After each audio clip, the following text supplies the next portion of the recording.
Oh. Yep. Yeah.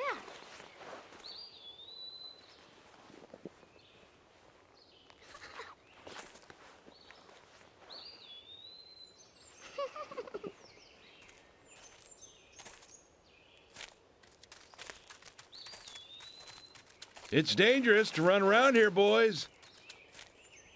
Grandpa, hurry! Hurry up! Grandpa, you're too slow.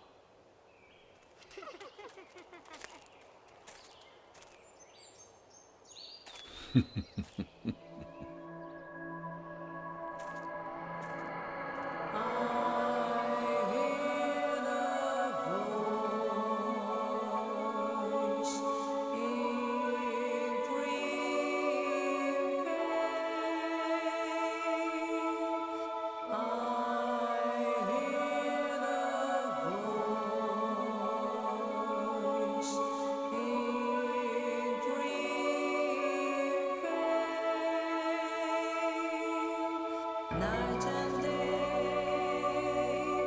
misty rain, hide and seek, hide and seek.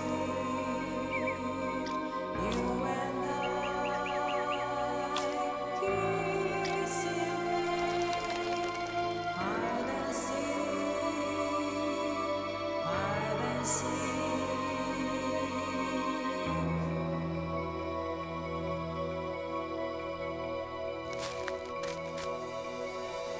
Beyond the sense of love and neglection, we were always wandering. Beyond the time of darkness, feeling we so long. Feeling alone, the past night, we were always searching. Beyond the time of darkness, feeling we so long. Someone told me it's nothing we made. Everyone decided. Someone told me it's nothing we made. Everyone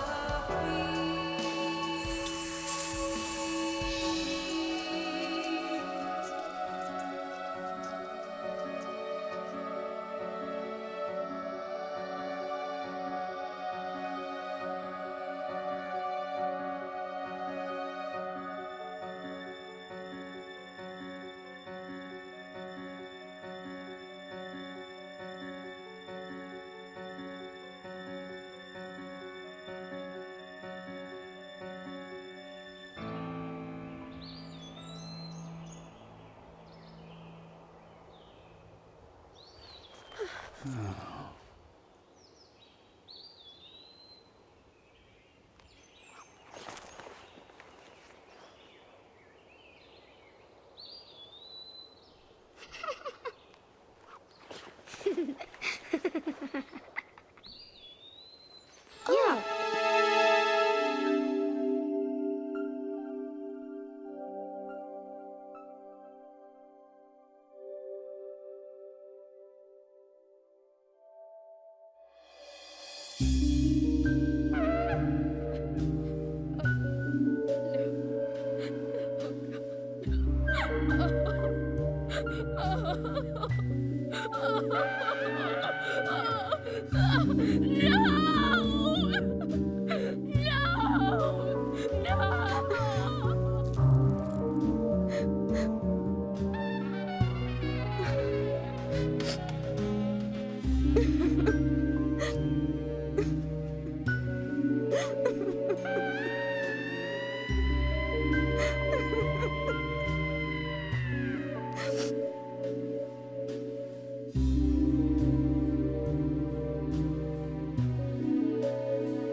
I want to hear another story.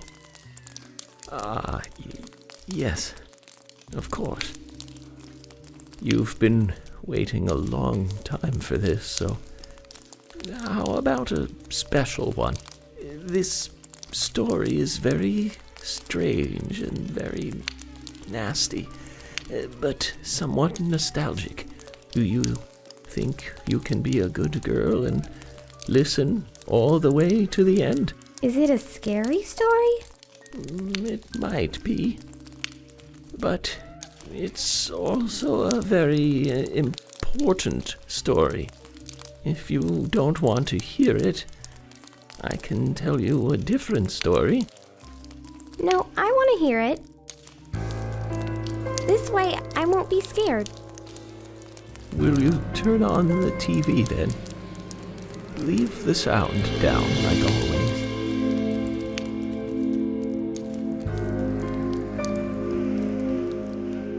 Now, listen. This is important. At times, we must purge things from this world because they should not exist. Even if it means losing someone that you love.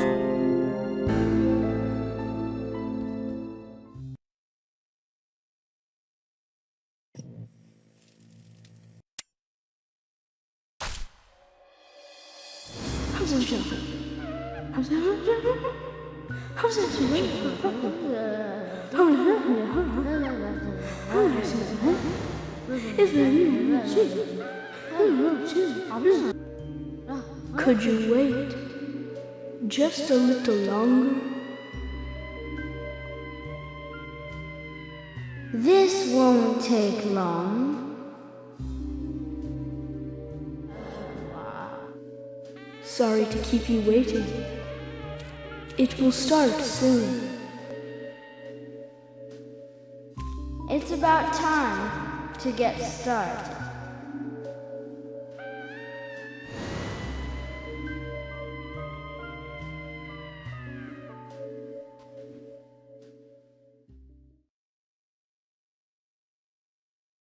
Zach. Zach, can you hear me? It's me, York. If you can hear my voice, could you respond?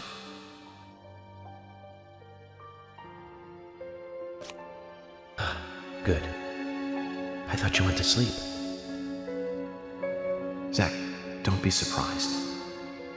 The crime took place out in the country this time. Let's take it slow. Okay, Zach?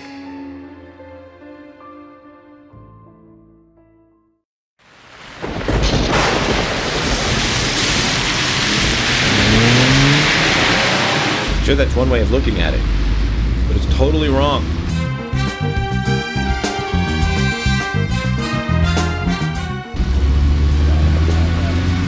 Listen, they both need each other. It's called interdependency, and they both know it. Yeah, I know. He does terrible things to Tom. Nasty, even sadistic things. But that's fine, as long as that's what Tom wants. Think about it. His actions. He's always asking for it. It's his partner's job to fulfill that need, and Jerry knows that. proof? Well, in the Tom and Jerry show, they live with each other. Hello? Hello?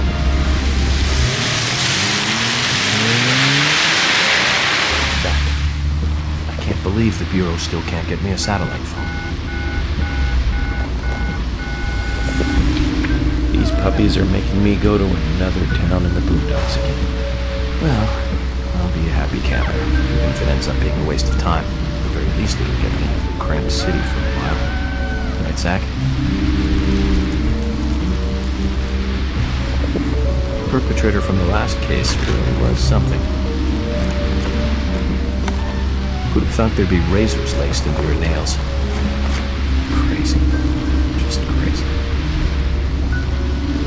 Well, at least I now have a scar to show off. See this? I got this when I arrested the Catwoman wannabe. Women. They're crazy. Don't you agree, Zach?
Zach, there goes the civilized world.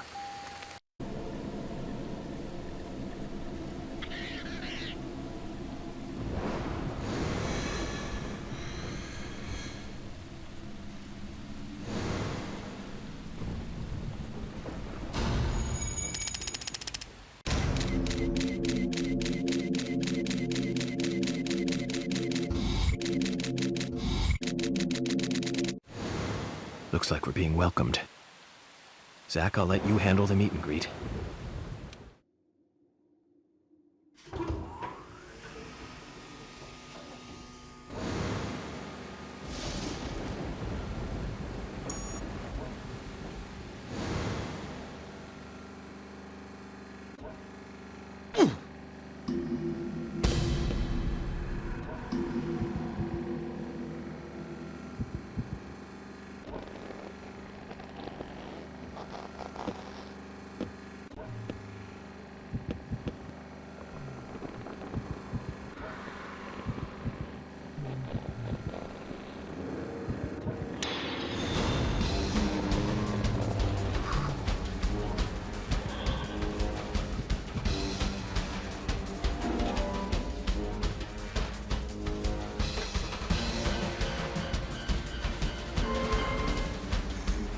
Amazing.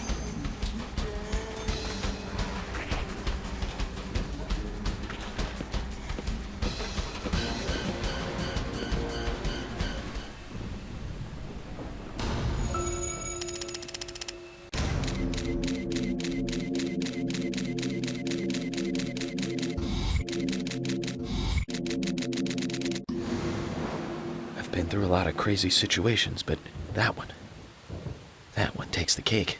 It's the first time I've been attacked so directly. Zach, can you give me a logical explanation about what that was? Never mind, don't answer.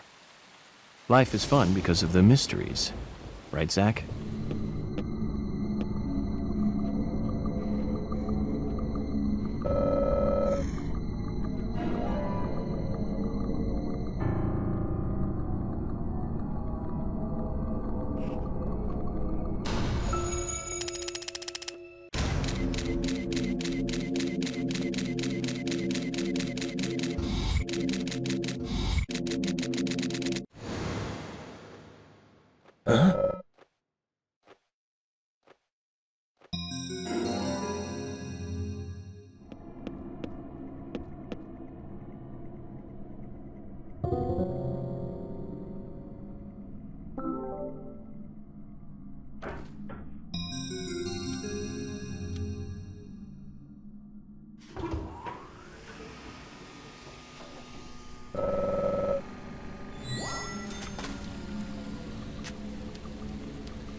There's definitely something in this town. Do you feel it, Zach? My coffee warned me about it. Yesterday morning, the milk I poured in my coffee made a sign. It said, "Tomorrow you'll arrive in a place that will change your fate."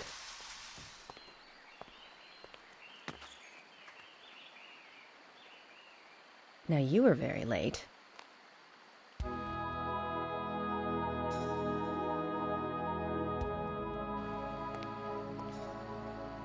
I didn't think you'd keep me waiting in the rain for so long. FBI Special Agent, Francis York Morgan. Please, just call me York. That's what everyone calls me. Agent York? Good, that's good. Are you the sheriff? No, I'm Deputy Sheriff Emily Wyatt. George, he's the sheriff. He went looking for you, actually. He should be back soon. I see. If you don't mind me asking, did you walk all the way here?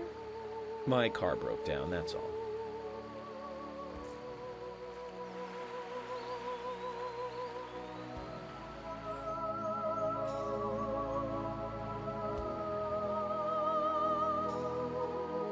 She's easy on the eyes. Definitely worth a trip to the primitive world. By the way, don't mention anything about what happened back there. She'll think you're a psycho. Don't want that, do we, Zach? Welcome to Greenvale. I'm the sheriff, George Woodman. Call me George.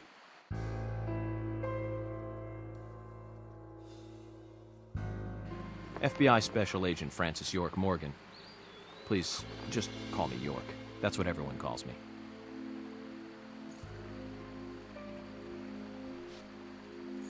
Could you tell me why the FBI is so interested in a small-town homicide? Let's just say it's a personal interest in killers of young women. I'm always looking for new sample cases to help me with my profiling. Both our superiors have cleared this with each other. You can remain in command. You don't have a problem with this, do you? No. No problem. Just want to set things straight. Our small town has its share of problems. I'm the one fixing them one by one and maintaining peace and order. You can have your profiling sample, but I need you to understand that. Of course. Of course. By the way, George, I had a little accident with my car. Could you send someone to take care of it? Oh, and my clothes and luggage are still inside. All right. Don't worry. I'll get my assistant Thomas to take care of it. Do you need anything else? Thanks. That'll be all. Well then, I think I'll rest up first at the hotel. Then I'll join you on your investigation. Don't know how to say that. We really don't need your help. Unlike some of your corrupt city police officers, I play it by the book. I hope you'll come to appreciate that, Agent Morgan. And we'll handle the investigation. You just think of this as a vacation. Take it easy. Enjoy the nature here. You don't have to be a tree worshiper to appreciate the wildlife here.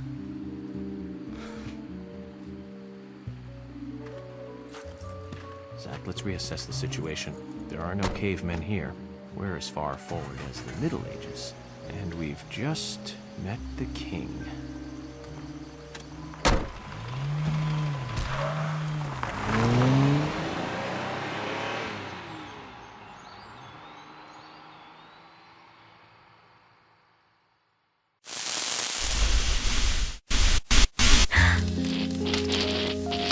It's broken. I've been using that one for a long time. Why don't you get it repaired? This TV is important to you, right? It's got some memories attached to it, sure. I used to watch movies on this thing with your grandma all the time. Grandma liked movies? Of course she did. Everyone loves movies, right? I love movies too. I've never been to a movie theater though.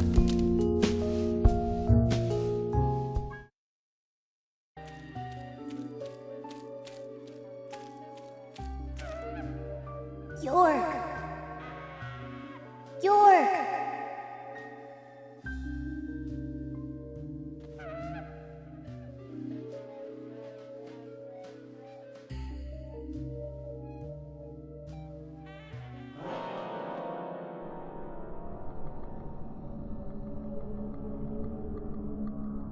Don't breathe. Hold your breath.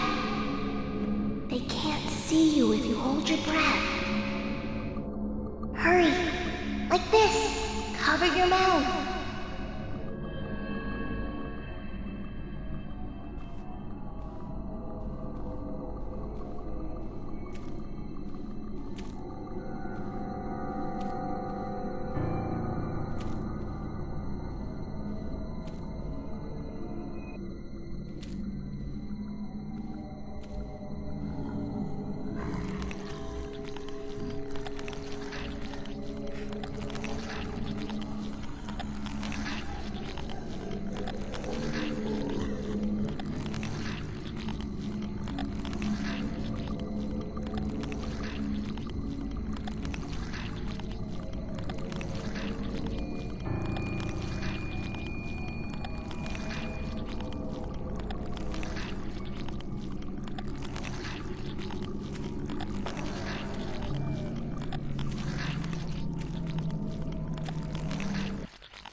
Who are you?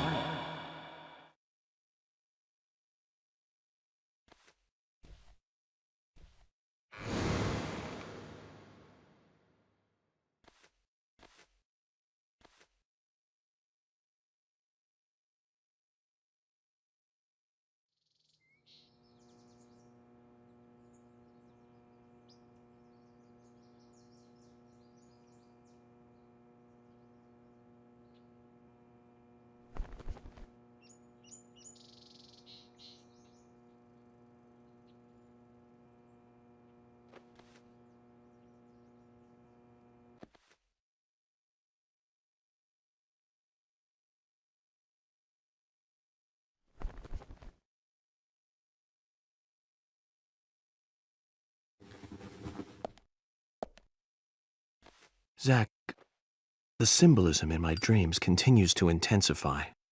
A forest of red trees, a carpet with red leaves, a strange doll, and twin angels. But that child is what bothers me the most. I swear I've seen him before. I just can't remember where. Well, it'll probably come back to me eventually. For now, we need coffee.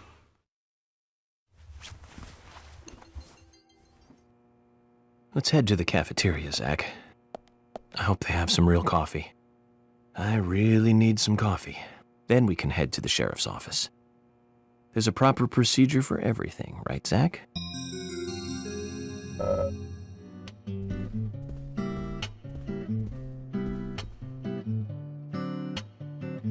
Good morning, Mr. Morgan. Your breakfast is ready for you.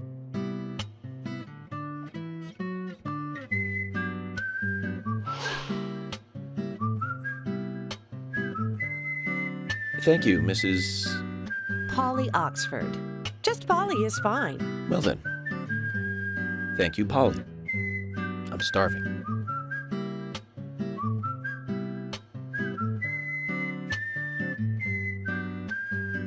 Is everything all right, Mr. Morgan? Yes, it's delicious, Polly. My compliments to the chef. I'm hoping my cooking will bring back repeat guests. Honestly, though, it's been a while since anyone has stayed here. I couldn't help but notice. Aside from you and me, there seems to be no other guests or workers around. What's that?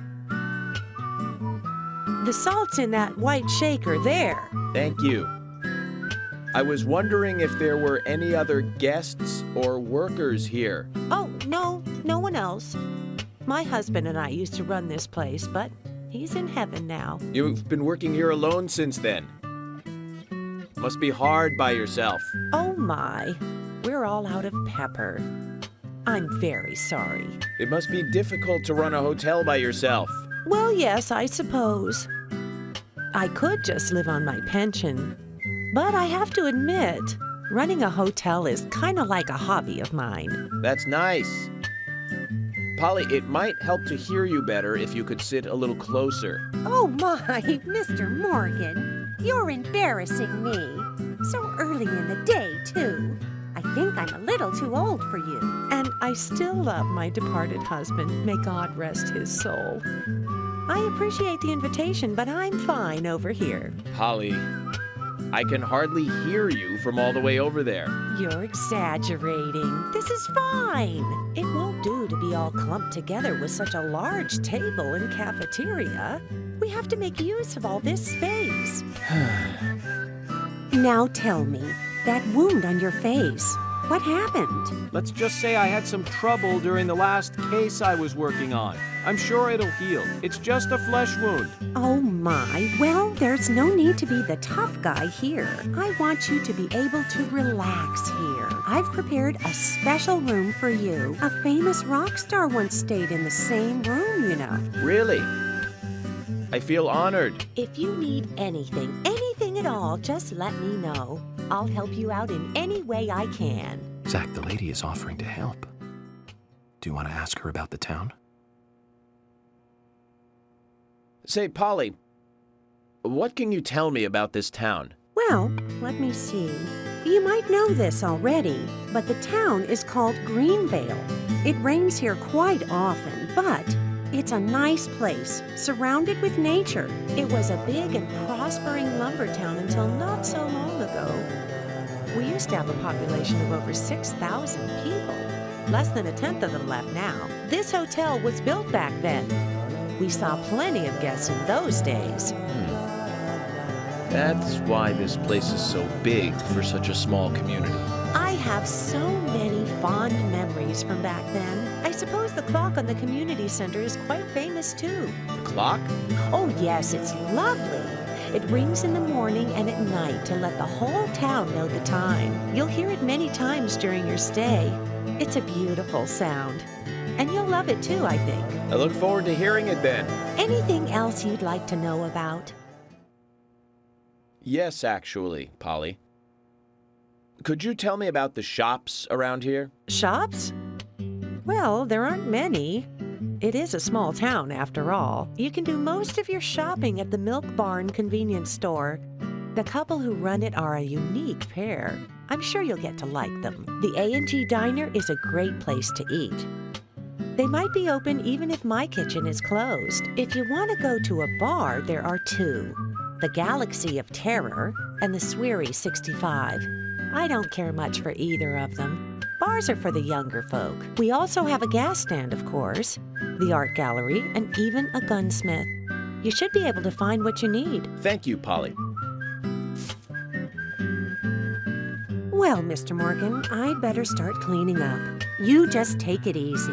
I'll bring your coffee out in a moment. Thank you, Polly. I have to warn you, though, I am very particular about my coffee. The very best you have, please. I understand. I'll be right back with it.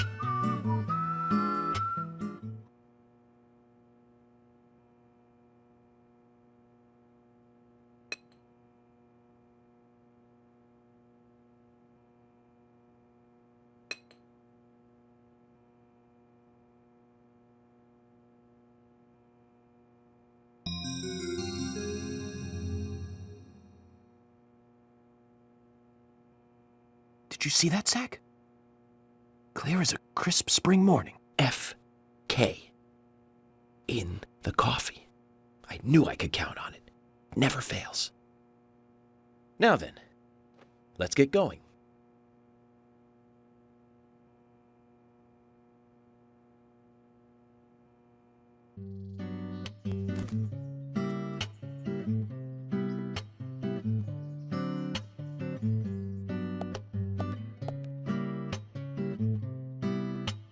A police car.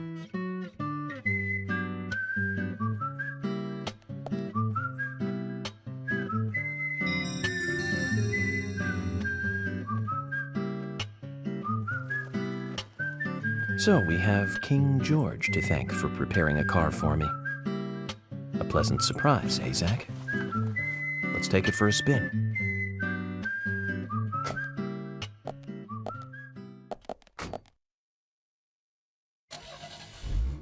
I have to tell you, Zach, this place simply amazes me.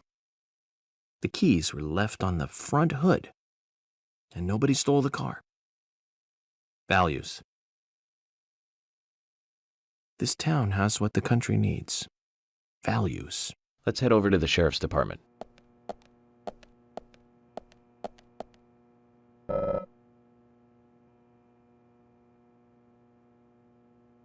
Nice to meet you, Mr. FBI agent. What can I do for you? Very nice to meet you, too. I'm FBI Special Agent Francis York Morgan. But how did you know I was FBI? Easy. None of the police in this town wear cologne. That's sharp. I guess you don't really notice these things yourself, especially your day-to-day customs. Are you talking to yourself? You're a strange one, aren't you? Hey, I'm working here. You can't just stroll into a chef's kitchen. Then perhaps you would give me your permission to enter. No, get the hell out of here. Zach, everyone has their own sanctuary. Let's leave him in his. FBI Special Agent Francis York Morgan. And you are? Olivia. Olivia Cormack.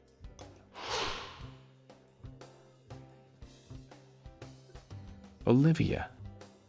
Now that's a lovely name. Do you think so? You're the only one who's ever said that other than my father and Nick. Oh, it's a very good name. You should be proud of it. There's that famous singer, too, isn't there? From the 70s? She's actually from England, but she's got this really strong image of being an American pop singer. Huh? That's it. Olivia Newton-John. You know of her, right? She's not only a successful singer, she's successful as an actress, too. Personally, I really liked Xanadu back in 1980. She played a cute fairy and just looked amazingly stunning. It's hard to believe she was 32 at the time. Right, Zach? Sorry, I'm not sure what you're talking about. Really? That's a shame. You should watch it when you get a chance. You'll learn to love your name. Oh, okay. So, Olivia, do you know anything about Anna that might be helpful to me? Oh, she was a bright and lovely girl. I can't believe she... Did she ever look worried or anxious? No, not really. I can't believe it, really. I'm never going to see her again, am I? She was here with us, so happy and energetic just a few days ago. And she and I, we were getting all excited over some new dessert. Thank you, then. If you remember anything else, let me know.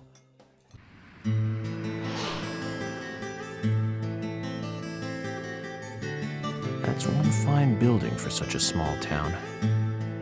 The exterior woodwork is spectacular. Don't you agree, Zach?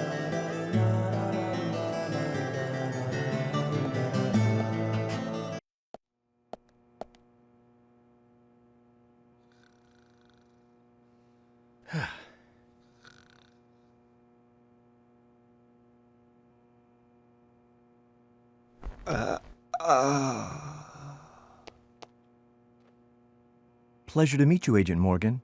We've been expecting you. I'm Thomas McLean, the sheriff's assistant. FBI Special Agent Francis York Morgan. Please just call me York.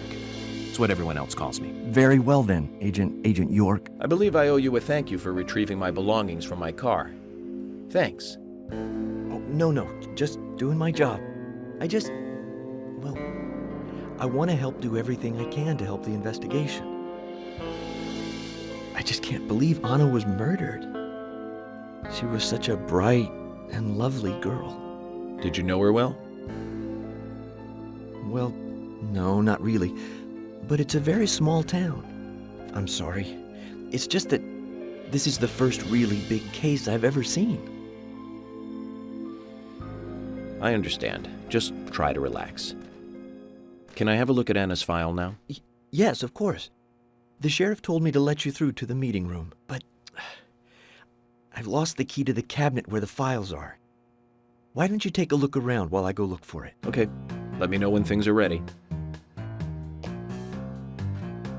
Zach, Thomas appears to be the kind and sensitive type, totally at odds with the monarch. Almost a good setting for a cartoon.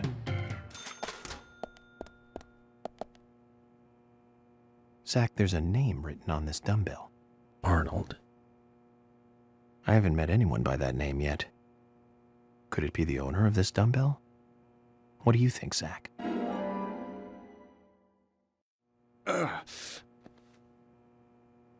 George, do you work out every day? Of course, Agent Morgan. Exercise keeps me healthy. I haven't missed a day since I started in high school. Now that's impressive. Remind me to get more exercise, Zach. But I can't do my full routine today without Arnold. I haven't seen Arnold around since yesterday. Arnold. He's a training buddy of mine. His partner Sylvester misses him too. If you see Arnold around, let me know, will ya? Can't finish my workout menu without him. Okay. I'll keep an eye out for him.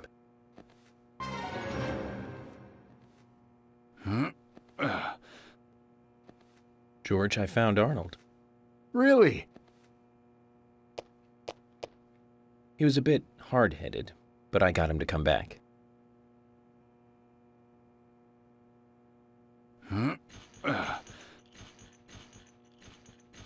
Oh, Arnold. Well done, Agent Morgan. Now I can work out using my normal workout menu. Good to hear that. Here's a little something to show you my appreciation.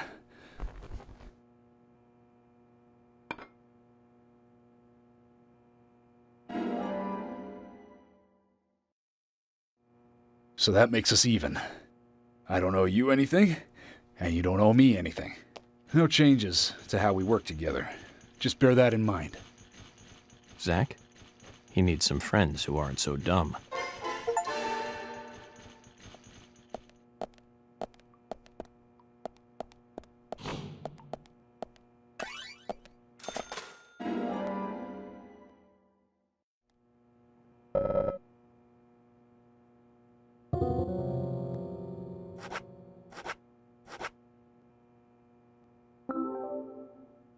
You found the key. That's the right one?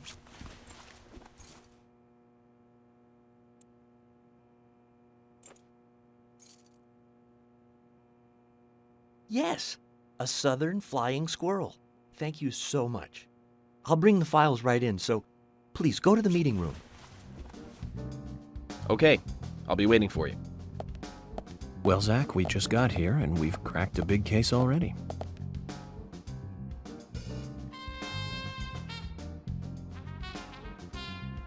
The victim's name was Anna Graham. Age 18, she just recently graduated from high school this year. Her dream was to move out to the city and become a model. But for the time being, she was working in the A&G diner here in town. She lived with her mother, Sally. Anna's father died in an accident in the lumber mill when she was a child. Her mother is unemployed and lives on the insurance money from her husband's accident. After all, it's a small town with a low cost of living. Financially, they seem to get by fine, and they led normal lives. A normal life is exactly what a curious teenager doesn't want. It's all starting to make sense, Zach.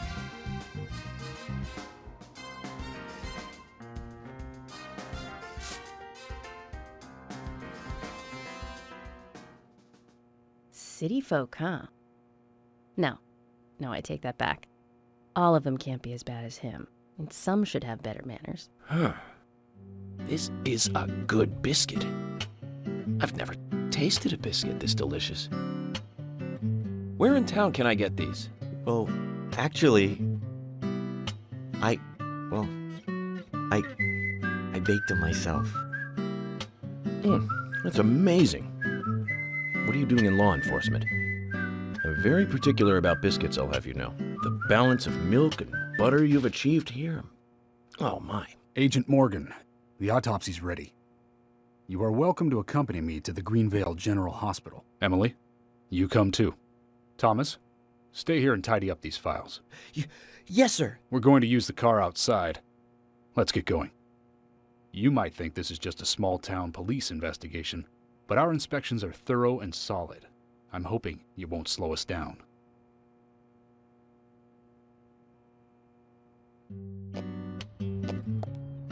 The Greenvale General Hospital is down the road by the lake. It's too far to walk.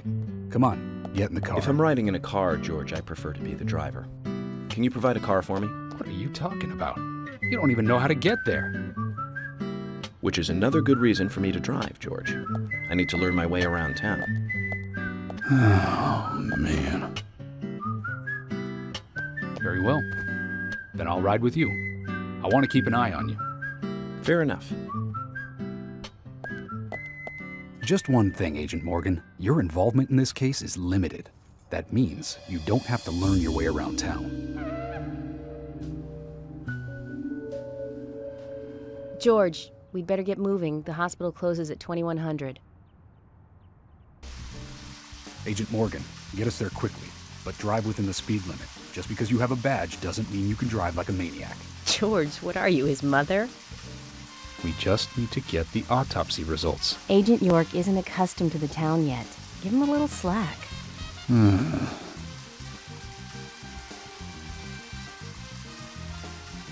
Well then, Agent York, let's get going. Sure, sounds good. Agent Morgan, I can't help noticing you prefer to work alone. Most of the time, yes. Don't you get lonely, flying all over the country alone? I must say I've never felt lonely. Are you married? Unfortunately, relationships and I are fleeting strangers. I don't get on very well with women, you might be surprised to hear. That's because you're young. You notice things like that at my age. You have to treat women carefully, like a thin crystal wine glass. If you don't, they can cut scars on your face, just like yours, right? George, is this an interrogation? I see you're a seasoned professional. But let's not talk about my scar. It was caused by a problematic woman. Well, she got you good. Terribly good. It'll fade away, and nobody will notice it in a week. A week? It's not that light of a wound. So, Emily, tell me, is there really a need for a full-time sheriff in a small town like this? I'm sure it is small to your city eyes, but any gathering of people leads to all kinds of problems. Fights, runaways, stray pets. You're too fixated on violent crimes. Our job is to guide the people along the correct path, first and foremost. Now, that's what I consider to be my duty as the sheriff of Greenvale. Zach, there he is, the monarch, in all his glory. Kind of makes me glad that I wasn't born here. Did you say something, Agent Morgan? No, nothing, George. I was just reflecting on a little history. Well, we're in the middle of a homicide investigation. Keep your mind on the matter at hand. Okay, which right now is driving.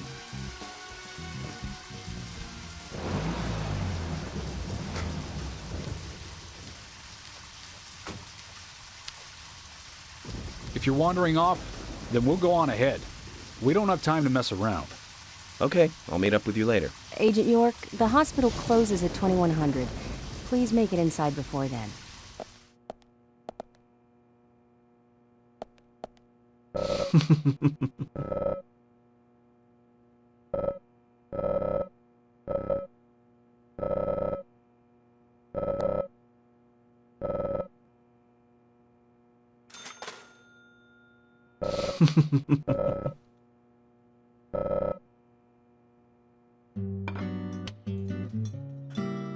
It's nice to be able to eat lunch together like this. No matter how much we get along, remember, Agent Morgan is a member of a different organization, and I doubt he'll be of much help with the case. Come on, George, be nice. It's okay, I'm used to it. This is the typical reaction of most local sheriffs who are really good at what they do when the FBI comes to help with a case. I understand the mentality completely. We've all seen it on TV, but it happens in real life all the time. So, George is the defensive home turf sheriff? Yes, definitely. And the FBI agent is going to make the sheriff look bad, just like the TV shows? That's not what I mean, George. When you're good at what you do, you tend to defend your work aggressively. You simply displayed a perfectly natural reaction. A natural reaction?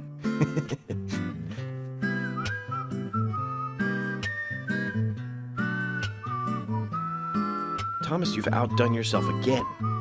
Food was delicious, as expected. Amazingly good. Thank you. That ham salad was fantastic. I wish the boys at HQ could get a taste of it. Really? I can give you some of the ham. It's homemade. Homemade ham. Amazing. My mother taught me how to make them. I have some homemade pickles, too. I was just... That's enough, Thomas. We're very busy.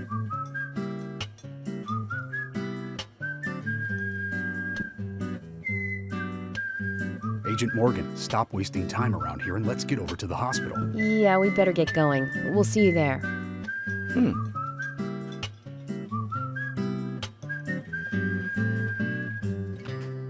Get this all cleared up and get back to work. Yes, sir.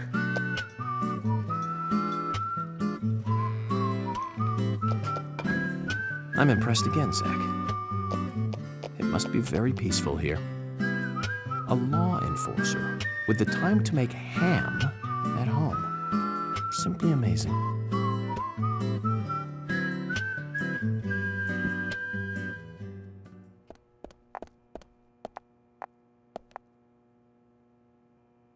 Anna, where are you going? Don't leave me.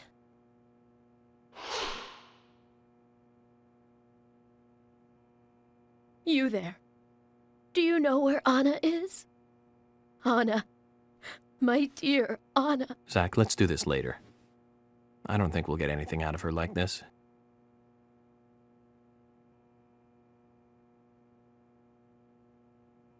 I'd like to ask you some questions about Anna. Anna. Oh, why did she have to die? She was so happy, so full of life, Anna. She loved that dress in the picture so much. She looked so pretty in it, but now she won't be able to wear it again. Yes, that dress. I can't find that dress anywhere. That dress? Her dress. Where is it? Without it, She looked so pretty when she wore it for prom.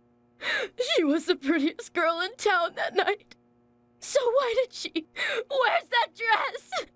Where? I don't think we'll get much more out of her like this. Maybe if we find the dress and bring it to her, she'll calm down enough to talk. I'm FBI Special Agent Francis York Morgan. Please call me York. It's what everyone calls me. York? Sounds like a last name.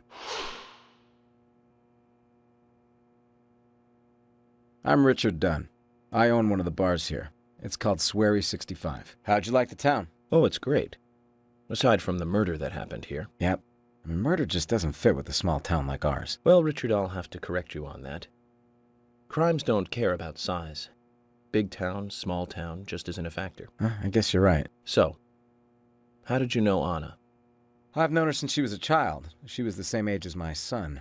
She always stood out, being pretty and all, just like her mother, Sally. You seem to know a lot. How long have you been in love with her?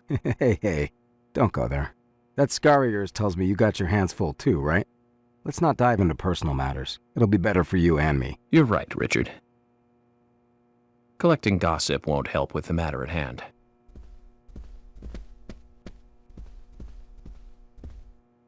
Look, Zach. It's a picture taken during her prom night. There are no other pictures of Anna in a dress. This blue dress here, then, must be the one Sally is looking for. She does look like a goddess. Sally was right. She sure is pretty. That smile would make any man turn to butter.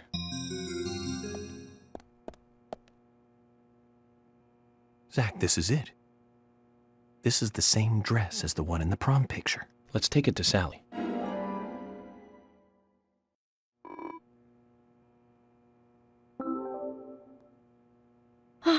This is it! The dress! This is Anna's dress! Anna! Oh, Anna! Anna! Sally, we found the dress. So please tell me more about Anna. Oh. She was such a good girl. She was the most beautiful girl in town, with pretty blonde hair. Everyone around her just loved her. On the night of the murder, was Anna at home? Yes, I think so. You think so? That day. The day she died. I stayed over at a friend's place. If only I'd been here, Anna might not have gone through... Where did you stay that night? I was... Aha.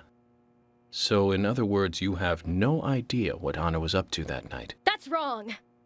She wasn't the kind of girl that would walk around at night. She was always dancing under the sun. Yes, under the pouring sunshine, like this.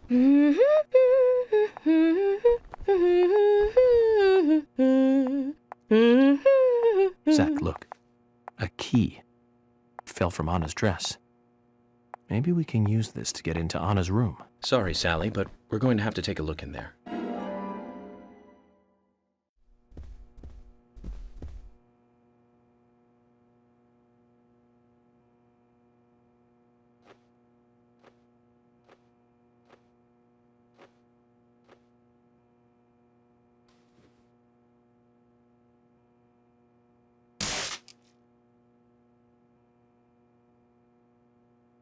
She was at an age that craves excitement.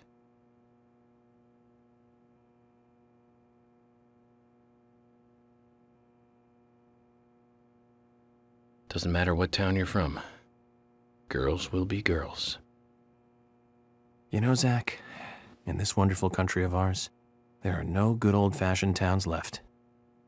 None at all.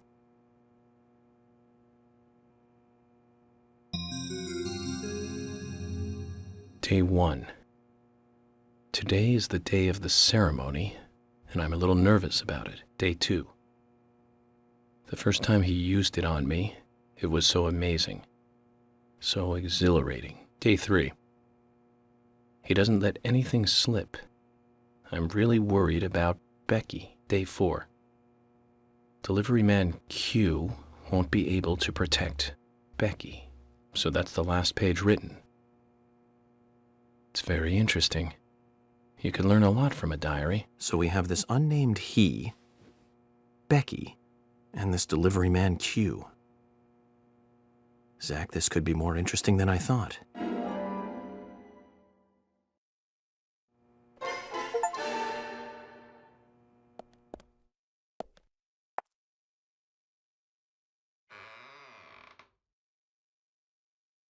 FBI Special Agent Francis York Morgan. Please, call me York. That's what everyone calls me. FBI? The police? I've got nothing to say to you. Please, go away.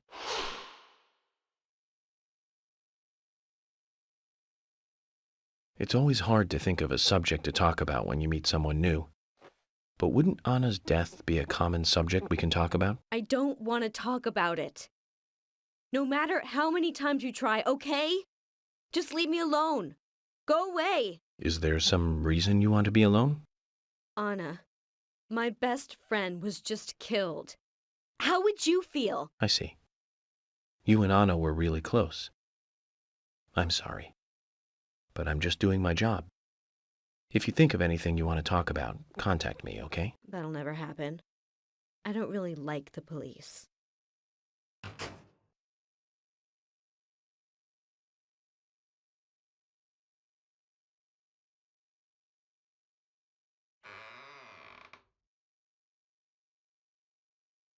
Mind if I ask you a couple of questions?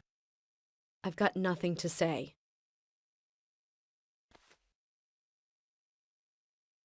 Maybe this will change your mind. And that's? Anna's diary. Let me read you a part that I find very interesting. Dear Diary, today's the day of the ceremony, and I'm a little nervous about it. Any idea what this ceremony is? No idea. Okay. What about these then? He doesn't let anything slip. I'm really worried about Becky. Delivery man Q won't be able to protect Becky. Your name twice. An unnamed he, and then this delivery man Q. You don't want to talk? Or are you too scared to talk? Stupid cops. Just leave me alone. Zach, this is a problem. How can we get her to open up? Maybe we should start with the easy one and look into delivery man Q.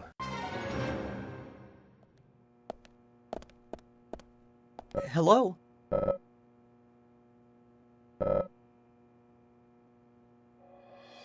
Coroner Dr. Johnson is also the principal doctor for the town. I have to warn you, though, he's a little bit weird. He seems to only eat junk food, especially potato chips. That's not all. Guess where he likes to eat? He eats down in the autopsy room, with the dead bodies, underground. Oh.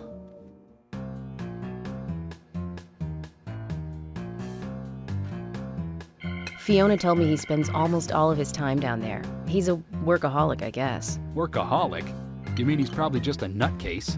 Eating surrounded by dead bodies? There's something broken in his brain. Lives among corpses on a diet of potato chips. Sounds like just the man we need. I think you're missing the point. Let's get going then, George. Okay. Agent Morgan, we'll meet you at the hospital. Don't be late. Yes, I'll see you there.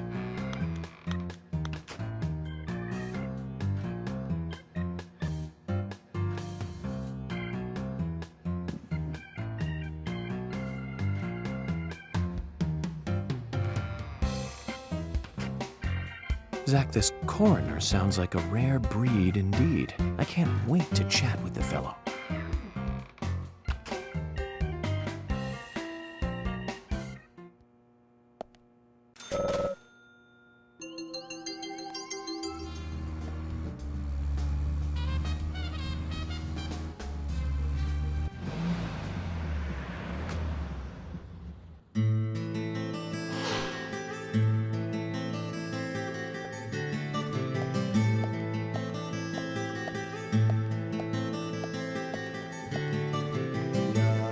Agent Morgan, have you no respect for rules and protocol?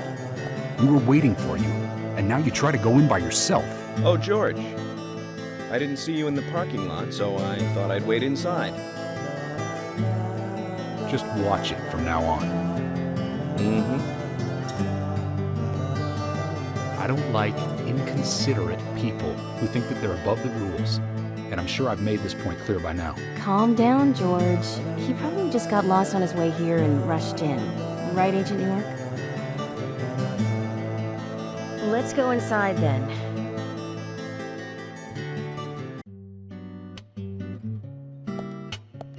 Hi, Fiona. Hello, Agent York. We've come for the results of the autopsy. Is Usha around? Hello, Sheriff.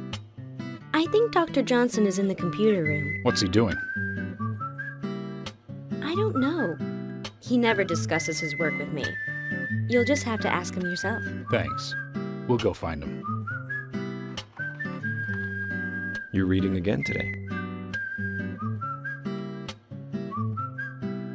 Yeah, I've become fond of mysteries recently.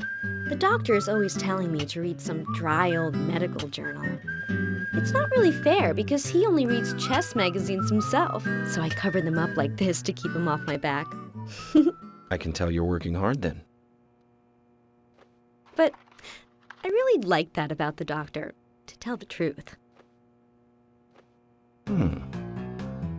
Fiona? Oh, I'm sorry. I just got a little... Don't worry. Such feelings are nothing to be ashamed about. I hope things work out for you. Thank you, Agent York. We couldn't find him. Fiona needs to check her information. No, I don't think so. Does the doctor like playing games by any chance? What do you mean? There's a message on the computer, and a card key already set in place. The king passes the rook and meets the bishop. The knight takes a pawn along for the queen. What does that all mean? It's a simple puzzle. Zach, let's take him up on his challenge. You can do this, right?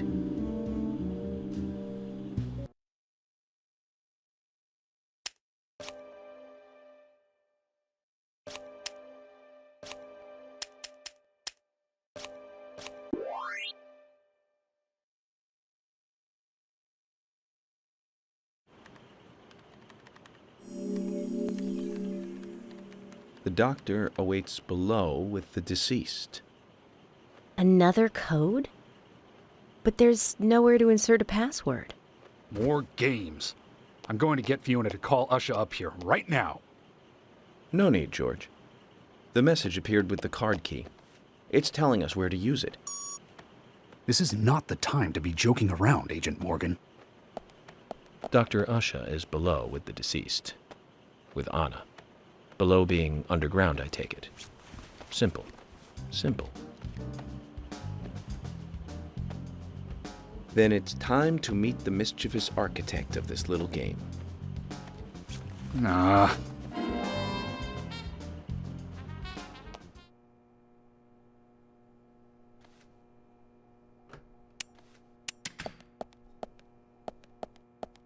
Usha, sorry to keep you waiting.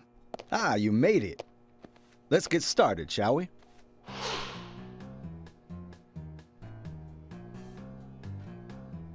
This is Agent Morgan from the FBI. Nice to meet you. I'm Usha Johnson, the doctor in this hospital. FBI Special Agent Francis York Morgan. Please call me York. Everyone calls me that. Very well, Agent York. Are you a forensic practitioner? Let's just say I've dealt with corpses before. That battle of wits, by the way. Did you create that yourself? Mm-hmm. I just wanted to see if our FBI agent could handle the task. I see. Well, it was pretty fun. Oh, I'm glad you liked it. We don't have much time. We need those autopsy results.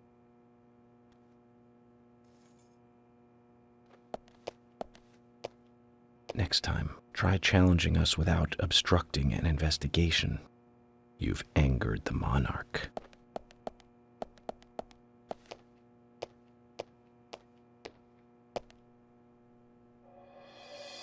From the onset of rigor mortis, the stiffening of the muscles, the time of death is estimated to be between 20 and 2200 hours. That's still quite early for such a crime to take place. Note that there are 2 exterior wounds, pressure marks around the neck, and a long cut running from chest to abdomen. Blood marks on her right hand tell us she was gripping something round in her right hand.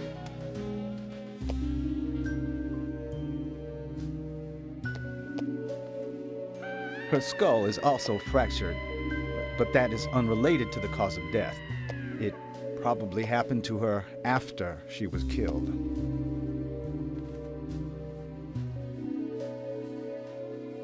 Now, I first thought death by suffocation, due to the marks on her neck. But after further investigation, I now have a different conclusion. The direct cause of death was loss of blood from the wound.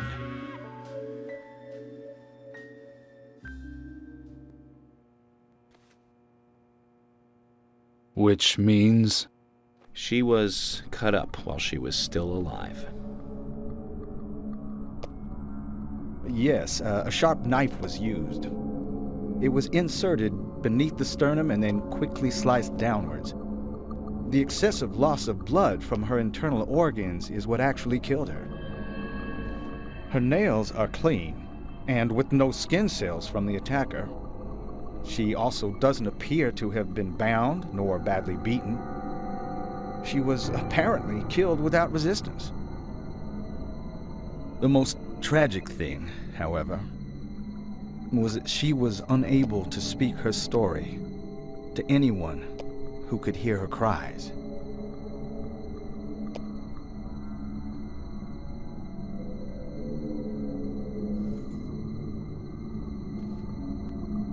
The perpetrator cut out Anna's tongue. Well, I believe she was drugged first to phase her consciousness, and then the killer killed her. Now, the killer most likely has a deep, traumatized past concerning women.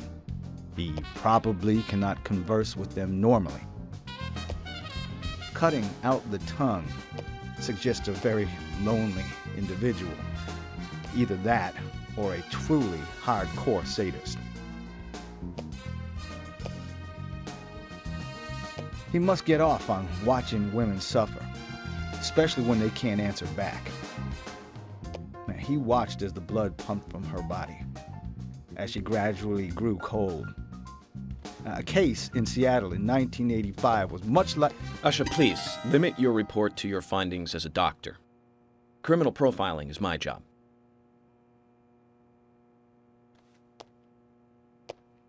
You're wrong, also. Anna died fully, deeply, painfully aware of what was happening to her. But, Tell me, what time did it stop raining on the night Anna was killed? Just before I went to bed, right after the movie on TV ended, so around 1 a.m. What movie was it? An American Werewolf in London. Directed by John Landis, 1981. So the rain stopped, accompanied by the ending song, Blue Moon. George, would you mind if I examined Anna myself? What more do you hope to find? I'm sure I mentioned that I have a personal interest in cases like these.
From her lack of resistance, I'd say that Anna's injuries happened very quickly. Unable to speak, she was then left to cry herself to death. Zach, it's all starting to come together. The perpetrator stayed with her for at least 2 hours until it stopped raining. At the estimated time of her death, it was still raining, but you can still see tear marks on her cheeks. That means she was killed under a roof somewhere. She was then carried into the woods after it stopped raining. There's one other thing. Her tongue was removed with a very blunt knife. In fact, it's more likely it was simply chopped off. Usha, are you a passionate man? Well, not particularly, but I am man enough should the moment call for it. George, how about you? I'm very passionate. Yes. Especially when it comes to women. But I don't see what that has to do with anything.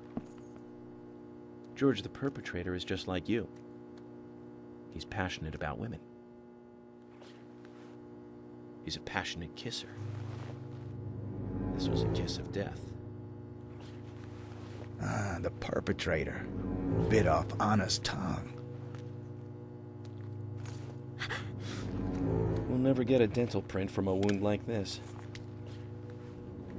But this is still a big lead.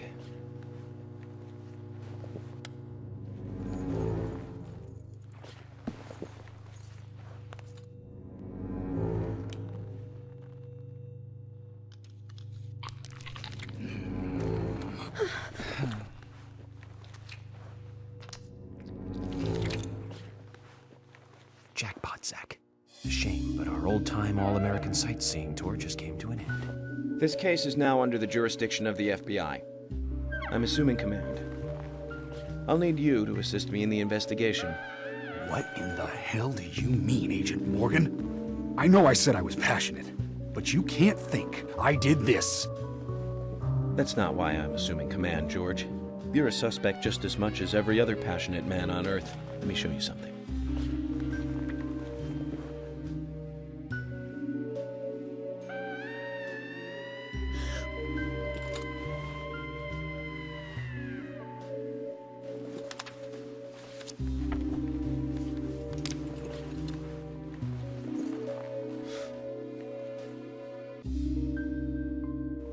There you go. Amazing, huh? I'm sure you have a lot of questions, but most of the details are top secret. George, Emily, we should be going. No need to stay here any longer. Okay. I have to sign the release. Just give me a moment. Very well.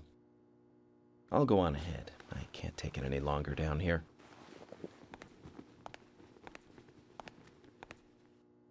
Bishop takes queen.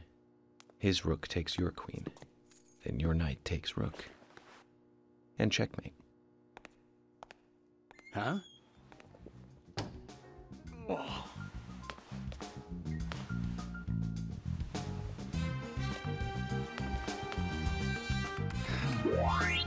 My first victory in the Grandmaster ranking.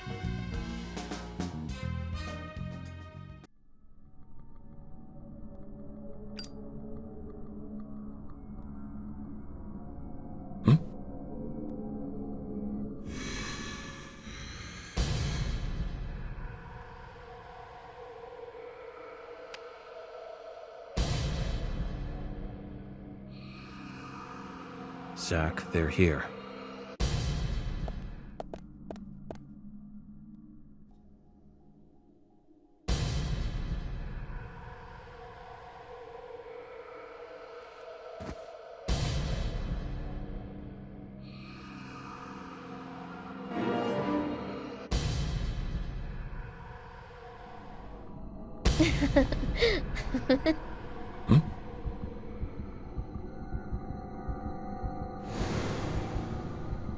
Here! Over here!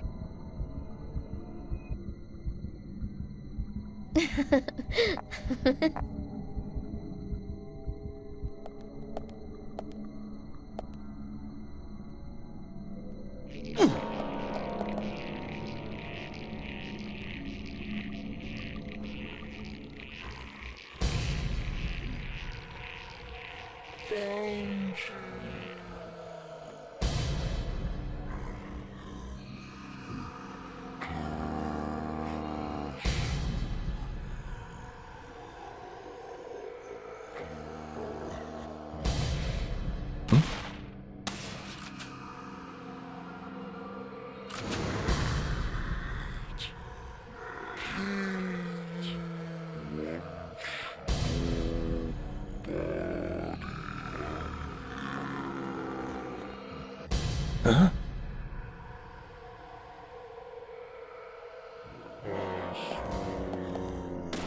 Amazing. Amazing.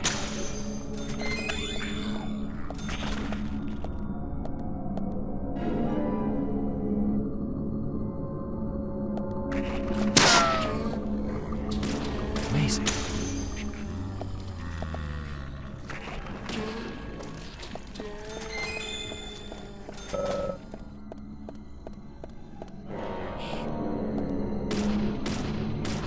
Amazing.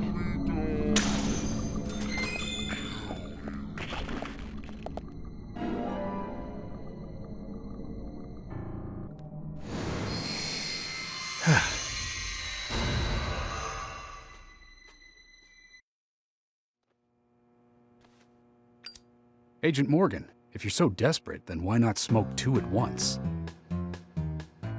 It...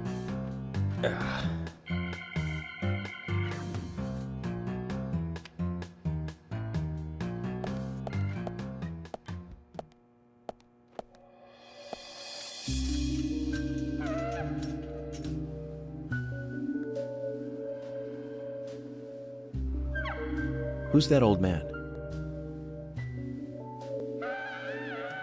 That's Harry. Harry Stewart. One of the bigger problems around here. His father started up the lumber trade and founded this town.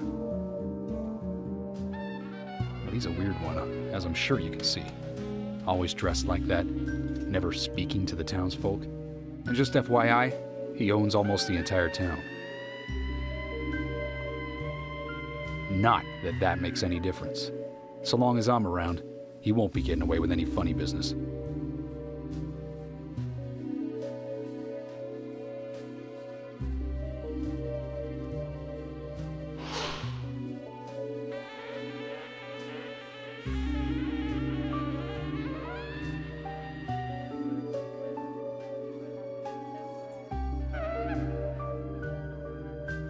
Mr. Francis York Morgan, haste won't lead you to what you seek.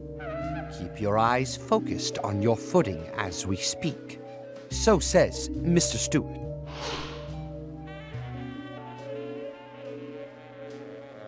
Nice to meet you, too. How did you know my name?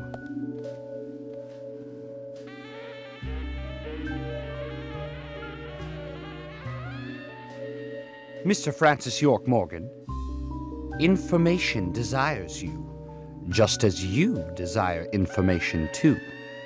So says Mr. Stewart. Harry, stop trying to get in our way. Keep this up, and even you'll have to answer to the law.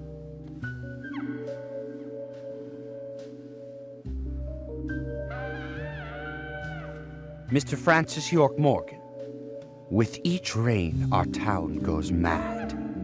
To our disdain, unpreventable. So sad. So says Mr. Stewart. Thanks for the warning. Then we shall depart, Mr. Francis York Morgan.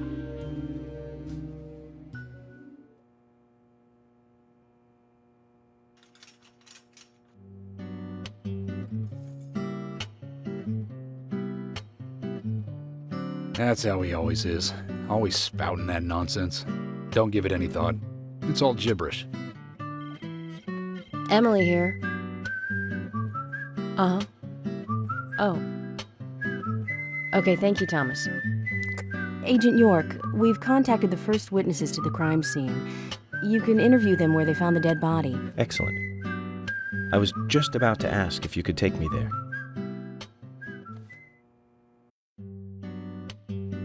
The body was found in the Greenvale Forest Park. That's west from here, and too far to walk. A forest park? It's the pride of the town. It has a beautiful trail leading to a viewing site over Velvet Falls. That does sound fantastic. Show me the sights. That may have to wait. We promised to be there by 1800 to interview the first witnesses to the crime scene. Agent Morgan, if I could just give you a friendly warning. Are you really upset about me taking over the case? I have the authority approved by the FBI to assume command. I understand you don't like it, but you will follow my orders. I'm not disputing FBI authority, but this is our town. You won't get far alone, and you gain nothing by antagonizing me. It's part of my personality. I just do things my way. I can take you off the case if you wish. Stop it, you two. We need to solve this case, not bicker among ourselves.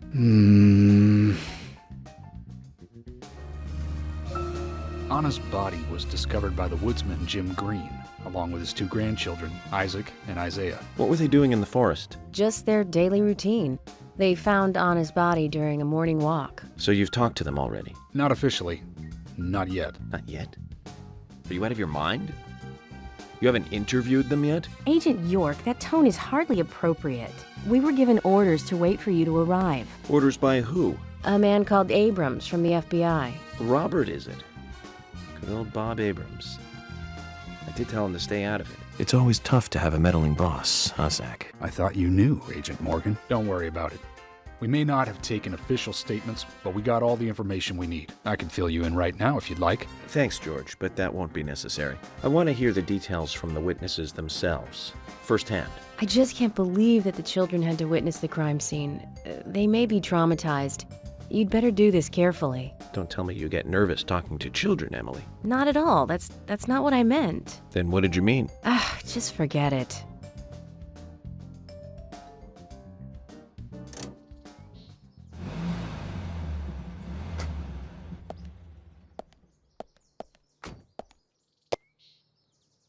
If you're wandering off, then we'll go on ahead. We don't have time to mess around. Okay, I'll meet up with you later. Agent York, we only have until 1800 to talk with the witnesses to the crime scene, okay? Hey, Fiona. What are you reading today? A medical textbook. That's good. Keep studying like that, and I'm sure Usha will notice. Really? It would be great if he did. I've been studying a lot recently, and I bet I know more than you. Are you trying to challenge me here? I sure am. You want to take the challenge? I can quiz you, you know. Sounds fun, Fiona. Okay then, here are the rules for this quiz. Answer 3 multiple-choice questions correctly in a row, and you win. Bring it on. Then just let me know when you're ready to start. You want me to start the quiz? Get ready then. Question 1.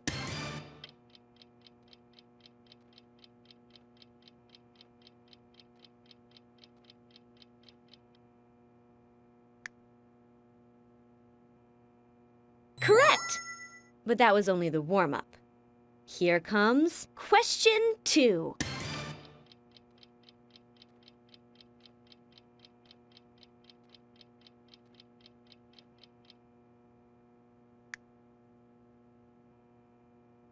Correct again! But now, time to bring out the big guns. Question 3.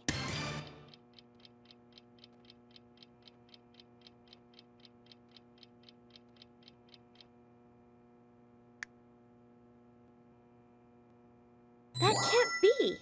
Why? How? I thought those questions were pretty tough. I'm sorry, Fiona.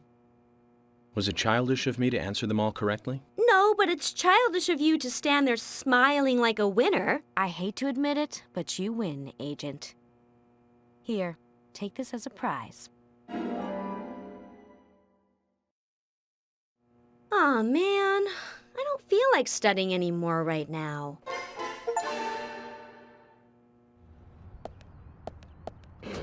Zach, is there something here that you want to check out? Well, just do as you please. We can head to the...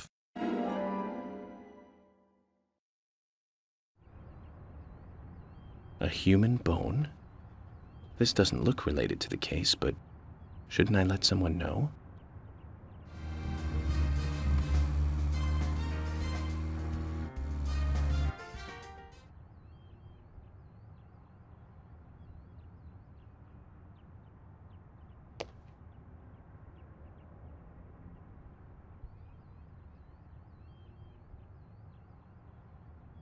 You from out of town? I ain't seen you here before.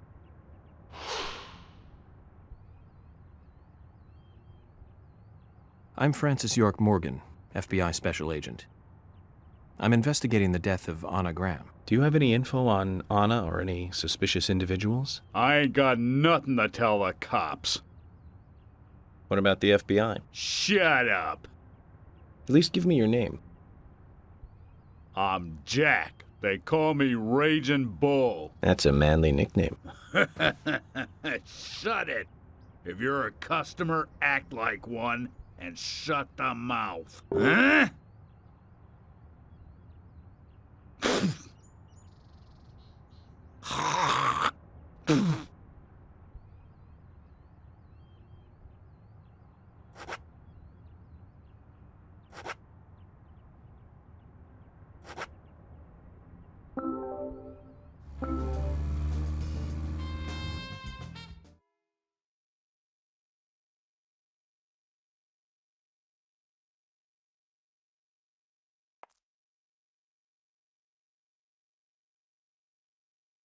Oh, I've never seen you here before.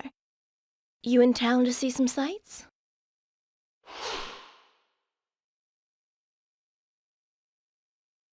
What's your name? I'm Gina. Folks call me the Rose. I'm Francis York Morgan, FBI Special Agent. I'm investigating the death of Anna Graham. FBI? Wow, how cool. And ooh, I like that scar. Do you have any info on Anna or any suspicious individuals? Ugh, I hate that complex stuff. Let's have a more simple conversation. Simple. Yeah. Do you want gas or not? Uh-huh.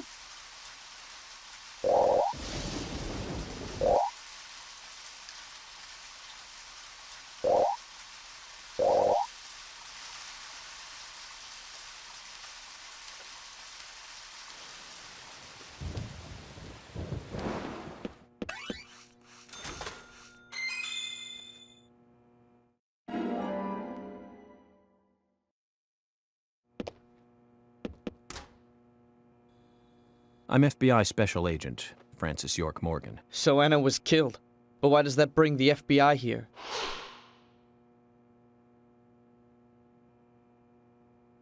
I have an interest in murder cases involving young women. Well, you know, man, this might just be another case to you. But it means the death of a friend to me. I don't want you taking this lightly like it's just another case. I never take anything of this nature lightly, I assure you. I'm here to apprehend the perpetrator who did this. Yeah, because local enforcement can't shine their own boots, right? Good point. You can't always count on the police now, can you? But that doesn't mean you're going to capture the perpetrator yourself, Quint. How do you know my name? I memorized the name of every citizen before arriving in town. I also know about you and your significant other. You mean Becky? Don't underestimate the FBI. We know and see everything. I'm sorry if I was a little harsh. I want to help, I do. Okay? Okay, Zach, I'll tell you how I knew his name. He's got a small Q on his hat. That was the only name beginning with Q that I could think of. He was even kind enough to tell us his girlfriend's name. I can read him like a book, Zach.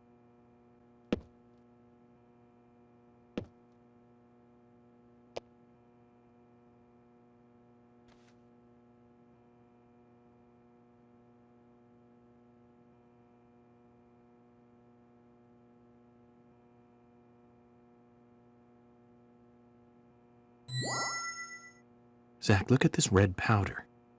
This must be what delivery man Q was transporting.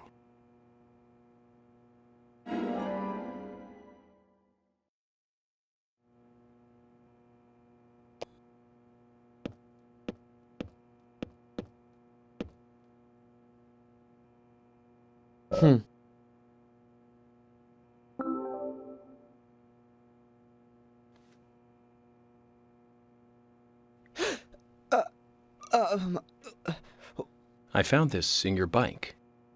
What is it, Quint? It's just health food. Health food? That's right. Grounded like coffee beans made from the seeds of a plant. Totally legal. Alright? So why was it in the tank of your bike? I couldn't find anywhere else to keep it while I was riding. I just forgot that it was in there. You know, riding along and you suddenly get hungry. Or maybe you find someone on the road who really needs food. Can't you give me an honest answer? I'm telling you the truth. Very well. If you must persist in lying, you won't mind if I take this and get it looked at, will you? Hold on. You said it was totally legal, right? Then there's nothing to worry about. Am I wrong about this? No, it's nothing. Just do what you want. Go ahead, just take it.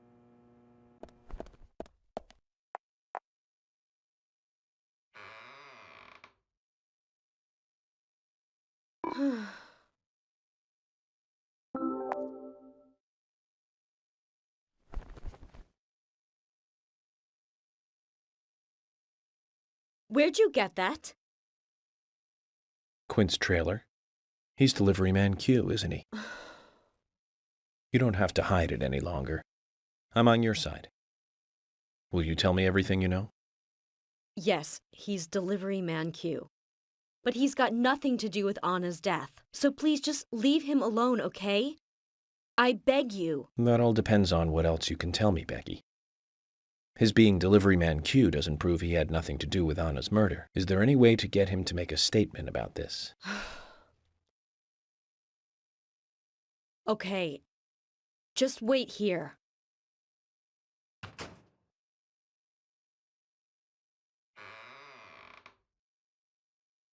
Give this to Quint and tell him I can't accept it.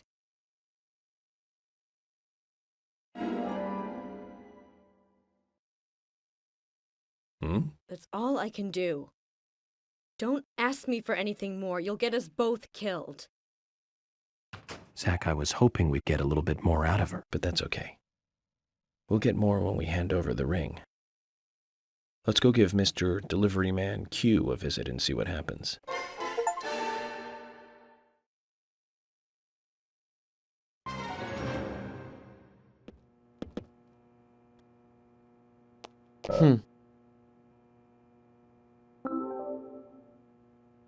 Where did you get that? Becky gave it to me. She also told me to tell you that she can't accept it. Can't accept it? What does that mean? Exactly what it sounds like, Quint. I think she was extremely worried about you. I'm just guessing, but she's been giving you the plants to make the red powder, hasn't she? Then you rode your bike out of town. You went on a trip, and you sold the powder somehow. You bought that ring with the money. That's why she gave me the ring. She wants to stop you from making any more trips. She doesn't want you to get involved anymore with this. But I did all this for her. I started out delivering because I wanted the extra cash. But you know, things like this change over time. As you can see, her family is loaded and I live in a trailer house. She's out of my league, you know? And so I wanted to be the kind of guy she could be with. Quint, you already are. You didn't need money for that. Have things gone too far? Because of me? Not at all, Quint. You can do things over. You're still young. Can you hold off on arresting me just for a little while? I want to apologize to her. And promise her that I'll never carry that junk again. Just give me a little time. Please? I'll turn myself in once I've talked to her, okay? Zach, what is he talking about? Huh? Why would I arrest an innocent youth such as yourself? Quint, I'm busy with a murder investigation here. We can talk about health food another time, okay? If you really want to confess, you could always try a church. What do you think, Zach? It isn't much, but I want you to take this as a thank you gift.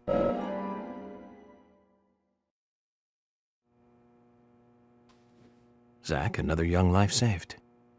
Good job.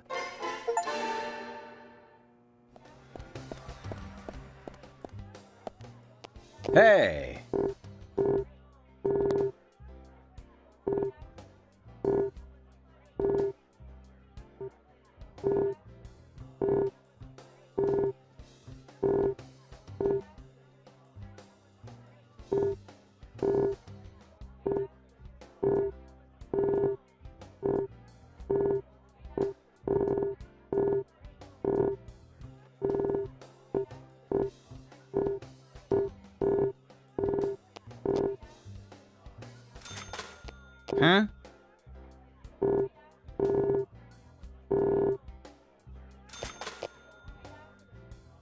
Huh?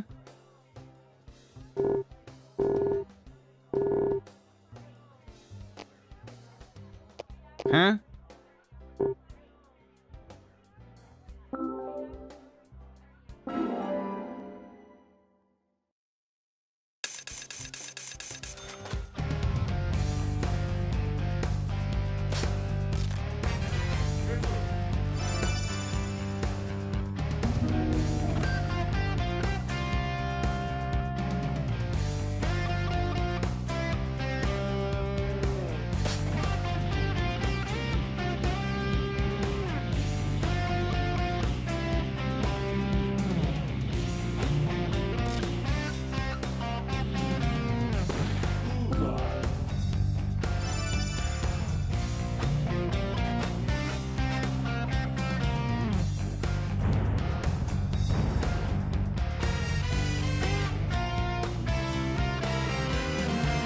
Oh man, that hasn't happened for a while.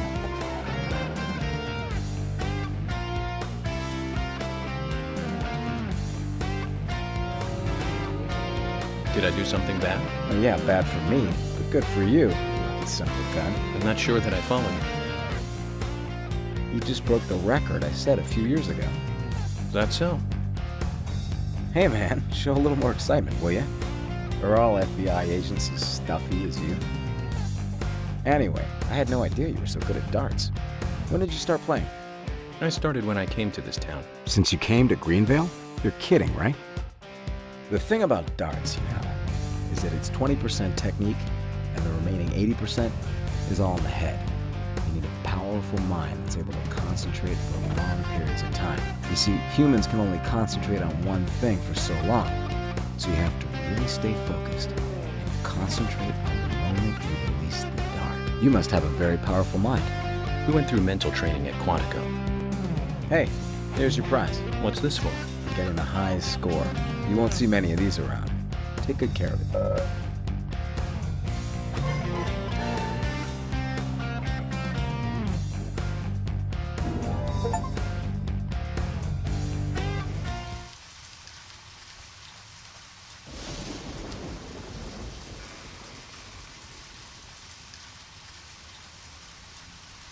George, which do you prefer, mustard or hot sauce? You didn't come all the way to my house just to ask me that.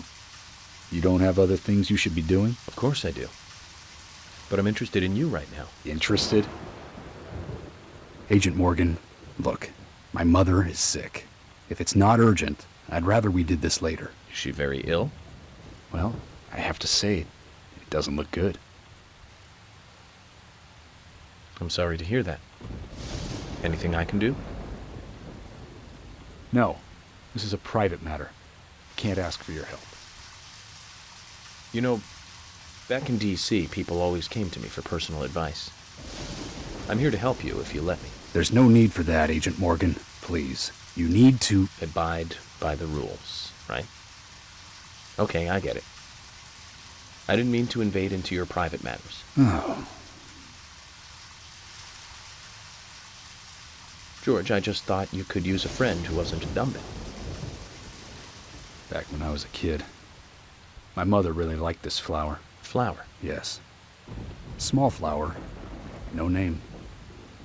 It grows somewhere here in Greenvale, although I must admit I've never seen it actually growing anywhere. I think it would make my mother happy if you could get her that flower. George, that's good. Great idea. Every woman likes to receive flowers. You know all about that, right, Zach? In any case, this is a personal matter. Make sure it doesn't interfere with the investigation. Of course not, George. But I'm going to find that flower for you.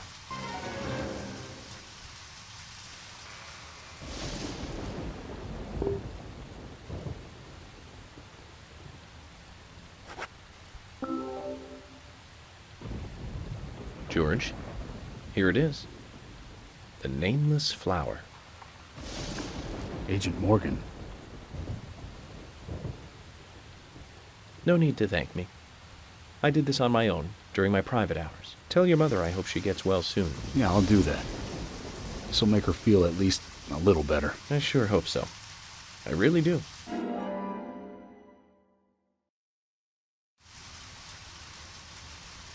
Take this. It's an emergency police radio. If you're ever in trouble, use it, and I'll be right there. Thank you, George.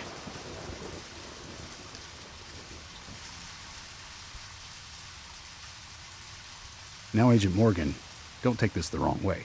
It's not an emotional thank you gift for helping me with my mother. I'm giving you this so we can do our jobs more smoothly, that's all.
Yeah?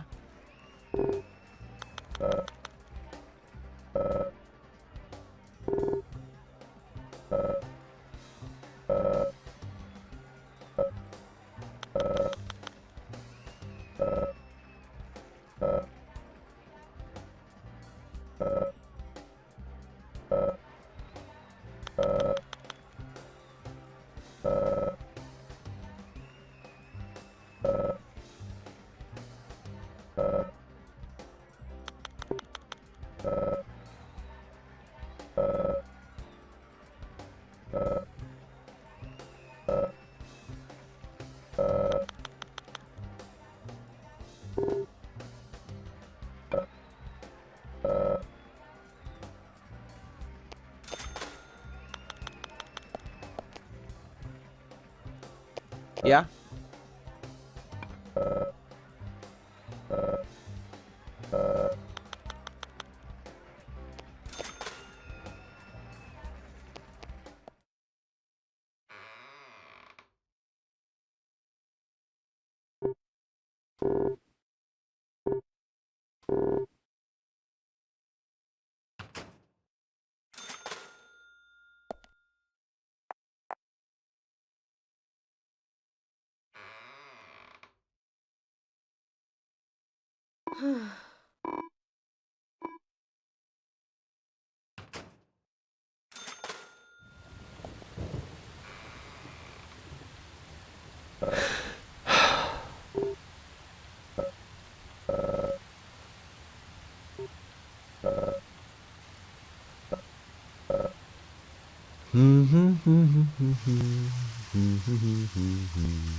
Oh, hi.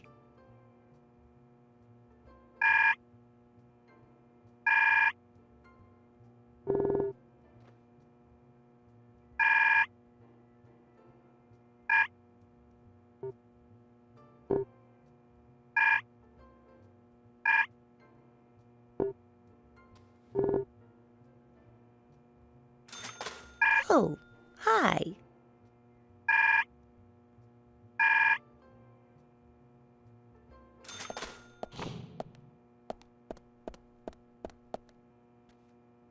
Hello? Fantastic cooking, Thomas. Thank you. Good, wholesome cooking like this in the workplace every day? George, you've got the good life here. I've been cooking here every day since I started. Only natural that I'd improve. How about your cooking, Emily? Oh, her cooking is pretty good. But it isn't for two-legged animals.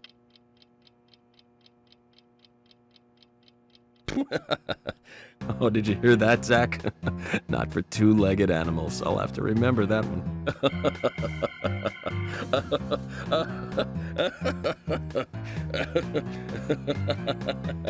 Okay.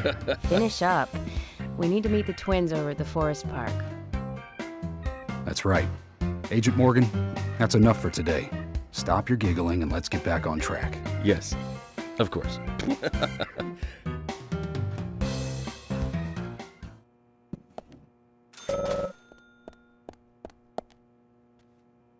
Hello?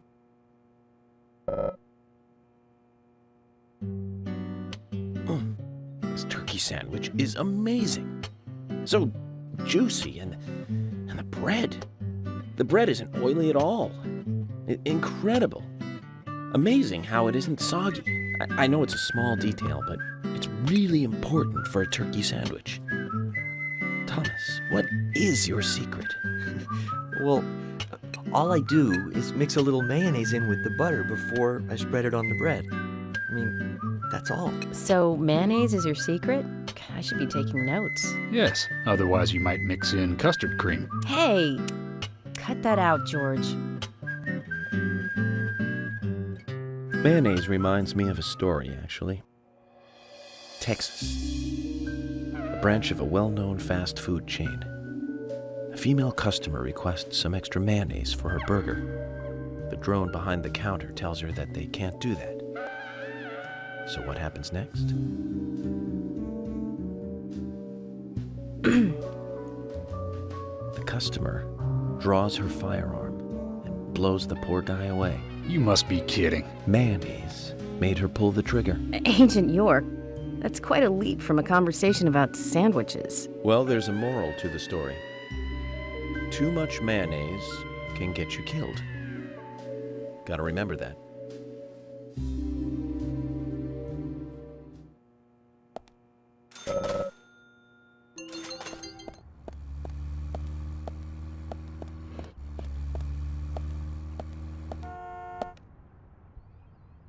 FBI Special Agent Francis York Morgan.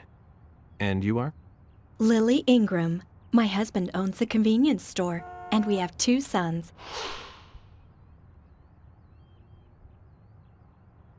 I like to think that I'm just a regular wife in a regular family, aside from the point that our sons were the first witnesses to the crime scene. You seem pretty calm considering their involvement in such a big murder case. You think so? I'm glad to hear that. Anyway, if I looked all bleak and gloomy, I think it would hurt our business.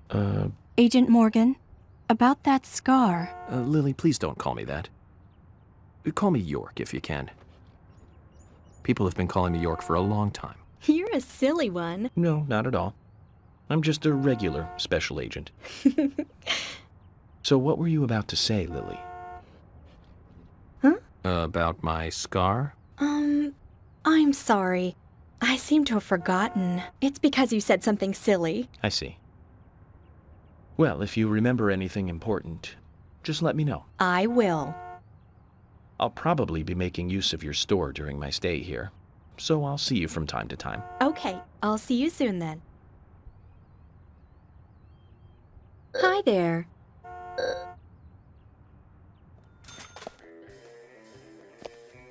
Hey!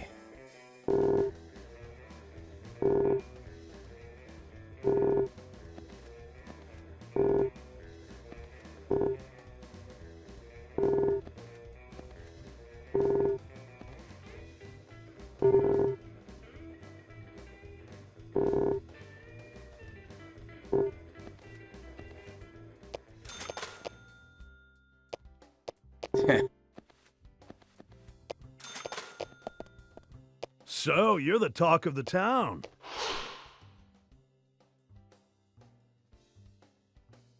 FBI Special Agent Francis York Morgan. Please call me York. That's what everyone always calls me. The name's Keith. A pleasure meeting you, York. Sure is a big scar. It's bigger than I thought it would be. So, Keith, I have a couple of questions about the incident. Huh? Sure, fire away, man. Did you know Anna Graham?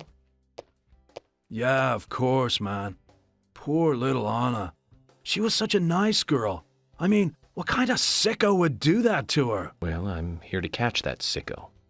Listen, even the smallest piece of information might be useful to me.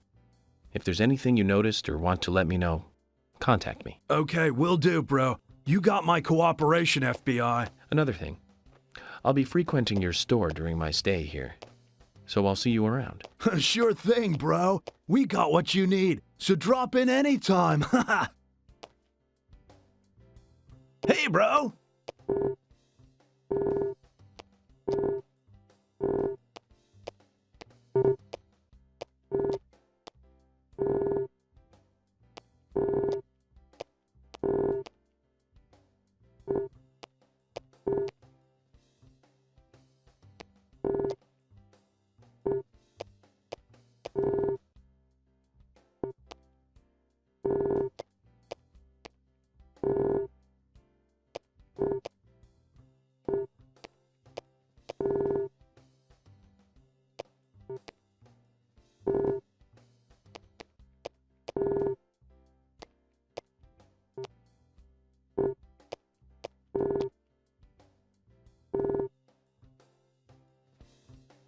Hey, bro.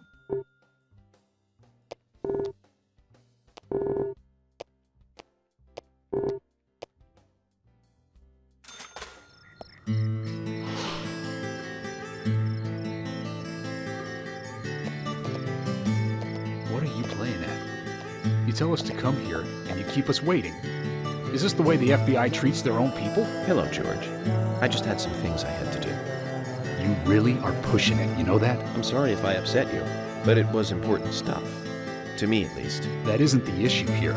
We are in the middle of a homicide investigation. He's not listening, George. I think we both know by now how little he thinks of other people's feelings. I'll be more careful from now on. I promise.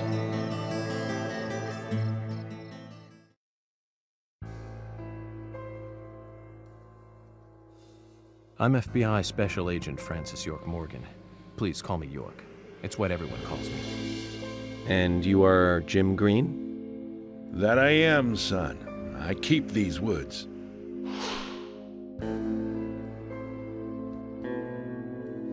Well, you're doing a fine job. Well, I used to be a tree surgeon.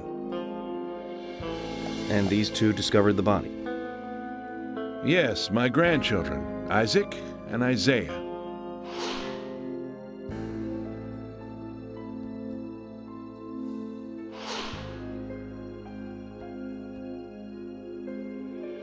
Zach, you see that? Twins. Just like in my dream. We gotta keep an eye on these two. I'm sorry. Could we talk away from the boys? I want to help your investigation, but I don't want them to hear this. Very well. Emily, please. I'll just take them over there then. Thank you. Hold on. Don't do anything without asking me. These children were the first to witness the crime scene. I want to talk to them. Come on, they're just kids. They have no idea what really happened to Anna. That doesn't matter. You agree with me, right, Zach? How heartless. Do you ever think of other people's feelings, ever? Emily's right. That's stone cold, even for the sake of investigation. Children see things in pure, simple terms. They may have seen something we adults would never spot, and they are here at our request as well. We could at least chat with them and see if they want to make a statement. Are you serious? I never joke about matters like this. Oh my god. Don't worry. They aren't as fragile as you think. Look at them, standing so upright there.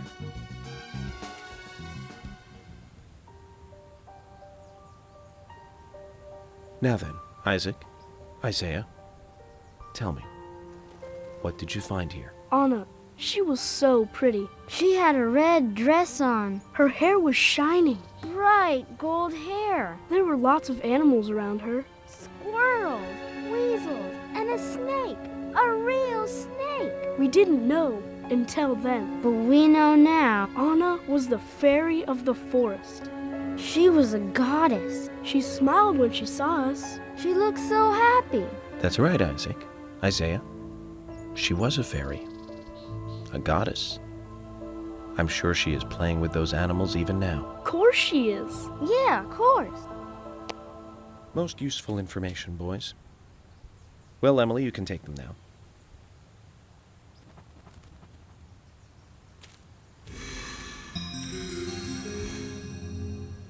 Okay, Zach. This is where Anna's body was. And that means our unsub, our unknown subject, was here too. So, what happened here?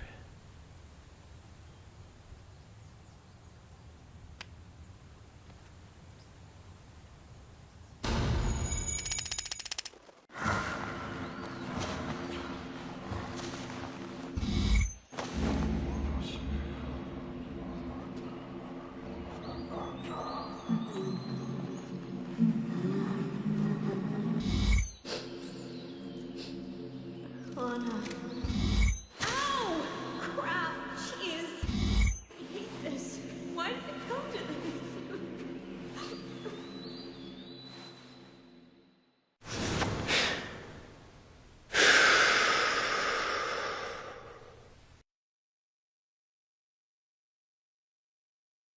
Zach, something is still missing. We need more clues.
Haven't seen one of these in a long time. It's upside down. I guess this is meant to be an anti-peace sentiment then. These holes on the ground were made by high stiletto heels all around here. And this depression here, Agent Morgan, I see what happened here. He hung her from the tree and put on her shoes. He was really enjoying it. A sicko. And he knelt down. And disgusting.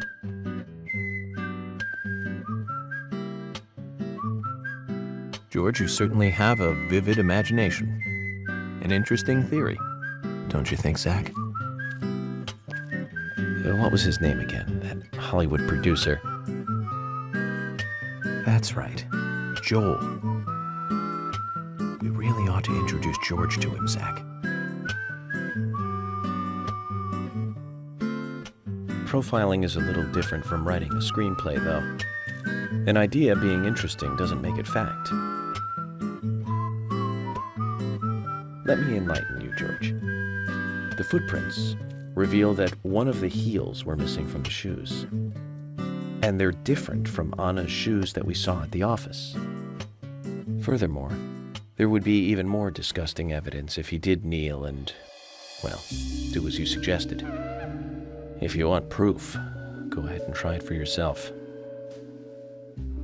He knelt here for a reason other than simple perversion. Zach, what was he doing in front of Anna?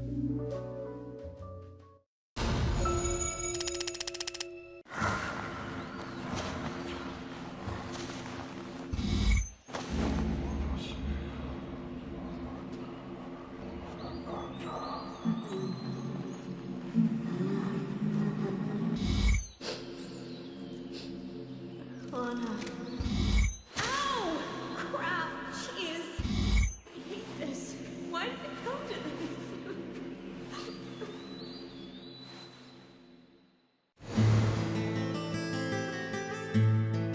Now I get it. He was kneeling to pray in front of her. Just like the twins said. She was a goddess. The unknown subject, offered prayers to Anna's body, with its bitten-out tongue and massive body wound. Once dead Anna was transformed from an object of despite into one of worship. So who is Miss Stiletto Heels?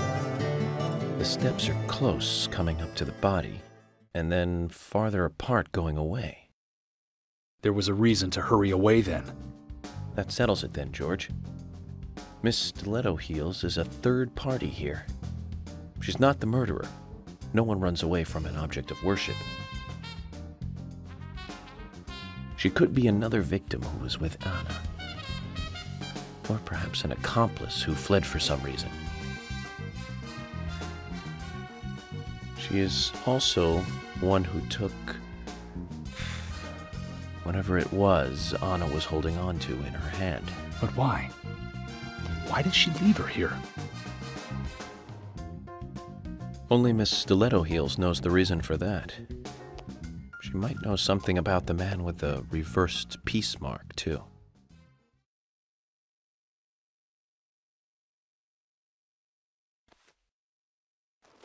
How many women wear high stiletto heels in this town, do you think? Oh, I should think most of them have at least one pair.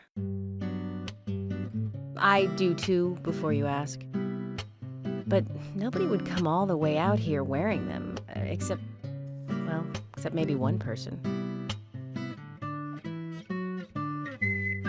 Don't keep me in the dark, then. Who might this elegant lady be?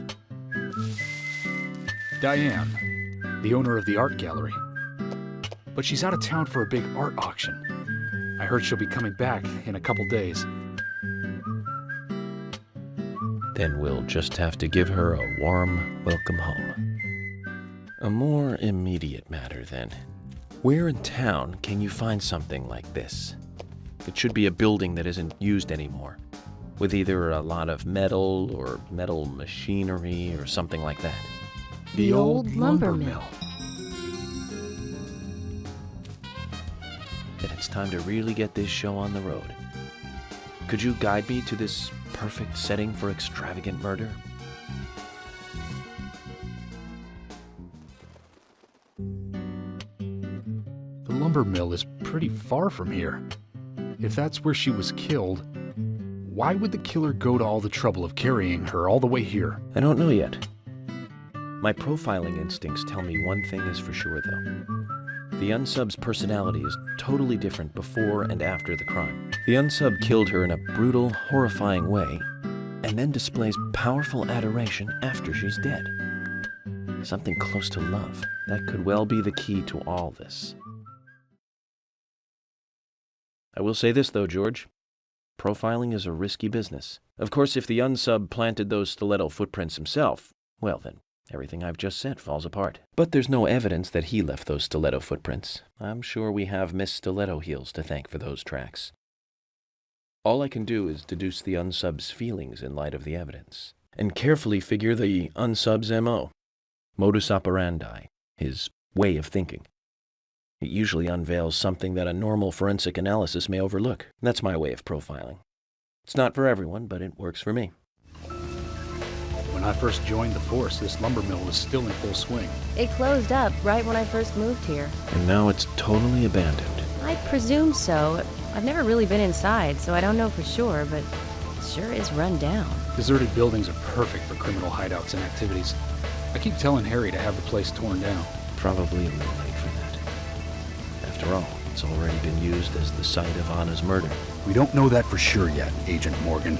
That's right, from your point of view. But the perpetrator selected the lumber mill. Agent York, you seem very confident about this. Confident? No. Confidence is a sweet spot between being rude and hopeless. I'm just drawing natural conclusions from the facts that we have seen. That sounds exactly like being full of confidence, at least to me. And to normal people with common sense. Common sense can be the opposite of fact sometimes. Bear that in mind. Oh, I will, Agent York. Thank you for another pearl of wisdom. Either way, we'll know for sure by simply going to the lumber mill. So keep your pearls of wisdom to yourself, and let's hurry. Well said, George. Can you step on it, Agent York? I'm going in alone. You two stay here.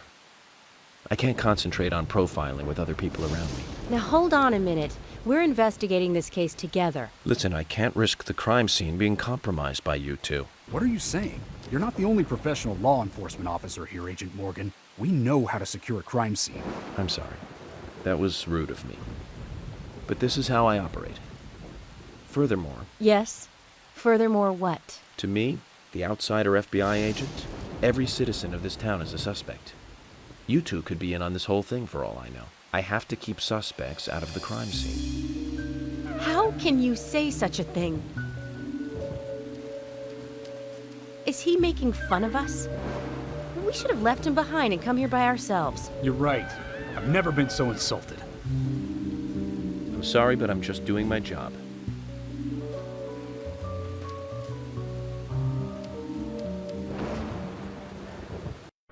Did you hear that, Zach? If they're pros, then we should let every first-person shooter gamer out there join the SWAT team.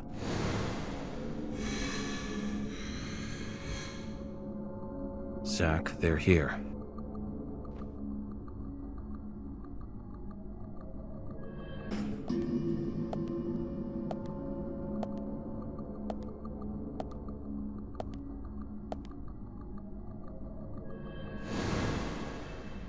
Just as I thought, Zach.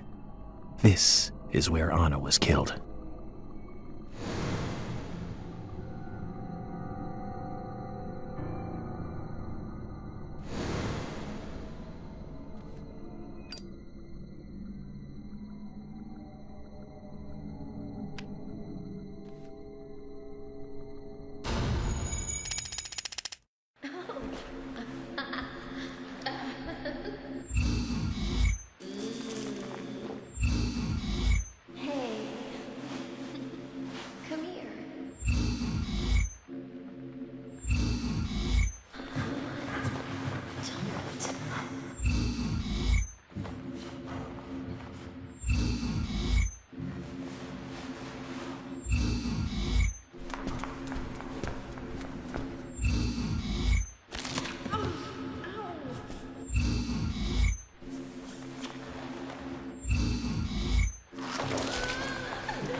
Too much noise. We're still missing a vital piece of the puzzle.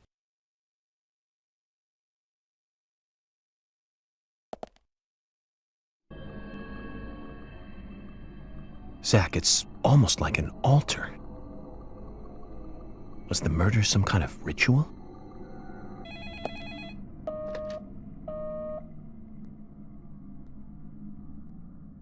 Where are you hiding?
Huh?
Huh?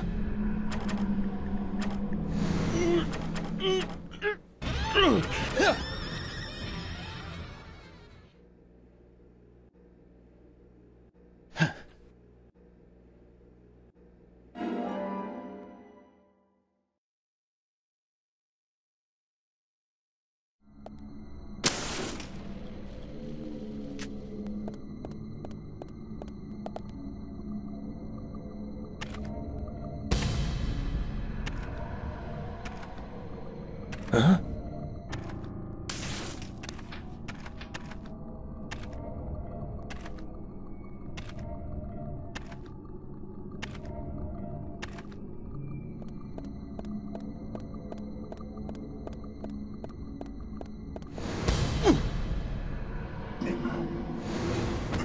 Oh! Gah!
Oh!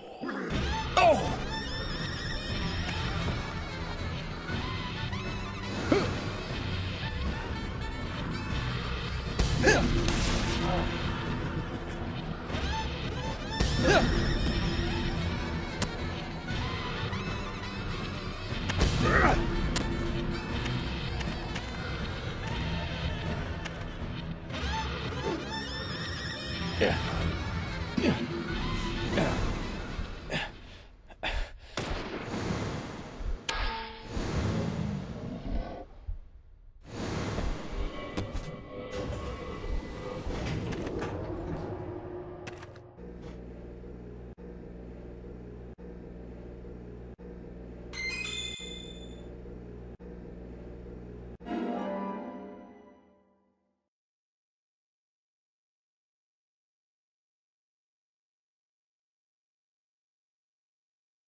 Hey.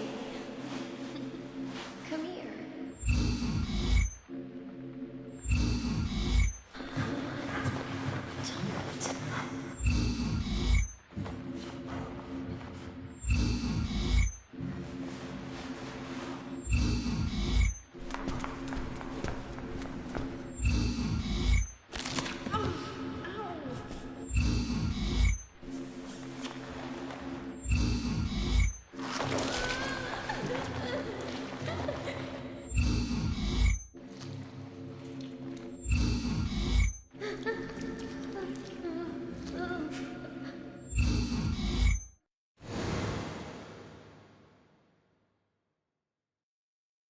That's all the information we need, Zach. Let's go back and show them what we found.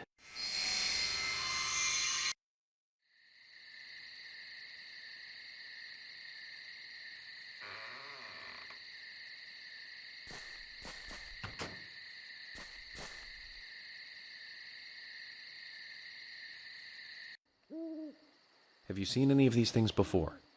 No, not that I know of. But that raincoat is a little odd. Odd? In a town where it rains so much?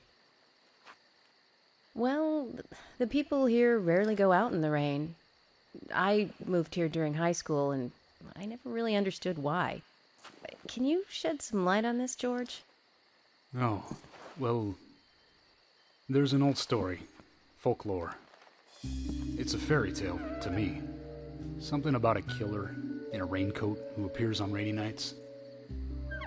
A vicious killer in a bright red raincoat. Yeah, that was it. Just a foolish piece of superstition. A rubbish story someone made up. Not many people still believe it, but I guess it's a traditional place. Most of the shops still close up when it rains. School's out too. And since there's no reason to go out, not many people ever wear raincoats. And now the raincoat killer has leapt out from his picture book. Oh, by the way, would you two kindly show me your backs? Our backs? Is this related to the case? The person with the upside-down peace mark in that photo we found. He's our killer. And what makes you so sure about that? Zach and I saw him kill Anna in the lumber mill. He killed her. Right in there. Oh, one thing. Please don't ask me about Zach. That's a private matter. Anyway, by showing me your backs, we can clear up most of my concerns about you. Isn't that for the best? You do want to remove yourselves from the suspect list. It will make things a lot easier. This is insane. Your methods are rude, insulting, and out of the question. And Emily is a female officer. Forcing her to show you her back is harassment. I don't care if you are FBI or not. You are out of line.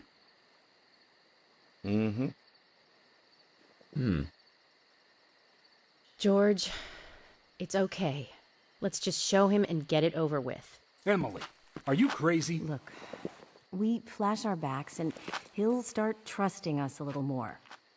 Right? Agent York?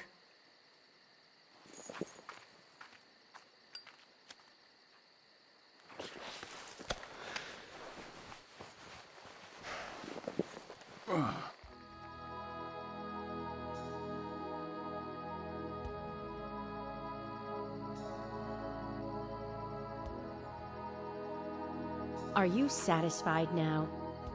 Yes. My apologies. Now you, George. Yeah, okay. I can't refuse it now, can I? But don't expect to get your way all the time, Agent Morgan.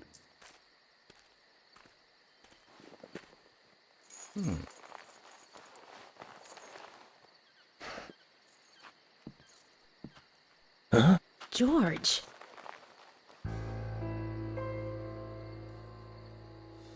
What are these scars? Just like your Mr. Zack. Something private. I don't have to tell you about it. Of course. Just like Zack. We can understand that, right, Zack? Anyway, this will make things a lot easier from now on. I'm glad to say you're both pretty much off the hook. Thank you for your cooperation. If anyone is suspicious around here, it's him. He's the most suspicious. No, I don't think so. But he certainly is the most irritating. We've studied the crime scene. You know what we have to do next, Zack. George, can we arrange to have the townfolk gather in one place? There are some things I want to address with the townfolk. Very well. I'll arrange to have as many as possible gather in the community center tomorrow. Thank you, George.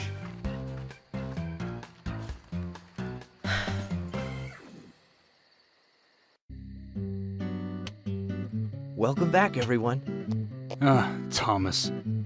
Agent Morgan, it's past 2100. Let's meet up again at the community center tomorrow. I haven't been sleeping much since this all started, to be honest. I'm exhausted. I was just about to suggest the same thing. I'll make arrangements for people to gather between 1500 and 1700. I'll try and get as many people as I can to come, so don't be late, okay? Don't be late. I'll be there. The community center's on the south side. I've marked it on your map. Thanks, Thomas. Well then, see you tomorrow.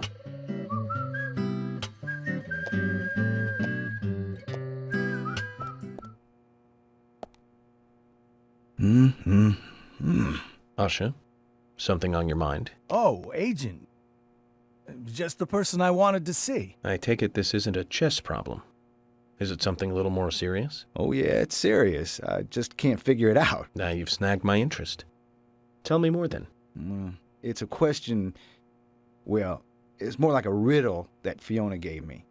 Now, you might want to write this down. It's a little long. Ag silver, Na sodium, Ge germanium, Er erbium, Li lithium, Kr krypton, Ir iridium, Sb antimony, Se selenium, Eu europium, and Sr strontium.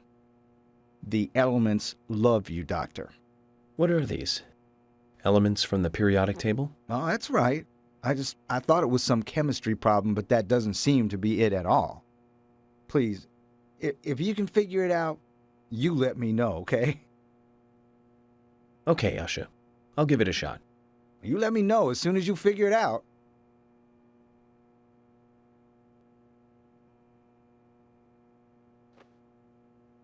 Okay, now, read the first letters vertically down. Angel kisses? You still don't understand? Of course, angel kisses is Freckles. The answer's Fiona. In other words, Fiona is in love with you. Oh, I see. It's a very cute love letter. Those who have the courage to love have the courage to face rejection. And she is a brave one. Don't you think that's wonderful? You know, just between you and me, she's been sending me signals like this for over a year. Then why don't you respond?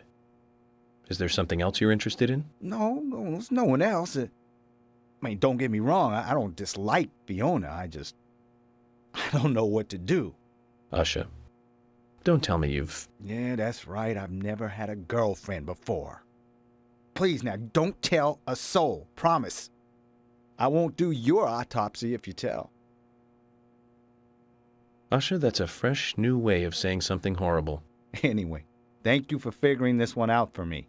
Now, I'll handle the rest. Let me give you this to thank you.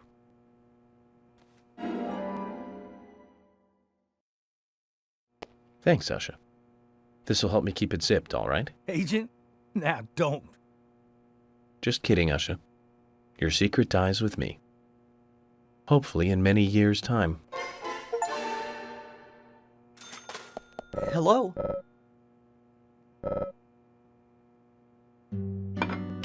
So, what exactly do you want to talk to everyone about? This case goes deeper than you think. The townfolk may have heard about the murder, but they don't understand it. It's a very dangerous situation, and I need to warn them properly. I hope most of them are decent enough to come. No problem there. Emily has made all the arrangements. I've told everyone to gather around between 1500 and 1700. Great. Reminds me of a film I saw recently. A town is under attack by aliens, and so the mayor calls all citizens to the town hall to warn them.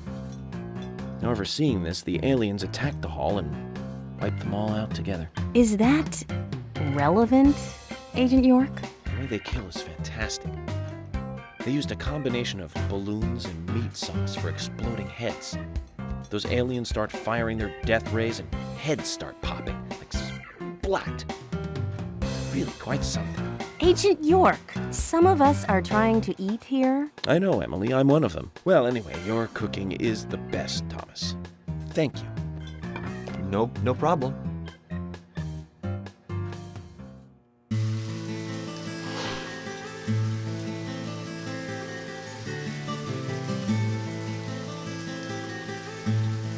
Greenvale Community Center. Now that's an impressive building. Clock Tower's impressive too.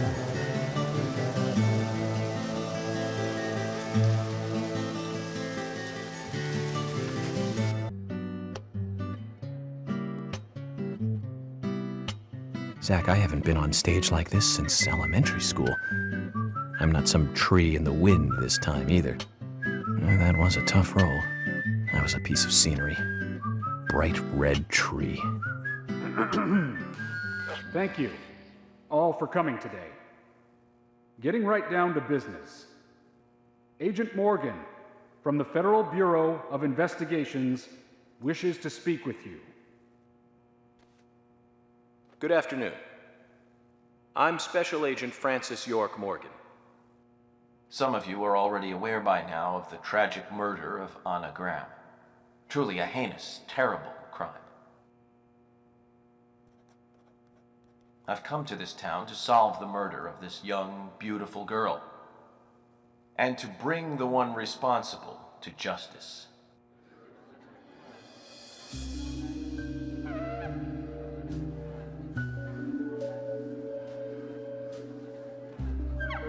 Unfortunately, incidents like these have a tendency to happen again.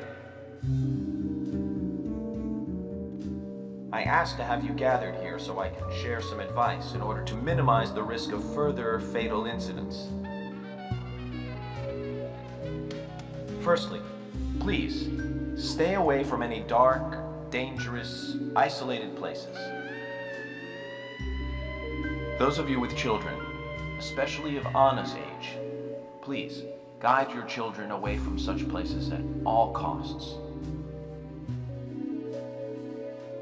Secondly, avoid going out when it is raining. Now, I've heard the folklore story of the raincoat killer. There is a chance that The murderer is mimicking the story. Women should also be especially careful. I would hate to see more victims.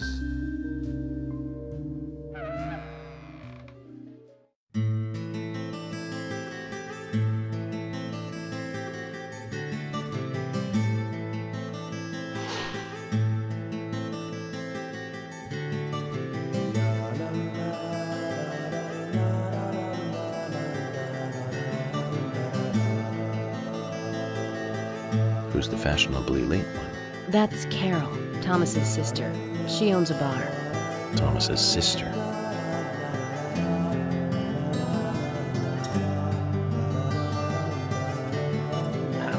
Excuse me.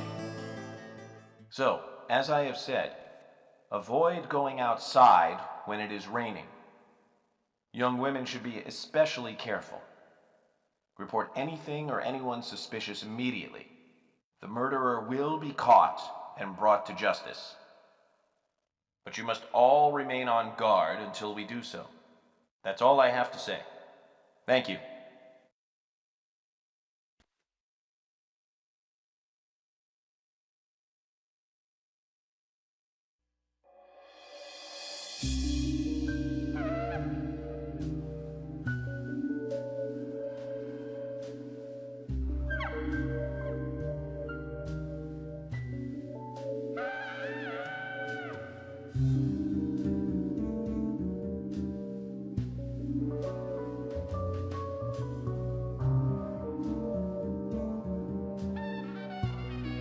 When paying for our sins, we must not frown. The loss of Anna was for that debt.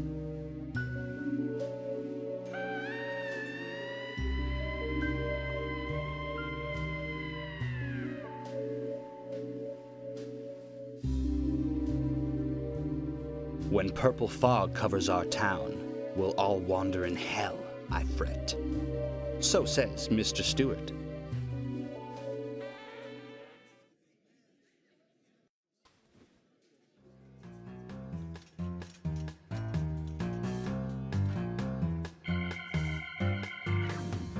Sure knows how to steal thunder. Well then, Zach, let's ask some questions before all these guys leave.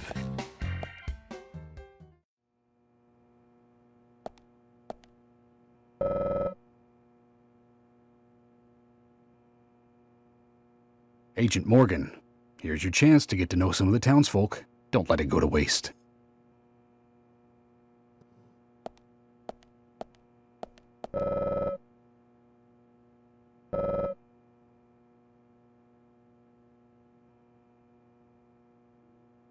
Agent York, your words really made me think about Anna's death again. How could one do such a terrible thing? I'm still in shock. Thomas, I forgot to ask. You don't have a tattoo on your back, do you? Tattoo? I do, actually. But why? Could you show it to me, please? What? Now? Here? Yes, please. This is vital for our investigation.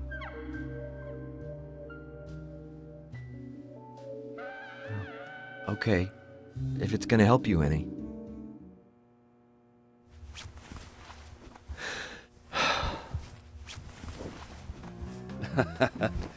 Well, I'm wondering who G is now, but aside from that...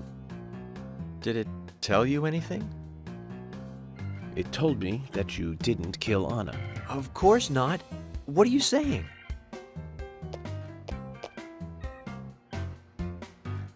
You ought to see that tattoo, Zach. A big heart with an arrow through it and Love G in the center. I don't know when he got that done, but we've all been through the 80s.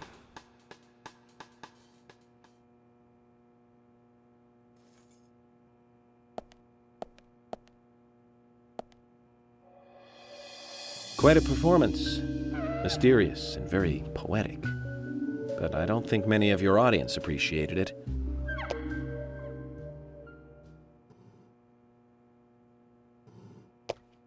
Mr. Francis York Morgan, the purple fog appears with rain. soiling and ruining our town. The evil does not drain. Find out why the town is soiled. Remove the source from which it boiled. Then and only then, your case is solved. But for this to happen, to solve the crime, the proper must do the proper at the proper time. It is not yet mine, that is, Mr. Stewart's time, not mine. But if you, Mr. York, find the right timing to chat with me, that is, with Mr. Stewart, may that be. Informative and fruitful, you will see. So says Mr. Stewart. So, Harry, you know something. But there's some reason why you can't tell me yet. Is that what you're trying to say? Cut the poetic rubbish, Harry, and tell us what you know. We can force you to talk, you know.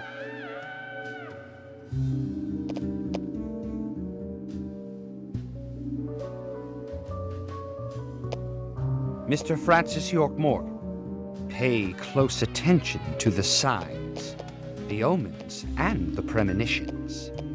Small they may be, they still are finds, and helpful to your investigations.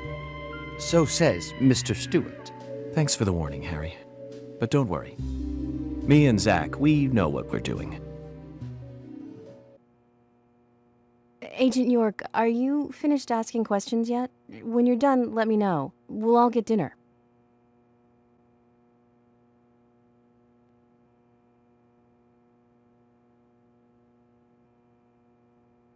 So you're the FBI agent, are you?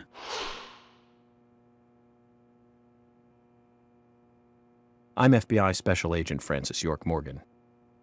I'm the general. I fought for my country in the Vietnam War. A real-life war hero. So why are you living here? Soldier, this is my hometown. After a man returns from war, there's no place to go other than his hometown. Your little speech, you mentioned the raincoat killer. Was that a problem?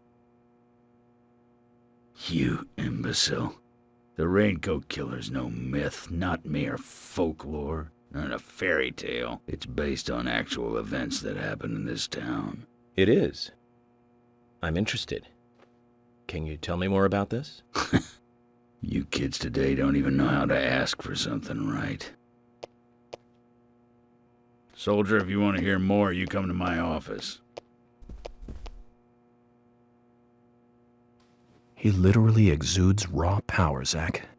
Despite the credibility issues, we should give him a visit. One thing, though. Calls himself a general, but isn't that a sergeant's uniform? Agent York, you make any progress? Of course, plenty. Tell me, Usha, when is Anna's funeral? That's still undecided. Sally isn't really in any condition to do it right now. Her mother? I don't see her here. Anna was her sole reason for living after her husband was deceased. Well, she's probably huddled up at home. And I should probably take some time to pay her a visit. Well, yes, you should. And I'd appreciate it if you could, too. But don't go too hard on her, okay? Are you getting closer to catching the murderer? Hello again, Fiona. Good to see you here. Well, Dr. Johnson told me to be here. He said it would be important. Well, that was good advice. He may be young, but he seems like a wise man. Oh, and he's a very hard-working person, too. Everyone thinks he's some kind of weirdo, but I don't think so at all. People don't understand why he's in the autopsy room all day, but I do. He's doing research to make the world a better place in the future. You know, he already made a fortune in LA with his career. I did not know that. You didn't? Oh, the doctor is a very rich man. He has a really big house over by the lake. Amazing, Zach. He must be loaded. Rich and young. A perfect combination. But you don't get that feeling from him at all, do you? He doesn't show it. That's one of the things I like best about him. Well, I could have been fooled if it weren't for you. Thanks for the valuable information, Fiona.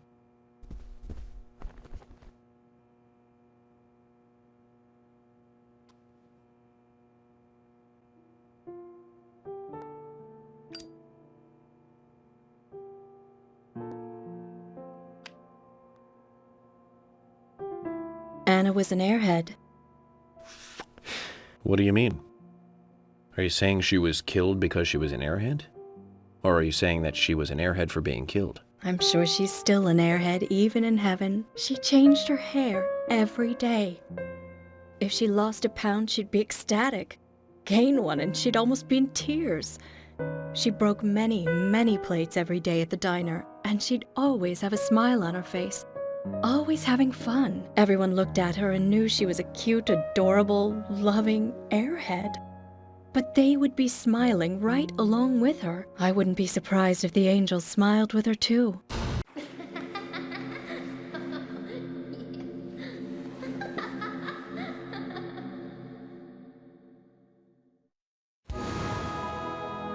Isaac and Isaiah said that Anna was a fairy of the forest, a goddess.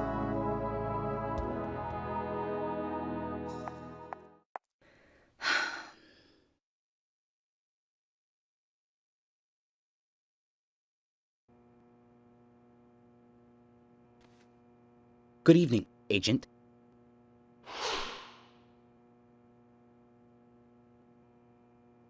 Good evening, Mr. Brian, the gravekeeper. Brian. Mr. Brian. I like the retro look. Auditioning for Little Grave on the Prairie? Anna. Oh, she was so beautiful. Too soon. Too soon to go to the grave. So sad. So sad. I totally agree. That's why I'm here, looking for the one who did it. Were you close to her? Anna, her smile, so warm. Anna, blonde hair, so bright. There's a graveyard somewhere in town, Zach. I'm not excited about the idea, but maybe we should at least check it out. Quint, you're here too. I didn't think you were the town meeting kind of guy. A friend of mine was killed, you know, man? I'm not letting this one go quietly. I'll do anything to help you catch the scumbag who did this. Thank you. But vigilance is not justice. Nothing good will come from desiring simple revenge. Oh, come on, I'm not that stupid. But I'm frustrated a bit just thinking that there's nothing I can do about it. We each have a role, purpose in life, a raison d'etre. Don't forget that. I know. Just don't preach to me. You're sounding like my old man. Zach, wow. I'm in shock like a weasel in an electric chair. You just made me realize that I must be getting old. So, finding your way around okay? Yes, pretty much. But some people are hard to get along with. People problems, huh? I thought city folks were used to things like that. There's lots more people in the city than there are here. Well, that's true. But I started simplifying things a bit. Here's my new way of thinking. It's simple, really. There's only 3 types of people. Criminals, victims, and investigators. Everyone else are just vegetables. Vegetables called other people. You really are strange. I've nothing to say to you. I haven't asked you anything yet, Jack. Shut it! I might open up if you introduce me to, I don't know, a Ben Franklin or two. Oh, what a creature. Guess there's always someone like him in every town. Hello again, Agent York. How are you? Good, thanks. And you? Oh, I'm feeling pretty good today. Well, that's good to hear. Do you have any information that could help me out? Information? Sounds difficult and not my kind of conversation. Anyways, you should come by the gas stand again. I'll give you the best service in town. Zach, perhaps you can tell me. Why did she bother coming here? Jim, thanks for your help in the forest. How are Isaac and Isaiah? They're fine. They really seem to love their grandpa. Well, I guess they do, son. I want to keep them away from the filth of the material world as much as I can. Their mother agrees, which is why she lets me take care of them so often. And that's why I want you to solve this case quickly and go home. Those rumors about that scar of yours do more damage than good around here. I guess I reek of the material world, don't I? I have to, in order to do my job. But I understand what you mean. I'd think the same if I was born in a place like this, Zach.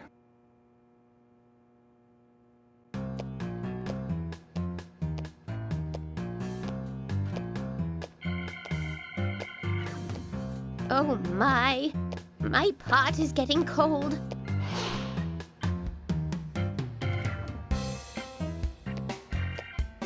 Hey, mister, my pot is getting cold. You are...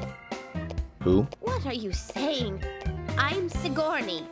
Sigourney. Sigourney. Okay. Now, what is the matter? Can you explain? No time for chatting.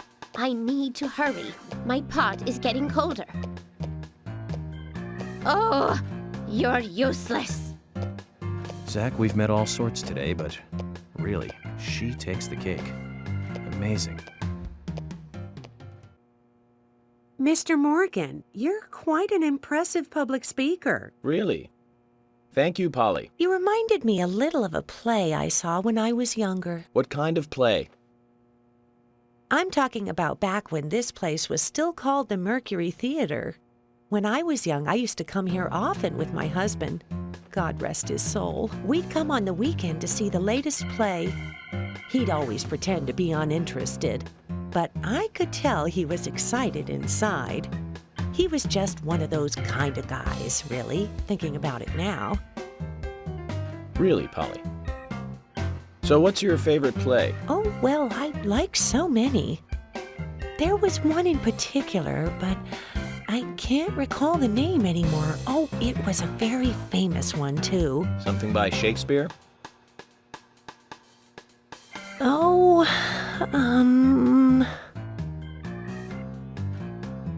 no, nothing. One more bell that doesn't ring anymore. I've always been forgetful about the plays we used to see anyway. Oh, and my husband would get angry at me for forgetting what we saw. He'd go on for hours retelling what the play was about. His eyes were so sparkling, like a happy young boy. I see. So, what's your favorite play? Oh, I almost forgot, Mr. Morgan. We're going to have another guest soon. I have to get back and get things ready. Sorry for having to hurry away. I'll see you back at the hotel. Zach, I think she could embarrass the toughest of the FBI's interrogators. She successfully avoided answering my question, Zach. Amazing. Hey, York! You were rocking it large up there! Was I? I haven't been on stage like that since elementary school. You made me think, man, like, things can't go on like this. We need, like, some action or something. I was pretty psyched up, you know, before you got on stage. I was like, dude, a real psycho in town. Pretty sweet gig. But now, I mean, dude, that lunatic could be any one of us, man. I don't want to think of that whack job coming after my family. Makes me shudder all over, man. It was way too heavy. You'll catch him, right, FBI? Of course. But you need to be able to take care of those you love, too. You're right, man. Right on the level. I need to do what's right for my family, man. You lit my soul, man. Thanks, FBI. Hey, Lily. Agent York, your speech frightened some of us a little. You should work on being more sensitive with words when talking to groups. Really? I tried my best to be gentle. So, have you noticed anything strange or out of place recently? Just Becky, really. She works part-time at the store. She's been acting strange recently. Strange? How? I took the boys along to visit her house today. I was just worried, you know, because she hasn't come into work at all after that incident. But she took in the boys and told me to wait outside. Something about a special secret between just the three of them. I just couldn't understand it. Now that's interesting. Thank you, Lily. Perhaps we should give Becky a visit tomorrow, Zach.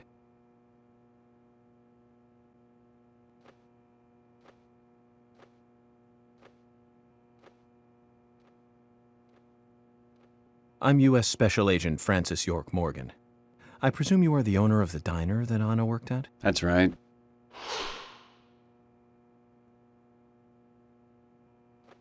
I'd like to ask you a few questions about Anna Graham. Did you notice anything strange about her prior to the incident? Nick, are you hiding something? No, nothing.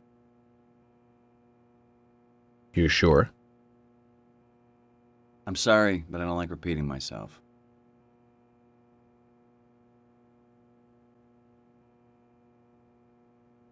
Can you tell me if you noticed anything strange about Anna before the incident? Well, I'm not sure if this will be of any help, but... Anything, no matter how small, could be of help. Well, you see, the diner closes when it rains. Many shops do that around here, as you might have heard. Anyway, Anna always seemed unfocused the day after it rained, and came in late, too. It was almost as if she used up all her energy the day before. Come to think of it, that was really strange. Did that legendary monster really kill her? It wasn't a monster. Just a criminal. Criminal I'm going to catch and bring to justice.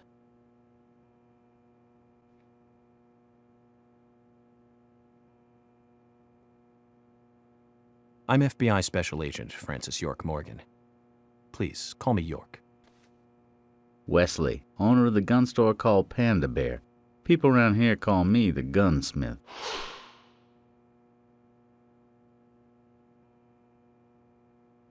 Was there something you want to ask me? How do you make a living running a gun store in a place like this? I'd be worried because there can't be that many customers. Worry gives a small thing a big shadow. I do gunsmith work in my shop, too. If you got the skills, the customers find you. All you need is a network. I hope so.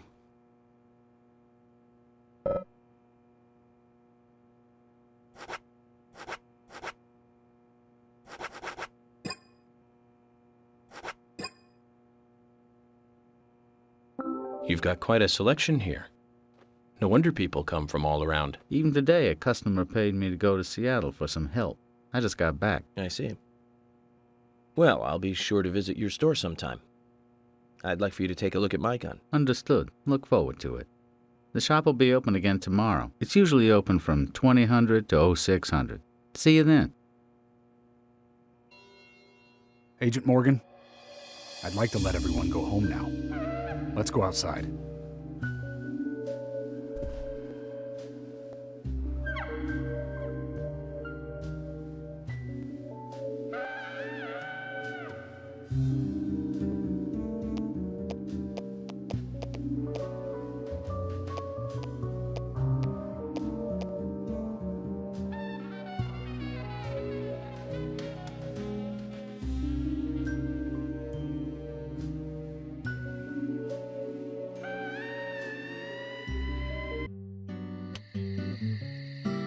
Well then, Agent York, do you have any plans for this evening? I was going to head back to the hotel and go over my notes.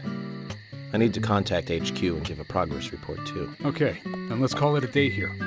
Sounds good. Contact my office when you finish your report. We'll pick you up tomorrow morning. Diane, the owner of the art gallery, should be back soon. All right, then. Let's do that.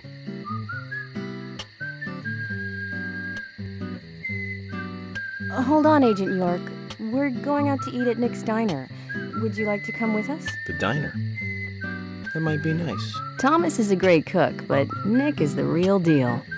No visit to Greenvale is complete without eating at the A&G. A very appealing proposition. Zach, what do you think? We can always go back to the hotel after eating dinner, or go directly back to the hotel. You decide, Zach. Mm-hmm.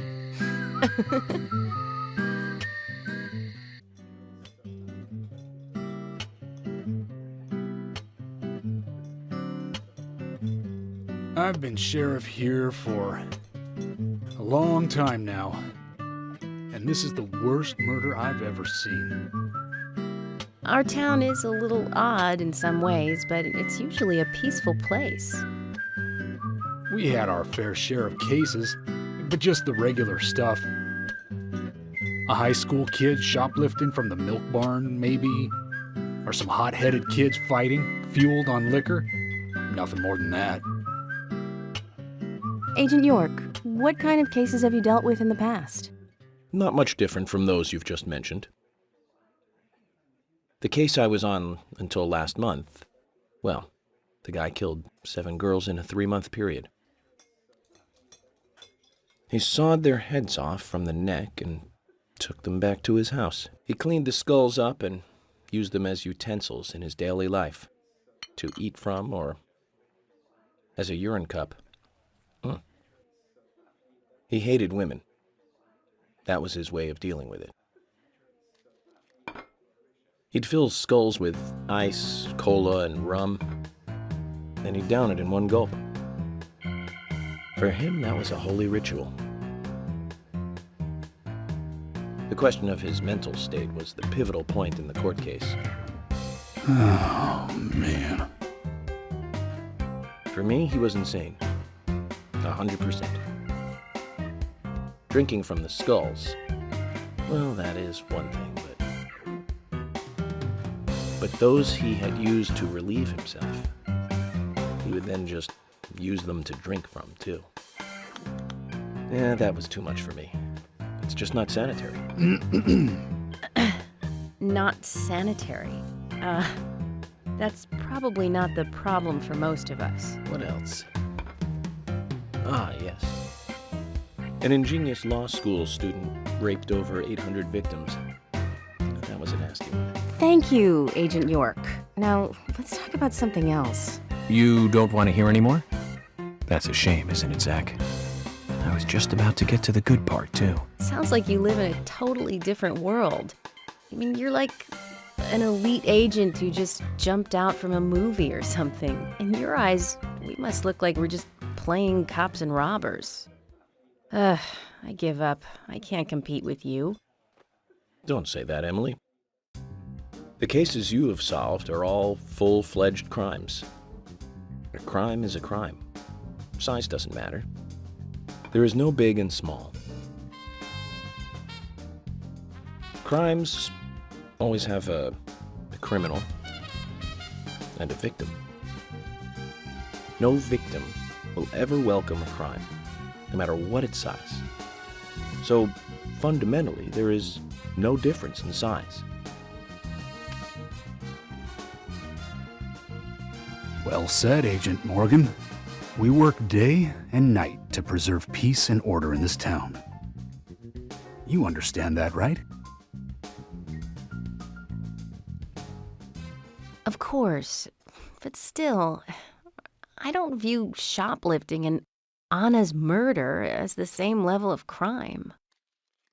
Me neither. I never even dreamt that such a thing could ever even happen in this town. I keep on expecting to see Anna here in this diner, waiting on tables.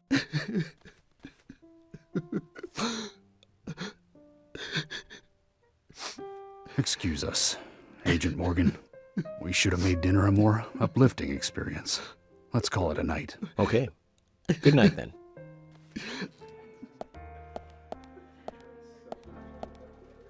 Hmm?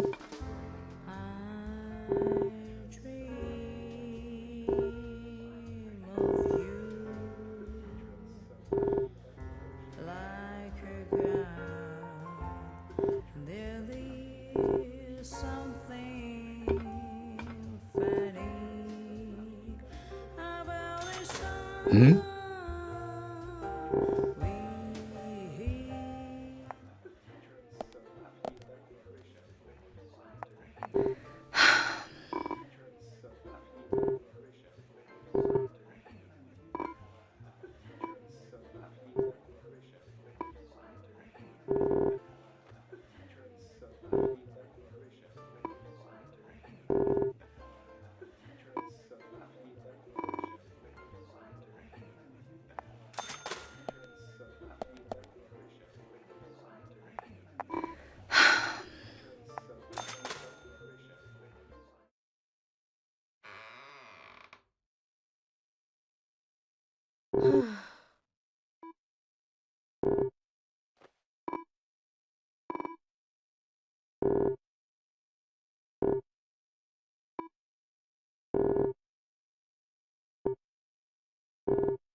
Now then, young fella, how do you feel about your current vehicle? My vehicle?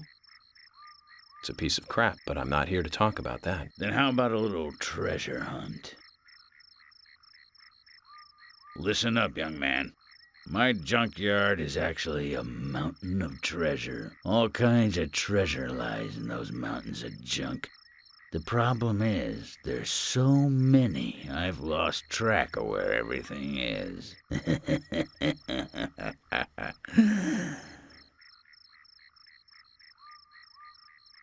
You've caught on already. I can see it in your eyes. I need you to head out in the yard and find certain things for me. If you help me out, I'll customize your car a little. What are you talking about? Didn't I tell you to shut up and listen to your superiors? Now, will you do it or not? I don't see any reason to refuse. Well said. First, I'll need some low gear parts. With that, I'll be able to boost the engine of your car. You'll find one around E5. Go! Don't just stand there, get going!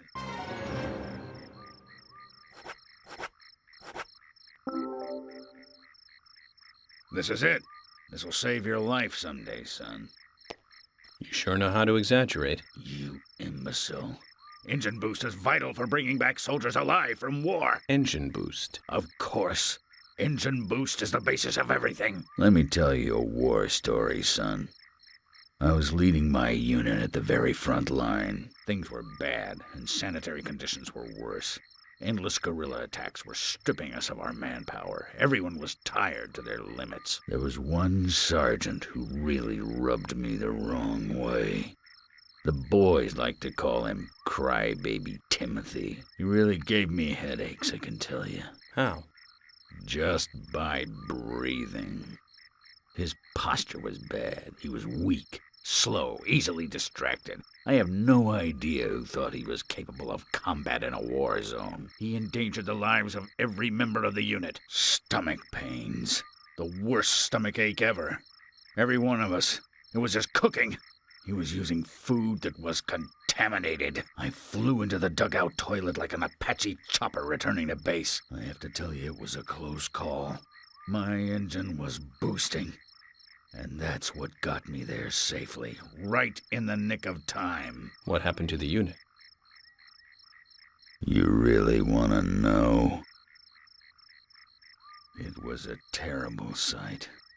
Powerful, athletic men reduced to walking dead, blinking like crazy, shaking with pain. Their confidence and self-esteem were all crushed. They almost didn't recover. An interesting story. So you see the need for engine boost now, do you? I'll keep my side of the promise and get to work on your vehicle.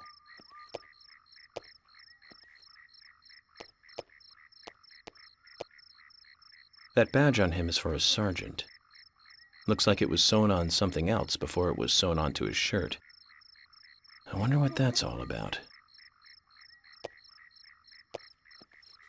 I put in longer pistons and optimized your lower gears. That should add boost to your speed when you accelerate. But there's still plenty of stuff I can do to make your car go faster. Just come see me again and I'll customize your car a little more. Hey, Sigourney. I'm glad you're here. My pot, it's getting cold. Please, let's get going. Could you explain what you're talking about? What are you rambling on about? My pot's getting cold as we speak. Hurry! Hurry! Zach, I guess we're going to have to drive her home. But I wonder what happens when her pot gets cold.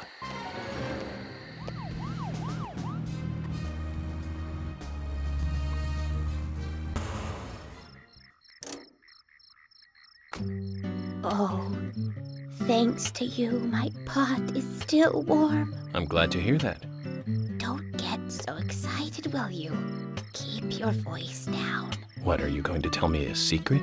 The pot knows everything. Hears all. If you can't find the person you are looking for, You need to look at things from a different angle. There is only one truth, but more than one is always visible. Like cooking a stew. Mix things in and wait for it to boil together. Just make sure it doesn't get burnt. And keep an eye on it. You have to gently mix it sometimes and wait until it's ready. Listen carefully. The best stew is a stew that is boiled slowly. Oh my! My pot is getting cold again! Did you have to talk so long? Oh! You've got quite a selection here. No wonder people come from all around. Compliments do nothing. I strive to meet my ideals. Others may judge my results. The words of a true craftsman. Your job must be your hobby. No, I have another hobby. You do? Aside from work? Tell me then, what is it? It's nothing special. Since I was a kid, I always liked to collect cards. Cards? Like trading cards? That's right.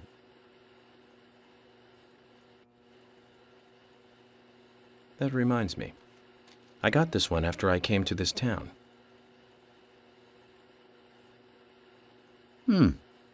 This is a precious one. Where did you get it? I picked it up around here somewhere. I didn't really think much of it. I see. Then how about a trade? A trade? Here's an idea. As a collector, I just love looking at rare cards. I'd love to take a look at the cards you have. I won't take them from you. And I'll give you something, depending on how many you show me. You'll pay me just to look at my cards. You really must be a card freak, huh?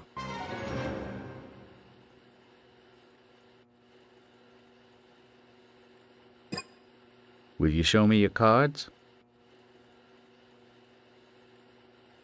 Of course.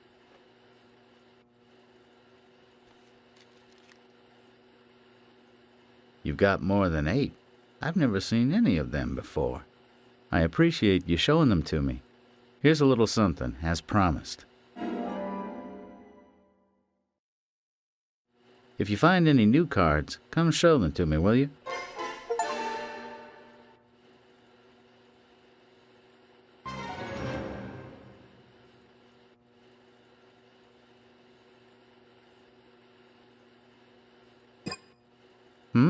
Wait. Looks like you got a few more cards. Show them to me.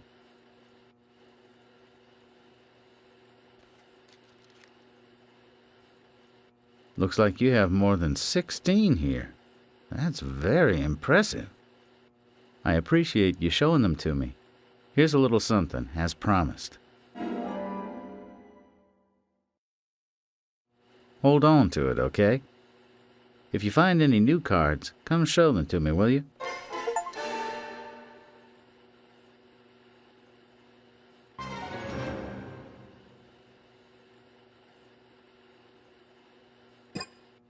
Hey, hold on. You got more cards.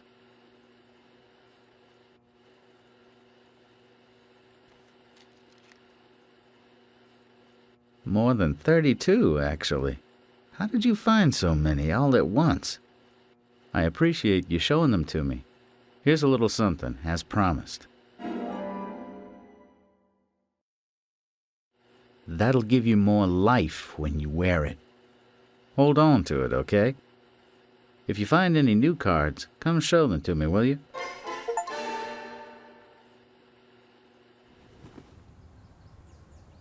We saw someone. We really did. Isaac? Isaiah? What exactly did you see? Someone in the forest. Standing under Anna's tree.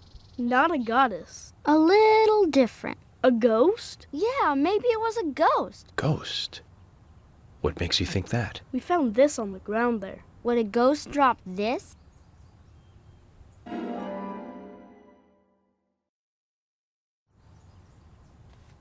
Let me see. It's blurry and out of focus. I can make out 2 people, but not their faces. So that's why they think it was a ghost. But then who was under Anna's tree?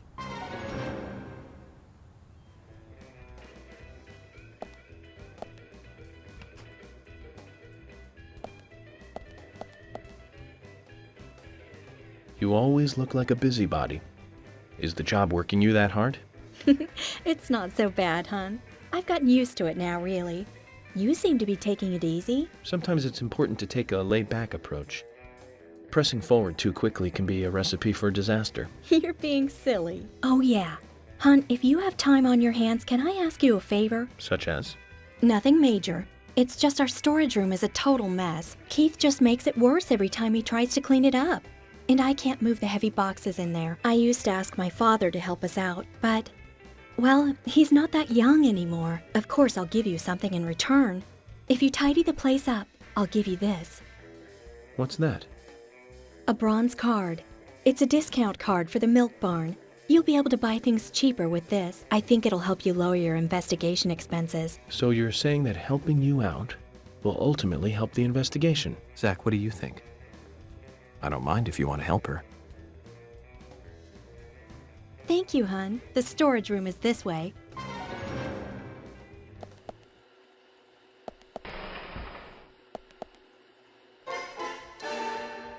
Thank you, hun. You've been a big help. You're a real hero. A hero? You just can't leave those who need help alone, can you?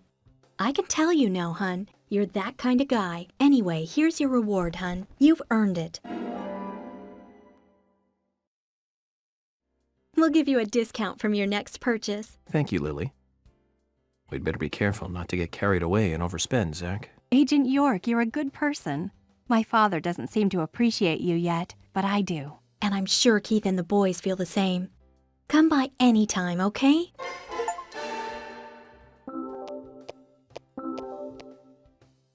Hey, man. The spot on the map is called Cope's Tunnel. It's one of a couple of places in town where, like, spooky stuff happens.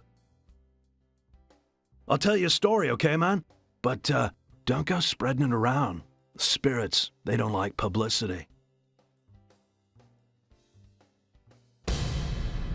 Back when this place was a lumber kingdom, you know, the rockin' 80s, that tunnel was the main connection from the lumber yard to this town.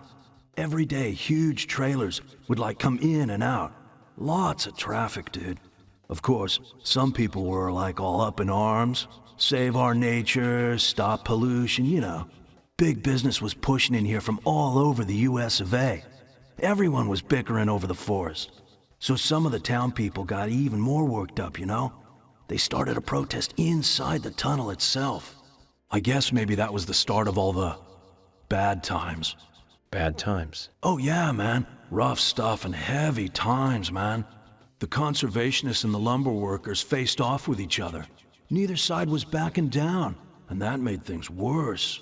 Amid all this chaos, there was a man and a woman who got engaged. Problem was that the man was a lumberjack, and the woman, she was a tree hugger. They rarely ever fought, but then, one morning, they had a lover's quarrel. People think that her love of nature clashed with his profession. But we'll never know what they really were fighting about that morning. The man shouted. He called her an idiot. And then he stormed out and went to work. If only he had known, that would be the last word he would ever say to her. When he finished his work for the day, he got in his car and drove home. When he got to the tunnel, he saw lantern lights glowing faintly. Those fools, not again. He just thought they were protesting in the tunnel again. And to scare them a little, he decided to speed up.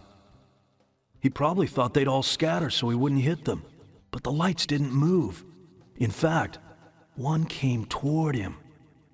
A second later, there was a thud, and the lantern flew up into the air. Slammed on his brakes, too late, of course. Then, totally freaked, climbed out to see what had happened. I don't need to tell you who he hit, do I? What's more, in her mangled hand, there was a letter to the head of the lumber mill. A peaceful settlement offer. The woman had no other relatives other than the man. And the lumber mill took no responsibility for the accident. It was going out of business anyways. What happened to the man then? No one saw him again. Some say he killed himself, or simply just vanished. You know, he might still be in the tunnel, weeping over his lost love. So now, some folks say there's a ghost of a young man that haunts the tunnel. I told you it was called Cope's Tunnel, right? Well, check this out. Some people call it Corpse Tunnel now. You better be careful, Mr. FBI, if you go down there by yourself.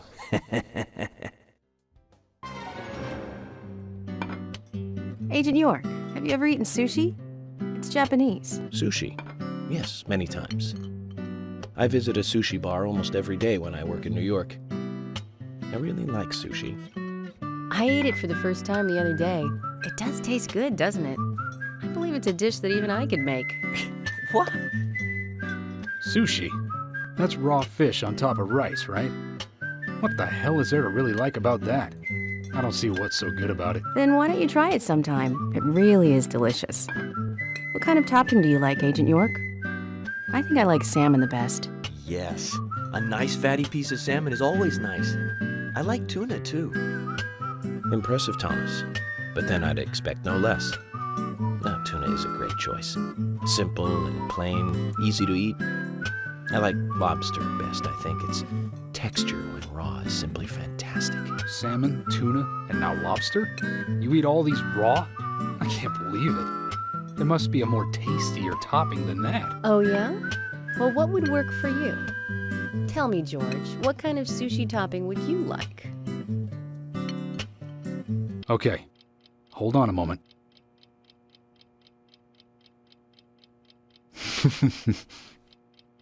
How about French fries and ketchup?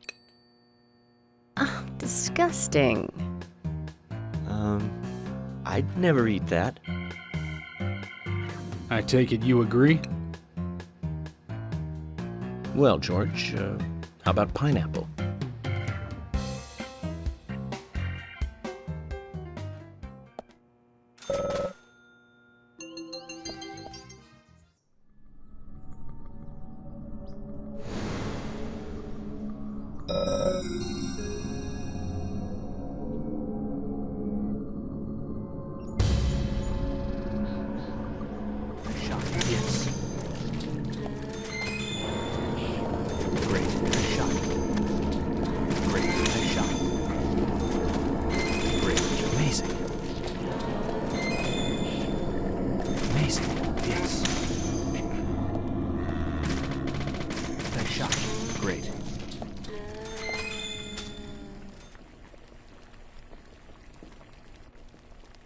So, how's the chemistry experiment coming along? An experiment? I'm doing my best to learn how to cook better, thank you very much. Sorry if I touched a nerve. I just couldn't resist it. Well, anyways, how about trying a taste for me then? You mean a taste of this? Well, I think it came out pretty good. But I want to hear other people's opinions so I can improve my cooking. So come on, please. This is shocking, Zach. She's serious.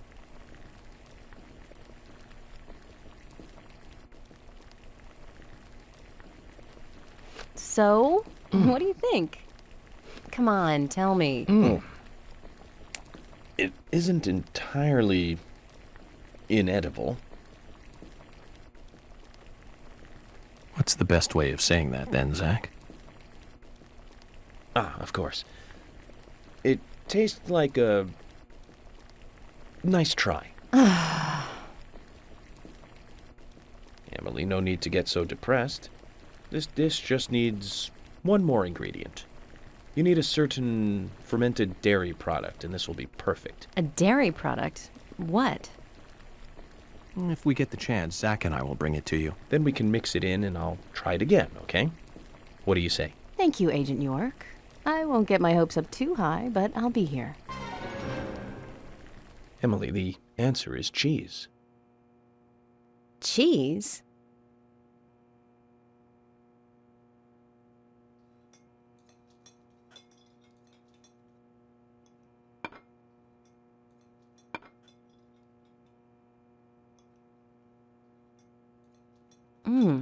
This does taste good. Like something Thomas made. I agree it's good, but this isn't in the same league with Thomas's cooking. His cooking is so precise, so delicate. I'm looking for an example here. It's like listening to classical music during tea time on a holiday afternoon. This, however, is far more wild and running free. The two are opposite poles, really. Making yours, like...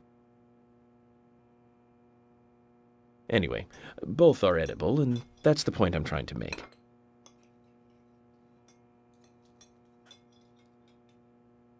Enough. But how did you know the cheese was the answer? I was looking at the ingredients, and it hit me. Milk, macaroni, flour, butter. You were trying to make macaroni and cheese, right? Macaroni and cheese? Of course not. It's Italian beef stew. Zach, have you ever heard of a beef stew with no beef in it? I certainly haven't. At least not until today.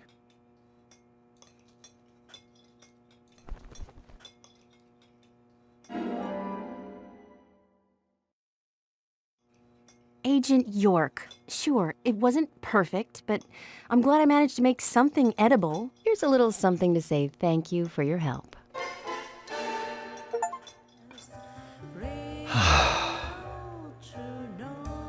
Thomas, something on your mind? Actually, Agent York, something has been bothering me recently. Bothering you? How? Well, there's this customer who always gives Carol trouble. Is it affecting business? He probably doesn't mean to, but, well, yes, to answer your question. You're an officer of the law. Why don't you just arrest him? Well, you see, he's not exactly breaking the law. No violence. He hasn't physically attacked her or anything. I understand, Thomas. If it's bothering you, then I'll take care of it. What? Aren't you busy with the investigation, Agent York? That won't be a problem. So tell me about this unwanted customer. Well, he isn't here right now. He usually comes in after 2100. I'll take a look in from time to time.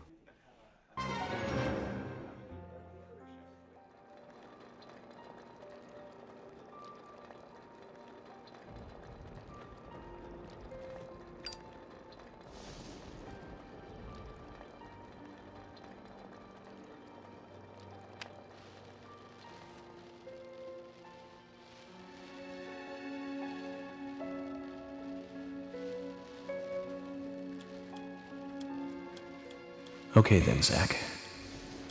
Let's go back over our progress. First, the victim, Anna's death. She was found hanging from a tree in the forest. She was cut open with a knife from her chest down to her stomach. That was the direct cause of death.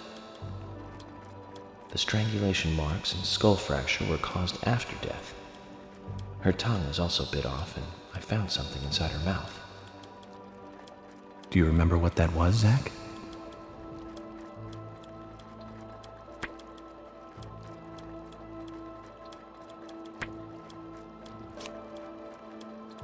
That's right. We found the same red seed in her mouth. According to Emily, it was raining when Anna was killed, but traces of tears were still evident on her face. Which means the perpetrator killed Anna under a roof in the lumber mill, and then carried her body into the woods after it stopped raining. We found numerous important pieces of evidence at the site of the crime, a total of 4 things. Knee prints in the grass, a wood chip with metal dust, a photo of a man with a tattoo on his back, and one other thing. Do you remember what that was, Zach?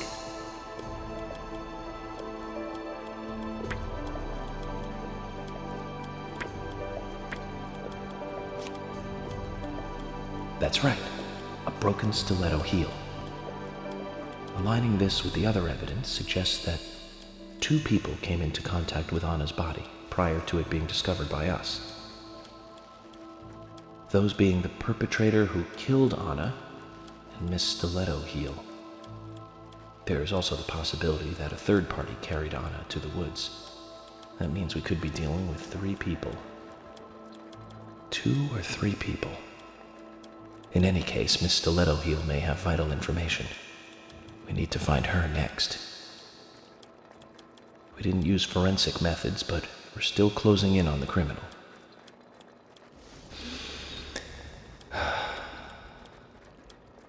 Have I forgotten anything? Ah, of course.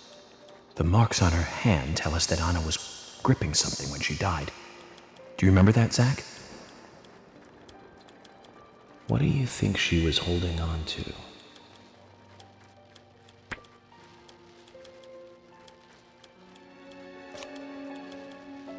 That's right.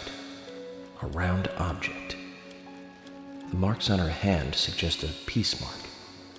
The man in the photo found in the woods had a tattoo of an upside-down peace mark on his back. These two could well be related. But we don't know for sure. Next, the townfolk. A few are worthy of special attention. Carol McLean, the singer and bar owner. She's Thomas's sister. Then there's Nick Cormack, the owner of the diner. Both of them seem to be hiding something. There's Diane, the owner of the art gallery, who's out of town. Then we have problematic, old, rich, and eccentric Harry. Both will be tough to crack. Well, we just have to go one by one. I've been thinking, one of the biggest rewards here is the fantastic food. Enjoying food is cultural, and yet it's also a bit uncivilized. It's interesting how good food motivates me to work harder during investigations. Oh, and on Emily's back, it was strange to me. Hey, don't take that the wrong way, Zach. I wasn't getting all excited or anything. But it did make me feel strange, nostalgic, and sad almost. It's starting to rain. I think this case may take a while. Emily! Lunchtime, Emily! I'll eat later. You'll eat right now, young lady. You need to listen to your mother. I want to hear the rest of the story. Eat your lunch, then take a nap. Then I'll tell you the rest. But I want to hear it now. There's no need to rush things. You must live your life at the pace that is right for you. Honey! Are you coming?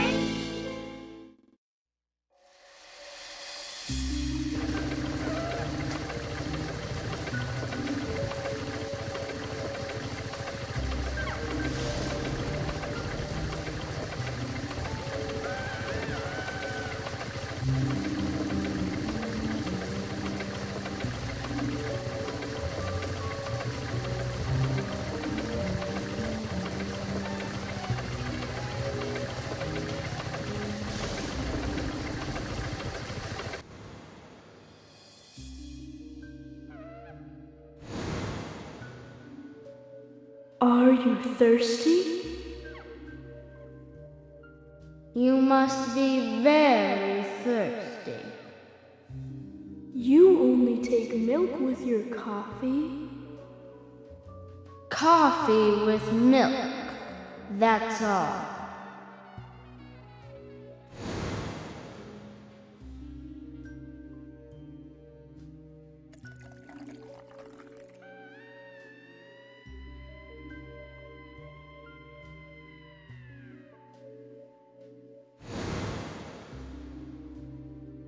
Becky? My name is Becky. What are you doing here? My name is Becky. Do you know where the exit is? My name is Becky. After your throat is quenched, you must do what you must do. Take a sip of coffee and go.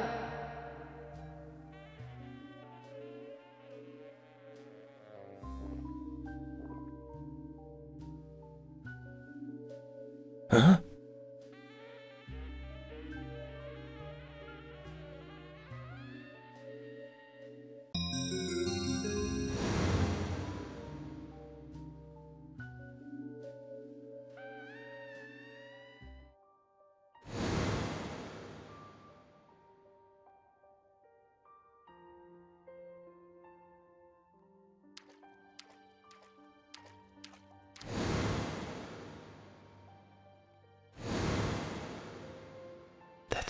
Me. That's me when it happened.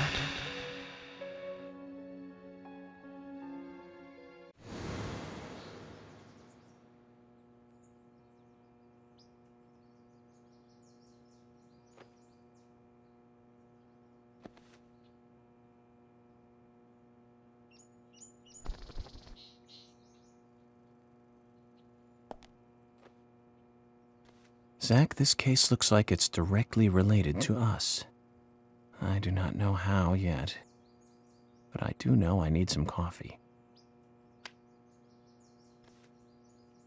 George said he'd have someone pick us up in the parking lot. Let's get some breakfast with Polly first. Whoa there! Did you need something? No, I was just passing by. I didn't think anybody else was here other than Polly. The door opening like that it surprised me, that's all.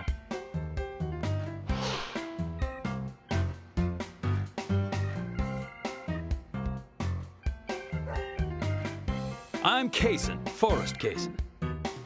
Nice to meet you. I travel a whole lot, you see, selling tree saplings. Just the usual salesman doing the usual road trip. Sometimes I feel, I don't know, like a jolly old bumblebee spreading pollen. FBI Special Agent Francis York Morgan. I get it. You're the special agent Scarface that everyone's yakking about. Nice to meet you, Francis. Special Agent Scarface? I'd need a bigger scar to live up to that name. Call me York. That's what everyone calls me. What? You got it. York. Is this your first visit here, then? No, sir. Actually, I've been coming here once or twice a year for, a while now. I don't get much business here, but it sure does make a fine vacation. I mean, it's a gorgeous hotel at a bargain price. It's so relaxing in these parts, too. Oh, I just love all the nature. I feel so relaxed here.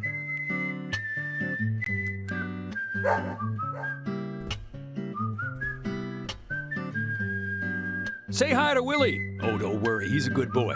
Do you like dogs? Hey, Willie. How are you doing?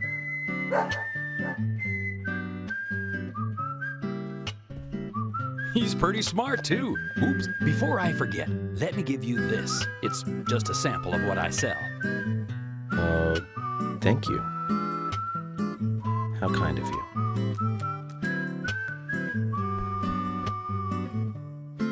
So, what brings the old FBI out here? Sounds like more than just a vacation. A murder, actually. The perpetrator is still out there.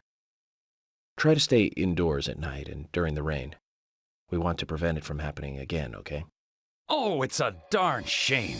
Places like this used to be the safest in America. Could I ask you something? Do you know a lot about seeds? Seeds? Gardening, huh? You don't look like a green thumb, but let me tell you though, I'm pretty much the only one who can make those saplings sprout. There's a trick to it that can't really be passed on, you know? It's like, the secret of making a good smoked ham, something like that. But you know, once they sprout, you don't need to do much. You can leave it be and, why, it'll turn into a big tree no matter what happens. Kind of like those stocks that politicians buy that just keep growing and growing. Well, you just wait and see. This town is gonna love them. Right. We were just about to go take a morning stroll, so I'll get going. Good luck now with that case. Thanks. Zach, do you remember what the coffee said? Forrest Kaysen. F.K. This show has just begun.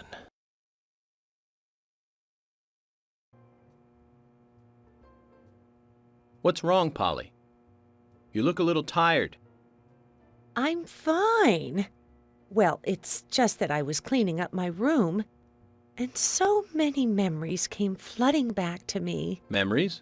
Oh, my dear, Mr. Morgan, that's not the kind of question you should ask a lady. Breakfast looks as good as yesterday's. I hope you enjoy it. I will. and thank you. I just met Kaysen, actually. Oh, good old Mr. Kaysen. Did he give you a sapling? As a matter of fact, he did. Don't tell me he gives one to everyone he meets. No. Only to the people he feels comfortable with. He told me. He must feel really comfortable with me. He must. Is there anyone he hasn't given a sapling to? Mustard? Okay, I'll just get it from the kitchen then. No, mustard has nothing to do with it. I was wondering if you know of anyone that Kaysen didn't give a sapling to. Oh, too much pepper. I did think it might be. I'm sorry. Ah, Zach, I forgot. We'll never get anything out of her, will we? Forrest Kaysen. He's hiding something. You think so too, right, Zach? But no need to rush. All secrets are hidden until they are inevitably divulged. The powers of entropy. The world exposes everything and causes chaos. Just like this coffee.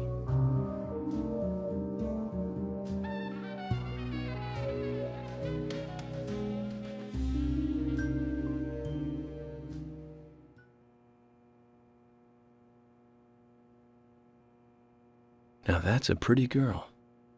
I wonder who she is. Polly's daughter, perhaps? Maybe a granddaughter. Might be worth asking her. Polly, about this picture. Oh, that's me when I was young. Well, that's that. What about it, Mr. Morgan? Oh, nothing. Forget it. Oh, it brings back memories. There was a Miss Greenvale contest in town. And I was so young and daring. I entered the contest, you see. It's embarrassing just thinking about it now. There's nothing to be embarrassed about. You look beautiful in this picture. Yes.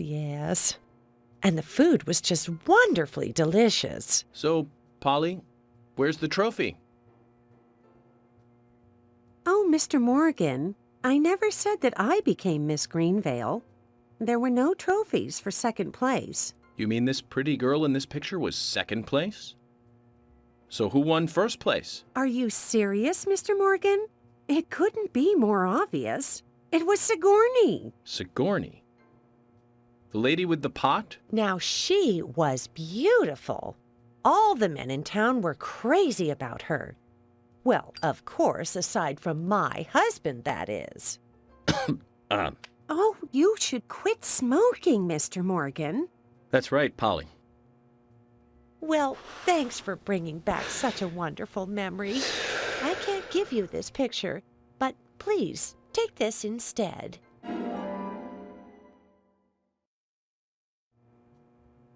Now that's one story I won't be forgetting for a while.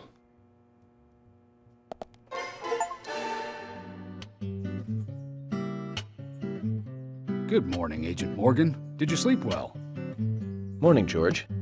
Dreamland was quite nice. You do look well rested. Oh, I was up practically all night doing paperwork. Thomas helped me out, so I was able to go home and get some sleep, but not enough. Diane got back into town late last night. We should give her a visit.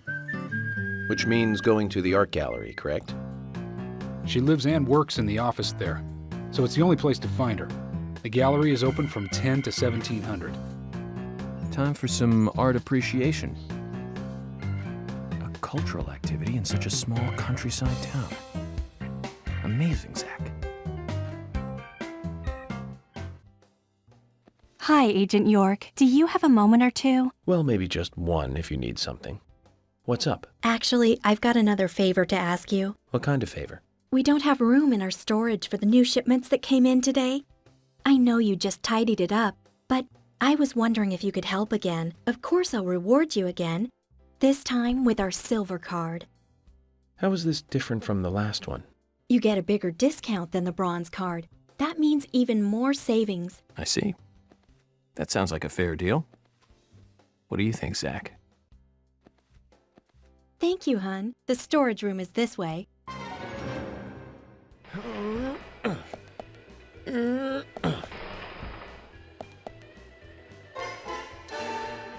Good work, Agent York. I knew I could count on you. Oh, it wasn't that difficult. We were taught in school that the police are there to help the people. It turns out they were right. Here's your reward, then. I'll exchange your bronze card for a silver card.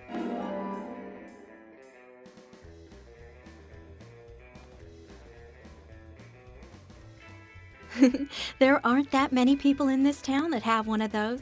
It's a pretty rare item to have. So it's a real treasure. I'll be sure to keep it safe then.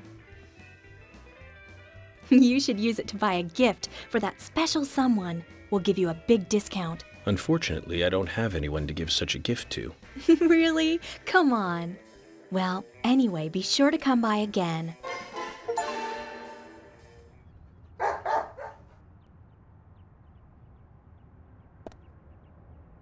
Willie, how are you doing, boy?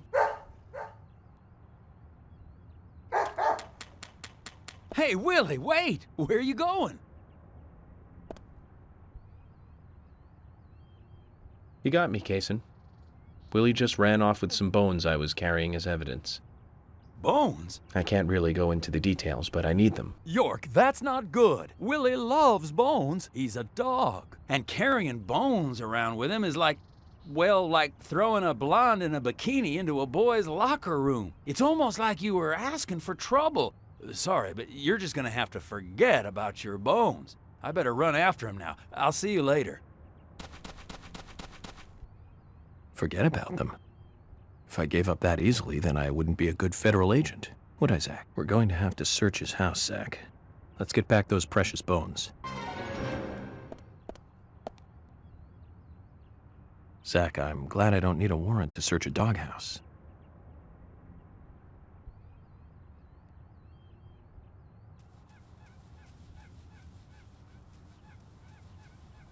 Looks like we've picked up a little bonus, too. We'll have to give Willie something to make up for this another time. You have potential, soldier. I want you to take a look around J10. I'll need high gear parts. They should be around there somewhere. If you can find them and bring them back to me, I'll be able to increase the top speed of your vehicle. Now that sounds like a plan. It's a fail-proof plan, soldier. You must learn to trust your superiors. Around J10, then. Your orders are clear. Now roll out!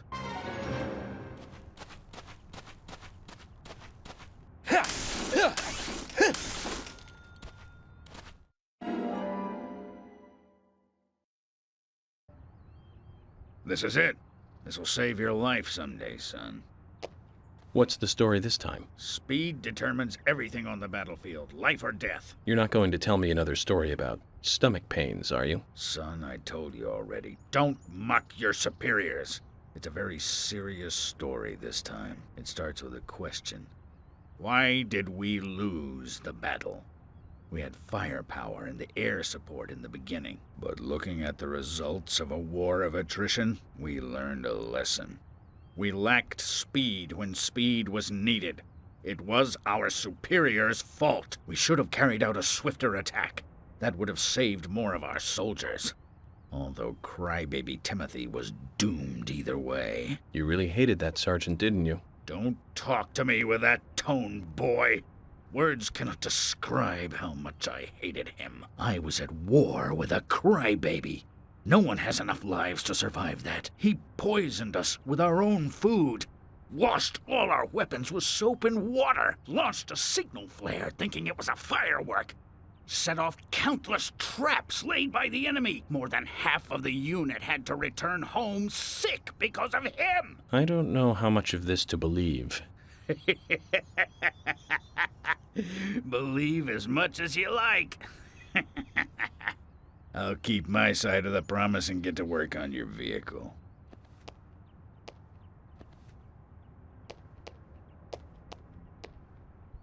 Well, if he hates that sergeant so much, why does he keep talking about him? And would a general really even have direct contact with a sergeant? Questions keep mounting.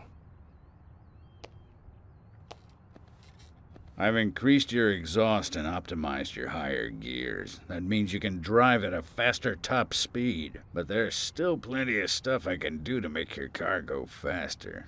Just come see me again and I'll customize your car a little more. Hey, Sigourney. I'm glad you're here. My pot, it's getting cold. Please, let's get going. Okay, no problem. By the way, what's in the pot? Does that really matter? Now let's get going. Hurry! Once we get her home, Zach, let's ask her again. Can't you see my pot is getting cold? Why aren't we there yet? Could you step on it? If we go this slow, my pot is going to get cold. Oh, thanks to you, my pot is still warm. So tell me, Sigourney, just what is in the pot? You really want to know, don't you? Yes, very much. Well, I'm sorry. I can't tell you. The pot has to make that decision, not me. Okay.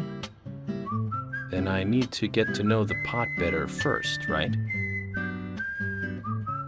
That's right. In life, you can't skip steps. You have to take one step at a time and take the proper steps. For all actions, there is a reaction. If you ask the pot will answer. It's that simple. There's truth to what you say. Yes, the pot is full of truth. If you want to meet the person you are searching for, you have to ask the pot. Listen carefully. The more steps it takes to cook a stew, the better it tastes when it's cooked.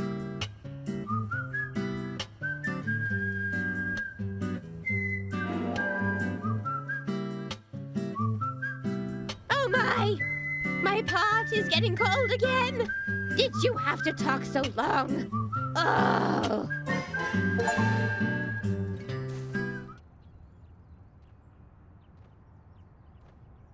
Looks like someone else can't sleep around here. But why leave such a comfy grave?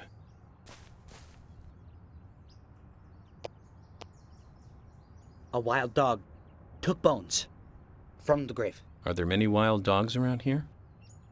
Someone dug up grave. So a grave robber started it. And then in comes the wild dog. Skull, breastbone, hip bone, left hand, left leg, right leg, 7 bones. Taken by dog. Agent, could you find them? I can't, but need them back. You're the keeper of the graveyard. I understand your disposition, but I have my own job to do. Please, Agent, look for bones. I can't leave here. Please. I beg you. Zach, he's a really persistent guy when he wants to be. Very well. I'll make a mental note to help him. Is this one of them? That is a bone. Thank you. That's all. Agent, thank you. Thank you. Now I can sleep again. This key.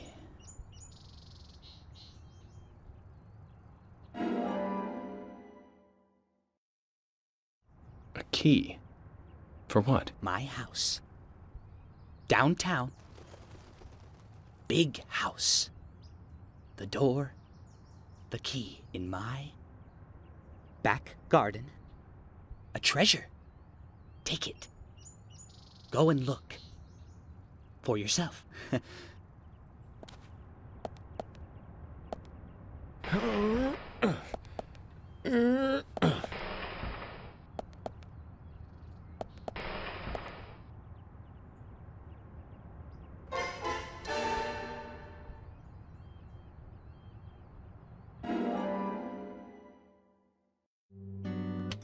Tell me, Agent York, you fly all over the country, right?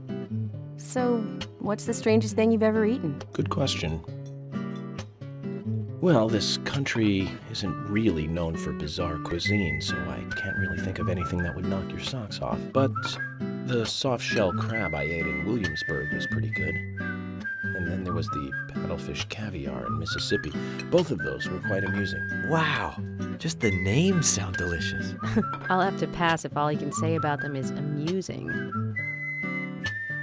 Emily, I've eaten some pretty strange things myself, you know. You, George? Such as? Fried cicada. Cicada?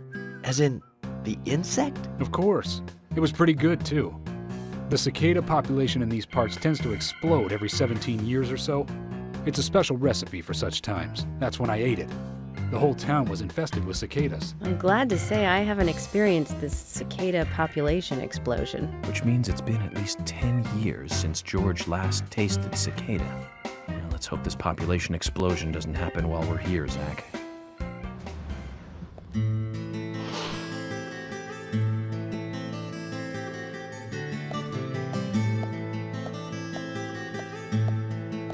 Emily, Mr. FBI agent made it here all by himself. George, Emily, sorry to keep you waiting. I'm going to talk to Diane alone. You two just wait out here. What the hell are you saying? I know, it's very rude of me. I know. But also very important. I always make sure that I meet with the important ones, one-on-one. Otherwise, it's difficult to sense the subtle reactions of the suspect.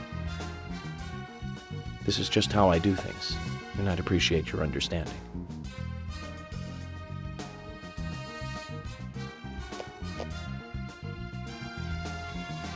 But go on then.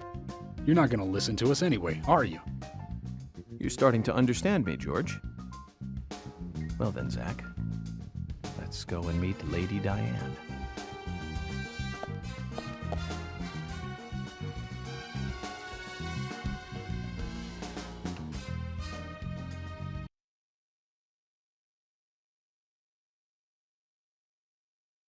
Hello? Hello?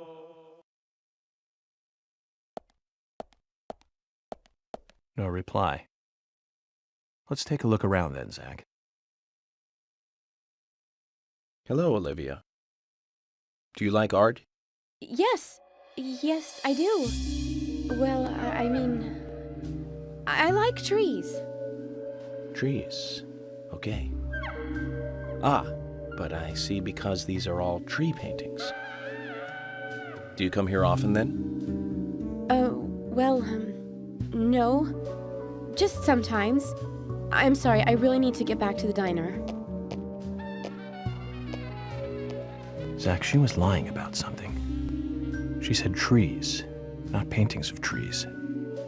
She doesn't need to come here to see trees. There's tons of trees outside.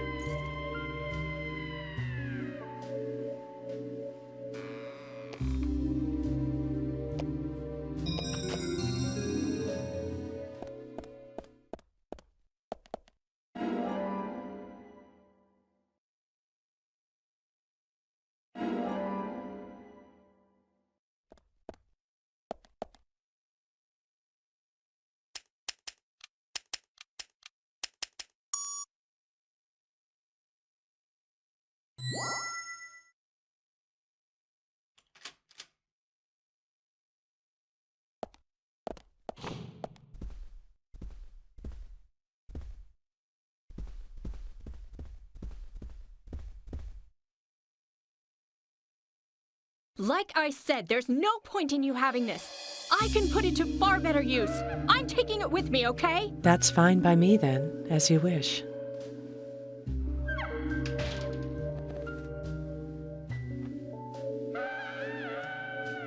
The FBI agent, right? Just wait a moment, please. I'll be right with you.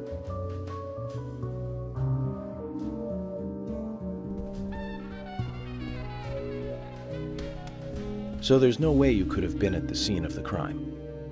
That's right. I was drinking at the bar with Nick until early morning. I'm sure if you ask him about it, he'll say the same.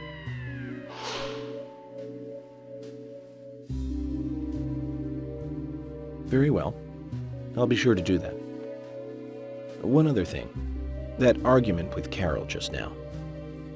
She's always like that. She thinks of me as an enemy, always bickering at what I say. Is there any reason for that? Perhaps because someone she liked ended up with me in my bed? That would explain it, yes. If I may be so bold, who was the lucky man? Oh, I sleep with anyone I wish. Anyone I prefer to sleep with. I guess she had her eye on one of them, but I don't know who it was exactly. I could sleep with you, if you like. I'm flattered by your offer, but I don't think that would be appropriate. You're exactly the kind of woman a man in my job should never get involved with. Isn't that a shame, darling?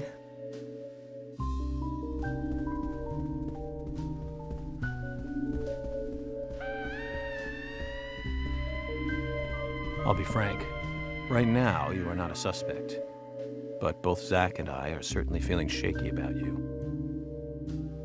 If you want to remain in the clear, just watch yourself from now on. Oh, you don't know, do you? Artists and art lovers, we love a good thrill. Thank you for your help. I have nothing further to ask you at the moment. Goodbye.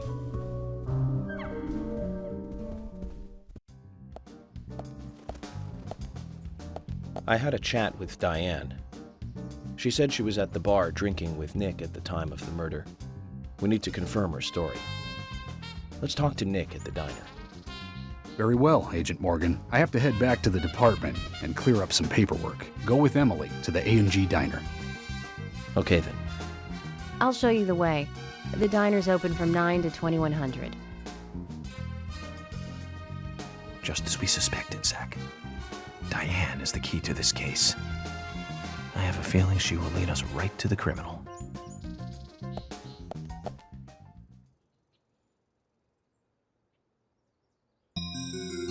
That's Kaysen. Looks like the show has just begun, and it has an all-star cast. Emily, do you know a man named Forrest Kaysen? Kaysen? Yes, I know him. The sapling salesman, right? He always uses strange comparisons when he talks. I'd like to know more about him. What does he do when he comes to town? He's a salesman, so I guess he sells things? Maybe he comes on vacation. We haven't seen many tourists recently, but he comes pretty often. Is that all? Well, now that you mention it, he seems quite friendly with the Ingrams, with Isaac and Isaiah. Maybe you should ask them about Kaysen. Okay, I will. Emily, don't you find it a bit suffocating to be around George so much? Well, we aren't always together. And anyway, I've gotten used to him. Impressive. Women are very adaptable. No, it's not like that, actually. George is hard-headed, sure, but he's also a hard-working man. That's why the townsfolk trust him so much. The very epitome of the rural sheriff. That's right. He isn't some hotshot FBI agent. This place isn't like the city. Everyone knows everyone else. What about you and Anna? Were you two close? No, not close, really. I don't seem to have much in common with teenagers nowadays. All they talk about are boys, clothes, and accessories. I don't have much interest in any of those things. There is a gap between a teenager and being in your 20s. Everyone's different, that's all. Me and you, too. Zach, I'm not liking the way this conversation is heading. Let's concentrate on driving instead. Hey, Sigourney. I'm glad you're here. My pot, it's getting cold. Please, let's get going. Yes, okay. I need to get to know the pot better first. That's right. Now hurry up. My pot is getting cold. Zach, this is all for getting to know the pot better. Oh, Thanks to you, my pot is still warm. I did my best. So does the pot have anything to say? Why don't you ask yourself? Well, do you hear it? No, I don't. I'm surprised. You're a lot more hard-headed than I thought. I used to be a teacher, you know. That's when I realized the truth of the pot. Standing at the front of the class and looking at all those students, it's like looking into a pot full of different ingredients. A pot in a classroom. I don't get it. In fact, I think I'm getting farther away from understanding. Well, that's a shame. But don't give up. You're a person that can taste the different ingredients. Listen carefully. The best stew is one with plenty of different ingredients in it. Oh my! My pot is getting cold again! Did you have to talk so long? Oh!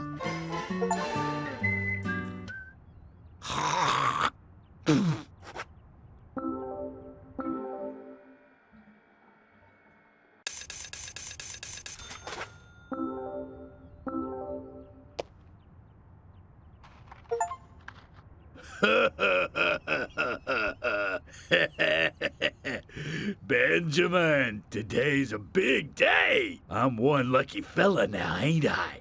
Thanks to this monkey in a suit, I got 10 of you now. Makes working for an honest dollar look pretty bad now, don't it? With this green, I'm gonna get me a new muffler. I better get over to the general's and look for one. Reminds me, man, that general. He was going on about some high-fly car that just came in. Said it was the car that FB idiot drove into town with. Must be a sweet-sounding ride, though. I bet with a little tuning it would run pretty smooth. Ah, what do I care? It ain't my thing.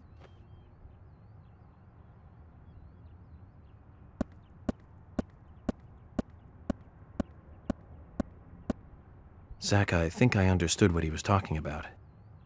My car is at the General's junkyard. Let's get over there and see if we can get it repaired. I don't care what it's going to cost. That car has sentimental value. You mentioned that there is still some room to customize my car. Ah, yes I did. I think your gas tank could do with a boost, don't you? A larger tank would mean you can go farther with one fill-up. That would be great. In which case, you need to find a scrap tank. I think there's one around N5. Okay. This will be the last enhancement you can make to your vehicle. So get out there and find it. This is it. This will save your life someday, son. General. Imbecile. Shut up and listen to your superiors, right? That's right. This will be my last story for you, too. Toward the end of the war, I found myself alone in enemy territory. It was thick jungle, and I couldn't call for support. I was up the creek without a paddle, a boat, or even a life jacket. Eventually, weakened by hunger and thirst, I was reduced to crawling. Death was closing in. I could feel it. More than anything, I longed for water. I fell to the ground. Water filled my mind, my thoughts. That's all I wanted. I should have died there. I wasn't moving. My last wish for a drink unfulfilled. I should have died, but as you can see, I didn't. When I awoke, my throat was moist, and I saw another man collapsed at my side. There were spots of water by his feet. From the look of things, he brought water to me cupped in his hands, making trip after trip to the river. Who was it? Sergeant Timothy. That crybaby Timothy. He was dead, shot by the enemy. Later, I won battle after battle. I guess luck was on my side as well. Before I knew it, I was promoted to general. But in my heart, there was a hole. A gaping hole. I believe I died that day on the battlefield. I died with crybaby Timothy. Anyway, that's my last war story for you. Time for your final customization.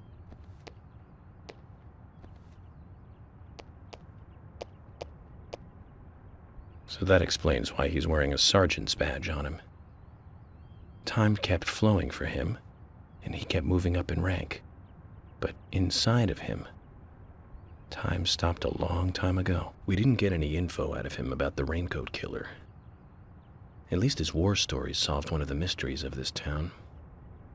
Let's leave him alone. I doubt he knows anything about the case at hand.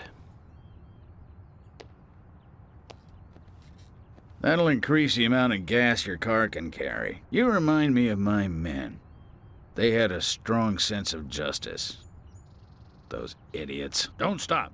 Eyes forward. And laugh. Ha! General, there's something I want to ask you. What is it? Before you ask, though, I can't customize your car anymore. No, it's not about that. I heard you've got my other car here. The one I drove to Greenvale. Your car?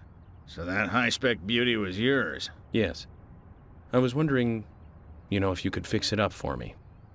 I won't mind if it costs me a bunch to get it repaired. Quite important to you, is it, this car? Very well, then. If you're willing to pay, I'll do the work for you.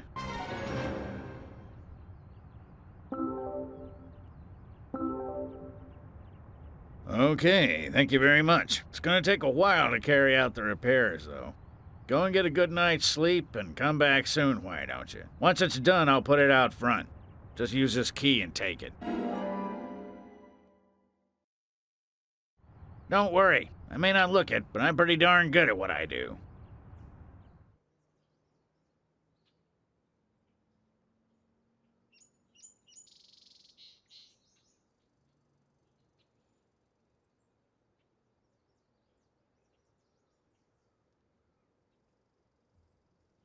It feels so great to be back in my own car, Zach. Remember when I bought this beauty? We took it for a spin together. But in the end, all we did was circle a few blocks and return home. Hardly worth starting the engine for, really. The General did a good job, though, didn't he? Agent York, just the person I wanted to see. Oh, really? It's about our storage room again. Hun, it's a mess. But this time, the mess was caused by Keith. Is there any way I could get you to do another favor for me? Let's get one thing straight, Lily. Just for the record, I didn't come here to organize your storage room.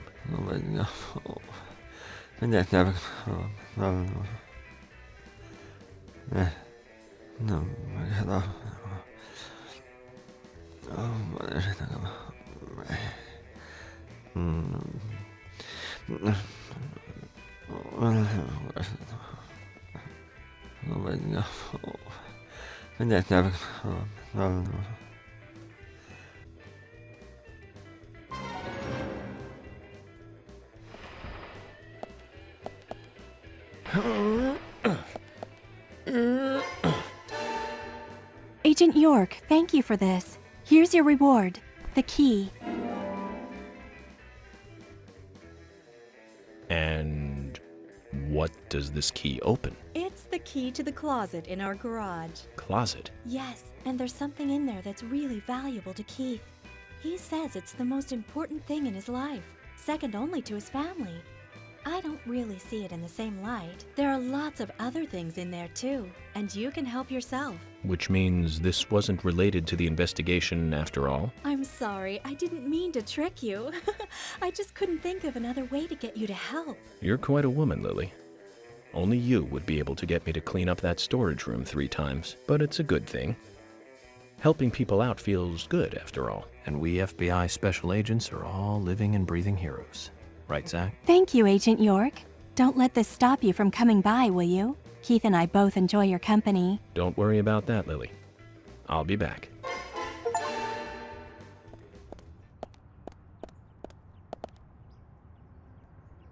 So this is Keith's most important possession, second only to his family. Makes sense, I guess. Greco chum. Looks like quite a sturdy instrument. I hope Keith won't mind me using this in a more violent way.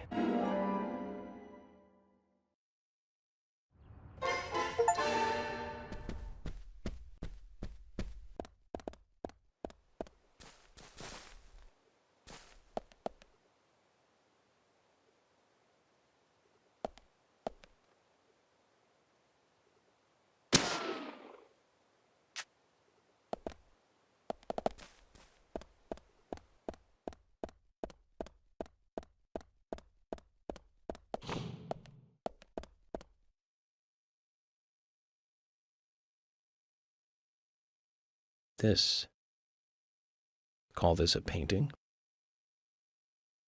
A bit primitive with poor composition. Hardly the work of a master. But strangely, though, it powerfully exudes a soft, warm feeling. On the back it says, Guardian of the Art Gallery, in fresh strokes. So someone added that recently. Guardian of the Art Gallery. Wouldn't that be Diane? And why is this painting here?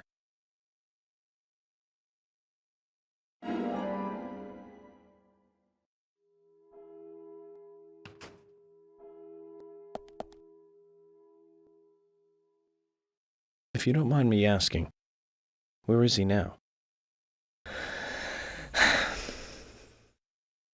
Oh, this is all ancient history. The woods, the pure little girl, my respect for my father. Hmm?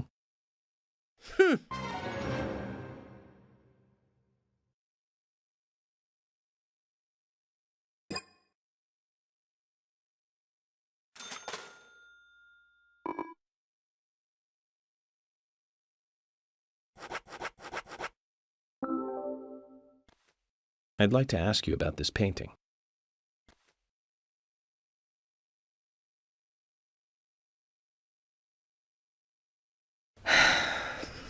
And why do you have this painting? I found it in the gallery, and it struck me as a little strange. Anything, even the smallest thing, can help me with the investigation. I truly doubt this painting would have anything to do with your investigation. On the back it says, Guardian of the Art Gallery. That's you, right? You're wrong, Agent York.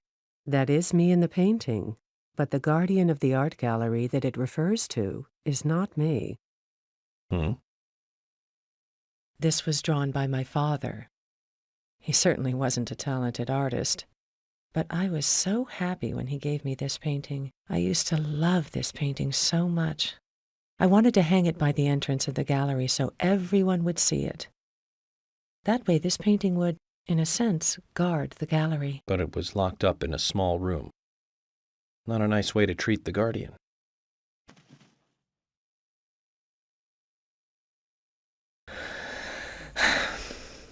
No, that'll be it. Apologies for prying and for bringing out this painting. It's okay. It's nice to be able to talk about the past every so often. Here, take this. It's a small gift.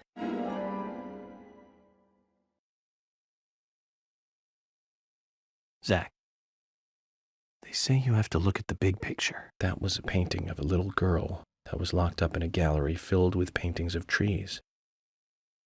She'd be Alice if this was Wonderland. Thomas, have you ever eaten Emily's cooking? What? Hey, what exactly are you asking? I was just wondering what you thought of her cooking, that's all.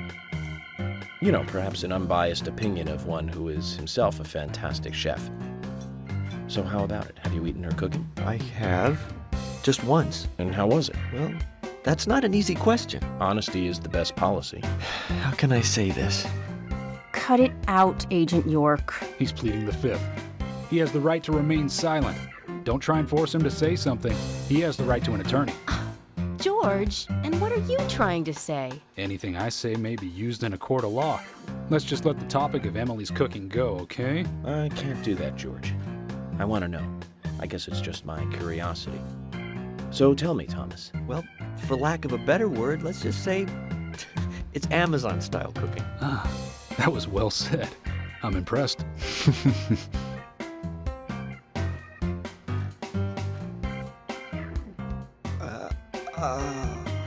Oh, you were lacking words, were you?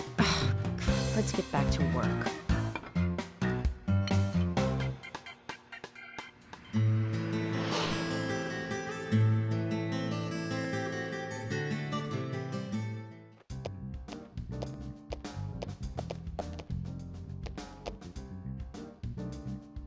Emily, were you waiting outside for me? Should I have gone inside and started the 20 questions? Well, that would have been fine with me. Shall we get something to eat then? Someone should teach you how to be more considerate. And now you want something to eat? I thought we were going to question Nick.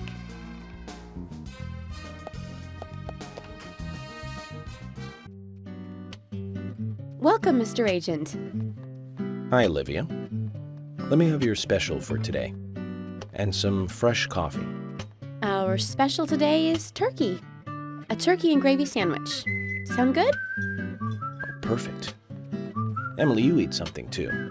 It'll be on the FBI. Okay then, I'll go all out. I'll have the T-bone steak. I usually can't order it because it's a little too expensive.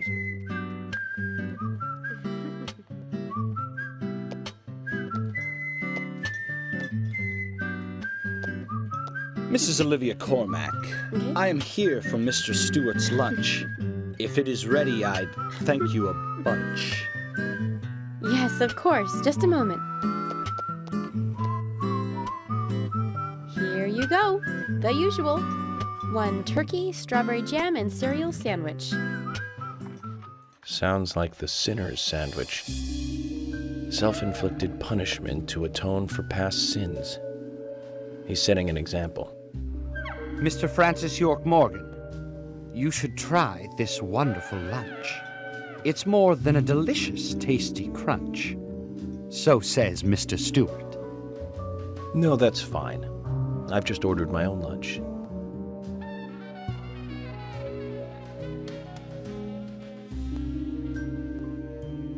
Mr. Francis York Morgan, I, that is, Mr. Stewart's order is delicious, I should mention. And Mr. Nick Cormack is a genius for creating this perfection. So says Mr. Stewart. Still, I have a hunch I might not like it. You sure that sandwich is that good?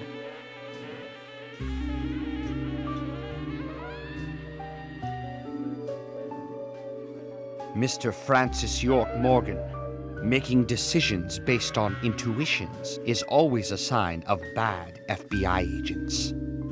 So says Mr. Stewart. Harry, you're right. I'll give it a try.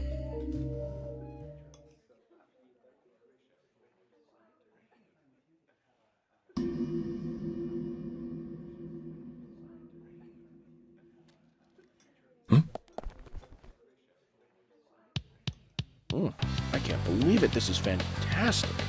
It's really good. Olivia, I'm sorry, but can I change my order? I'll have what Harry is having.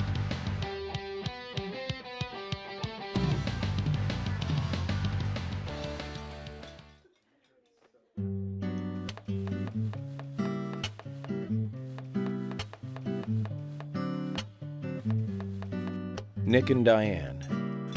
They hardly make the perfect couple, do they?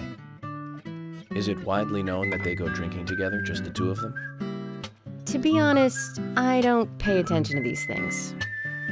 Not into local gossip? Well, when I moved here, I was still in high school, and I kept wearing the same wild clothes from my school in Seattle. I was young back then. And before I knew it, there were rumors all over the school. She'll screw anyone. That's what they said. Totally unfounded, of course. Anyway, after that, I just sort of chose not to really trust gossip.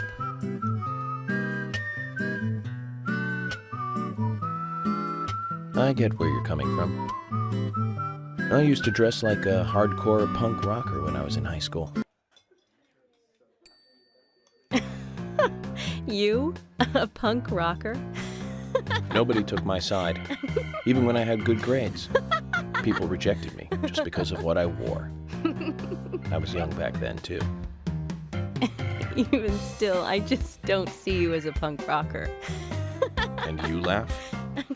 Look at you. With no makeup on, dressed in uniform, eating a steak for lunch. Okay, back to work. Let's talk to Nick.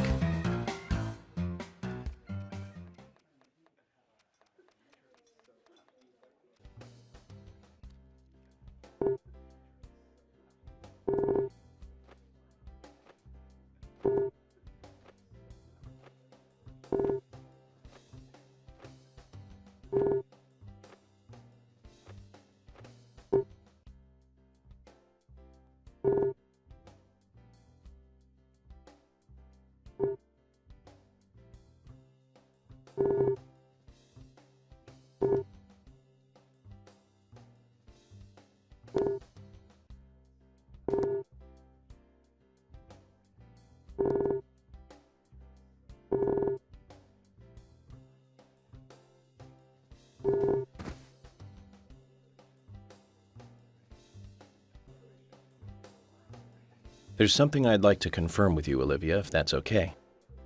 Yes. Well, so long as it doesn't take too long. First, what were you and Nick doing on the night of the murder? I was here in the diner. Nick said he was going to the bar for a couple of drinks. Does he go to the bar often? Leaving you to hold up the fort? Yes. He says he enjoys the conversation with Diane. I thought they went drinking again together that night. Do the three of you ever go drinking together? Well, you see, I'm really not into art. And your husband is well versed in the arts then, I take it. Oh, yes. Looking at art and talking about it is his way of relaxing. People just aren't what they seem. Like a certain someone who was into punk rock 10 years ago. You are absolutely right, Emily.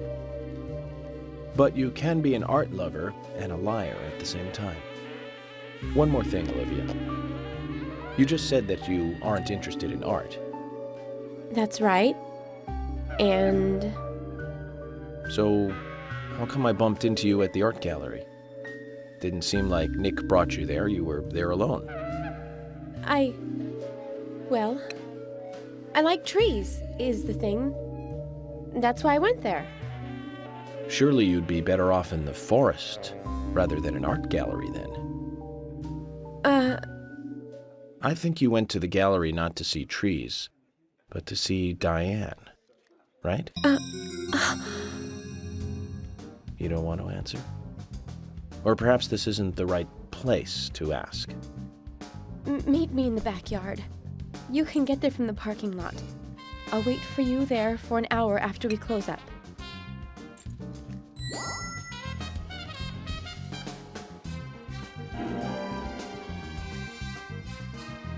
They close at 2100. Should we get something to drink and wait?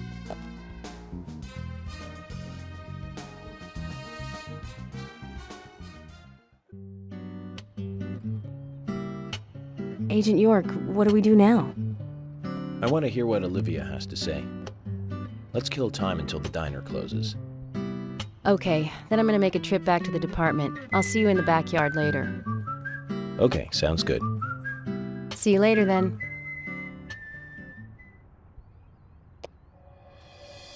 Zach, about Olivia. I presume she wants to tell us something about Nick and Diane.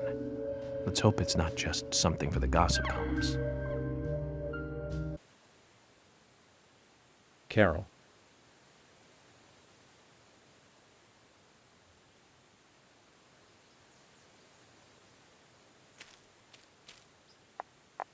Wait.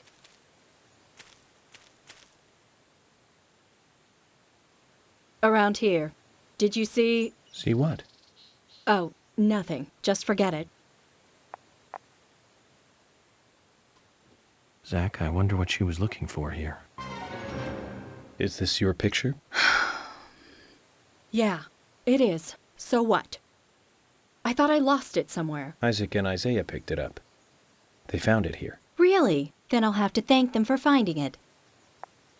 So this is you and Anna? What makes you think that? You've come all the way out here almost every day when it's not raining. You wouldn't do that just to look for a photo of someone else. Impressive. Is that what you want me to say? And you're right. That's me and Anna in the picture. Silly, isn't it? It's so blurry you can't really tell who's in it. So who took the picture?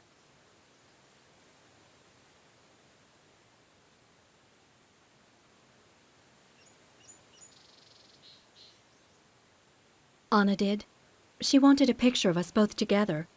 I didn't really want one, so she pointed the camera at us by herself while I was moving around. And that's what happens when you try to take a picture like that. She was always so silly and happy. She took so many pictures. She always printed a load of them and gave them to everyone. Everyone just threw them away. So what about this one? You don't make copies of the blurry pictures, do you? We weren't even that close. But I couldn't throw this one away. I see. One last thing, then. Where was this picture taken? Where? Nowhere special. Anna's room.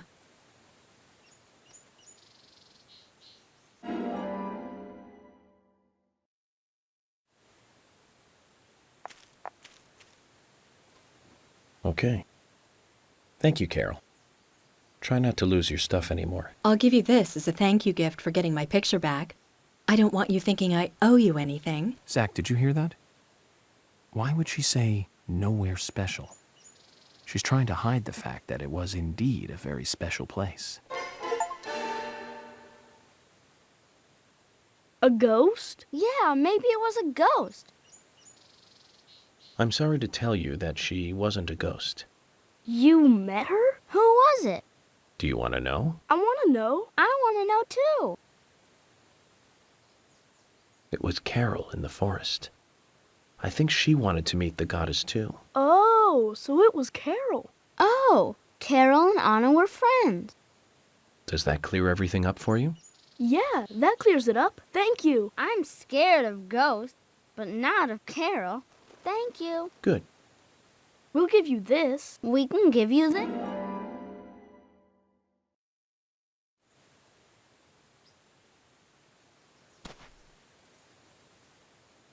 Children's eyes are always so honest. It makes me wonder about the stuff we lose as we become adults, Zach.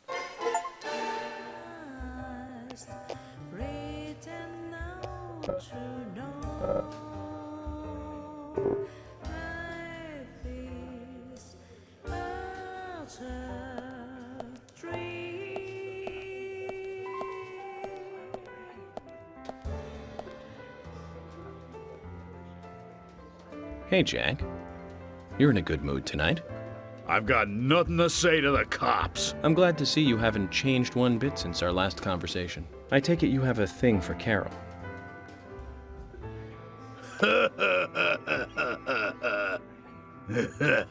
Now that's no business of yours, is it? It is if you're disturbing the peace here and obstructing business. So what are you gonna do about it? Tell me, Jack. What makes you so hot for Carol? Huh? Ah, she's hot. A total babe. She's hotter than anyone I know. More than anyone you know? Oh yeah, baby. She's number one. That's why I'm not going anywhere. Oh, Jack. She don't know what I do outside the house. It's none of her business. I see. So you wouldn't mind if I play the tape of this conversation back to her? Huh? My job requires me to record every conversation that I have. But your wife won't mind, will she? Even though she isn't number one? You dirties! You want to make a deal? I'll give you a deal if you come by the stand.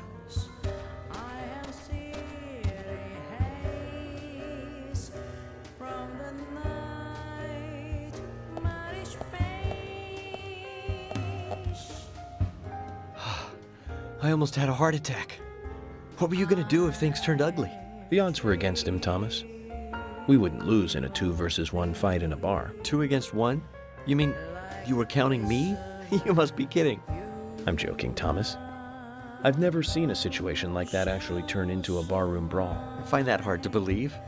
FBI agents must be really good at handling situations like that. It's amazing you guys really record every single conversation you have. What are you talking about, Thomas? I don't carry around a recording device. Really? But you said...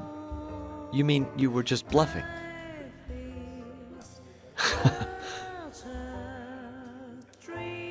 Well, I'm still impressed by your FBI tactics. You've done us a big favor. It isn't much of a thank you gift, but please, take this.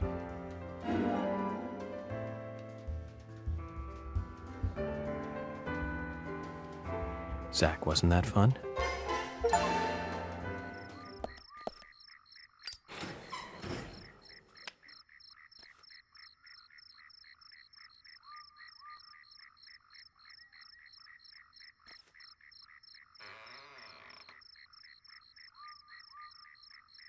Well then, Olivia, talk to me. Yes. In the beginning, Nick only went to the gallery during the day, but he went so often at some point he became friendly with Diane. They started going out drinking together, and now he doesn't come home until early morning. He always says that they were only drinking when I ask. He blames me for not being able to talk about Turner and Rembrandt, which of course I can't, can I? So what can I say? Finally, I couldn't take it anymore, so I followed him.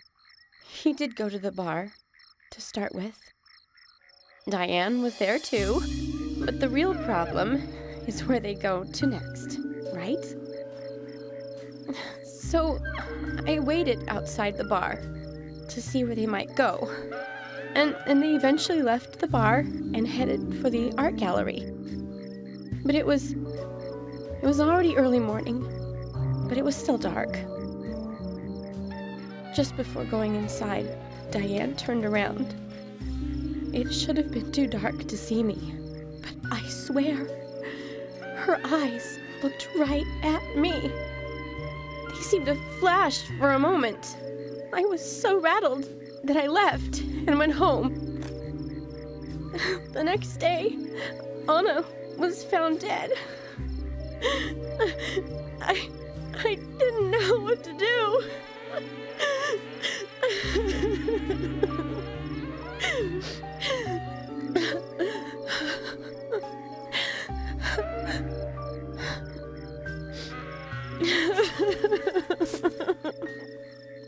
I went to the gallery to talk with Diane about it, to confront her.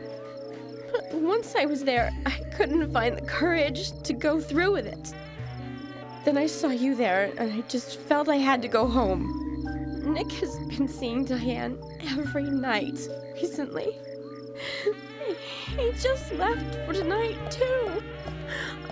I really don't know what to do.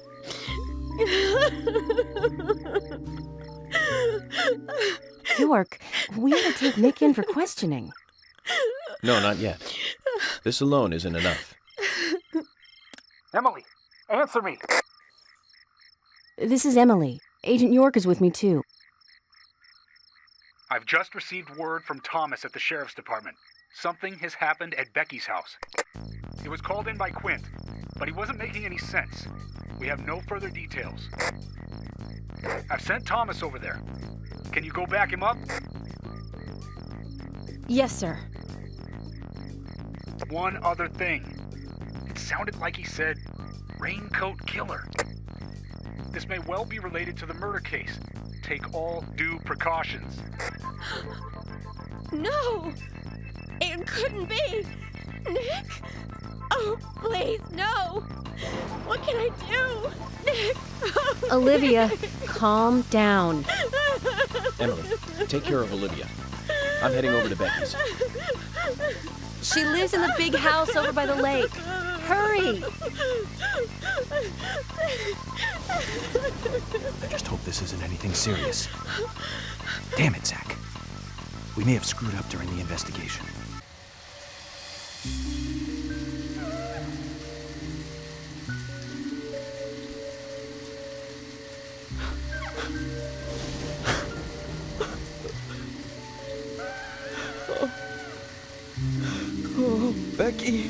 sorry.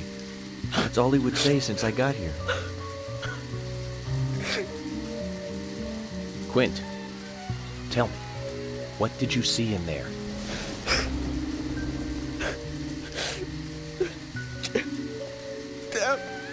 Damn! Did you see the raincoat killer? Damn!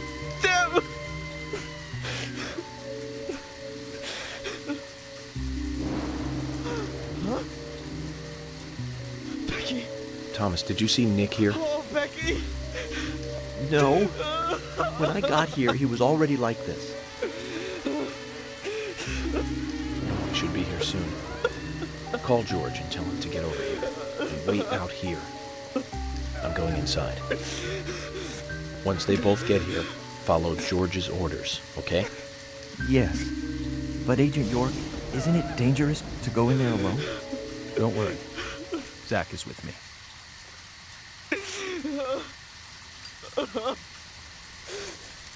Zach, let me smoke one first.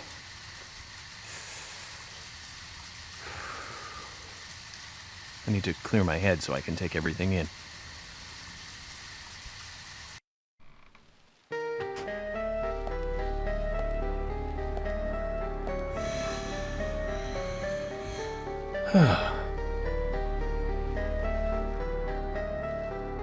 Zach, they're here too. I had a nasty feeling about this. Let's hope it's not a big welcoming party. Huh?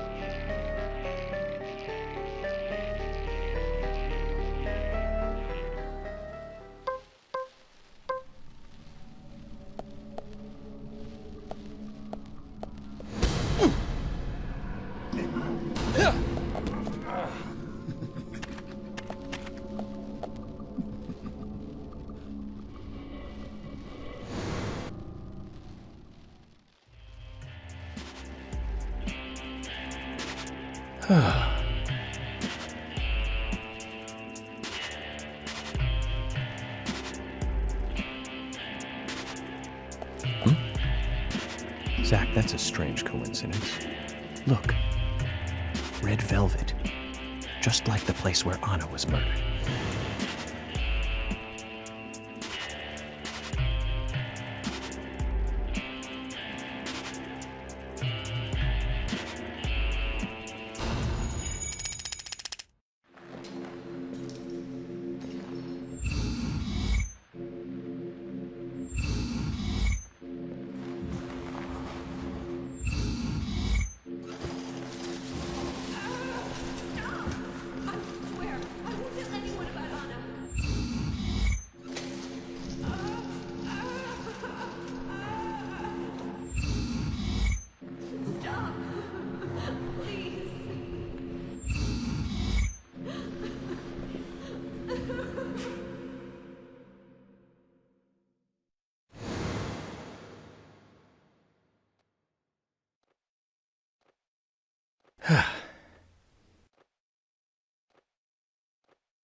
Too much noise. We're still missing a vital piece of the puzzle.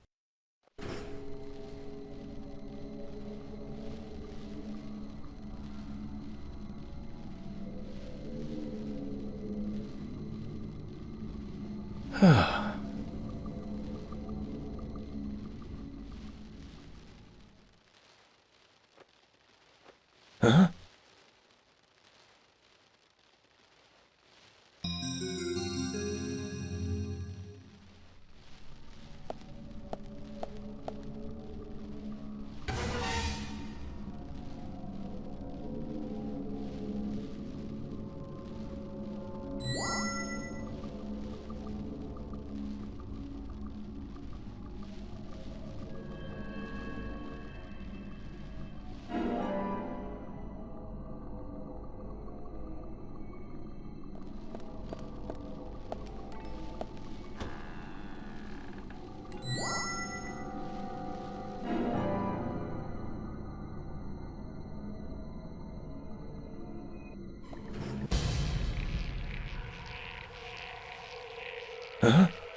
Huh?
It's bad. Very bad, Zach. The raincoat killer gave Becky a visit. Hold on.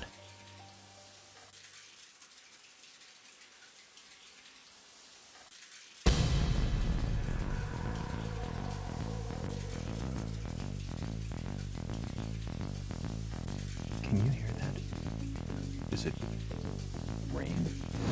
No, it's the shower. Zach, the bathroom, quick!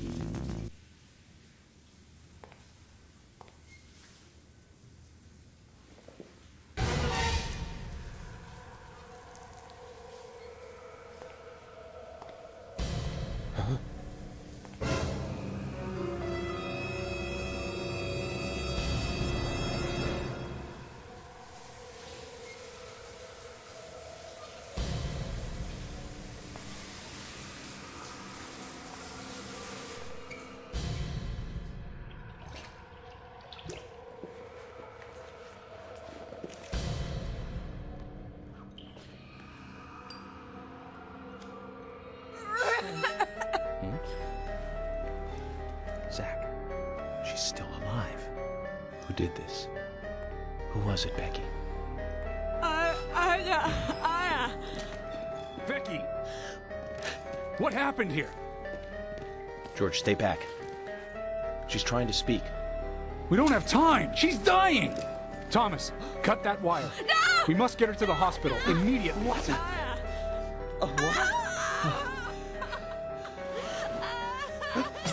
What are you doing? Get out of the way! I'll do it! No, don't! George, stop!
You got us good this time, Zach.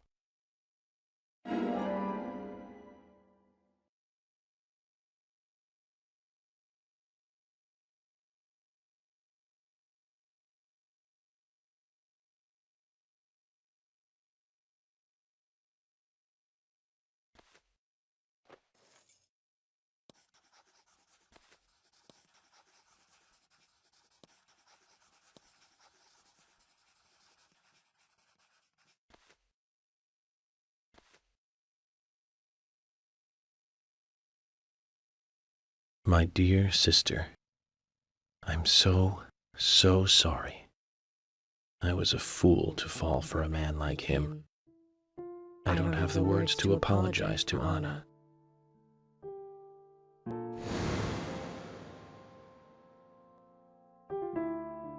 I left her there.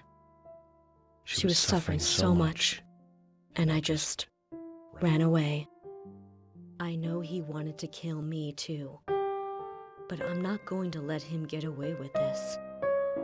I followed him after he was finished. He carried Anna into the woods. Anna was holding on to that precious locket of his. He couldn't remove it from her hand, even though she was dead. But she let go of it for me, though. It was like she gave it to me. So I brought it home. I might be able to bring Anna's killer down with it. I want you to see it.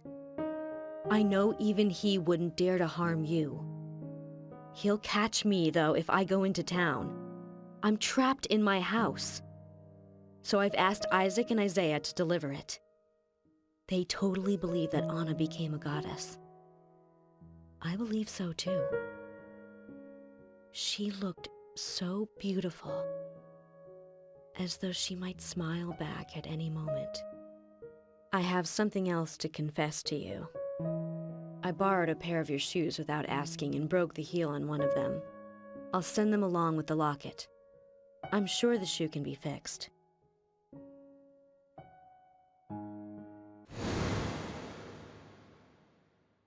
So Becky is Miss Stiletto Heel. And she gave the locket to the twins. Must be the special secret Lily told us about, Zach. We'd better go and see her first thing tomorrow.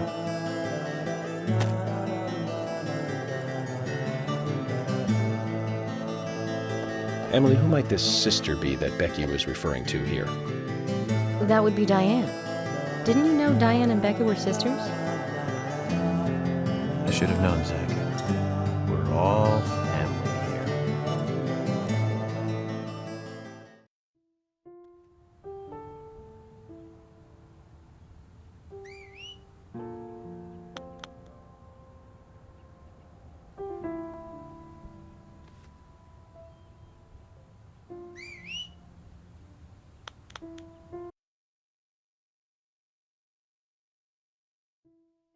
Oh, I can't believe it, man.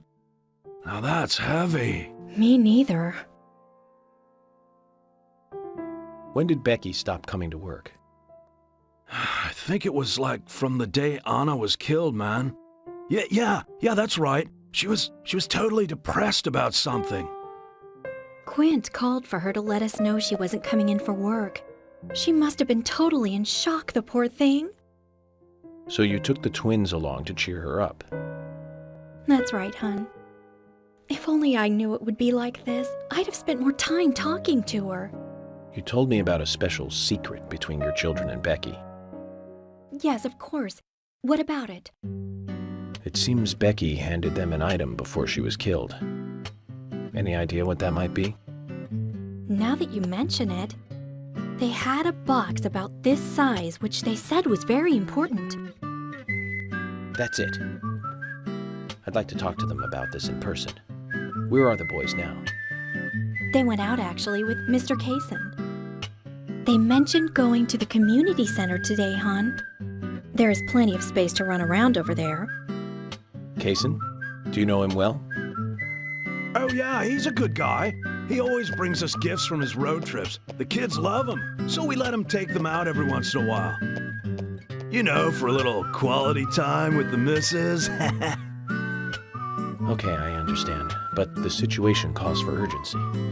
I'll go and look for them myself. And if they come home without running into me, could you let us know? Sure, of course. I'll contact the department.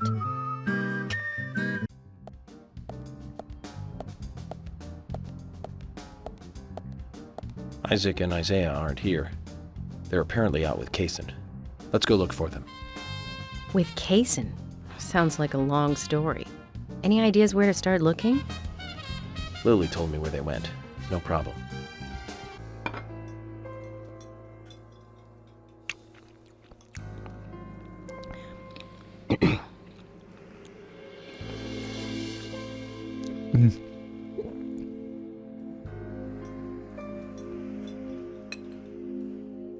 You know, this doesn't taste good today. That's not true. Guys, Thomas made us a fine lunch as always. We should at least try to enjoy it. You're right. We shouldn't be moping around, even more so in times like these. I agree with Agent Morgan. Being so stressed out about our progress will only lead to mistakes. We should enjoy lunch. That's the very least we should do. As they say, the early bird catches the worm. Sheriff? George, you probably mean laugh and grow fat.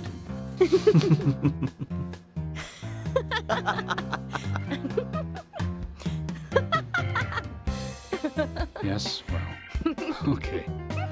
Since we're all smiling again, let's get back to work.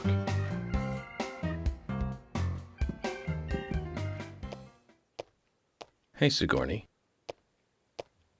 I'm glad you're here. My pot, it's getting cold. Please, let's get going. Here we go again. But it's okay. I need to get to know more about the pot, after all. Very well then. Hurry up. Look, my pot is getting cold. Zach, has she been roaming farther and farther away from her home? Is she testing us, perhaps? Oh, thanks to you, my pot is still warm. We somehow made it in time.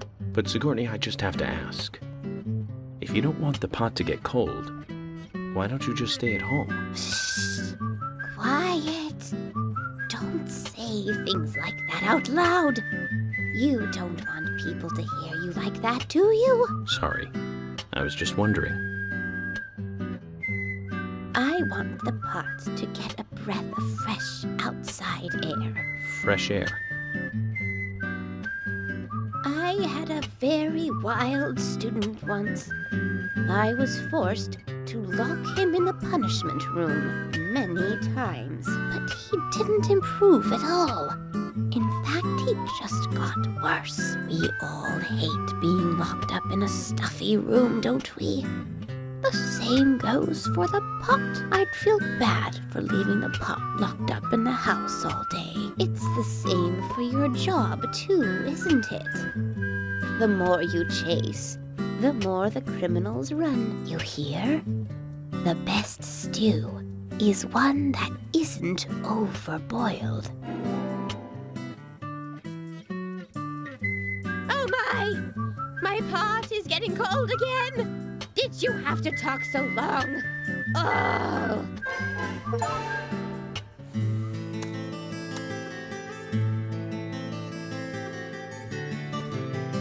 Agent York, I found Isaac and Isaiah. They're over there.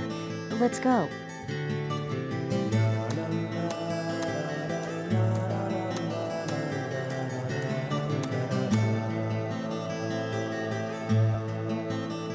Hello again, Isaac and Isaiah. I hear you're teaching Willie to do tricks. What's your secret?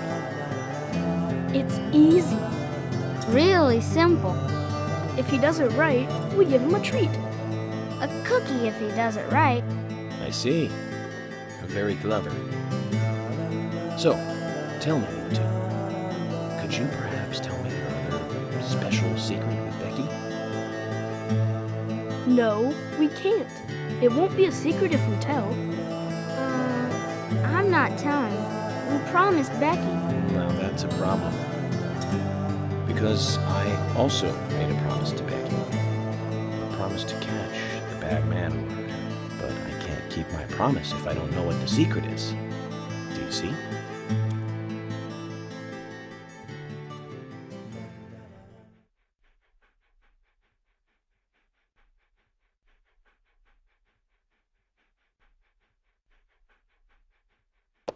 She told us to give Diane a box. It wasn't that heavy. We took it to the art gallery and gave it to Diane. Is that all Becky gave you? Just when we were leaving to take the box to Diane, Becky called us back. She handed us something. It was small and round. She told us to keep it safe in our pocket and give it to Diane.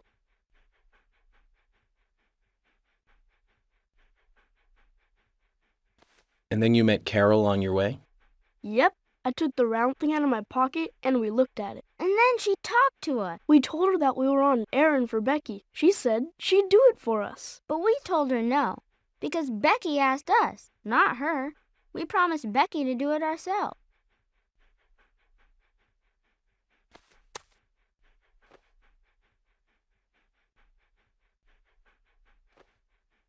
So Becky did entrust the locket to them. And now Carol has it. Right, Kaysen? Huh? You were in the room when Carol took the locket back from Diane. I saw you with Diane in the art gallery that day. Well, yeah, I was there in the room, but I was only chatting with Diane. Oh, then Carol burst in, all angry looking. While Carol and Diane had their talk, I just sat there like a frog. Yeah, so Carol took the locket from Diane, but that has nothing to do with me, right? Yes, I believe so. But from this instant, you are now a key witness in this case. I'm afraid you can't leave town until you hear from me. What? Can you do that? This is all starting to sound a little like Alice in Wonderland. Which makes you Humpty Dumpty. Huh? Isaac and Isaiah, thank you. I think I'll be able to keep my promise with Becky thanks to you two. How is Becky? Is she getting better? She'll come and help out at our store again, won't she? She'll come and play with us again, won't she? Boys, about Becky. That's right. Becky is almost totally better now. But I don't think she'll be able to come and see you. I was told by Becky to keep this a secret. But she's actually a goddess of the forest, just like Anna. I think she's gonna be in the forest with Anna for a while. Cool. We'll keep this a secret then, too. Wow, that's why Anna and Becky are such good friends. Okay, Willie. You're happy too, aren't you? Zach, I hope Emily doesn't end up as a forest goddess, too.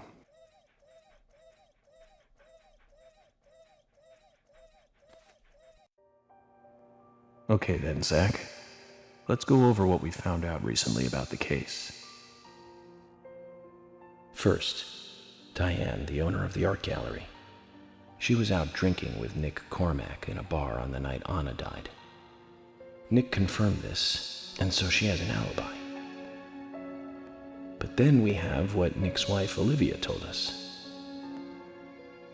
According to Olivia, Nick and Diane not only went to the bar, but also went somewhere else that night. Do you remember where that was, Zach?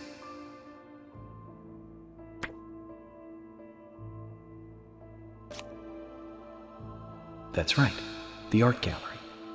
Before entering the gallery, Diane looked back towards Olivia, almost as though she saw Olivia in the dark. Nick's behavior has also become more suspicious by the day. If Olivia is correct, then he is heavily involved in this case. But we have no conclusive evidence of that at the moment. The only thing we can say for sure is that Nick's whereabouts are unknown at the time of Becky's murder. He has no alibi for the crime, but that fact alone means nothing. So who was it that called Thomas to report trouble at Becky's place?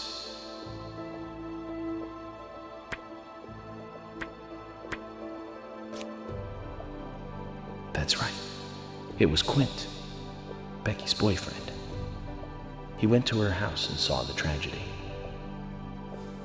Now, about Becky's murder. I'm embarrassed and mortified.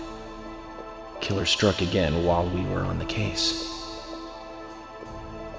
We found her bitten off tongue, a massive amount of red seeds that poured out with the blood, and an inverted peace symbol like the one seen at the site of Anna's murder. From the similarities, one can deduce that Anna's killer killed Becky. We also found one other important piece of evidence in Becky's room. Can you remember what that was, Zach?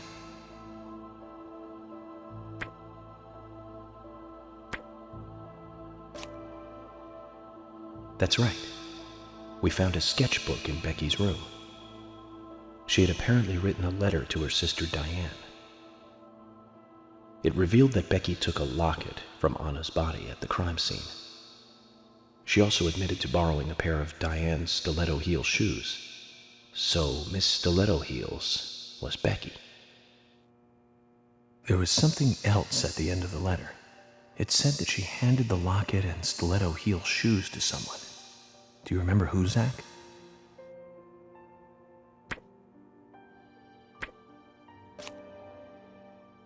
That's right, Zach. And from what Isaac and Isaiah told us, Carol offered to take the items to Diane, but the twins refused. They gave them to Diane themselves, as they had promised.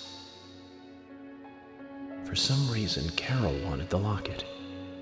She ended up storming into the gallery to take it from Diane. And when Carol took the locket from Diane, Kaysen just happened to be there. Is Kaysen involved in this? Or was he just there by coincidence? I wonder what's so special about the locket, too. Why did Carol want it so badly? The questions are mounting. Come to think of it, Quint, the first witness, has no alibi for Becky's death. We checked the phone records, and his call definitely came from her house. Is it possible he attacked Becky and then called us from the scene? But everyone is suspicious one way or another. What should we do next, Zach? Okay, who's the most suspicious?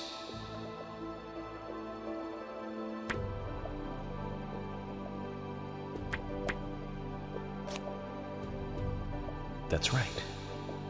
Becky's sister and Carol's enemy, linked to both Nick and Kaysen, the elegant owner of the art gallery.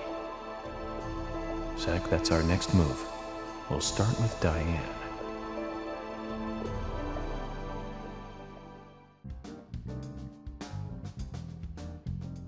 So, you want to find out everything there is to know about Diane? That's right. There's just too many things that we don't know. First, we need more intel about the relationship between Nick and Diane. How? Nick and Diane meet every night at the bar. Let's use that. George, we'll need you to stake out the gallery. What do you mean? Wait in the parking lot of the art gallery and tail Diane when she leaves. If she goes anywhere other than the bar, you let me know. Emily, you take the diner. Wait for Nick and tail him to the bar too. As with George, if he goes anywhere else, then you let me know. Okay. Thomas, you keep a watch on them inside the bar.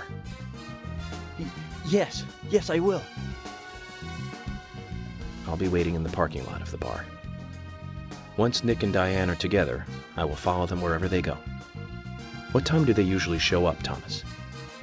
Around the same time, usually between 22 and 2300. Then at that time we do it, boys and girls.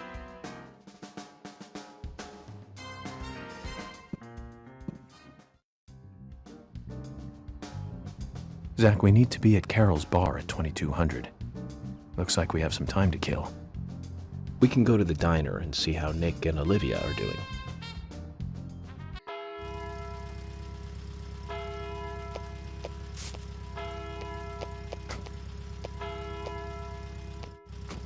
Nick's still in the bar. Just as we planned then. I wonder what happens next. Agent York, you're really enjoying this, aren't you? I have to admit, I envy that.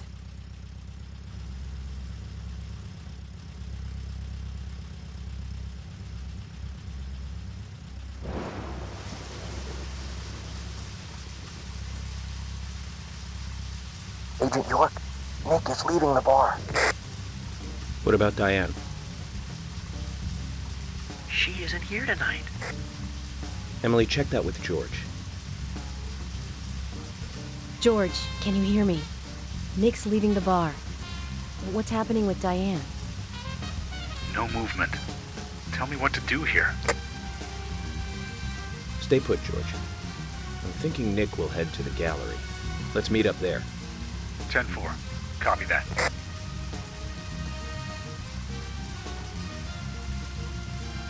Agent York, it's Nick.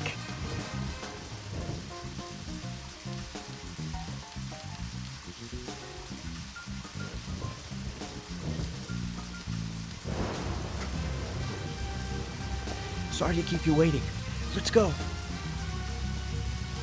Okay. Time to play with the big boys, Nick.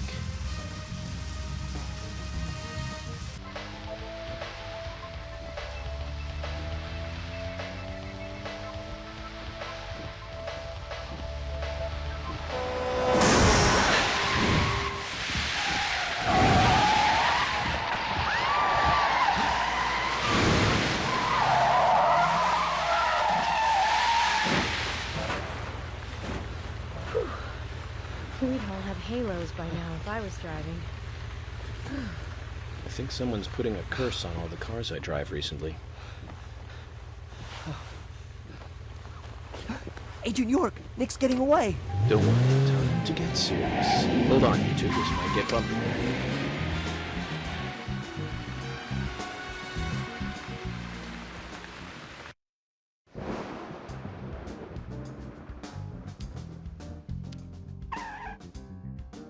Is Nick here? George? No, he hasn't showed up here. What about Diane? Any movement? No action here at all. Did something happen? Yes, a little. But George, something's different about you. Are you okay? Actually, I had a little drink while I was waiting. This is my first murder case, after all.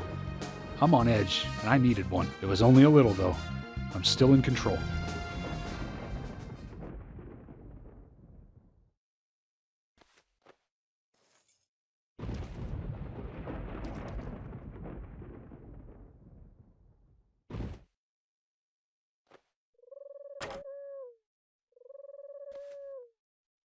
Zach, Nick and Diane are probably both inside. George, you're sure you didn't see Nick? Positive. I haven't taken my eyes from the entrance all night. Not that I don't trust you, George, but I'm positive Nick is here. Is there another entrance? Not that I know of. Well, I'll go look for one. Help me out if you can, would you?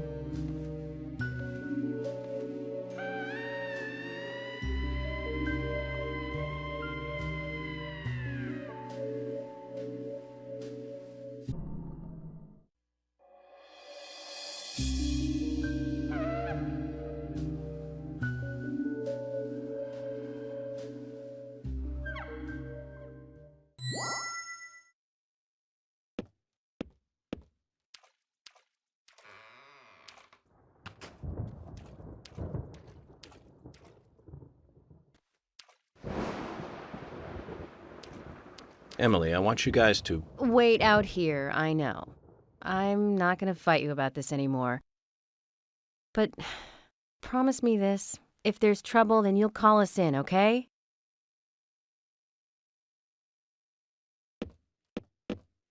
You might not think so, but we're a team. A team? That's what I think, at least, and I'm interested in you and Zach. I don't want anything to happen to you before I hear more about you two.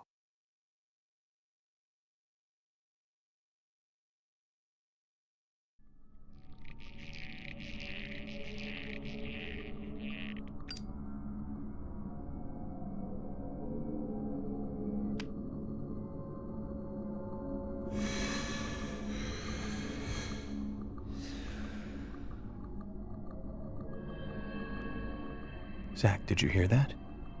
She wants to know more about you. Isn't that a nice surprise? Amazing.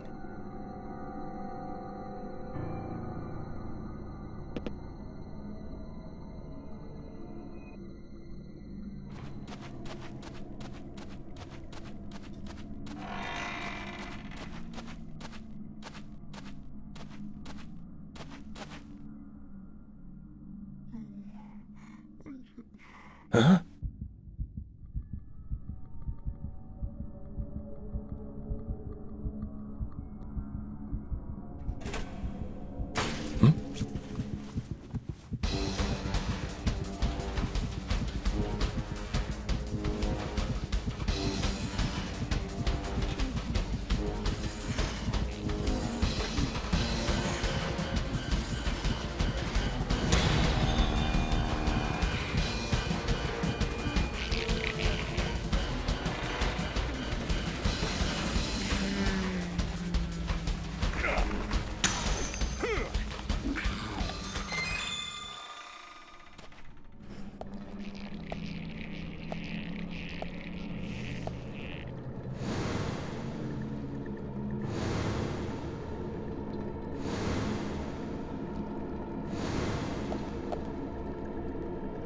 This is the entrance hall.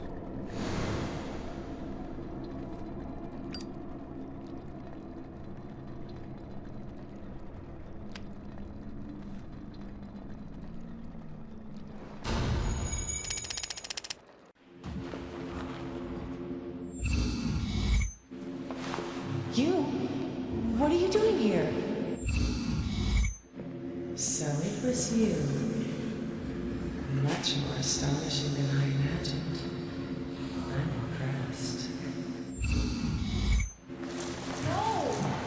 Don't! I'm not gonna stop!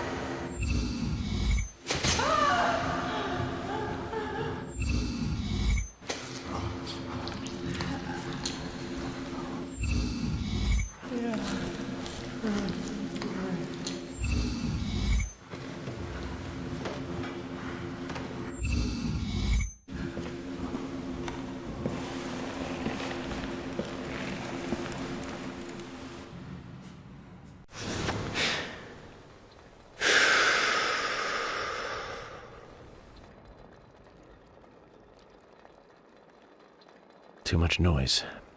We're still missing a vital piece of the puzzle.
You? What are you doing here? So it was you. Much more astonishing than I imagined. I'm impressed. No! Don't! I'm not gonna stop!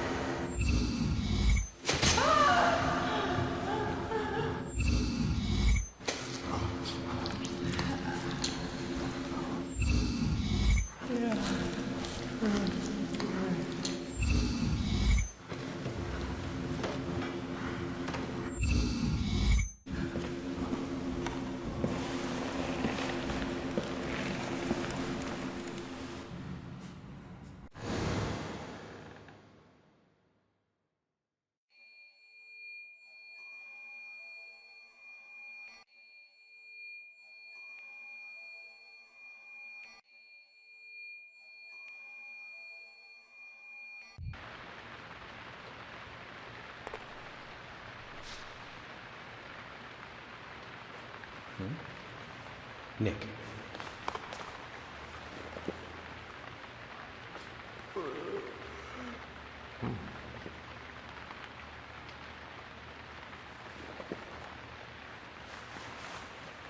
Huh?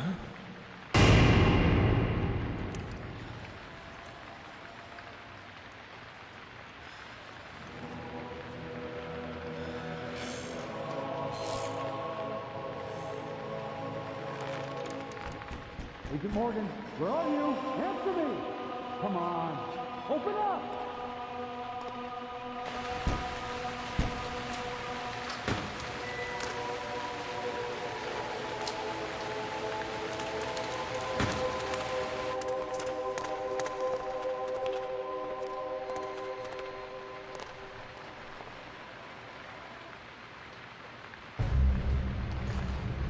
Diane? George, call for assistance with the body. Wait! She's still alive.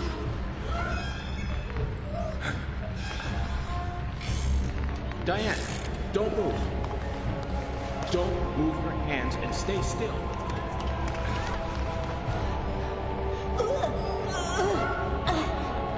George, it's no good. It won't budge. Emily, stand back.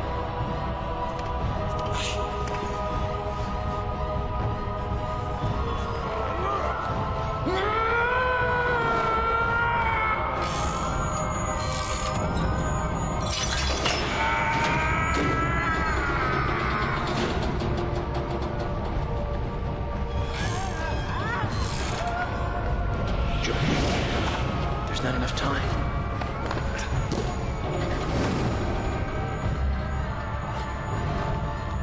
George! Catch us!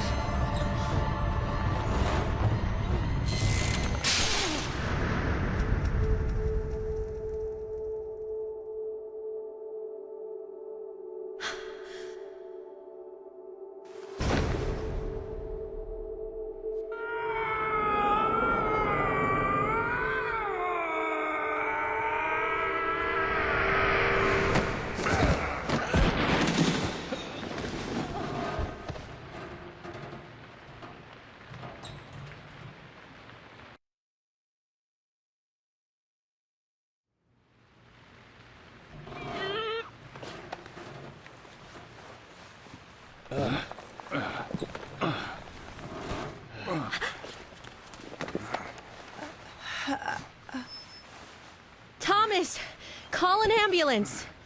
What? What? Agent York, George, are you okay? Yes, I'm okay. I think I'm too old to be an acrobat, though. Diane looks okay too. She should be able to tell us who did this to her. God, I hope so. But you, George, quite a catch. I'm impressed. Hmm? George?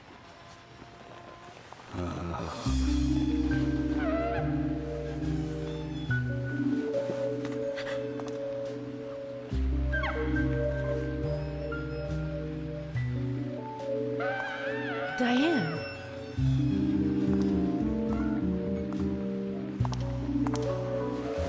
Oh, what a beautiful beach.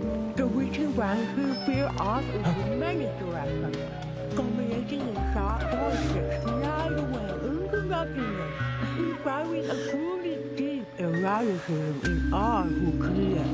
Every woman will find herself about being penetrated by those sharp voices. This piece is most unimaginable desire. And yet, this is far more than a wooden piece of art. It is a piece of masterpiece by elegant Diane? themselves. Come closer. Begging please.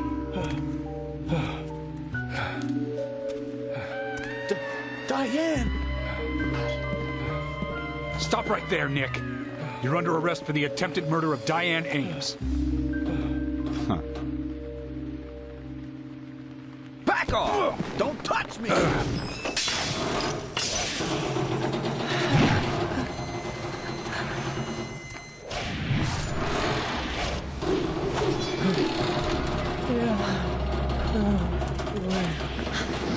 Diane, no! Move!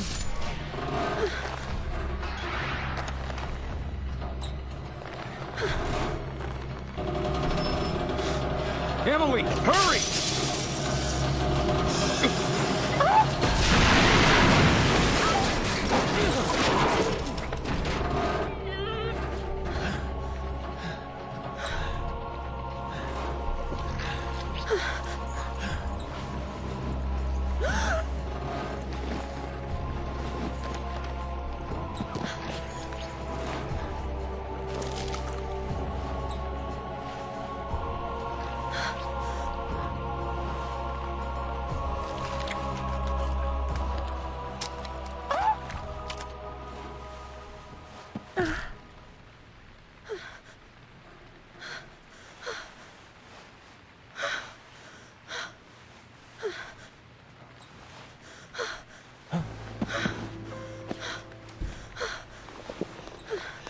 I requested, and Thomas will need a body bag, too.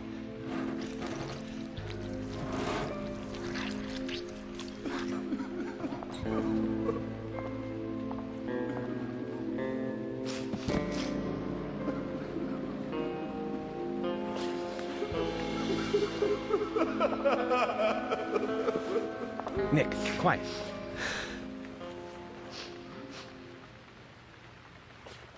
Can you hear that? Hmm?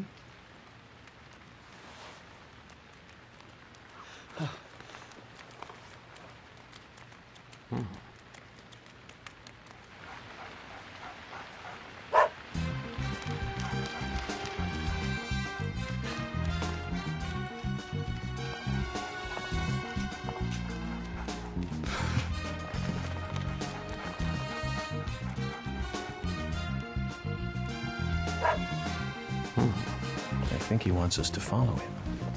Shall we follow, Zach?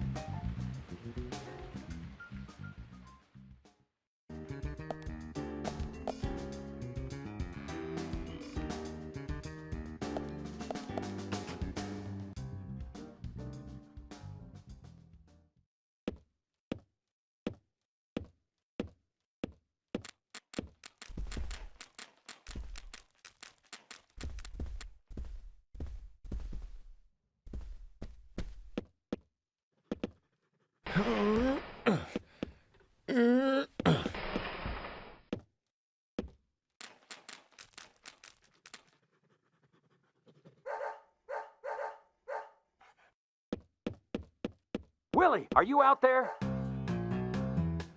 Kaysen, what are you doing in there? York, is that you? Thank God. I can't get this door open. Can you unlock it from your side? Kaysen, stand away from the door.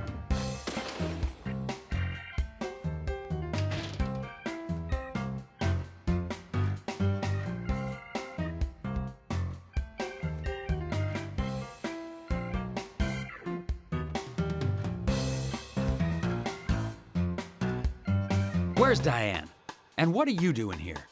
I was going to ask you the same thing. Well, let's just say I have my reasons, you know, private reasons. I don't really have to tell you, do I? Actually, you do. Diane just died a moment ago. What? You're not just a key witness now. You're now a suspect. And you need to tell me exactly what you were doing here. Well, I just came here to talk with Diane. To have a conversation. And I suppose that kiss mark on your cheek is from your conversation. This was just a spur-of-the-moment thing. Which is exactly what killed Diane. Okay. I came here to be with Diane. You happy now? We've been together before, a couple times. It's one of the reasons why I like coming to this town, see? This time is no different. I bumped into her in a bar in Seattle. I had some holiday coming up. Well, so I just took it and I drove her back here. I have a wife, you know, but we've been separated for a while. We're going through a divorce right now, and I don't want her lawyer finding out.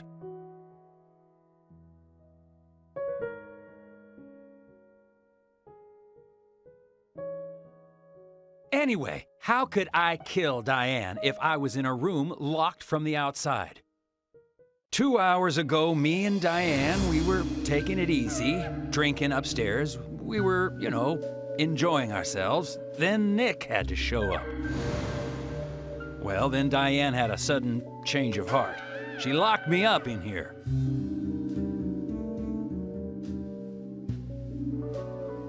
I've just been here, waiting for her to come back, of course, but she didn't. I heard footsteps a couple of times, but they just passed by.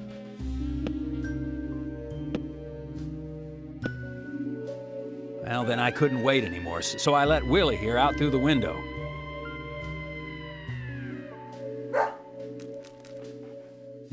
Then you showed up instead of Diane.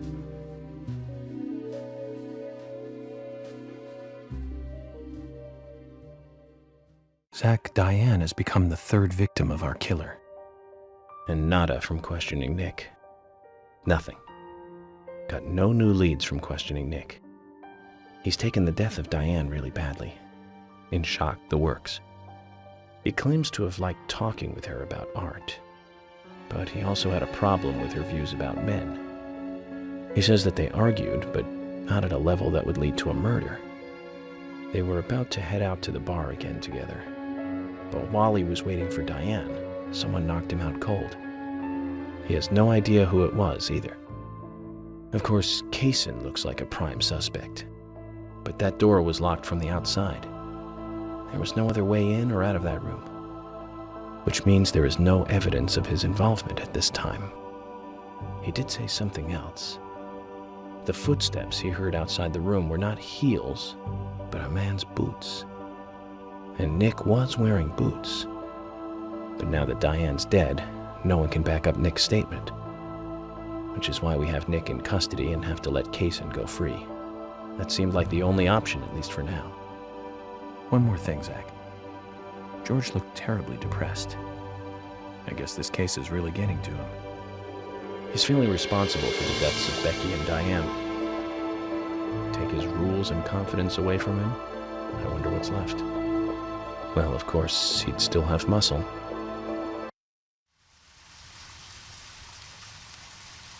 Zach, let's get back to the hotel. First Anna, then Becky, now Diane.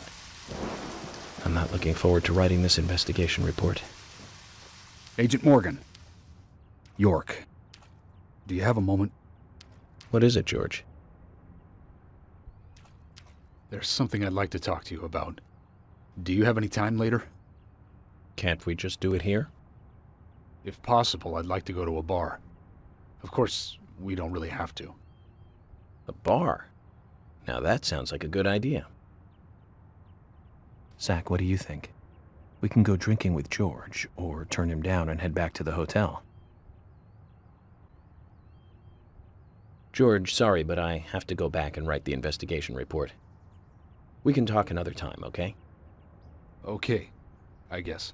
Sorry to bother you. How's Nick doing? Well, he keeps saying that he didn't do it. I see. Do you think he... you know, Diane? The evidence at the scene would suggest so. But this third party who knocked him out makes things more complicated.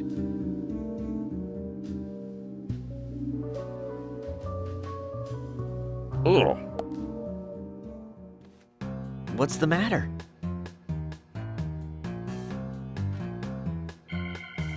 What is this? This tastes different. Really?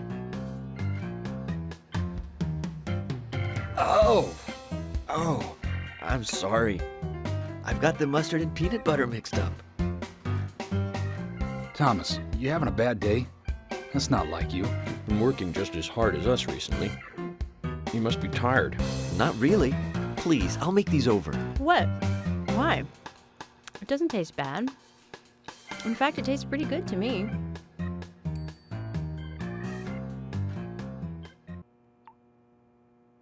Hey, Nick. Happy that you've got your man? No. I'm not your man. I'm just a suspect. Nick.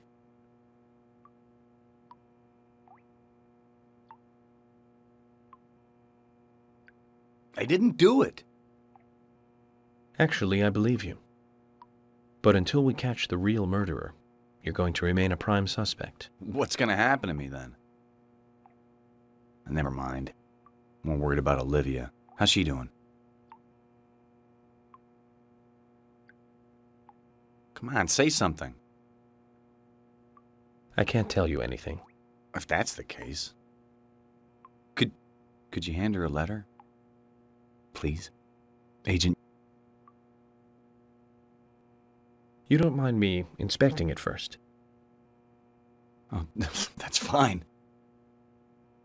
Only this once, Nick. Thank you. Thanks.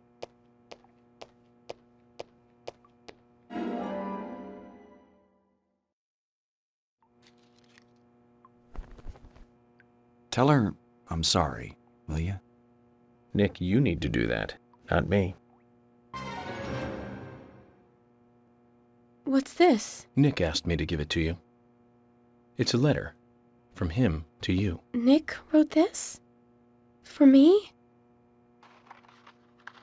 Olivia, I'm sorry for all the trouble I am causing you. I'm writing this letter because I need to tell you some things. First, I'm sorry about meeting with Diane without telling you. My actions were irresponsible and may have caused you to misunderstand. But I swear to God I was not cheating on you, and I didn't kill Diane. That's what I wanted to tell you. As I sit here in this cell, all I can think about is you. Don't worry about keeping the diner open, okay? Try to eat well, too. I had thought that this happiness we had would just go on forever. I've always been grateful to you, but I've never told you, have I? I used to think that putting it into words made it sound cheap. But at times like these, words are all we need. Thank you for everything. Once I get home, I'll make it up to you. Take care of yourself. I love you. Nick.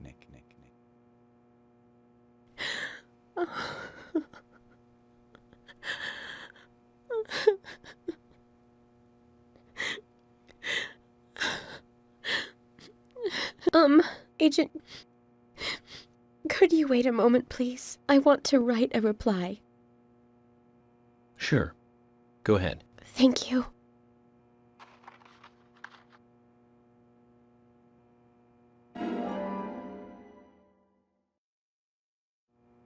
Zach, I hope Nick will feel better by this.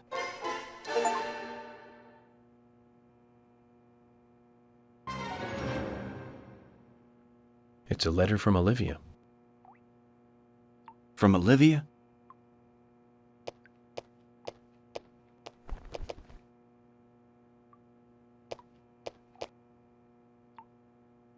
What the? I wrote so much. More than I'd ever actually say. A lot more than this. And she writes me only 3 lines back. Not enough for you? Oh, no, it's more than enough. She wrote as much as she could. That's the best she could do right now. Yeah. 3 powerful lines. I believe in you. I'll wait for you. I'm sorry. I don't agree with the last one, though. I'm the one who has to apologize. Do you feel a little better now, then? Just wait until the case is finished. I promise this will all come to an end. Yeah. I know, I believe you. She's believing in me, too, and waiting for me. Well, I have to be going. Hold on a minute.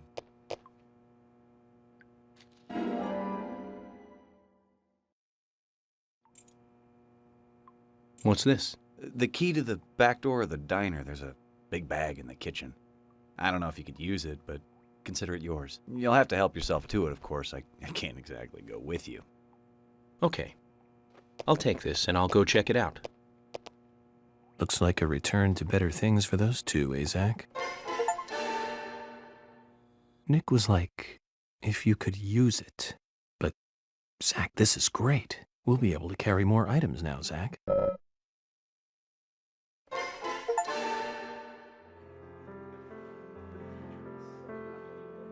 George, that scar on your cheek. Where did you get it? This? Didn't I tell you? Well, it's not from work. I got it when I was a kid. A childhood injury. Tree climbing? I used to get a few scrapes myself climbing the big tree in our backyard. I used to climb it a lot. And fall out of it a lot.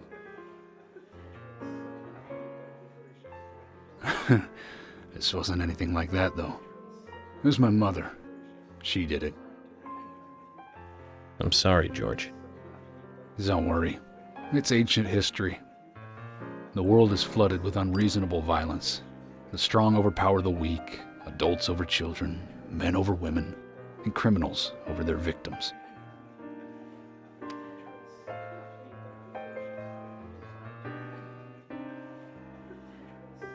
I have no memories of my father. He left before I knew him. My mother would hit me every time I asked why. And it didn't stop there. If I ate too slow, left my shoes scattered around, TV volume too loud, she found reasons to hit me. Hit me bad. The worst was what she called the tree punishment. She'd whip my back with these thin tree branches like a whip. Please, Mama. I won't do it again. That hurts, Mama. I'm sorry, please. I'm sorry. Tree punishment was definitely the worst, I tell you. Just hearing those words used to make me shiver and want to pass out. And that's why I didn't want to show you those scars on my back. Every time after the tree punishment, she'd always say the same thing. This is hurting the tree more than it is hurting you. And me, being a naive, dumb kid, I believed her. I went to the woods to apologize to the trees.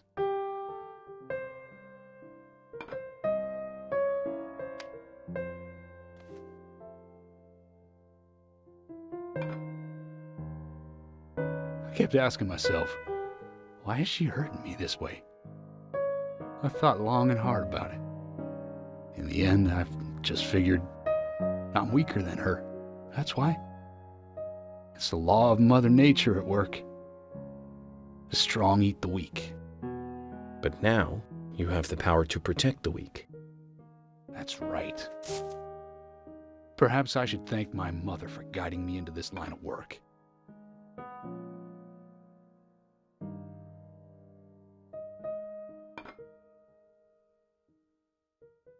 York. I've been an arrogant fool, haven't I? And if it weren't for me, both Becky and Diane would still be alive. I could have saved them both. You know, it's almost like they died because of me. You're out of your mind. I invited you to this bar for a drink, but I guess this bar is my confession chamber, and I wanted you to listen. And to tell you, well, you must already hate me for causing all these problems, not following your orders. York, I'm sorry. I'll follow your orders from now on. You'll have my total cooperation. George, you've been as cooperative as you can be. You even invited an FBI guy to a bar for drinks. You've done a good job protecting this town. And the folks here respect you for that. Nobody can blame you for anything. Thanks. I do feel a little better.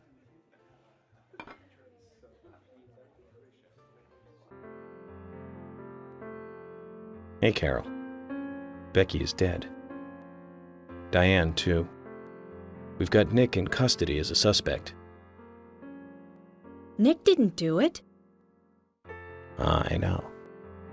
Carol, you took a locket from Diane, didn't you? A locket with this mark on it.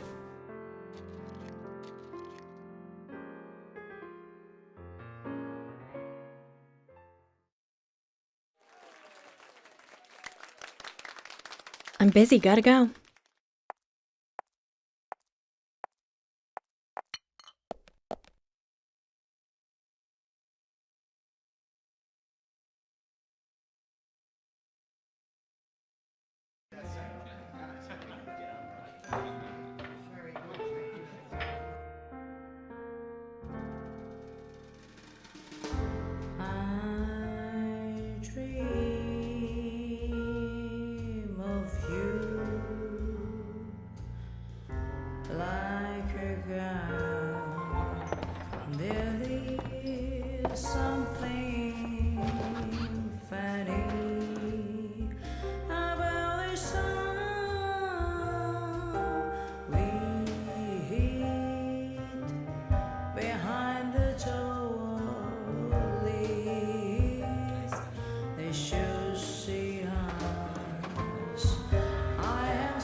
Sorry to keep you waiting, boys. Zach, Emily is already a goddess of the forest.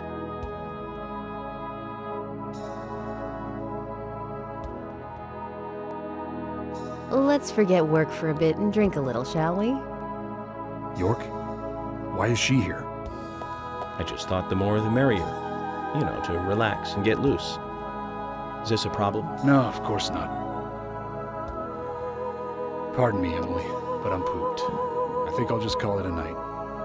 George, I just got here and you're walking out on me? I was hoping the three of us could have a drink and let out a little steam. I'm afraid I've already had enough.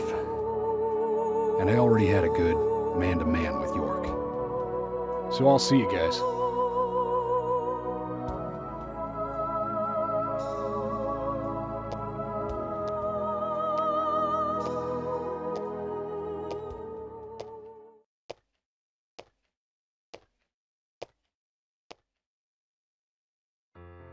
I think George likes you, but he's avoiding you all at the same time.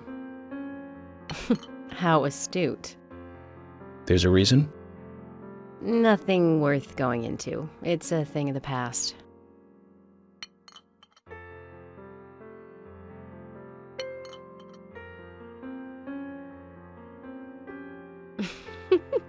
Okay, he did ask me out when I first came to town. I was still in high school. But I never really considered him my type. And there's the age gap thing, too. I respect him, of course. Or I wouldn't have taken this job otherwise. So, did you move to this town alone? Of course not. I came with my parents. Tell me about them then. Sure, why not? My dad dealt in stocks in New York. He was hardly at home when I was a kid, always working. Those pieces of paper were far more important to him than I was. Which is no different now, really. I don't see much of him. My mother? Totally different story. A wonderful person that I still respect. She was always kind and understanding. Not only that, but she would always help me find my way.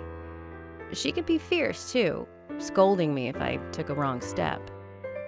We had our battles, sure, but all in all, she was a wonderful mother. Past tense? Yeah, she's gone now. Cancer, just before I graduated high school. She gave this to me just before she died. I take it with me wherever I go. It's what I treasure most. I'm sure she's very proud of you.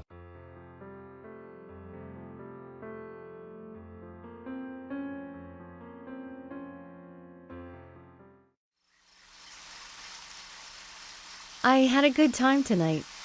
Good night. See you tomorrow. York. Yes?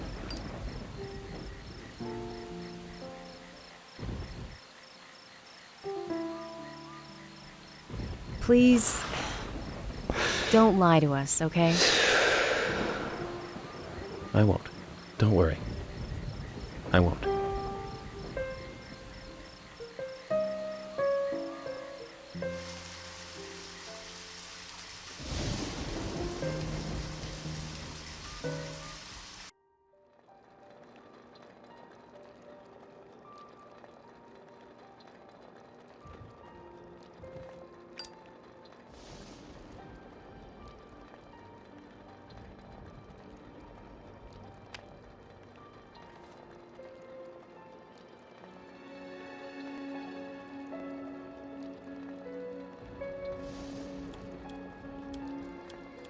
Zach, let's go over our progress. From what Olivia told us, and the sketchbook we found at Becky's house, Nick and Diane became our primary suspects. There were a couple of reasons for this. First, Becky gave the missing locket to Diane. Also, Nick has no alibi for when Anna and Becky were killed. We followed Nick to the art gallery, which led us, unfortunately, to our third victim. The third victim, Diane, was strung up in the entrance hall of the art gallery. Her hands were tied and a knife was sticking out of her chest. However, there was a marked difference from the previous crimes. Do you remember what that was, Zach?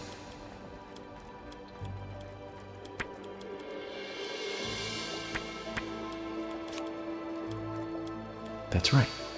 Diane was still alive. This suggests that very little time had passed since the crime was committed.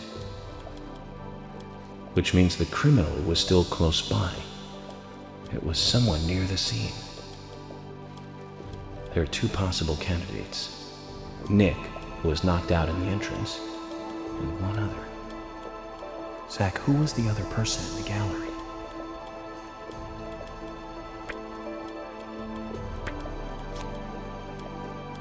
That's right, Kaysen.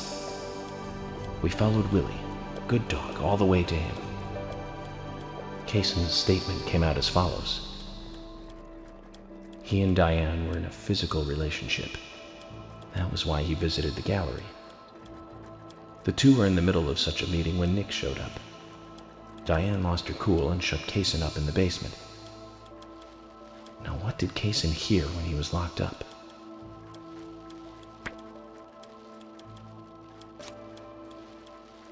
That's it. The sound of boots passing by. Nick was wearing boots that day. Which means it was likely that Diane met with Nick in her room. Nick said he argued verbally with Diane about her playing around with men, but they eventually decided to go out drinking to make up. However, immediately after that, Nick was attacked by someone in the entrance hall and knocked unconscious. We saw the rest. Zach, do you think that Nick is our serial killer?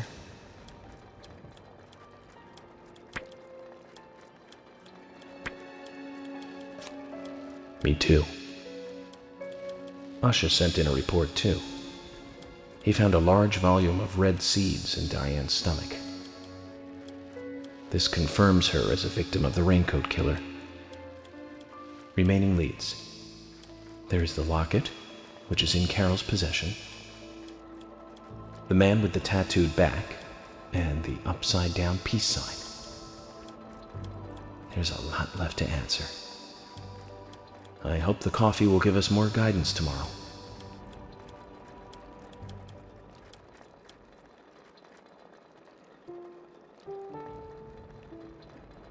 Zach, what did you think about George pouring his heart out? I was surprised.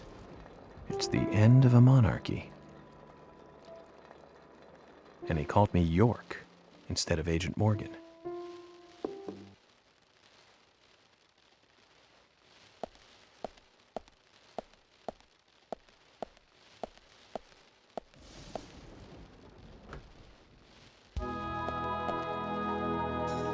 Emily?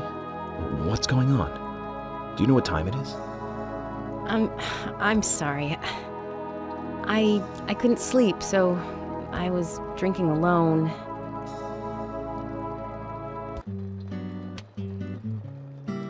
My mother was a very kind woman. She always smiled so brightly, baked cakes and cookies every day. She'd say that I needed the sugar because I spent so much time thinking. My father was always quiet. We never talked much. He was a federal agent, just like me. And he was hardly ever at home. The only words he ever had for me were harsh ones. I had a vivid imagination, and I remember he once said this to me. There are plenty of crazy things in this world. You don't have to go dreaming them up. And it's my job to make sense out of them. One day you'll understand what I'm saying. I found out later that my father was one of the first to ever use criminal profiling to catch bad guys. And so now I'm doing exactly the same job that he did. Like father, like son. Can I ask you something? Shoot. Mind if it's something personal? Fire away. Who's Zach?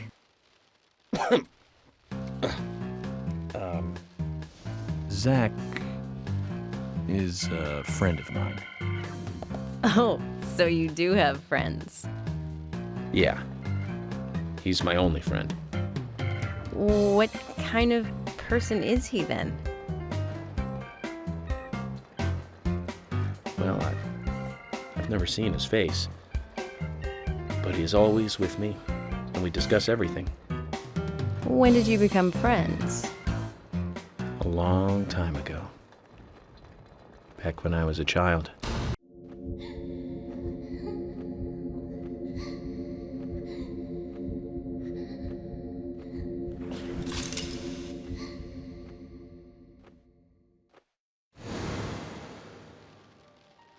I was 7. I woke up one morning to hear my mother crying in the living room. This wasn't normal, so I headed in to see her. My father was there pointing a gun at my mother. I was so scared. I closed my eyes, so I don't remember much more. But I do remember the words my father said to me. At times we must purge things from this world because they should not exist, even if it means losing someone that you love.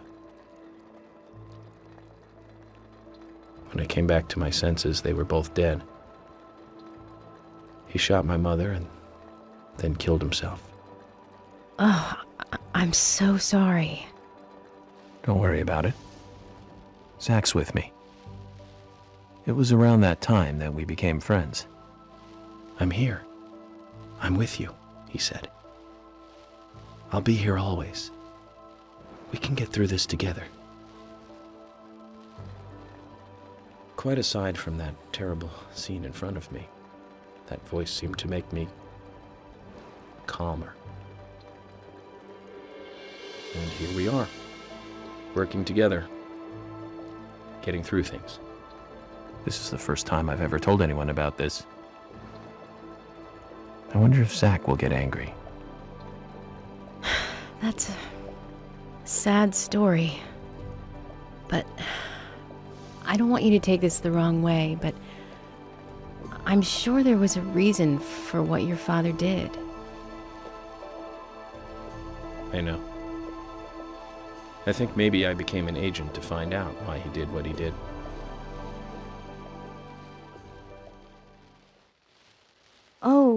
Oh yeah, York, I forgot to thank you. Thank me? For what? You saved my life. If you didn't save me at the gallery, I would have died along with Diane. No need to thank me for that. I'm pretty useless. I couldn't save Becky. I couldn't save Diane. What did you just say? Useless? I was never expecting to hear you say that. Huh. There might be a modest guy in you after all. Finally, you noticed? You're a little slow, aren't you? Maybe hopeless, but not useless.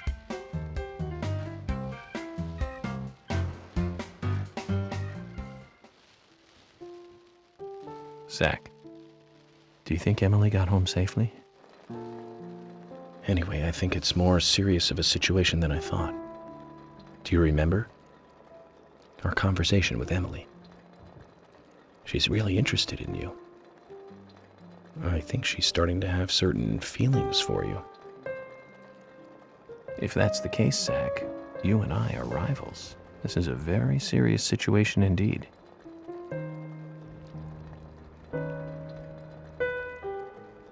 Well, if it comes to that, let it be a fair fight. Agreed?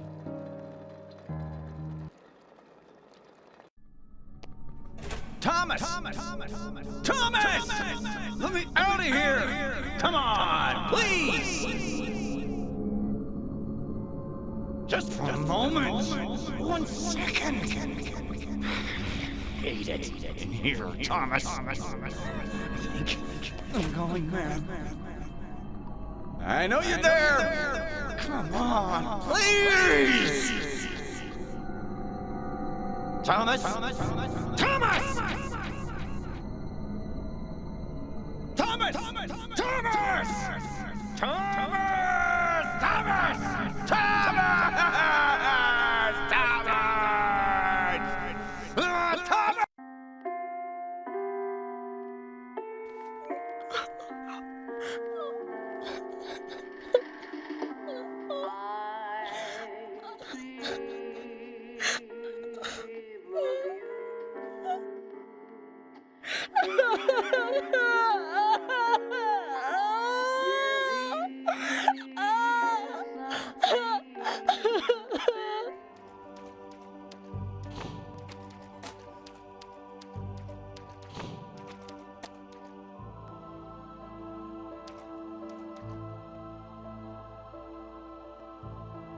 Open this door. There is no turning back. You still want to enter?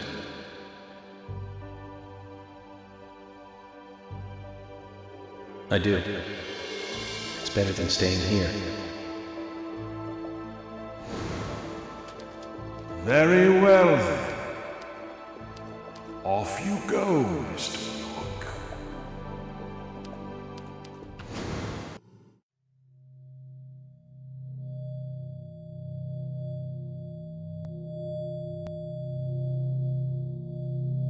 Look carefully, boy.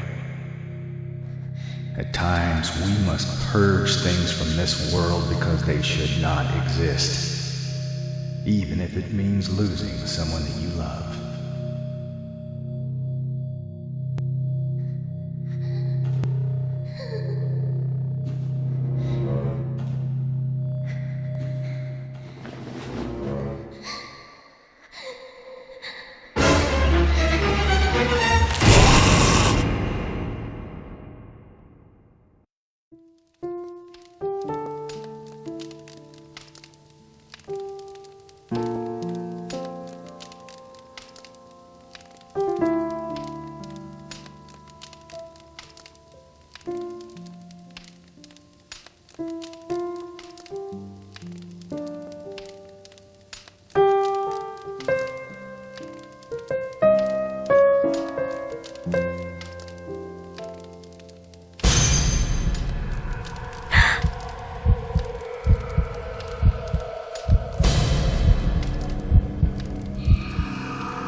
Mr. Morgan, do you want a refill? Yes. Thank you. Is the coffee that good, Mr. Morgan?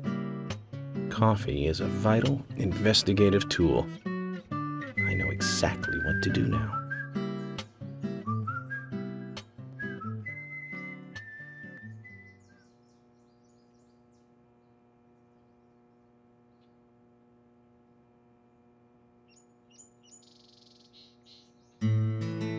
It says to hurry, and the first letter of each line is H-A-R-R-Y.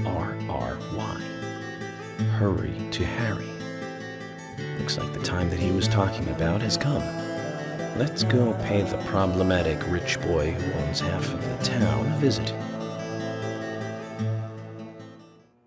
Polly, I think I'm going to go see Harry today. Oh, really? He's a little strange, but I think he's the most trustworthy one around here. I think you'll have fun with him. If you say so, Polly, then we probably will. Of course! Now, give me your cup, and I'll give you some more coffee.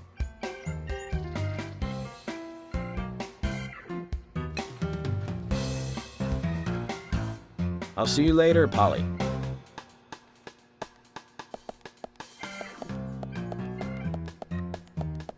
Mr. Morgan, what about the coffee?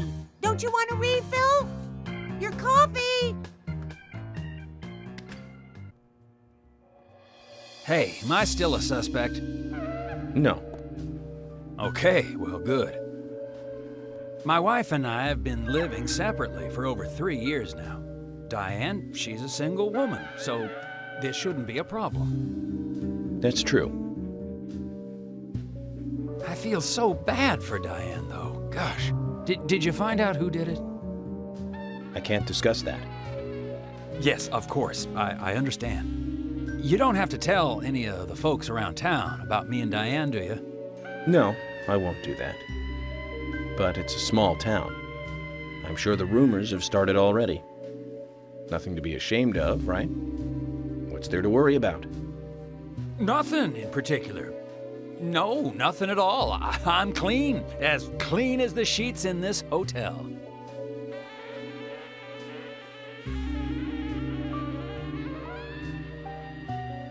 What's with that look? We don't have a problem, right?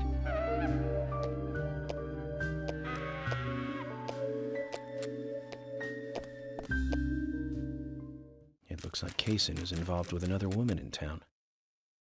We can only hope it isn't Emily.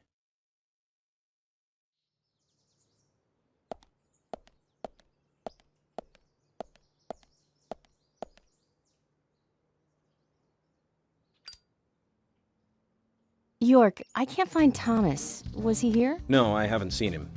Have you tried the radio? I've been trying, but he's not answering. What about Nick? No problem with him. He's calmed down a little. He's still saying he didn't do it. Nick said that Thomas disappeared sometime during the night. He kept calling for him, but Thomas stopped responding. I'm a bit worried. George has asked for permission to search for Thomas. I understand that things have been hard for Thomas, but surely he's just resting at home. But I'm not against looking for him. Tell George that he has my blessing. Okay. As far as I know, Thomas always calls in when he needs a day off. We're human, and so we are limited. As far as you know, there haven't been any serial killings here before, right? That's right, but that's not... Emily, I'm going to see Harry today. What? Why? We have plenty of other leads to follow, don't we? He did invite me over, though. It would be bad manners not to accept.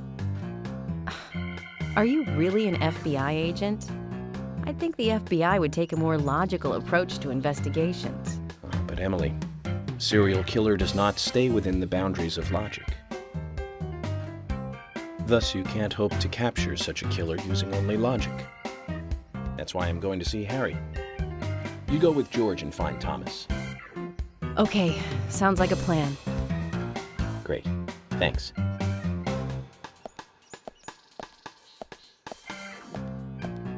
I was an idiot for thinking you might be a good pick. I really need to work on my taste in men.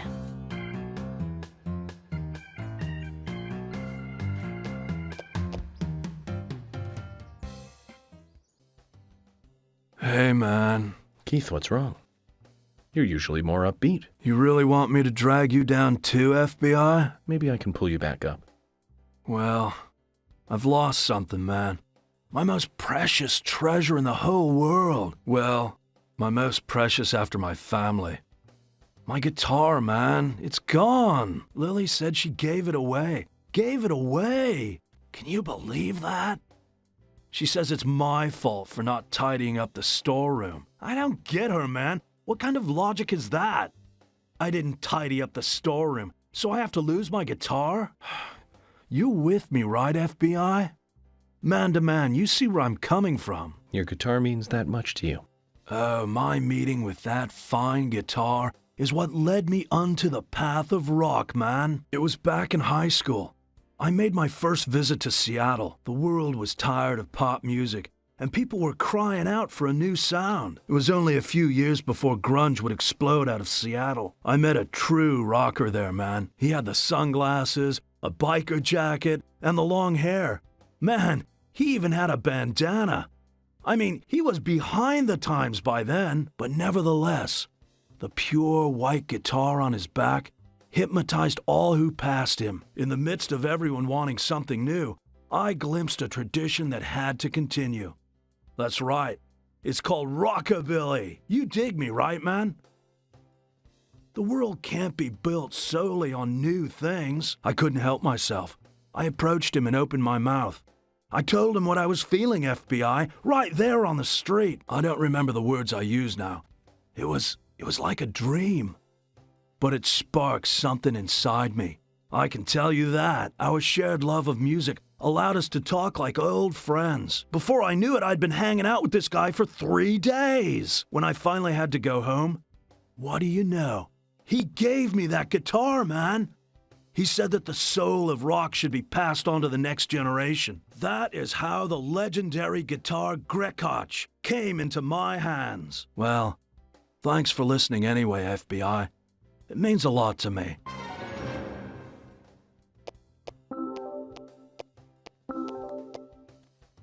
Hey man, this map shows a station along the abandoned Extended Lines track. Now that was a busy place back when the lumber trade was big. No one goes near it now, you know. It's like a train graveyard. On top of that, some folks say they've even seen ghosts there. I don't mean one or two ghosts, man. I mean like hundreds. Every now and then, a golden opportunity comes along. Like a chance to leave home for a while and earn a lot of money. There were plenty of them at the end of the 80s. The lumber mill was severely short-handed, so they called in a lot of outside workers. But the place was failing, and indeed it died before most of the poor guys got there. So there was like a load of labor workers that had nowhere to go. No place to work, no way to get back to where they came from. A fair amount of them decided to live on the train they had rode in on. I guess that must have been hard living on a train car that ain't moving. What kept them in town? Ah, now, the head of the lumber mill had been lying to them. Wait just a little longer, we'll have work for you soon, you know, that kind of thing. He was just a lying scumbag. No way to rock, man. But lies, they only last so long. With each day that passed, those unemployed guys got more angry. But then, something happened. And the timing for it was incredible. The rail car they were spending the night in just happened to catch fire, with all them inside it. Incredible timing indeed. Oh yeah, but the police couldn't find any evidence to pin it on anyone. They didn't have all those gadgets and stuff you guys got now. And the police were annoyed the unemployed guys were causing trouble. Nothing happened to the head of the lumber mill. It made the news as an accident. But the rumor says that a large number of those boys are still living in that train car, unaware that they're dead. You better be careful, Mr. FBI, if you go down there by yourself.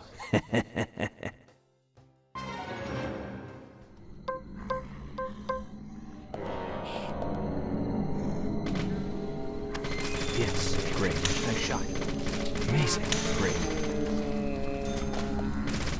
Amazing. Great. Bullseye. Great. Nice shot. Great. Bullseye. Amazing. Nice shot.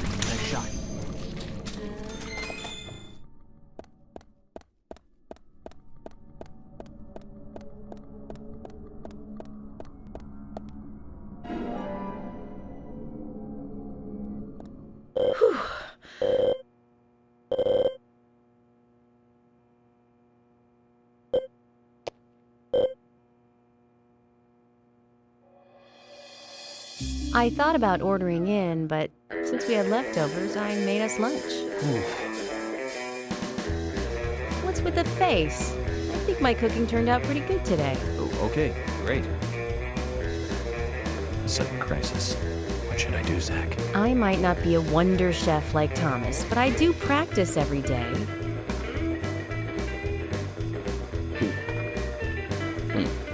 Well, come on, tell it to me straight. Emily. Yes, what? I went into the sewer once during an investigation. Okay, just stop right there.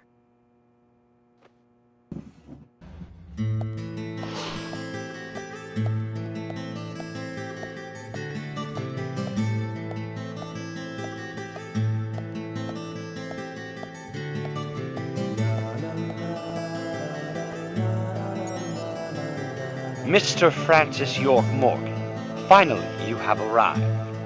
You are welcome to come inside.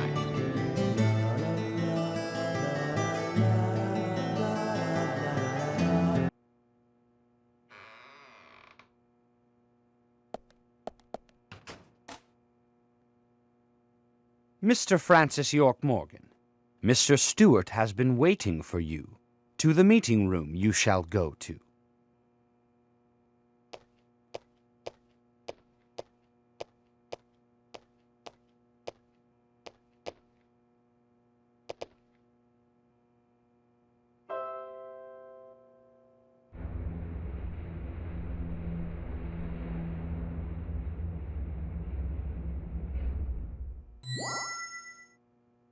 The meeting room is through here.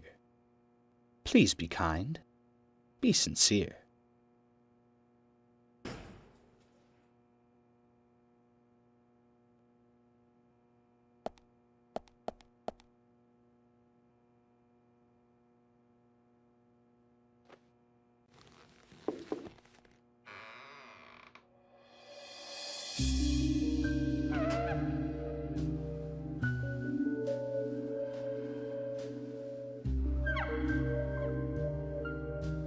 Mr. Francis York Morgan, please have some tea while it is hot. Too much coffee for your body will make it rot. You seem well prepared. Almost as though you knew I would be coming today. Mr. Stewart is particular about the best timing for all things. Now please, drink some tea and enjoy the good health it brings. I'm sorry, Harry, but I just don't like tea.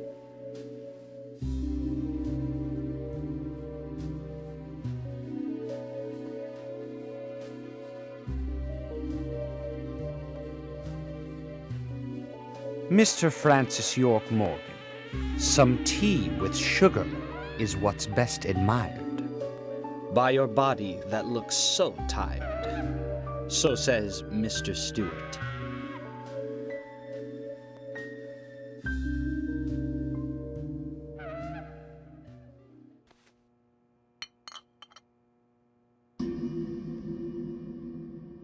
Harry, where did you get these seeds?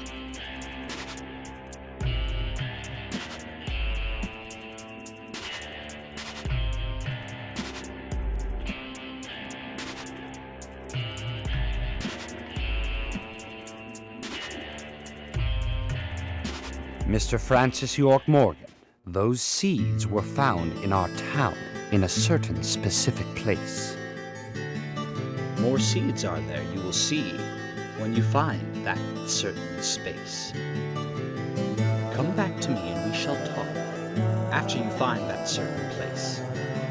So says Mr. Stewart. Harry, so you like to play games?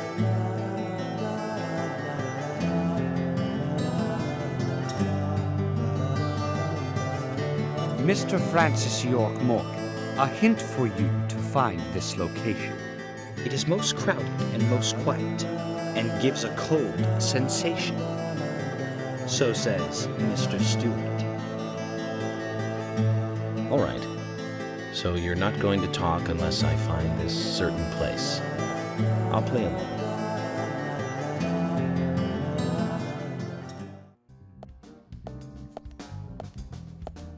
Zach, let the treasure hunt begin. A crowded place, and yet it is very quiet there.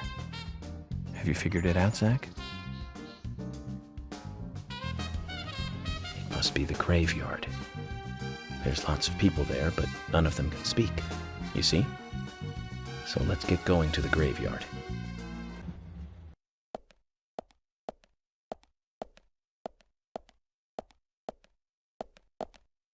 Just as Harry said, it's crowded and quiet.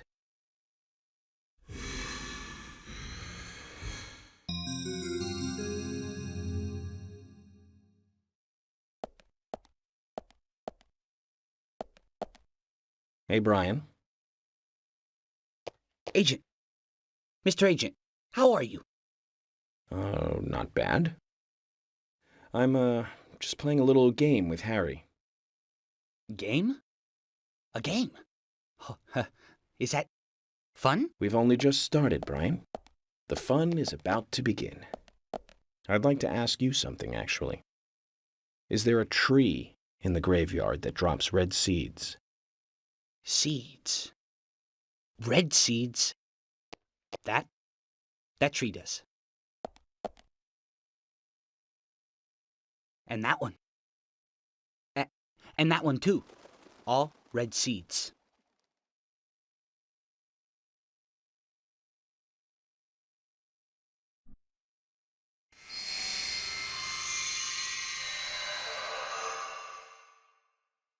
Zach, mission accomplished.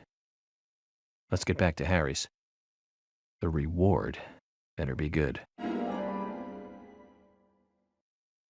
But you know, about these seeds, they were right here under my nose. It's as if I was carefully carrying a bottle of water while walking in a pool. We're learning the countryside version of common sense the hard way, Zach.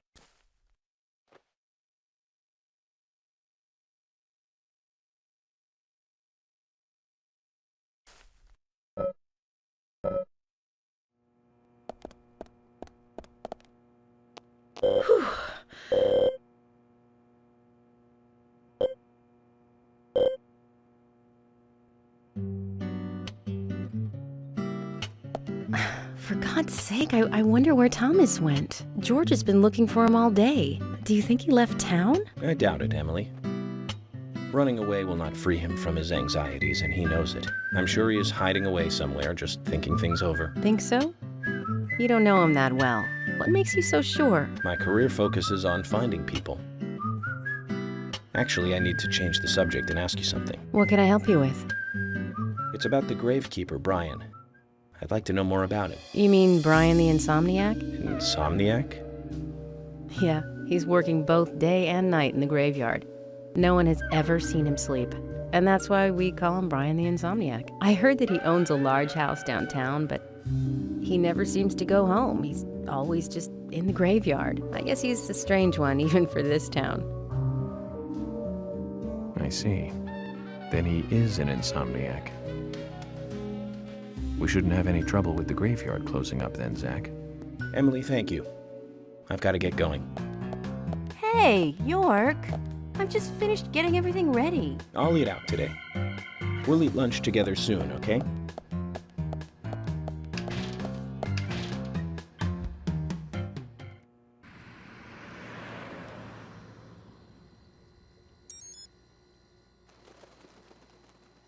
Mr. Francis York Morgan, finally you have arrived.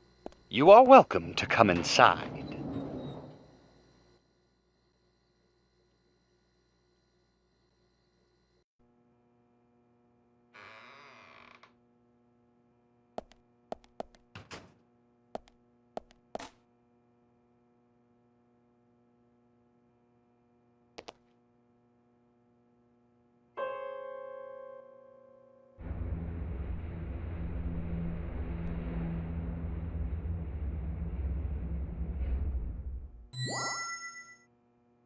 Mr. Francis York Morgan, please proceed to Mr. Stewart's room. There he awaits you, I shall assume.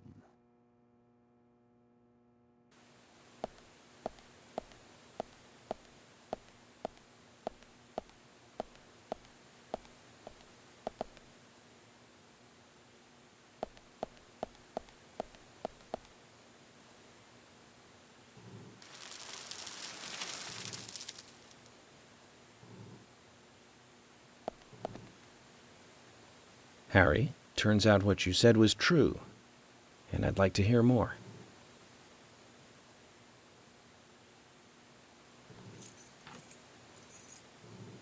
York, as you know, there's a powerful mystery surrounding these seeds. You've seen them at those other murders that took place elsewhere. And you've seen them deeply involved with the murders in this town as well. That's right. But how do you know all this? York, you must be younger than you look. Youngsters tend to hurry so much that they let things slip right past them. What you need to do is slow this down a bit. That way you'll see what's really important. Let me tell you a story. years ago, when the war was over, just about when the communist Red started to become a rising threat, our town constructed a huge clock tower. Then, soon afterwards, a serial killer wearing a red raincoat went on a killing spree. The legend of the Raincoat Killer? Stop playing games with me, Harry. That's nothing more than folklore. The FBI has no such record of a multiple homicide case in this town. York, Anna, Becky, and now Diane. Their deaths are real, not folklore, not legend. The Raincoat Killer is also real. But under a strict gag order, the mass murder case was never made public. In fact, one could say that it was completely erased from history. Tell me, who do you think would be able to do something like that? The military. Very good. A model student. But if there are no records about it, then how do you know it really happened? Good question, York. Why would I know this? The answer is very simple. I was there. I saw it with my own eyes. The brutal killer himself. But we can talk about the details of that encounter another time. What we need to talk about is your Raincoat Killer. The new Raincoat Killer, if you will. The new Raincoat Killer. Yes, let's call him that. After all, he's not the real one. What you want to know more about is the new one. Between 10 and 20 years ago, I noticed that these red seeds were special, and someone else did too. The human imagination can lead to tragedy sometimes. Someone linked the red seeds to the serial killer legend and said, if you eat the red seeds and then kill someone, you will become immortal.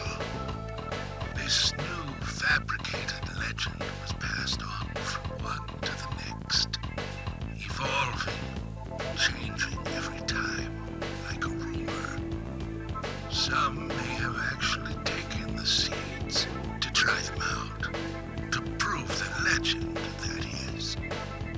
York, the red seeds you have found from those other murders, they all came from this town, together with that one evil rumor. People on the other side of the planet may have heard of it by now, and new seeds might be growing in different parts of the world.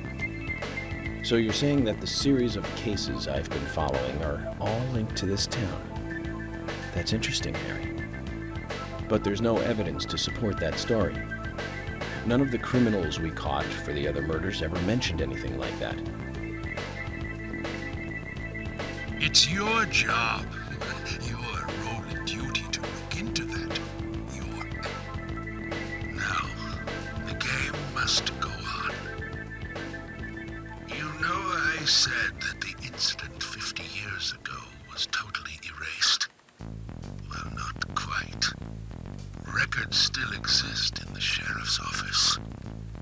The old sheriff back then hated the military and did his own investigation. I need you to bring those documents here to me. Once you've done that, I'll tell you everything I know.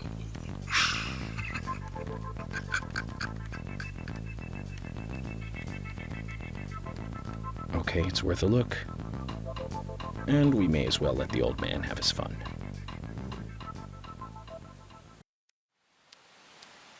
Documents from a case that happened 50 years ago.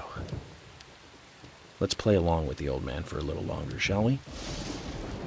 Zach, that means we need to head for the sheriff's department.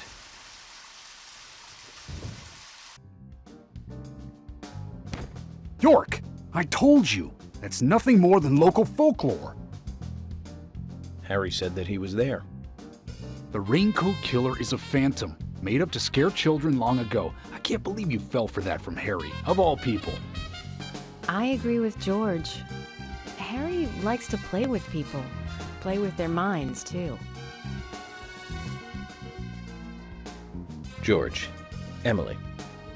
Of course I don't believe him word for word. But you won't mind if I at least try to confirm that he's wrong, will you?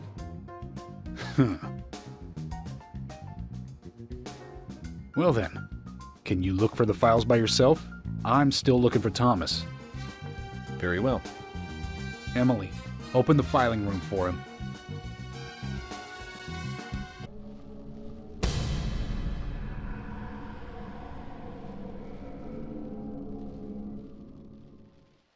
They're here too, Zach. This might mean we're getting warmer to what we need.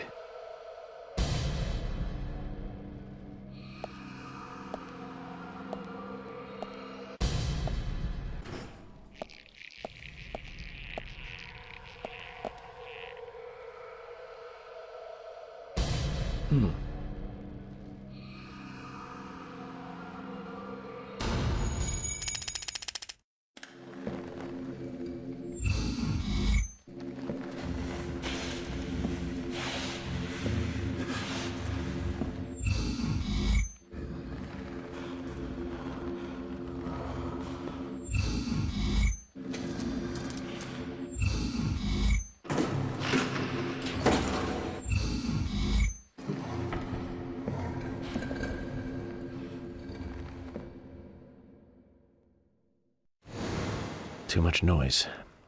We're still missing a vital piece of the puzzle.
Zach, looks like we need to continue our search for the documents.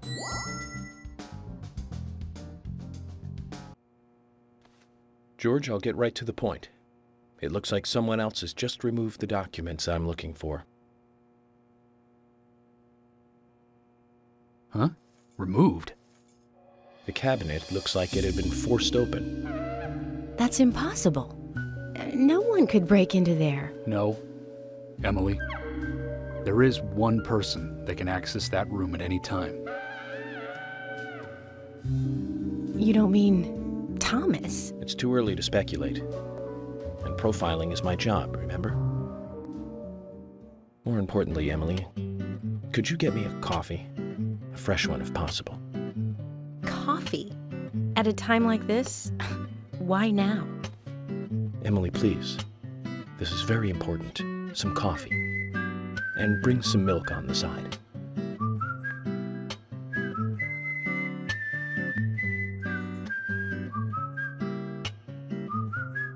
Zach, you know something, don't you? I'm getting us some coffee. So tell me what you know.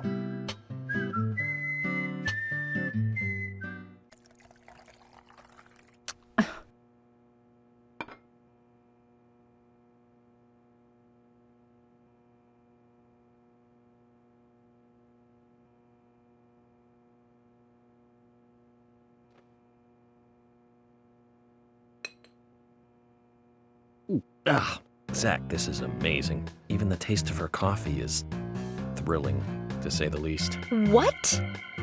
No, nothing.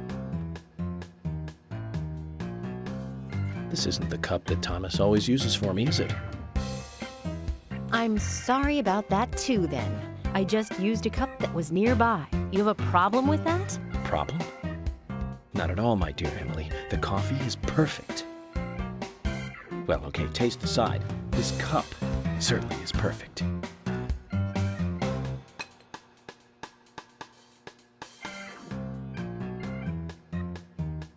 George, Emily, we're going to Velvet Falls. There's something waiting for us there. I can feel it. York, are you joking? You're trusting your cup? No, Emily. Going to a waterfall just might be a good idea. In feng shui, a waterfall is known to be a source of power. Even if we find nothing there, I'm sure it will give us some power. Thanks for the vote of confidence, George. And don't forget to bring a fishing rod. All right. I'll go get it. Fishing? Are you two serious? George, do you have a net?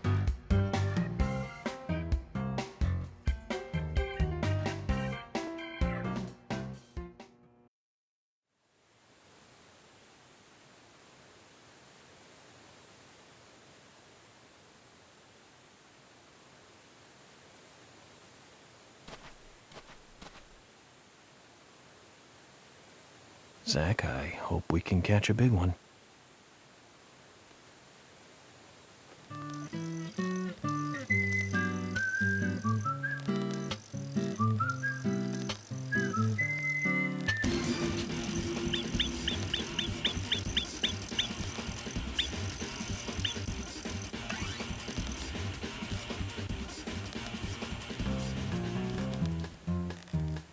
Good fishing, Zach. We've caught something to brag about now. In all the history of the FBI, I'm probably the only one who fished out documents thrown into a waterfall. Don't you think so, Zach? I just don't believe it. Files from a waterfall.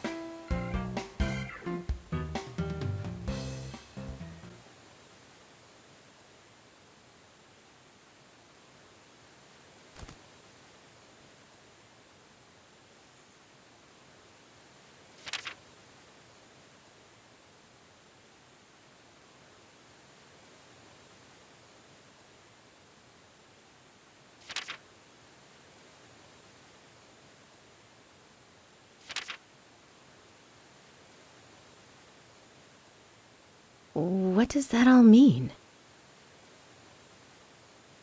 It's called The Legend of the New Raincoat Killer. George, have you ever seen this handwriting? Yes. It's Thomas's. George, I need to take these documents to Harry. He said he'd tell me everything once I take the docs to him. But those are classified. I can't allow a civilian to view them. Especially that deranged old goat who owns most of the town. I agree with George. Harry is... how can I put it? He might be dangerous. You don't need to worry. You said it yourselves, didn't you? There has never been a mass murder case in this town. That means these documents pertain to a case that never actually happened. just look at it as though they never actually existed either. Ridiculous. York, I'm sure you've got a plan or something in mind? Okay. You have my approval. George, are you sure? Emily, we need to continue looking for Thomas. Our search may just have become a hunt. Yes, get on it. I'll go see Harry alone. Okay.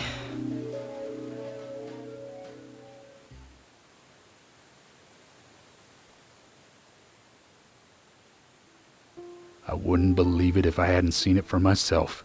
But Thomas? There's got to be a rational explanation for this.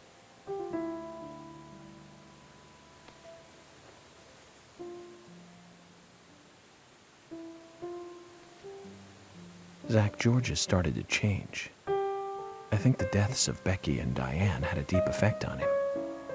I guess this town truly is without a king now.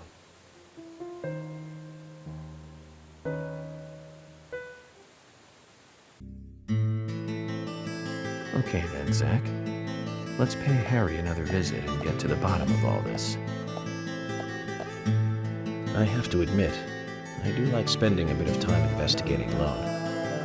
I'm getting a bit sick of being told that I'm either too slow or too fast. You agree with me, right, Zach?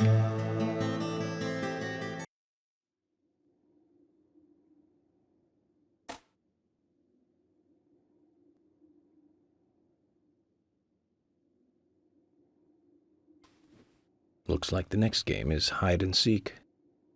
Huh?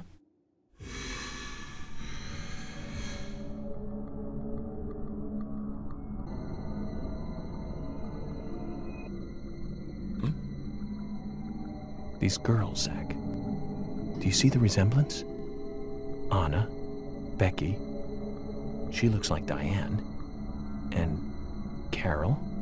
Zach, look. Emily.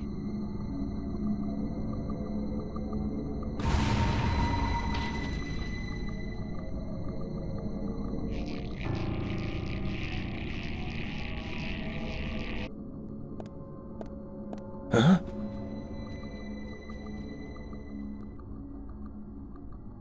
Emily! At times we must purge things from this world because they should not exist, even if it means losing someone that you love. Stop!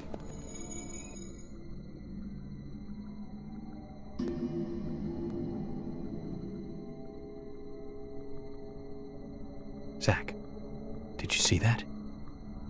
I must be getting tired.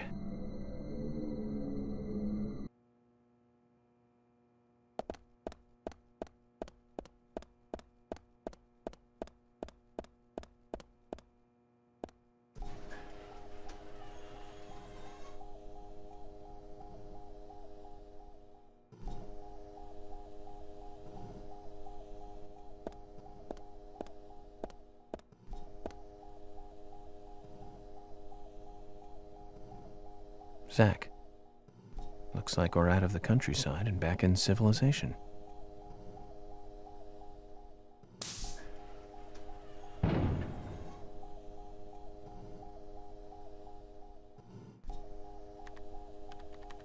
Welcome, York.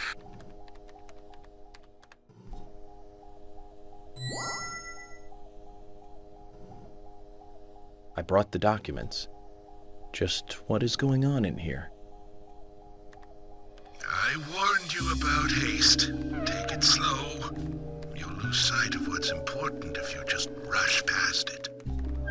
As an agent of the FBI, I'm sure you know. So many people have got it all wrong. They think speed is the key. That being first is the best. They want speed and are satisfied with what the speed brings. Even if it means that they miss so much on the way, they don't even see that. I see everything that they don't. From here, I see it all. Then, when the time comes, I make use of what I've seen. I can get whatever I want in this way. Anything at all.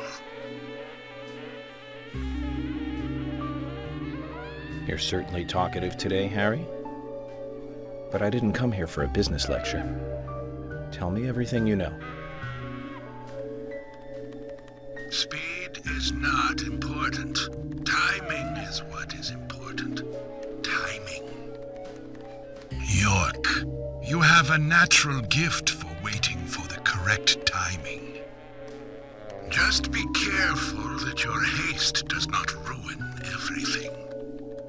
That will be vital to solving the current case at hand. York, I know more than you think, but less than what you hope. 1, you have Nick in custody. 2, Thomas is missing. 3, Carol has a locket that belongs to the murderer. I also know that this case revolves around the red seeds. But that's about it. So you've got an inside line on police information.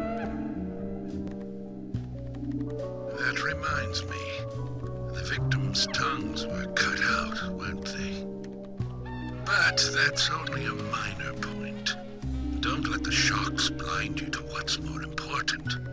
That's another business tip. Harry, I'm impressed. You gather information really well. You hacked into the FBI network, too. Amazing. But I didn't come here to hear this. Then let us close the business seminar. It's time for a history lesson instead.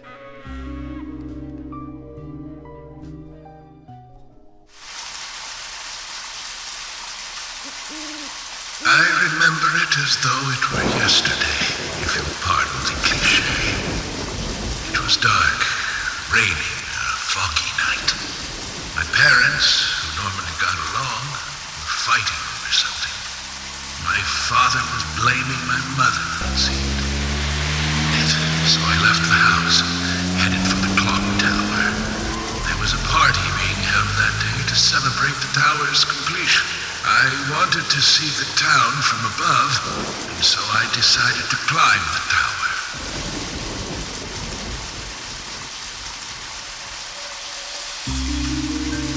Curious child, and saw it being constructed day after day. I'm not sure why, but I was really drawn to the tower in some way, and that's why I knew. From the pit in the theater, there's a path to the clock tower. They were just cleaning up after the party, so it was easy to get into the theater. I used the secret passage to sneak into the tower.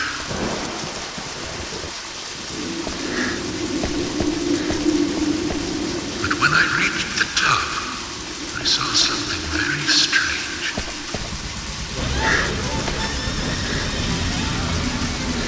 There were soldiers there, all wearing gas masks.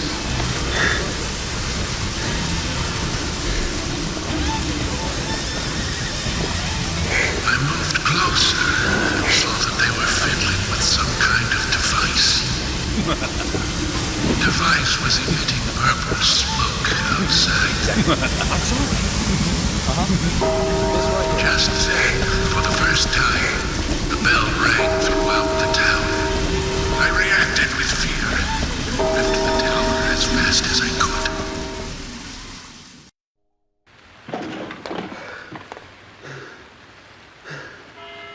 When I got outside again, the purple fog was spreading. I covered my nose and mouth and ran home. I unconsciously counted the number of times the bell rang. After the 12th time, the bell did not stop ringing. It rang a loud 13th time.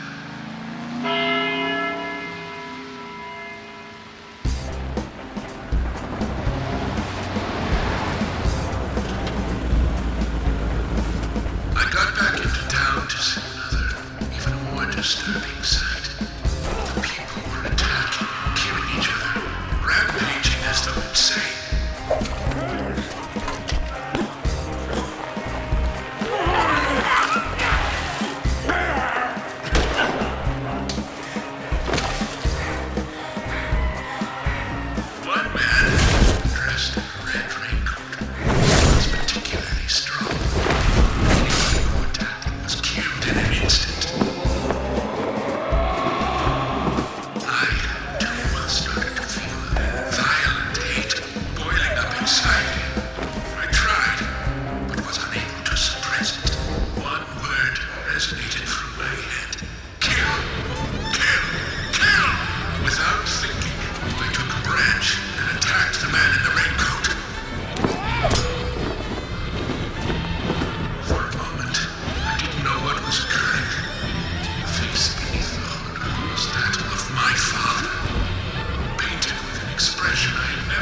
following morning, I awoke surrounded by dead bodies.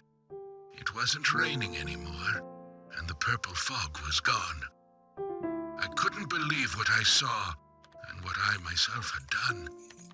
But even worse things were waiting for me when I got home. My mother was dead, killed, presumably also by my father.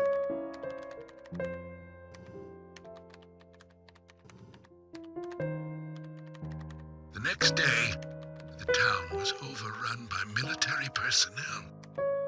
That's when the gag order was issued. Talking about the incident was unappreciated, a taboo. But even still, people stopped going outside when it rained. Country folk are very patriotic. We never tell our children about what happened. But these things find a way out of even the tightest of lips, in parts. People only speak of the killer in the red raincoat, which is where the legend of the Raincoat Killer comes from. Quite a story. After the incident, the gas seeped into the soil of the town. Even today, when it rains, a minute amount is released. That's why I never take my mask off when I'm outside. This town is dirty, York. If what you say is true, then the killer is someone who is badly affected when it rains.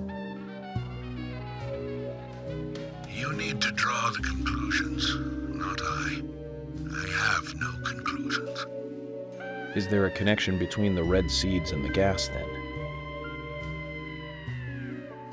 This is just my own presumption. The seeds and the gas have a similar effect on our nervous systems. I believe someone figured that out and decided to use it. Or it could just be nature's way of getting back at us humans.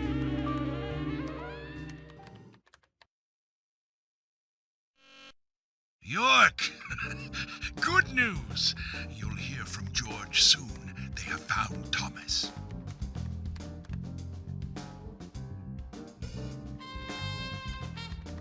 I'll tell you one last and very important thing. Just as you suspected, everything I have told you is gibberish.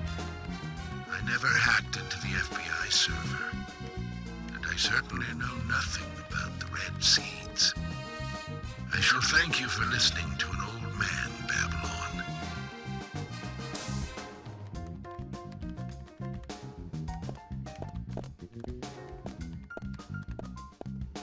Let me ask you one thing then, Harry. You're a businessman. You must be after something in return for giving me this information. York, at times we must purge things from this world because they should not exist. Even if it means losing someone that you love. That still does not justify murder. Remember this. Everything changes in form. There isn't a single thing that can maintain its shape for eternity. Overlook this fact, and you'll be making a big, big mistake.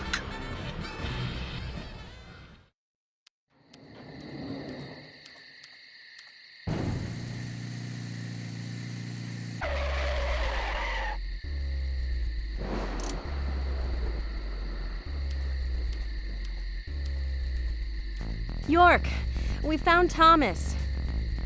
Ah, he's at his house, right? How did you know that? Timing, Emily. Good timing. Whatever, just get in. George is heading over there already. Let's get a move on. Zach, things are finally starting to come together. All we need now is for Thomas to fill in the blanks in our new legend.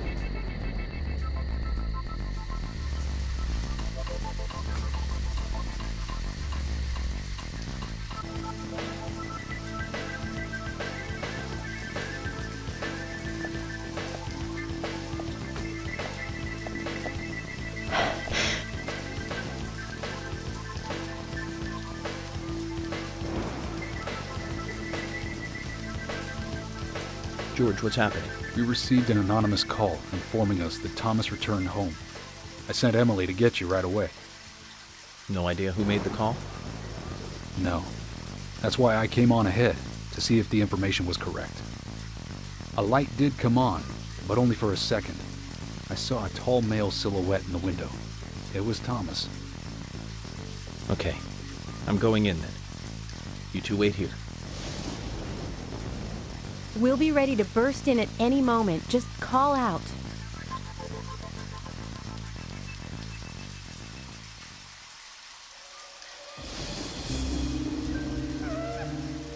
Zach, it's the same in the countryside after all. The climax of an investigation is always in an apartment.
Too much noise. We're still missing a vital piece of the puzzle. Huh?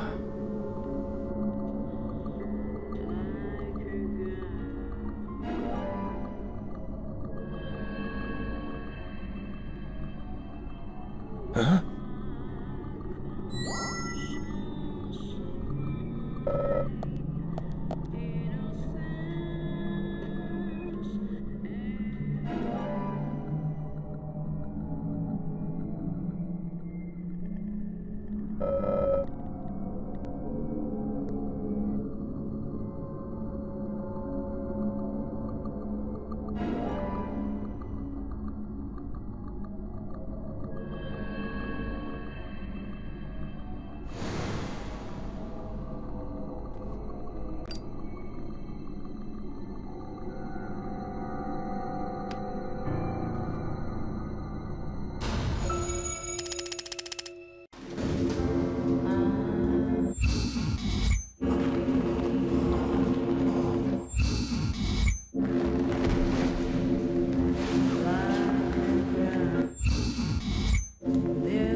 So, Thomas wants us to look around for him a bit more. So there's more to it. Kind of like the bonus footage on a DVD. I hope it's worth watching. Don't you agree, Zach? York? What was that noise? Damn it! We need to seal off all routes out of town. No need for that, George. Huh? If he was going to leave town, he would have done so by now. Which means he's still got some unfinished business.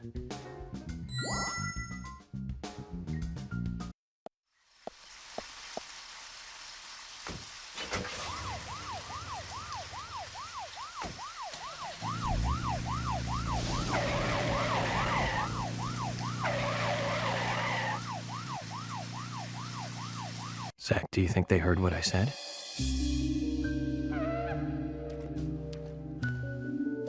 We don't have to make a fuss. Thomas isn't going to leave town. That gives us plenty of time to find a way to view the bonus footage.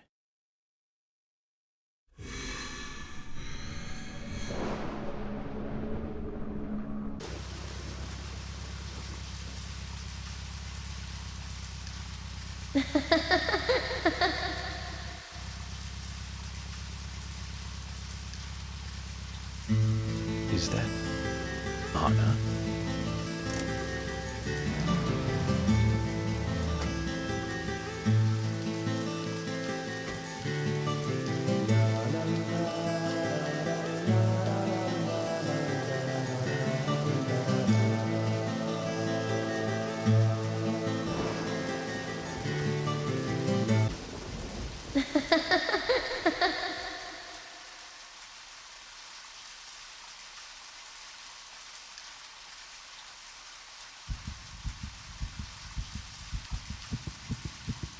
Huh?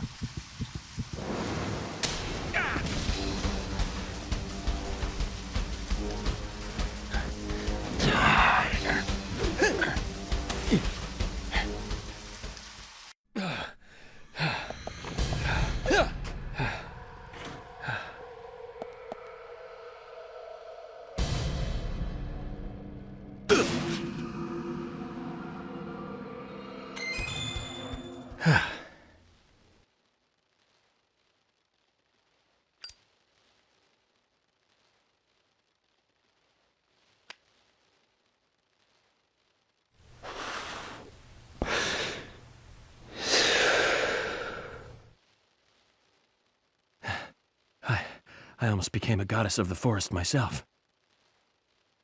Although I think the look might suit me. What do you think, Zach?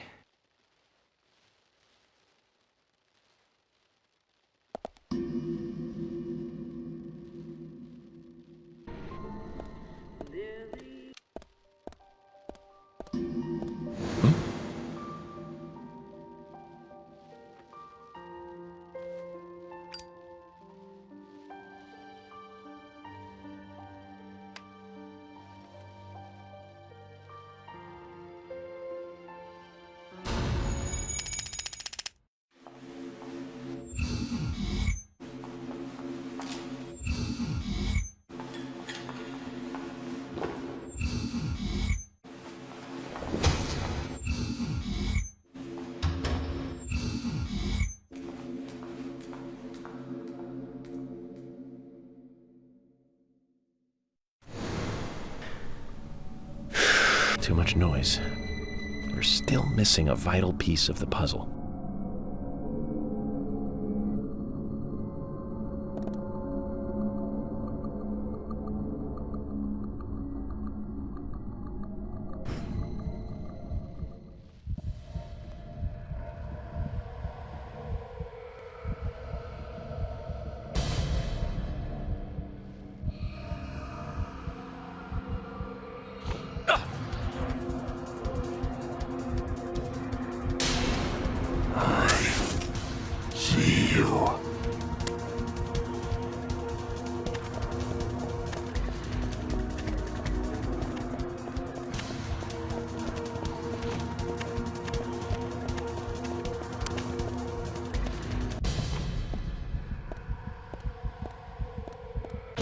Where are you hiding?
Huh?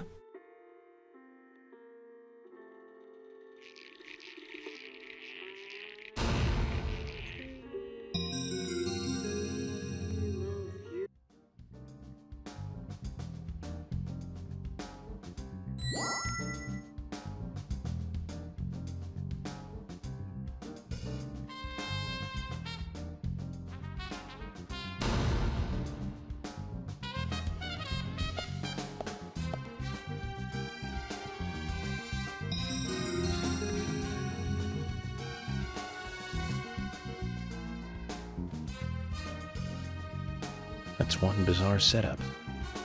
Whoever made this must be crazy.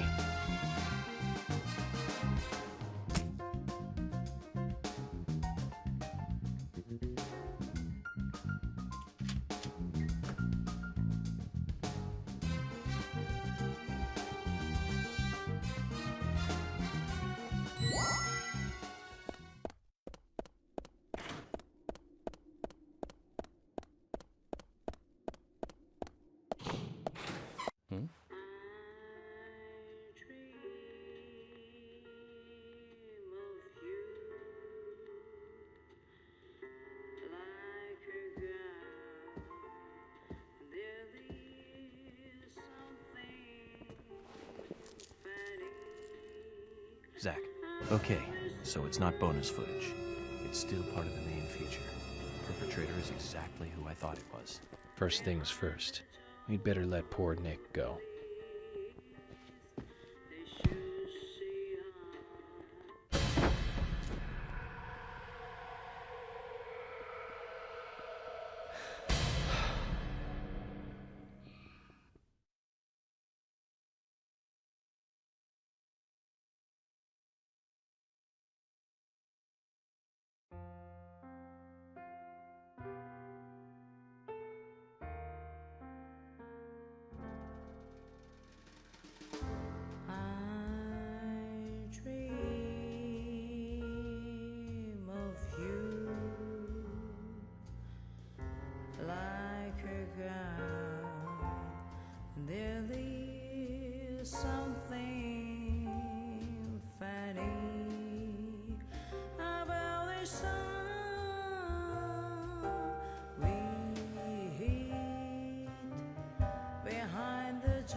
Dad?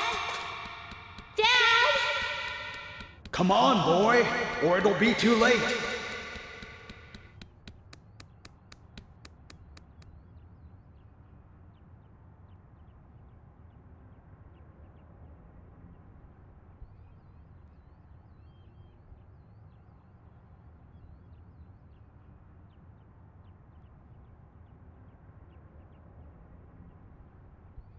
Daddy? Daddy? Daddy?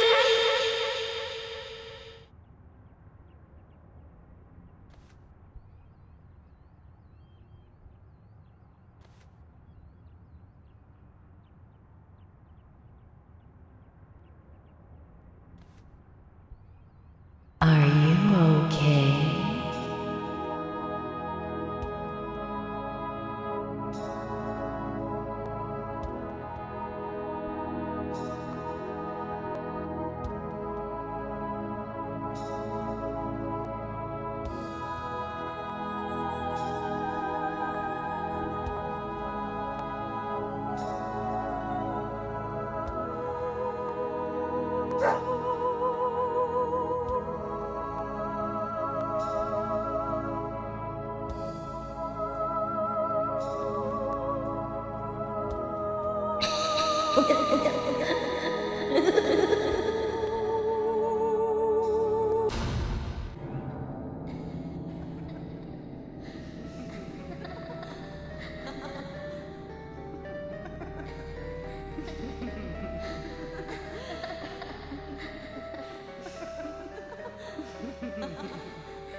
You are waiting here for someone, aren't you? The person you are waiting for will be here soon.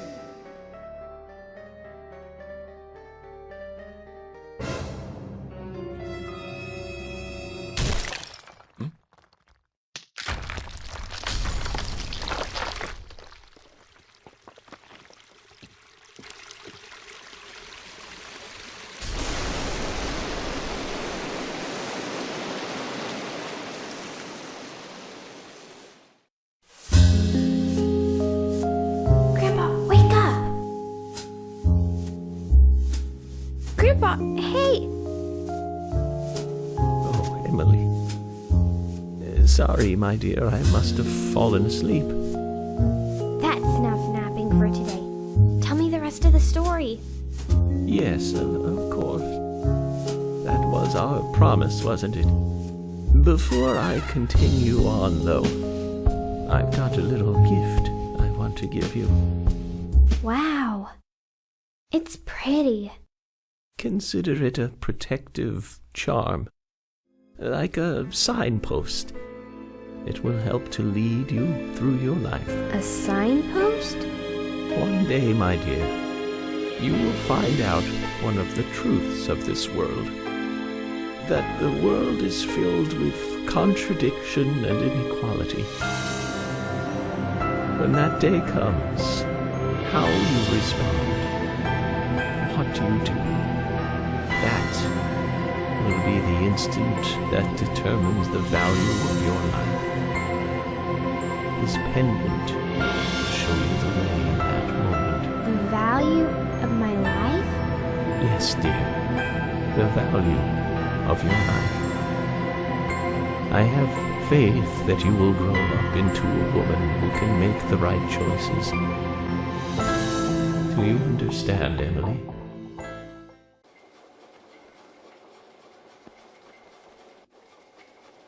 We come toward the climax. As the angel said, I was soon fated to meet him. What do you think of those dreams, Zach? So I do care for Emily. What about you? We should take this opportunity and talk about this a bit.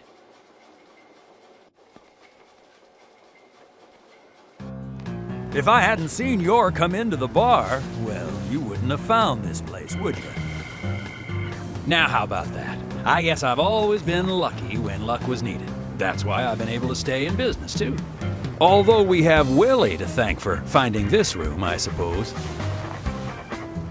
He's got a great nose. Clever, too. He'd be a great businessman if he wanted to be. I owed you guys one anyway, and I owed York big time, too. You guys didn't tell anyone about that whole thing with Diane. I want to help you guys out. Is there anything I can do? Kaysen, I appreciate the offer. But this is a police matter. You can leave everything to us from here. Oh, well, okay. George, look.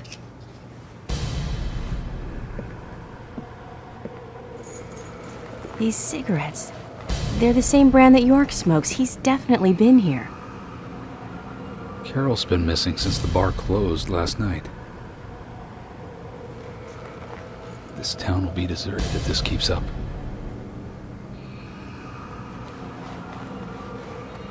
What do you think is really happening here in Greenvale? Emily, let's focus on looking for York. I just hope there are more leads than a cigarette butt around here.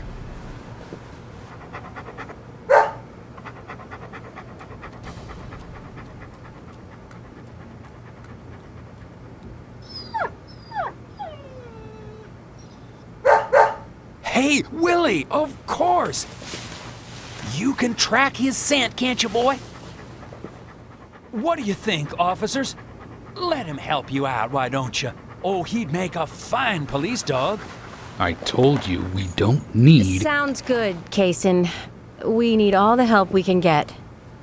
Come on, George, let's let them help us. But they are civilians. Do you have a better plan?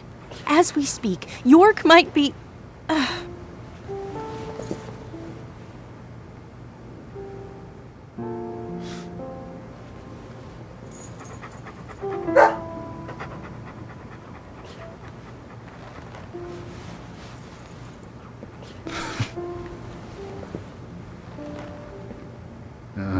All right.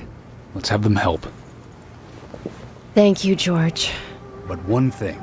With York missing in action, I'm back in charge. And York would give me hell if something bad happened to you guys. So promise me you'll call for backup at the first sign of danger. Yes, of course. I think we're missing something here. So I'm going to look around a bit longer. You go with Kaysen and follow York's trail. Thank you, George. We're counting on you, boy. Welcome to the force, Deputy Willie.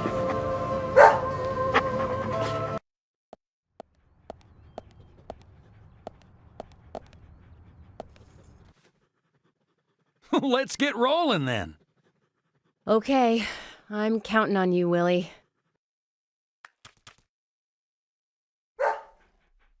Oh, not counting on me, though, are you? Sheesh. He can be a little selfish, but he's a good dog. He stayed with me all this time, through all the good and the bad. How long have you been together? Oh, we go back a long time. I can't even remember a time when he wasn't around. I had a dog when I was small, too. He was a beagle, so we named him B. Stupid name, I know. He hated being left alone and always followed me around. I could tell him anything, even things I couldn't tell my parents. He'd look into my eyes and listen intently to anything I had to say. It's like he sympathized, and he didn't make fun of me. He would just listen. When I was done talking, he'd put a paw on my thigh. My worries just faded away when he did that. Made me feel like I was just a fool for worrying so much. Dogs are great that way. Oh, yeah. Sometimes I think they got a lot more wisdom than us humans, even if they are betrayed. Well, they don't see it that way. Sure sounds foolish, but you know dogs, why, they're always happy. I'm positive that even if man perishes off the face of the earth, dogs, why, they'll just carry on, regardless. They see everything, you know. From their dog houses, they look out and they see what humans do. Kaysen. Oh, look, Deputy Willie's calling for us. He's always like that. Let's get back to the chase.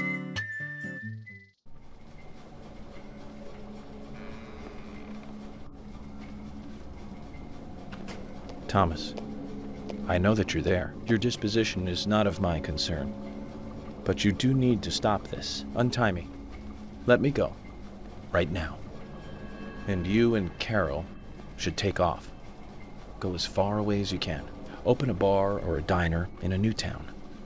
With your cooking, I know you do well. Why, thank you, York. You're so kind. Unlike him. If I had someone like you, things may not have come to this. York, have you ever been in love with someone? Thomas, a long time ago, I witnessed two people that I really cared about die. Both pretty much at the same time. And since then, I've tried not to care about anyone so deeply, but recently that way of thinking has changed. Emily, right? She's a nice girl. But I must warn you, York, you'd be better off not falling in love with her. Thomas, considering the circumstances, whatever I say might not be important to you, but I'll say it anyways. Don't you dare touch Emily. York, I think I've said too much. It's natural to respond when someone talks to you, I guess. Everything will end tonight. You just stay there until then.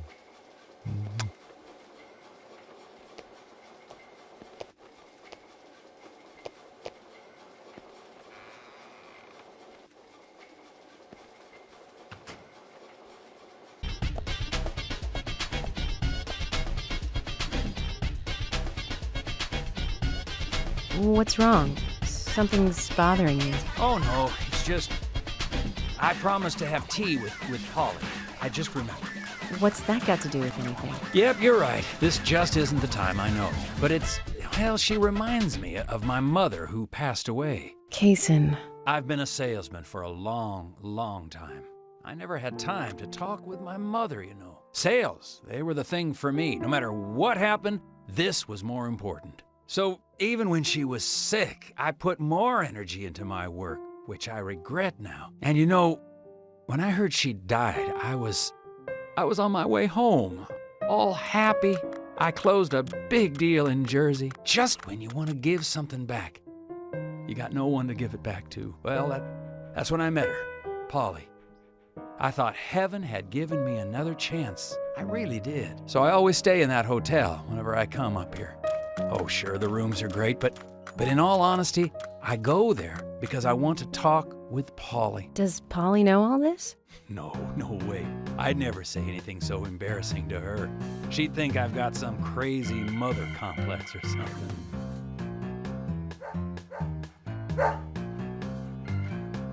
Right, let's get going. Deputy Willie disapproves of any chit-chat. I'll make it up to Polly some other time, I guess.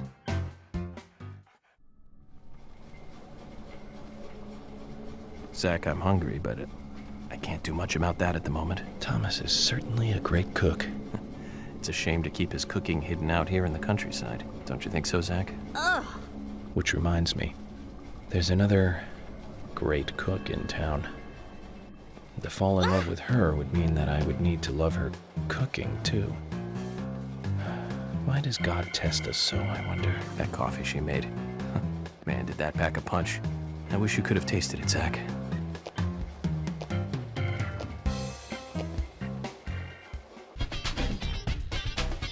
It's only a hunch now, but I don't think Nick killed Diane. What do you mean? Me and Diane, we were, pretty close. I'm sure some people might have moral issues about it all, but I'd like to think that I knew her pretty well. Every time we finished talking, she'd bring up art. I'd make a face, boring. And she'd always say, "You're so different from Nick. He's so much more intelligent." Sounds like something she'd say. Nick was one of the few people who she could talk to, And vice versa for Nick, I suppose. Diane also told me that she was best friends with Nick.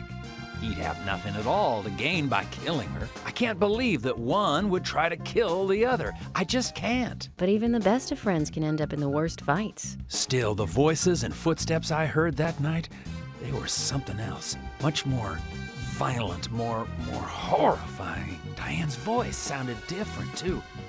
Different. Hard to explain. Of course, I couldn't make out what she was saying. You told York all this? Of course I did. What did he say? I know, that's fine. Something like that.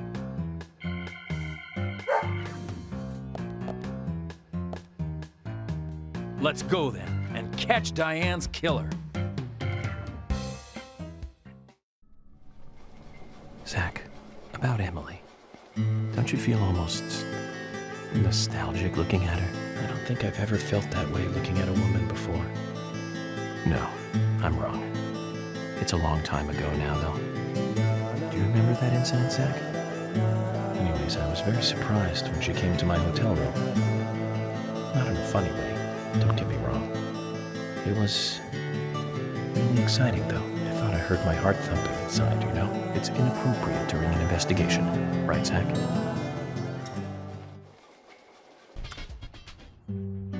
Are you close to the Ingrams? No. I always say hi when I see them at their store. Don't you think they make a wonderful family? I guess so. Including Jim, I suppose they do. Indeed they do. The ideal family, I'd say. You know that I look after Isaac and Isaiah pretty often, right? They talk a lot when I take them out. Yesterday, Mama and Papa, and this morning, Grandpa, always about their family. Just listening to them makes me feel so happy. I don't have any brothers, you know. Maybe I'm a little jealous of those two. That's why when I come here, I always pay them a visit. Greenvale is really like a second home to me. I can tell. Deputy Willie's calling again. Enough about me. Let's get going.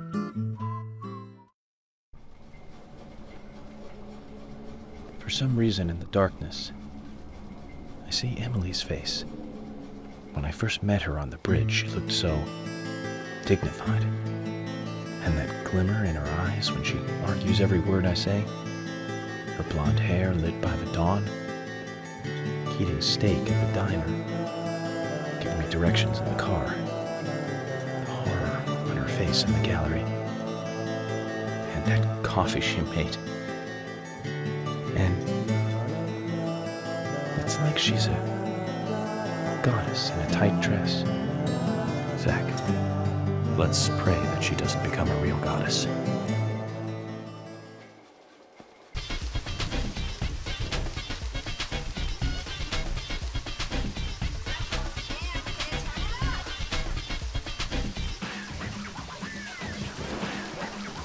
Willie, York is nearby? Good job, Willie. Can we stop running now, please?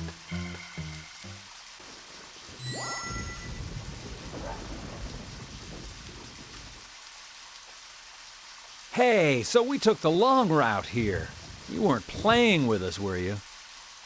George, we found out where York is. George? George!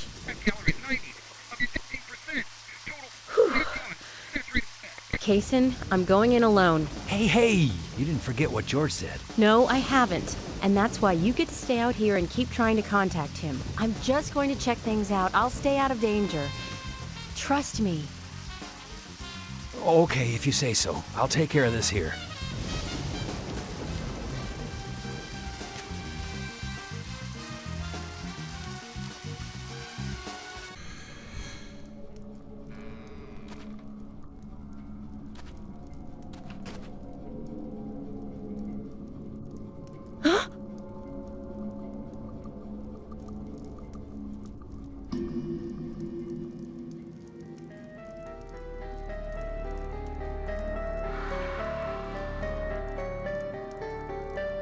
Freeze!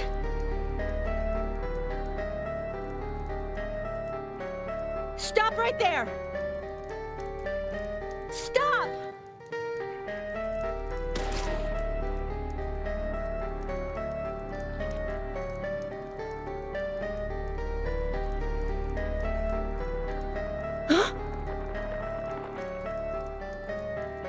What the hell?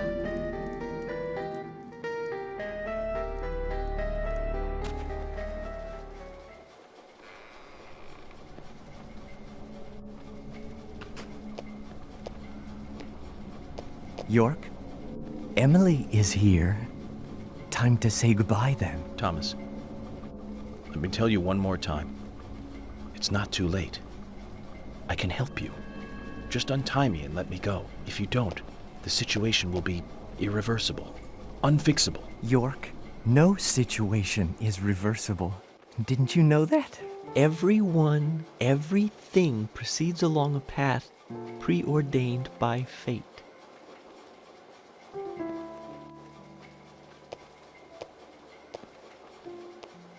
Goodbye, then. I wonder who'll be the next person to open this door. Well, whoever that person is will be the one to decide your fate. Zach, what was I supposed to say? All I can do now is wait.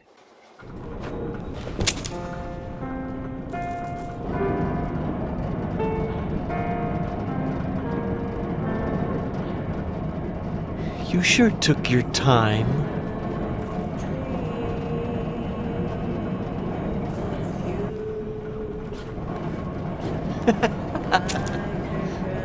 Thomas, you've got nowhere to run now. Just surrender yourself. Emily, I've been waiting for you. Where's York? Is he okay? He's quite the handsome one, isn't he?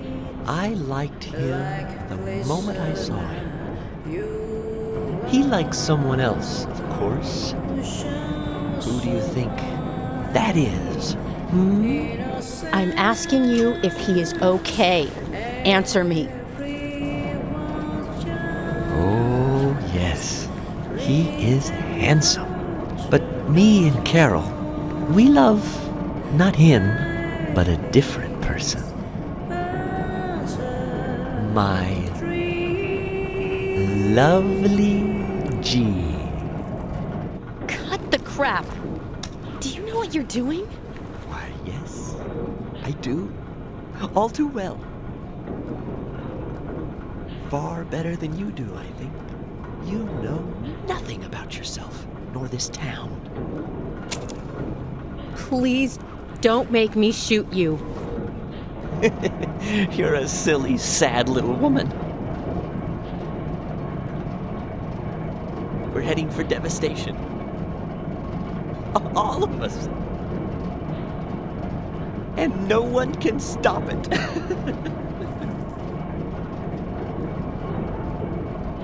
Oh, Thomas. You're sick. But there's still time. We can get you help. I'll help you. You're too kind, Emily. As kind as a goddess. That's why he likes you. This town is soiled, and only you are shining in it.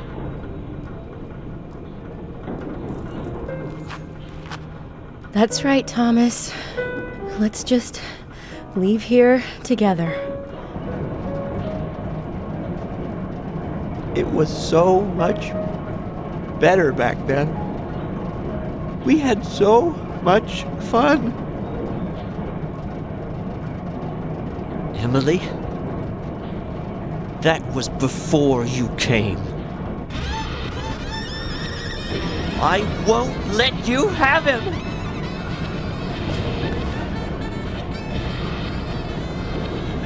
You filthy pig!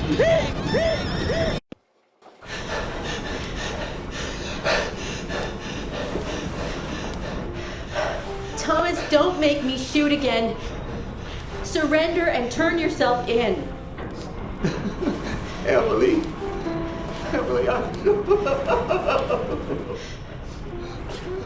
Thomas. I'm sorry. I'm so sorry. That's enough, Thomas. Just come over here.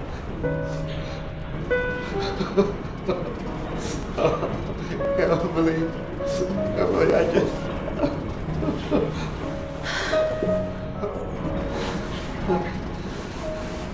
I hate you so much. Die, you skanky swine! You stinky mutt! Get away! Get away from me! Get off!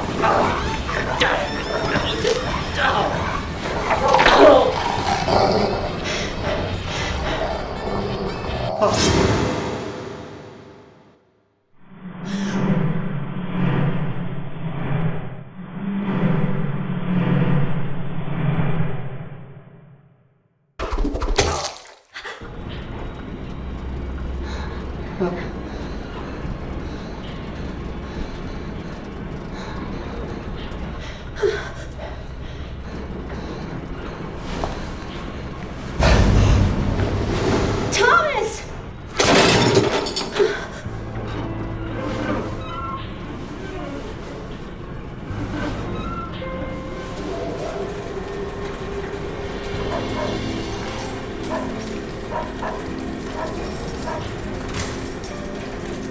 Oh! Is that Thomas hanging there? Oh my god. He looks like a strung-up turkey.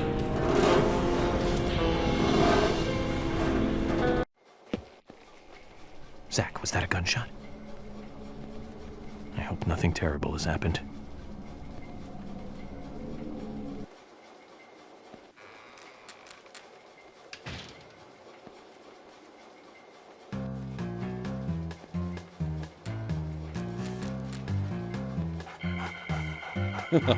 Hey, Willie.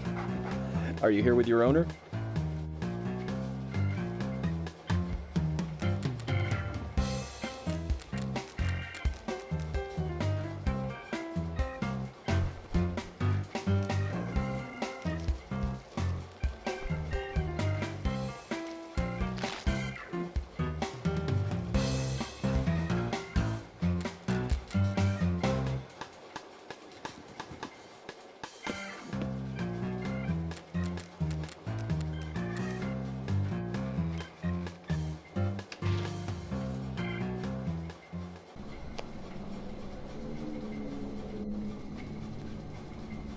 Hey!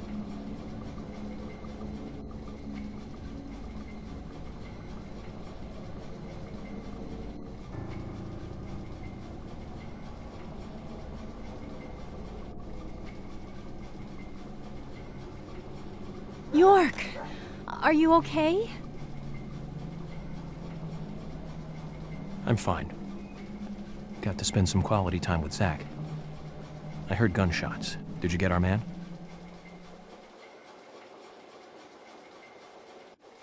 York, Thomas is dead. I shot him. He tried to kill me. Thomas. I suppose that this is the fate you talked about. But Emily, what about the murderer? I just told you I had to shoot Thomas. Thomas's actions may have surprised you, I understand that. But our job is to catch the killer, isn't it? You didn't let the killer get away. York, are you saying that Thomas was not responsible for the murders? What? That makes no sense. Emily, are you out of your mind? Thomas was certainly neck deep in this. But he didn't kill the girls. He has concrete alibis for all 3 murders. He also doesn't have the reverse peace symbol on his back. These are basic facts that for sure you haven't forgotten. Then who? I need you to be strong, Emily. If Thomas is not the killer, then there is only one other possibility. The only one with free access to the department files and doesn't have an alibi at the time of the killings.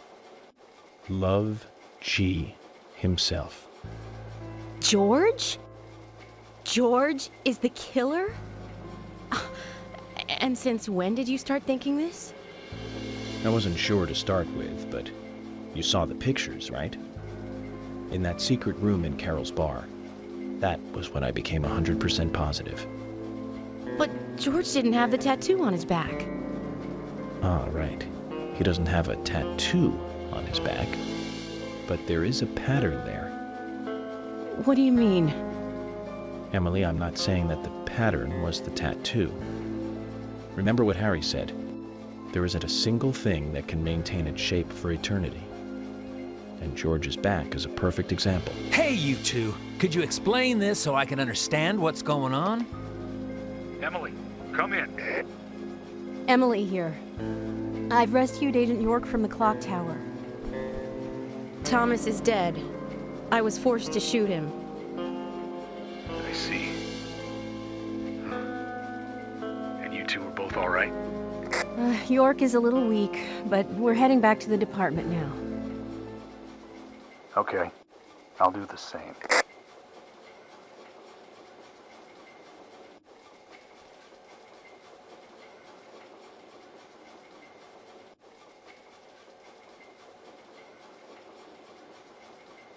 Emily, George is a friend of yours, isn't he? Yes. Then what we are about to do is going to be tough to deal with. Are you willing to go through with this? York, I'm deputy sheriff. This might be a small town, but I take pride in that. It's my duty to make sure that we catch all the bad guys in Greenvale. Even if it means facing an end that I would never have hoped for. Okay. Then let's get moving. This case is going to end at the sheriff's department.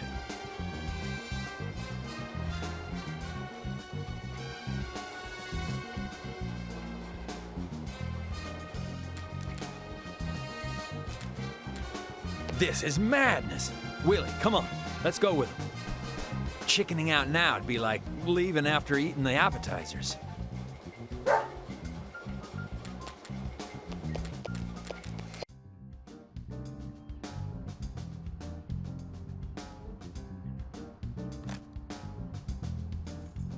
Emily, I'm going in from the front. You secure the back. Okay.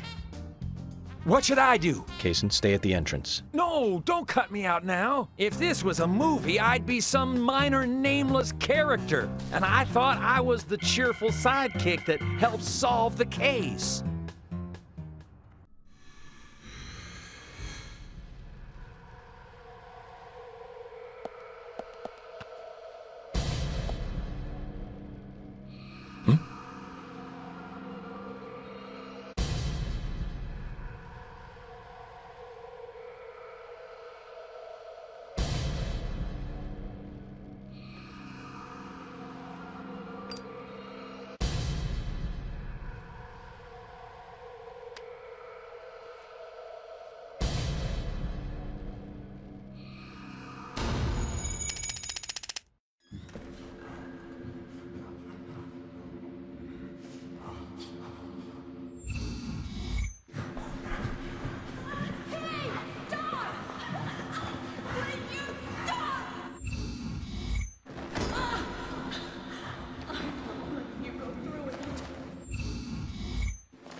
Zach, I thought we might get a warm welcoming.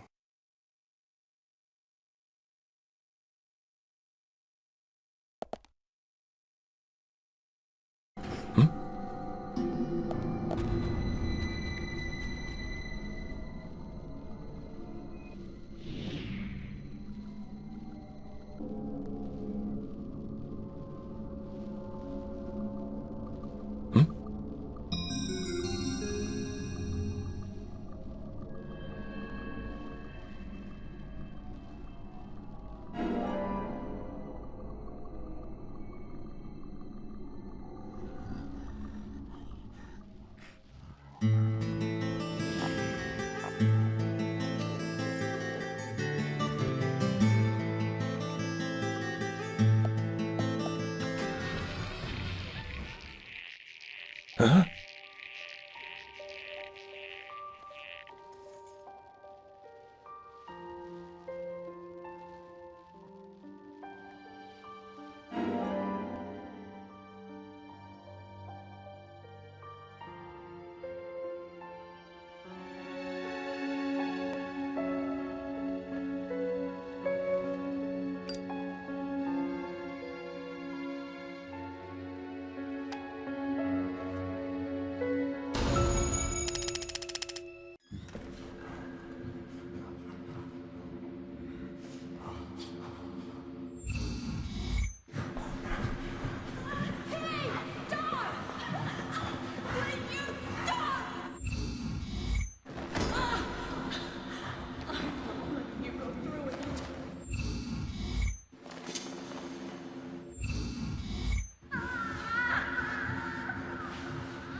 Carol, are you okay? George did this to you.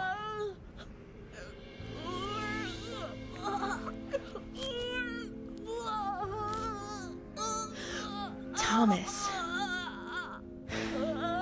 He's dead. I shot him. I had to.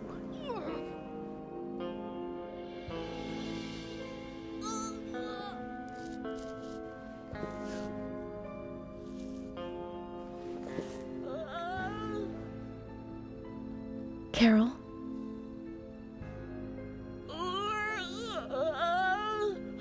Carol?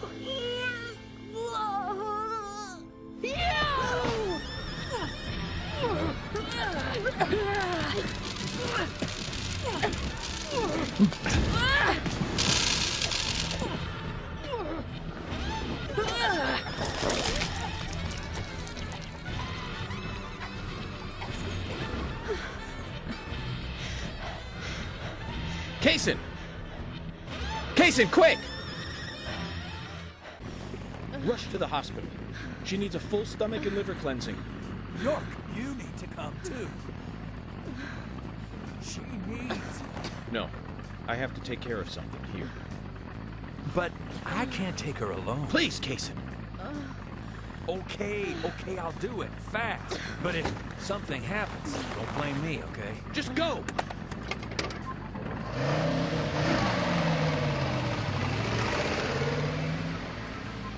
I haven't been this emotional in a long, long time. Can you tell, Zach?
So, Zach, I'm thinking of asking Emily out for dinner once this is all over. Nothing too fancy, just somewhere where we can relax. You know what? Nick's Diner might be a good idea. I think I owe him a nice big tip, too.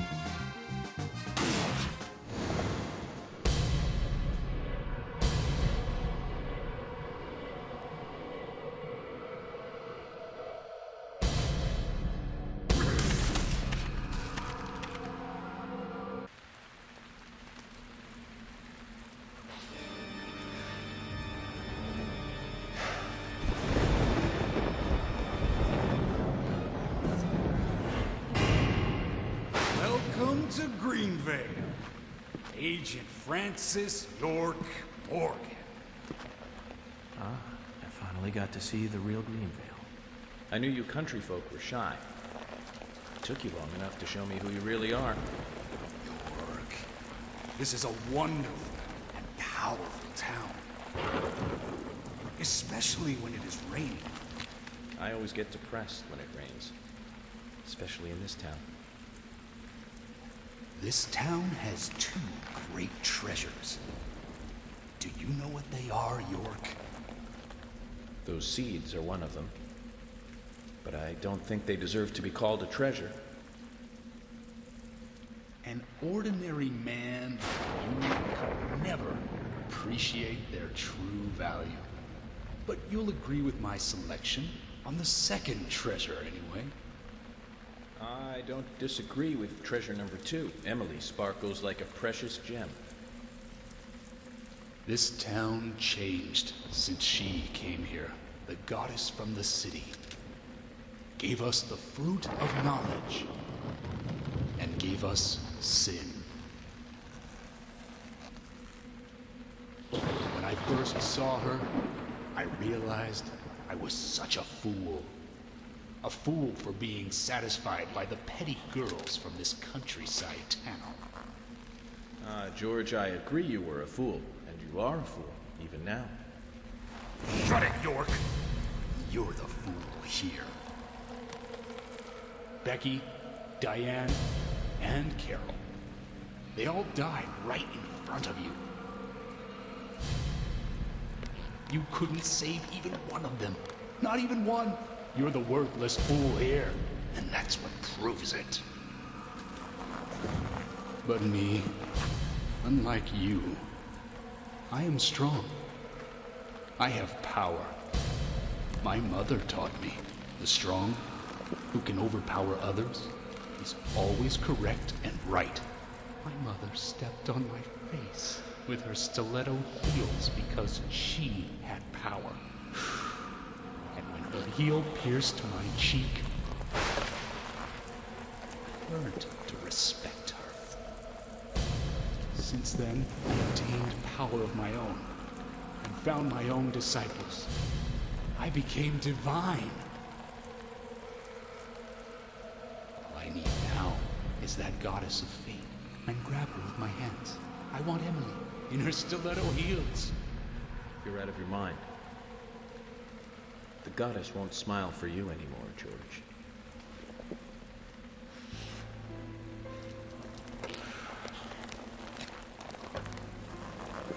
York, have you ever shot down a deer? Oh, it's so different from shooting a man. Deer hunting is great. They can be erotic creatures. Those black eyes, firm hips, and slender legs. Hunting is a sign of power, especially deer hunting. Did you know, York? From time to time, there's a family of deer that comes down to the graveyard. I shot them full of bullets, and they still remain standing. First, I thought they were zombies, but when I snuck up on one and cut its stomach out, I found the truth. The red seeds. Those seeds made those deer invincible.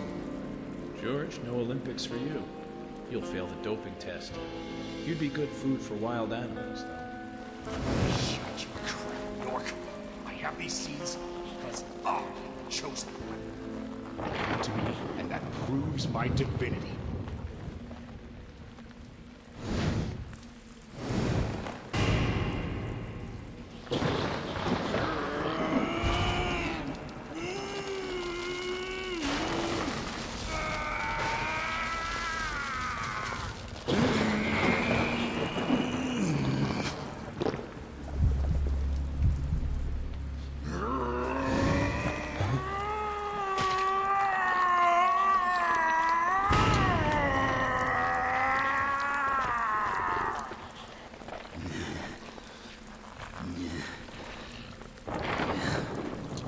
This is the mark my mother gave me.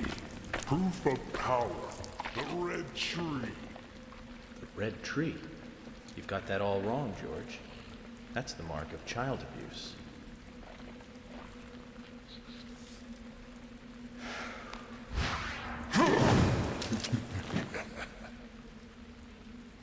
That's no use, York. Carol's death gave me eternal strength. It's surging through my body. I can no longer be killed. York, aren't you honored? You'll be the first to congratulate me for my new powers.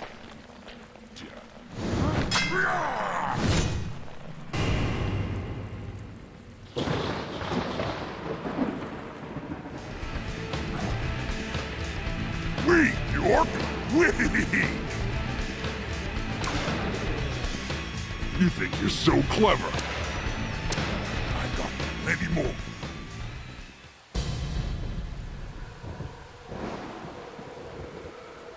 Getting on. Anna and Becky involved was all too easy. Carol and Thomas built a secret club for me. All we had to do was tell them about it, and they were giddy to join us immediately. That's where I used the seeds on Anna and Becky. Amazing results, let me tell you. They went berserk, like cats in heat. Anna, especially, enjoyed the seeds. So I made my decision. She would be the first sacrifice for my immortality.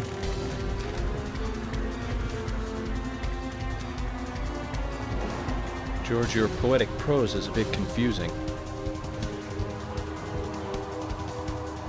Let me reword this so it makes sense. You chose Anna as your first victim, so you could be a first-degree murderer. And you framed Thomas so it looked like he did it.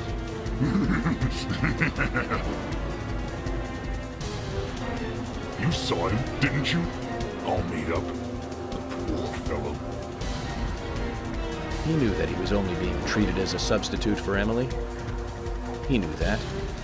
And Carol knew too. But they played along with your sick games.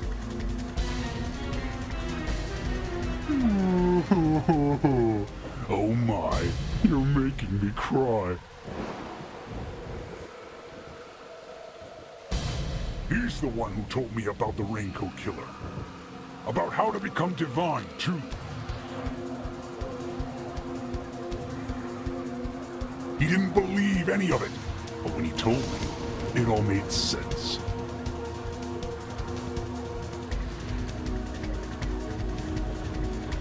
Why was I born in such a run-down dump? Why did my mother beat me every day? Why didn't Emily want me?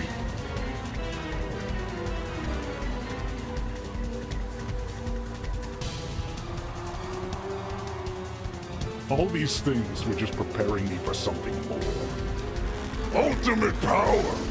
Ah!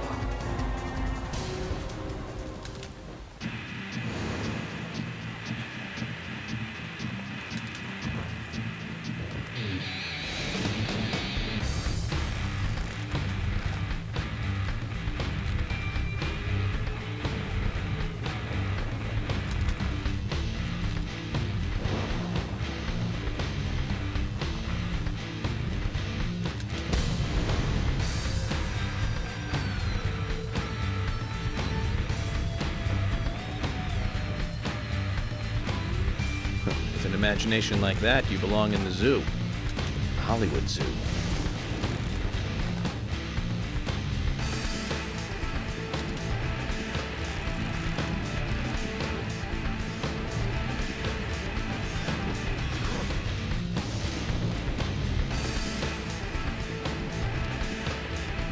Kneel before me, York!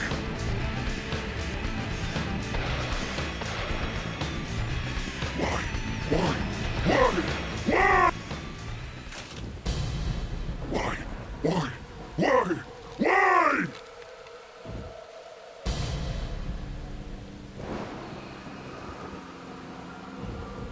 Mama, I didn't do anything bad. Why? Why are you doing this to me? It wasn't me. I didn't do anything. I knelt and apologized to Anna, didn't I? I know I didn't with you, but still. I didn't do anything wrong. You know who it was. He's the one who made me do all this.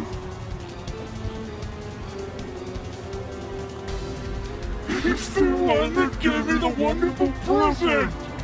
And it filled me with confidence. And that was when I realized.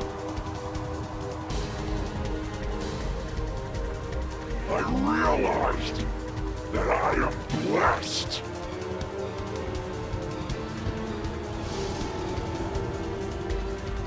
York, no you haven't. You have the right to hold on to it.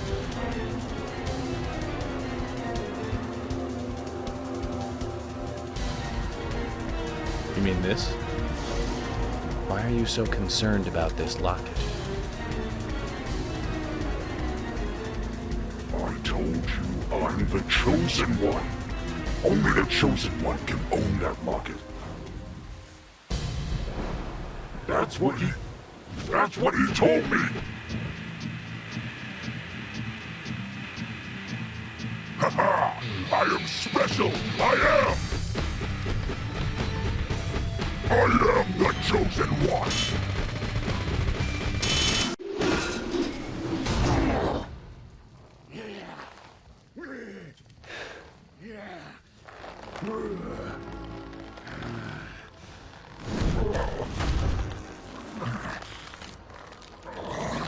How can this be?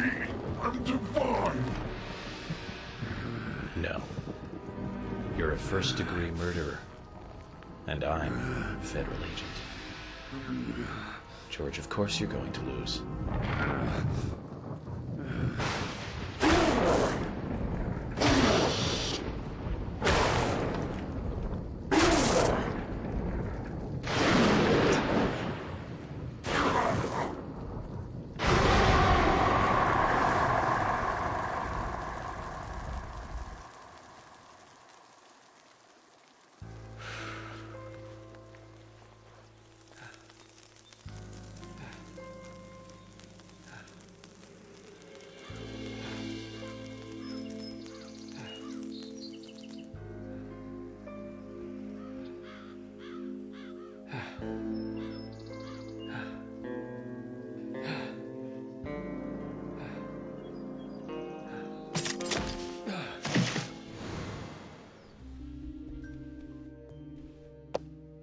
You will also be able to return back soon.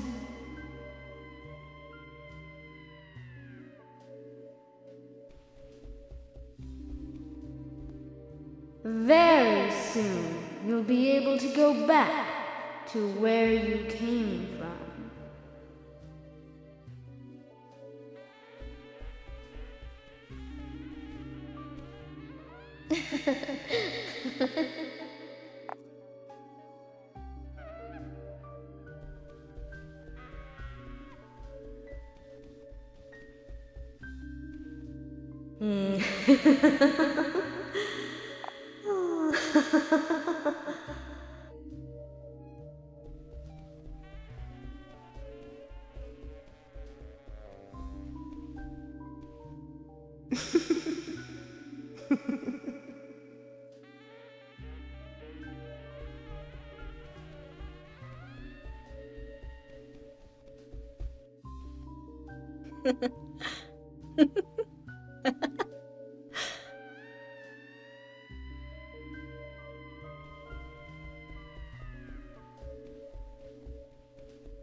You also need to have more fun.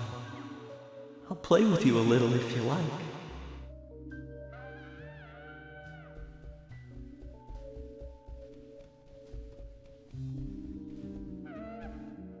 Expect no praise. You did nothing but your duty.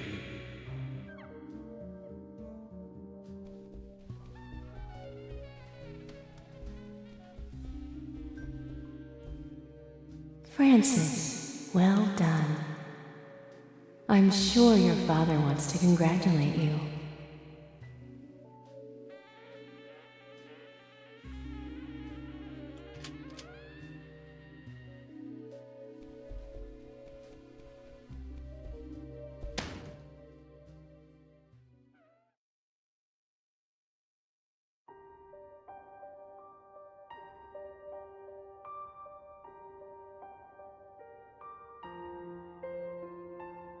I'm sorry, but I can't allow you to go with your parents yet. There is still something you need to do. Open that envelope.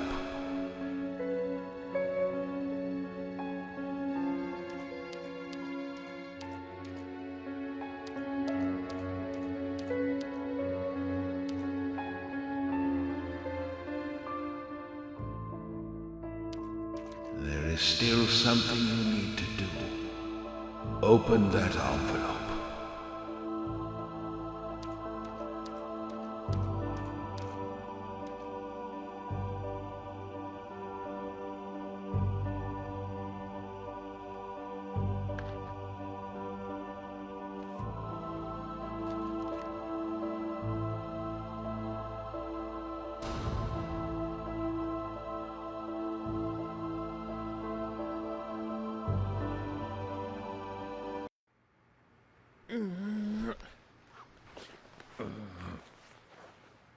Agent York, finally you're awake.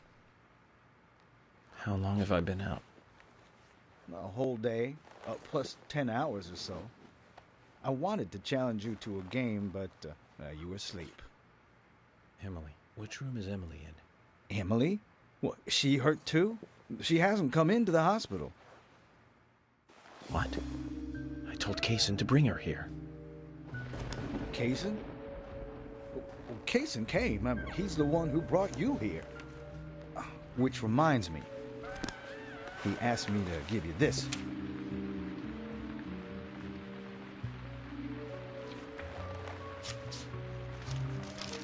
What is it? I don't know. He just asked me to hand it to you after you woke up. Anyway, you solved the case, right? Hey, do you want to play some chess? Sorry. I'll have to take a rain check. I have an urgent issue I need to attend to, and I need to leave the hospital.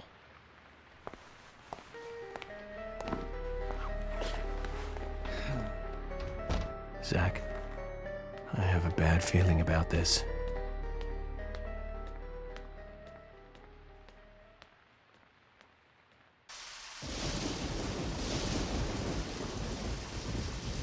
George's house?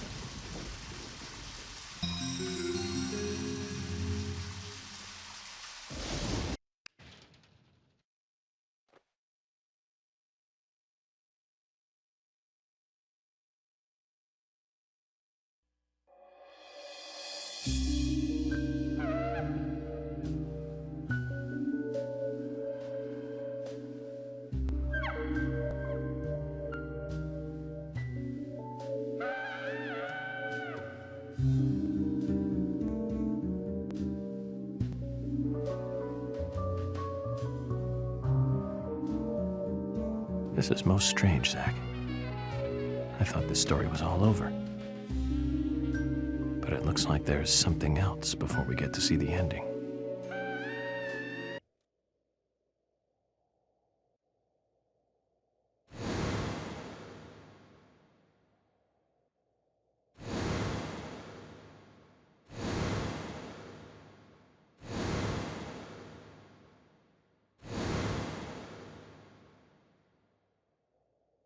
Zach, it looks like George really had a thing for Emily.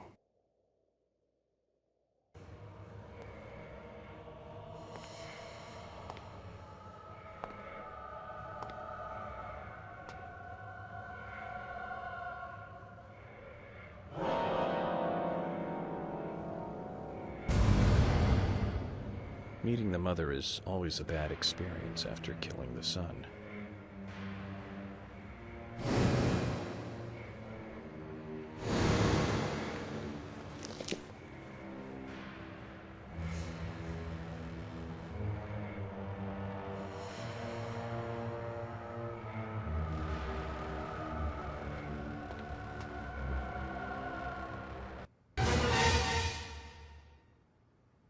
Zach, look.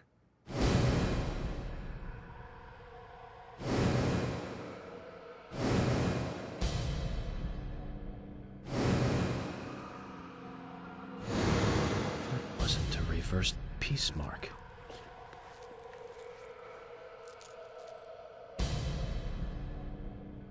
It's a tree.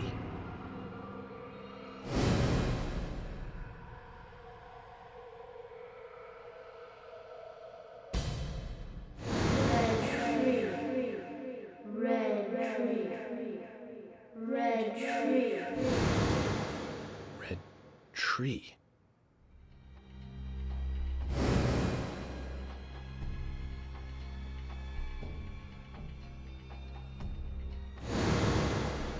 F.K. Kaysen. Forrest Kaysen. He's the one.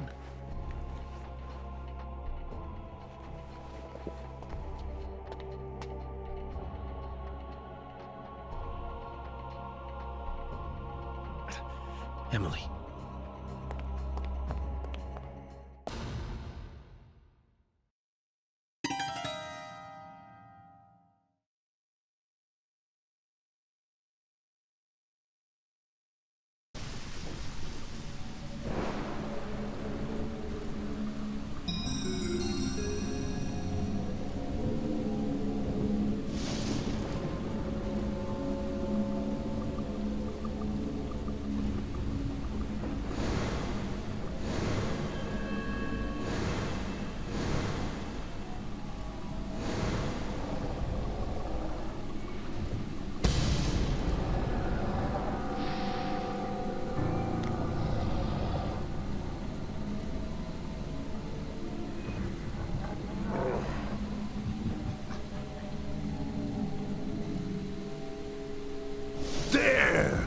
over there!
Daddy, Mommy, and Grandpa. Everyone's acting strange. It's okay.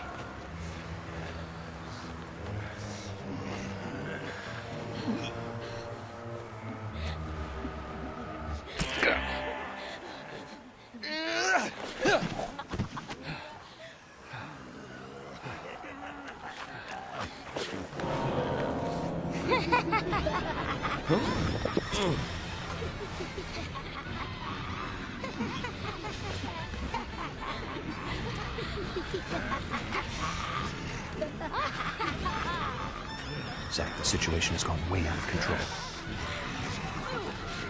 We need to get inside the theater. Open this door. There is no turning back. You still want to enter? Very well, then. Off you go, Mr. York.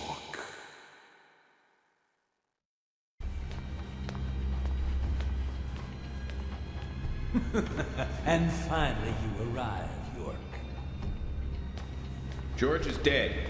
You've got nowhere left to run. George! Oh, right, George. He was a funny one. I gave him a toy locket, and he was so impressed, so moved. But he wasn't very intelligent. He was born in this town, you see, and it took him too long to discover the Red Seeds. Binding down people's rules is a sign of small-mindedness, and that was what George represented in life.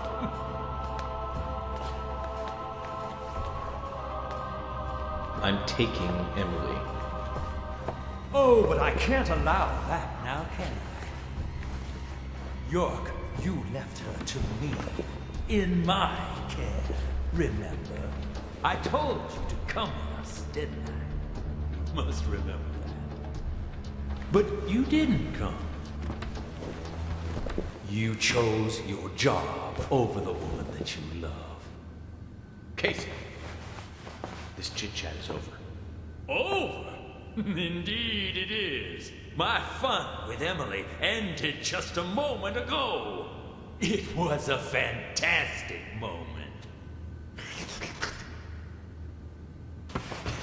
Like eating a full-course dinner that ends with the ultimate dessert. I fed her a fake story about my past, and she took in every word. Cut out your nonsense. I told you, no more talk. There you go, York. That's right. Feel the hate boiling from the bottom of your stomach. That's what makes little men create such great and amazing history. Just like tiny ants that make giant ant hills.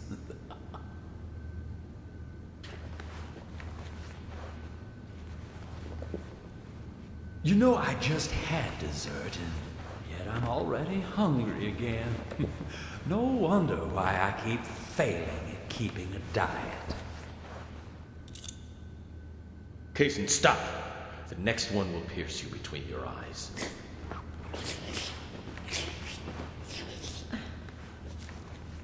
York. Emily, it's me. I'm here. Don't worry. Everything will be fine now. York? Is that you? Oh, thank God. York, Emily, no! That isn't me! York. York. Emily!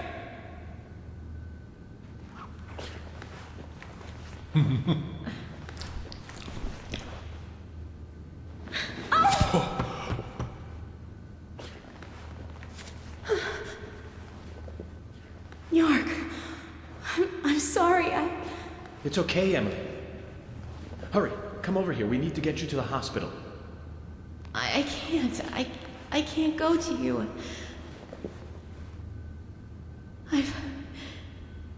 I've been soiled. No, that's not true. You have a heart that can't be soiled. No matter what happens to your body, you are still yourself. York,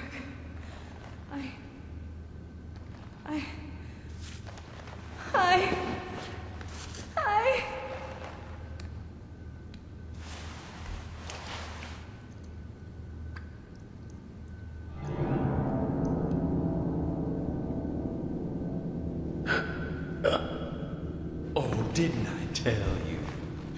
Getting these saplings to sprout requires a certain technique.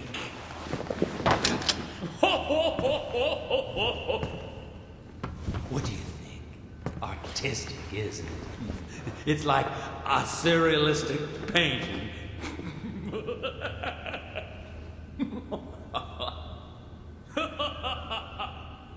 York, shoot me. Emily? Let me die. Please. York.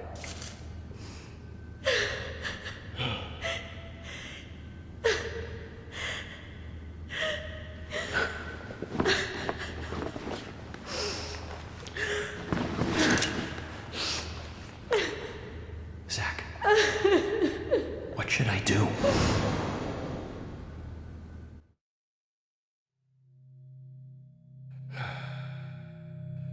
I'm sorry, my darling. Let her go!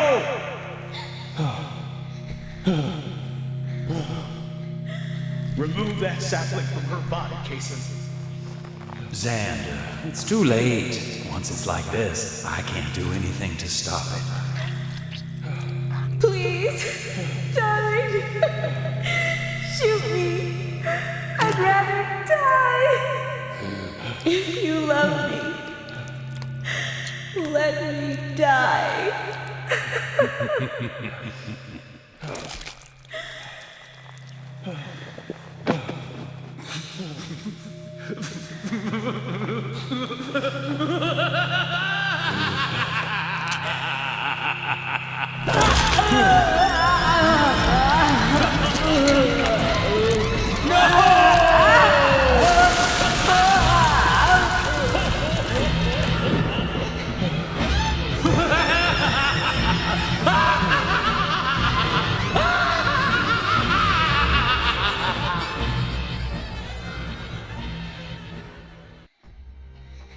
At times we must purge things from this world because they should not exist.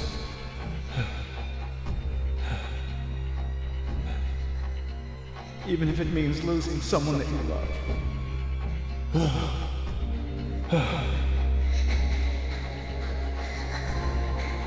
Yes, I couldn't do it. However, you can. When the time comes and you have to make that decision, make the right one. Okay, Zach?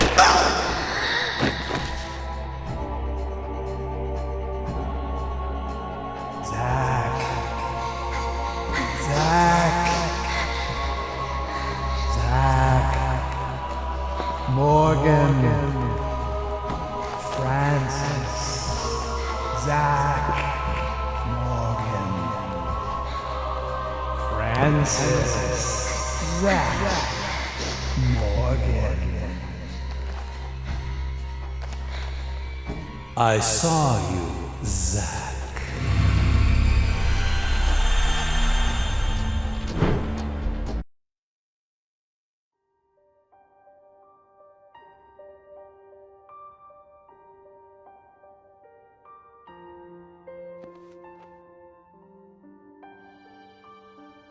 Hey, Zach. It's okay. I'm here. I'm with you. I'll be with you always. We can get through this together. Who are you? My name is York. Me and you will always be together. Okay, Zach? I'm you, and you are me. Now, give me your hand.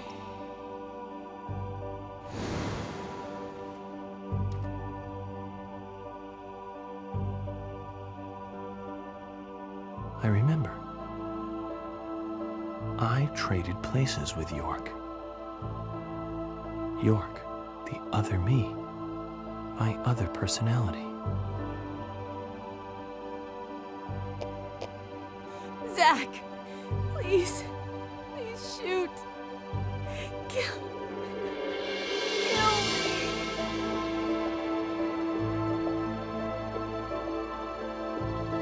York, what should I do? Tell me what to do, York. Zach, you have to decide for yourself what you must do. I'll be with you no matter what you decide. Don't worry.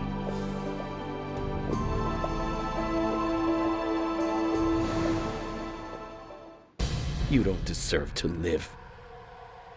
I don't deserve to live. Well, unfortunately, I've always been more than human. I'm a messenger of the Red Tree, a citizen from the Red World. That's enough, Kason.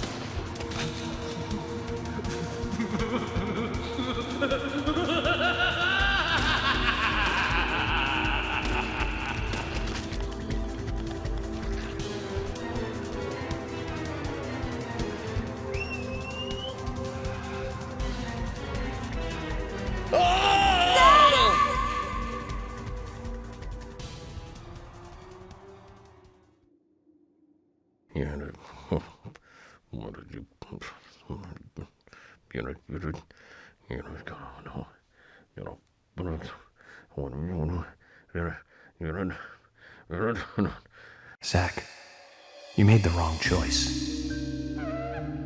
But don't give up. Think carefully. Father's words will guide us. Now again, focus on reality, Zach.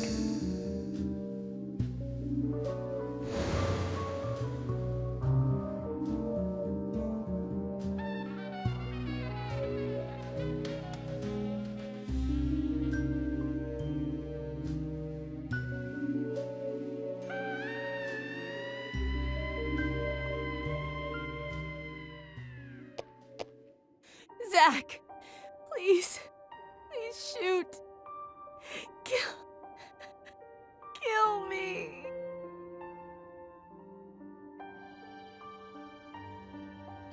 York, what should I do? Tell me what to do, York. Zach, you have to decide for yourself what you must do. I'll be with you no matter what you decide. Don't worry.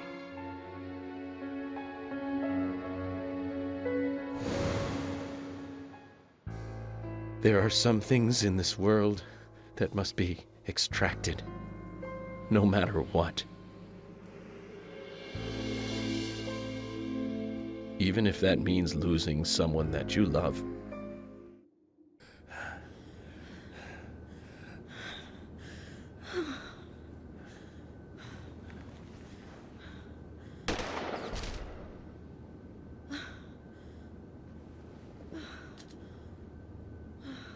I can't.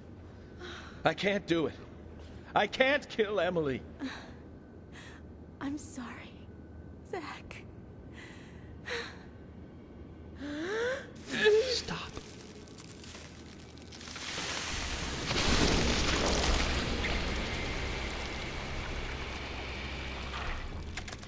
Emily! Ladies and gentlemen, and now the grand finale.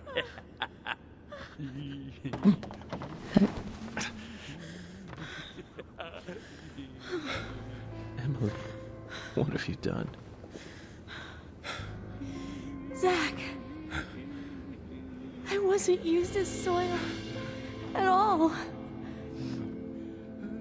You're beautiful. The most beautiful person I've ever seen. Thank you, Zach.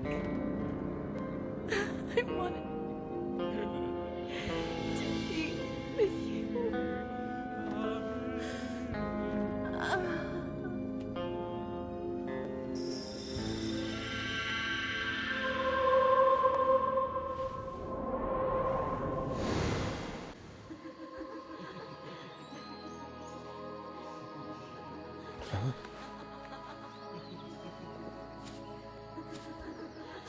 Emily, no.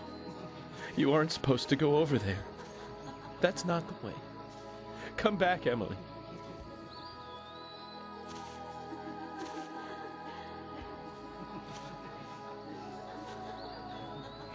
York and Zach. Finally, I understand. You two really are best friends. I'm a little jealous.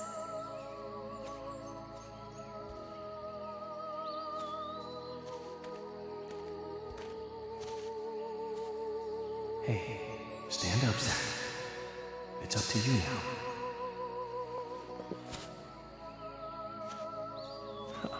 Emily, I finally got to meet you face to face. But you had to go with York, didn't you? He always gets the girl. He's a good guy.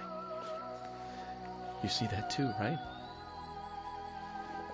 He kept talking to me and ended up pulling me back out of that room.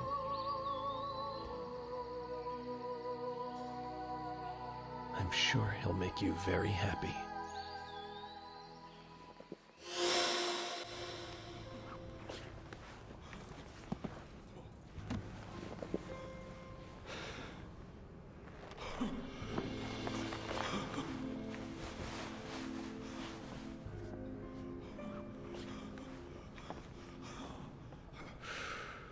Why did you bring Zach back? Who the hell are you two? How did you get out of the Red Room?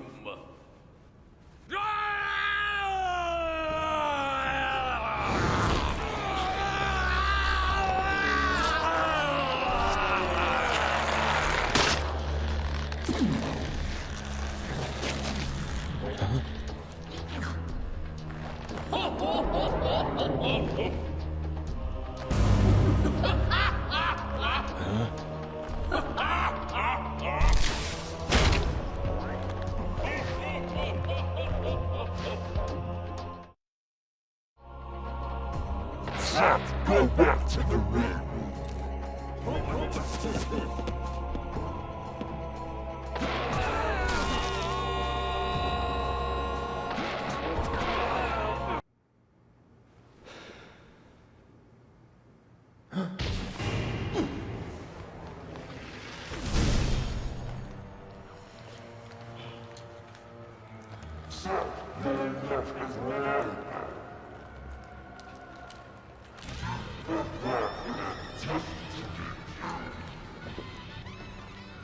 could have stayed hidden in the White Room. Just like that senile old man. Humans are so foolish. So foolish. There's nothing to compare. With one whiff of that gas I made from the seeds, they happily kill each other. Even their neighbors, even the ones they love. Not much much compared to the full effects of the seeds themselves, but I still got a really good laugh out of it. Anyway, I think we've had enough fun for today. And I really don't like having to exercise.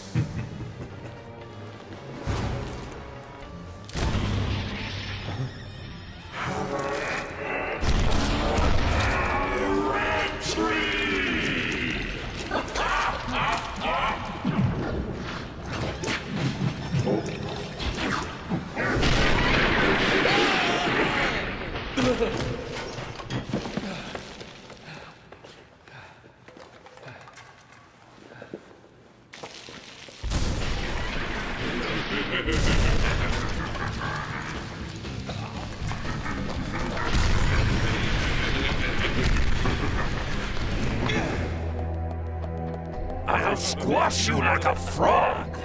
I'm not done with you yet.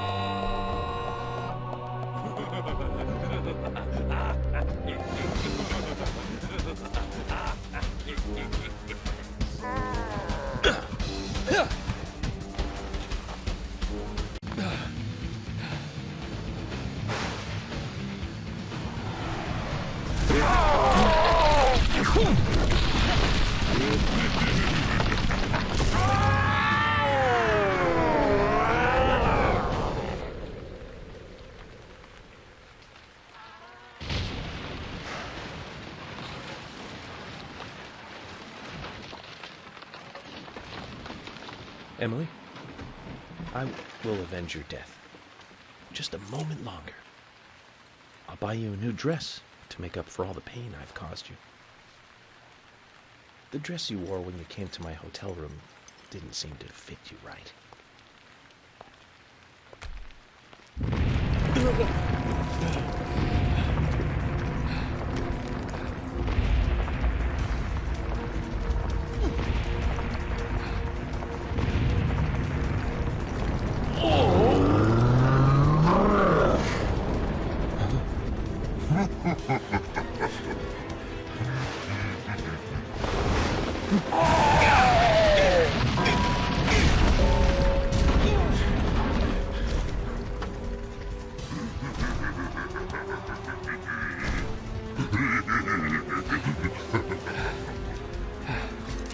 Kaysen, I've been meaning to tell you this. You're one crazy guy.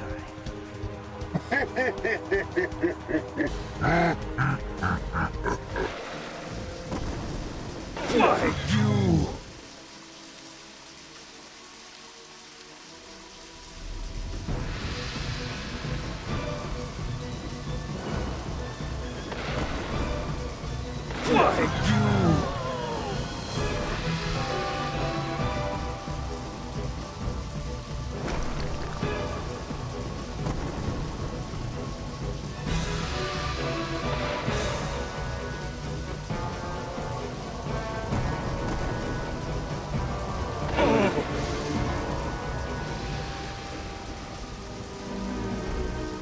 This is the earth.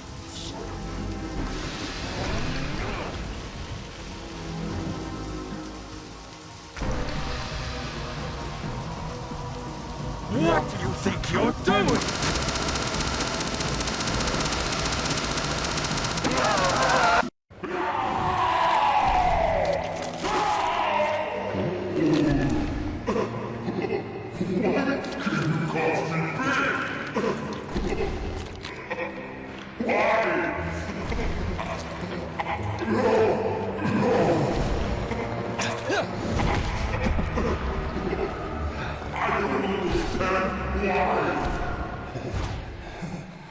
It's because you don't understand humans.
Emily, York tries not to show it, but he's pretty shy. Don't wait for him to propose. Just ask him to marry you.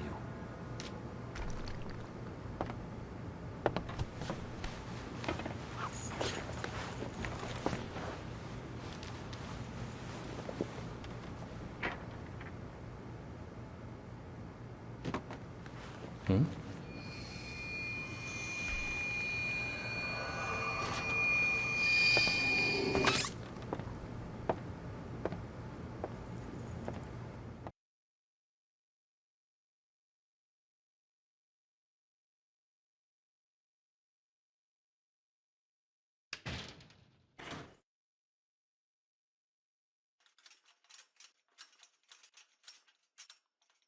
Are you leaving today? Maybe. Zach, that story I told you the other day, did you believe any of it? The fact of the matter is that I couldn't save Emily. So it really doesn't matter whether I believed you or not. I'm very sorry about her. There's something mysterious about that picture. There's a calming beauty to it, and yet it exudes sadness. Harry, I have a few questions for you. About what, Zach? Your last name isn't really Stewart, is it? That is correct. It's really Woodman. Harry Woodman. George was my son. You were there in the White Room when I was there. Why? The same reason as your father. Long, long ago, I too was unable to shoot my wife. What's worse is that I was also unable to kill myself. Which is why I lost both. The woman I loved and my son. My wife suffered from a mental illness, but I still loved her. I wanted to save George too, if I could. Everything was my fault. If only I had the courage to make the right decision, Emily and the other girls would not have died. But you have put an end to all of that. I wonder if they are happy. Zach, no need to worry about that. York will guide Emily and the other girls into the forest.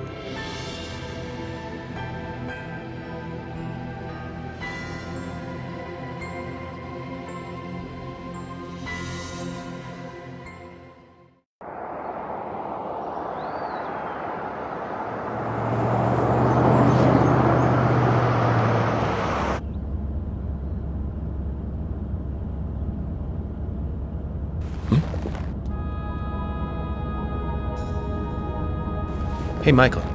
Mind stopping the car for a moment? Very well, Mr. Francis Zach Morgan.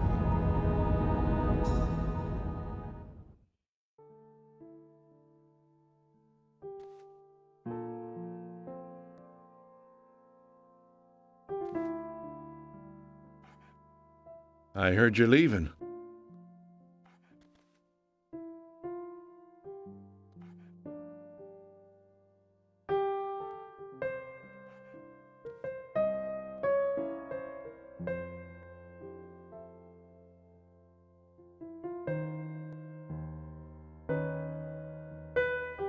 Uh-huh.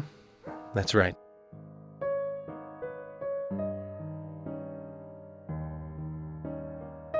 It's a shame about Emily, and the other girls, too.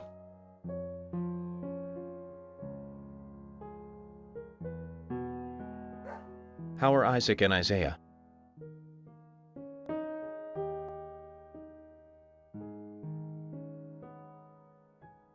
Oh, they're fine. They still don't think the girls are dead.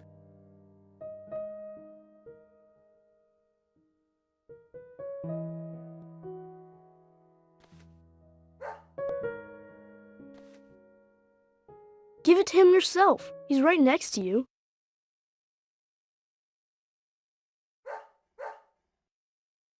Oh, okay. I understand. We'll do it for you.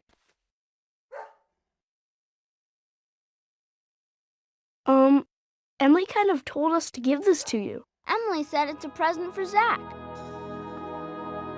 Thank you. Where did you get this? Emily asked us to give it to you. See? She's over there. There's another Zach there too. You're twins, just like us. Emily couldn't give it to you herself. She said she's too embarrassed. So, she asked us to hand it to you. Emily really likes you, Zach. She really likes you. No, she doesn't. Not me. She really likes that guy York, the guy you see standing next to her.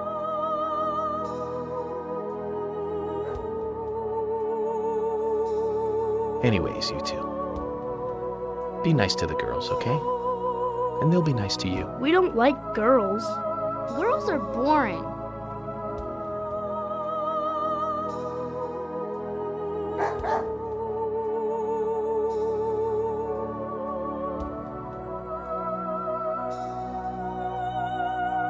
Gotta love them.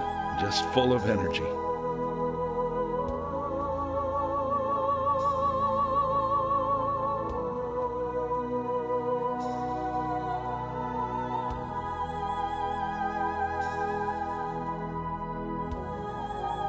Emily, York, sounds like you're both doing fine. I feel better about you two now. And hey, York, I figured out why George carried Anna's body all the way into the woods. It was for them. He wanted Isaac and Isaiah to find her.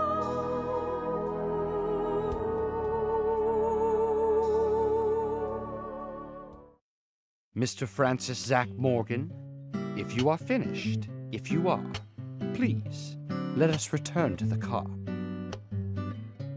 No need for that. You can go home. I want to take a look around more. Very well, then. I'm sure Mr. Stewart will approve of that. Ah, thank you, Michael.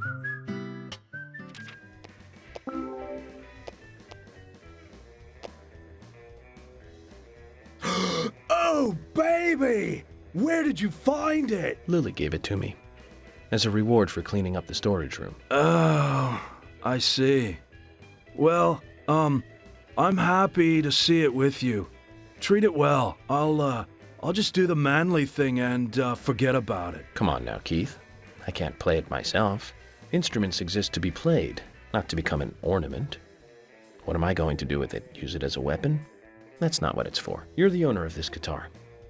You should have it. Bro! Your story relit the burnt-out fire of rock in my soul. FBI, you're all right. Hey, just hold on a moment. Take this then, in exchange.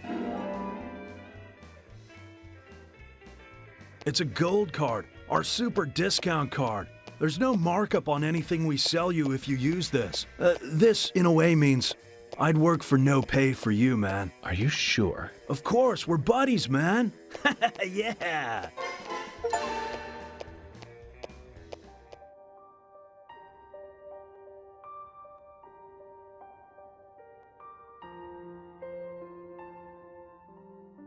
York, tonight I'm going to sleep like a baby.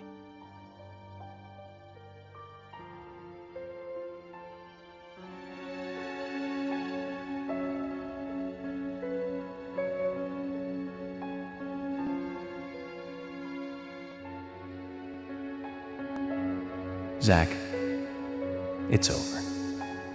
All finished. It's time for you to leave town. Are you ready to go?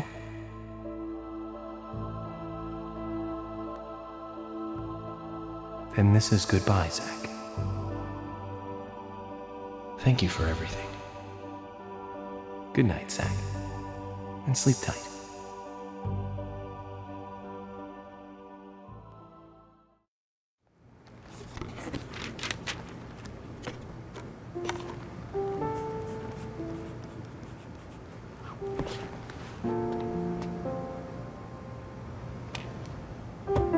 Polly, what's that picture? Oh, that. We took it when the clock tower was built. 50 years ago? That's right. That's me in the middle. I was pretty popular back then. Men were always around me. Sorry to keep you waiting. Just sign here, please. Mr. Morgan? Mr. Morgan! Oh, I'm sorry, Polly. I was just thinking of a friend, someone who was with me for a long, long time. He must have been a really good friend then. Otherwise, why else would you remember him at a time like this? Indeed. We used to fight, but he really was a good person. He's gone now, though. Gone away to a place where we can't meet again. I'm sorry to hear that, but if he's a friend of yours, I'm sure he's getting on just fine. Thank you, Polly. You know what? I think so, too.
Did Emily die?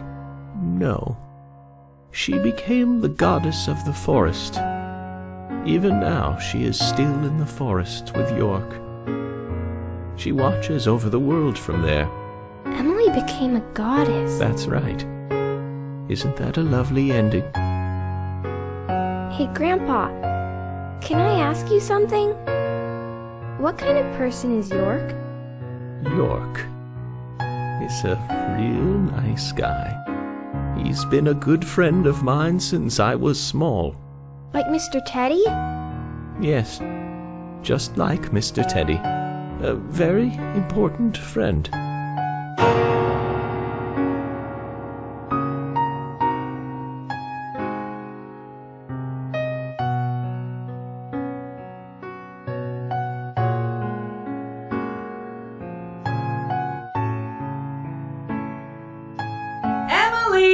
It's almost time for dinner.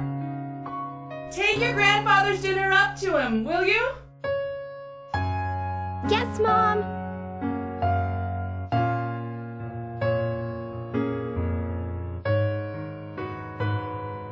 How's your grandfather doing?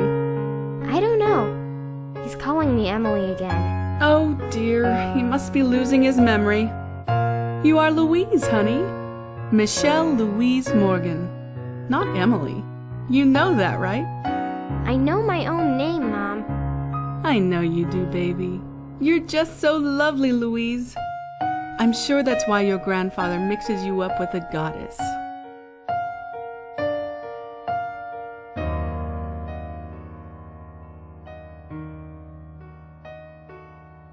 Mom, where is the goddess? I don't know, dear.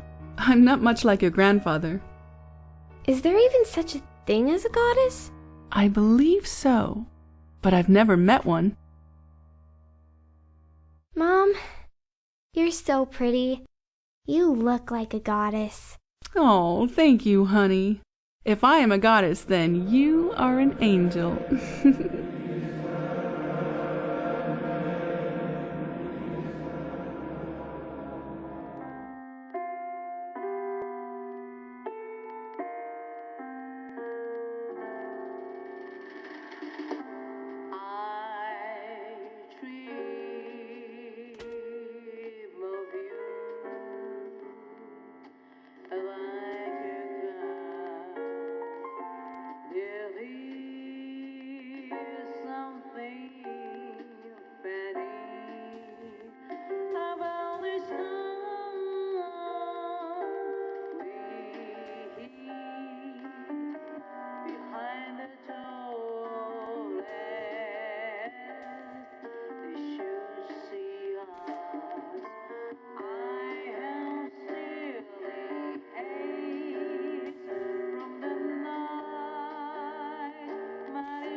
Zach, it's great to see you again. How many years has it been? I've been close to you the whole time. You probably couldn't see me, but you felt my presence nearby, right, Zach? I never thought you'd get married and have a family. Quite a surprise. I spent years honing my profiling skills, but I never saw that one coming. That's what makes humans so interesting. And that's why I just can't leave you guys alone. More than anything else. Seeing you look so happy is the best thing I could ever ask for. Anyway, Zach, did you see the newspaper today? As it turns out, over the last 3 months, there's been a string of bizarre incidents near New Orleans. Residents there are reporting a sudden strike of nausea, and then they completely lose control of their bodies. Some have already had 2 months of only being able to walk backwards. Does that make you feel anything? It makes me feel something. I know you feel it too, Zach.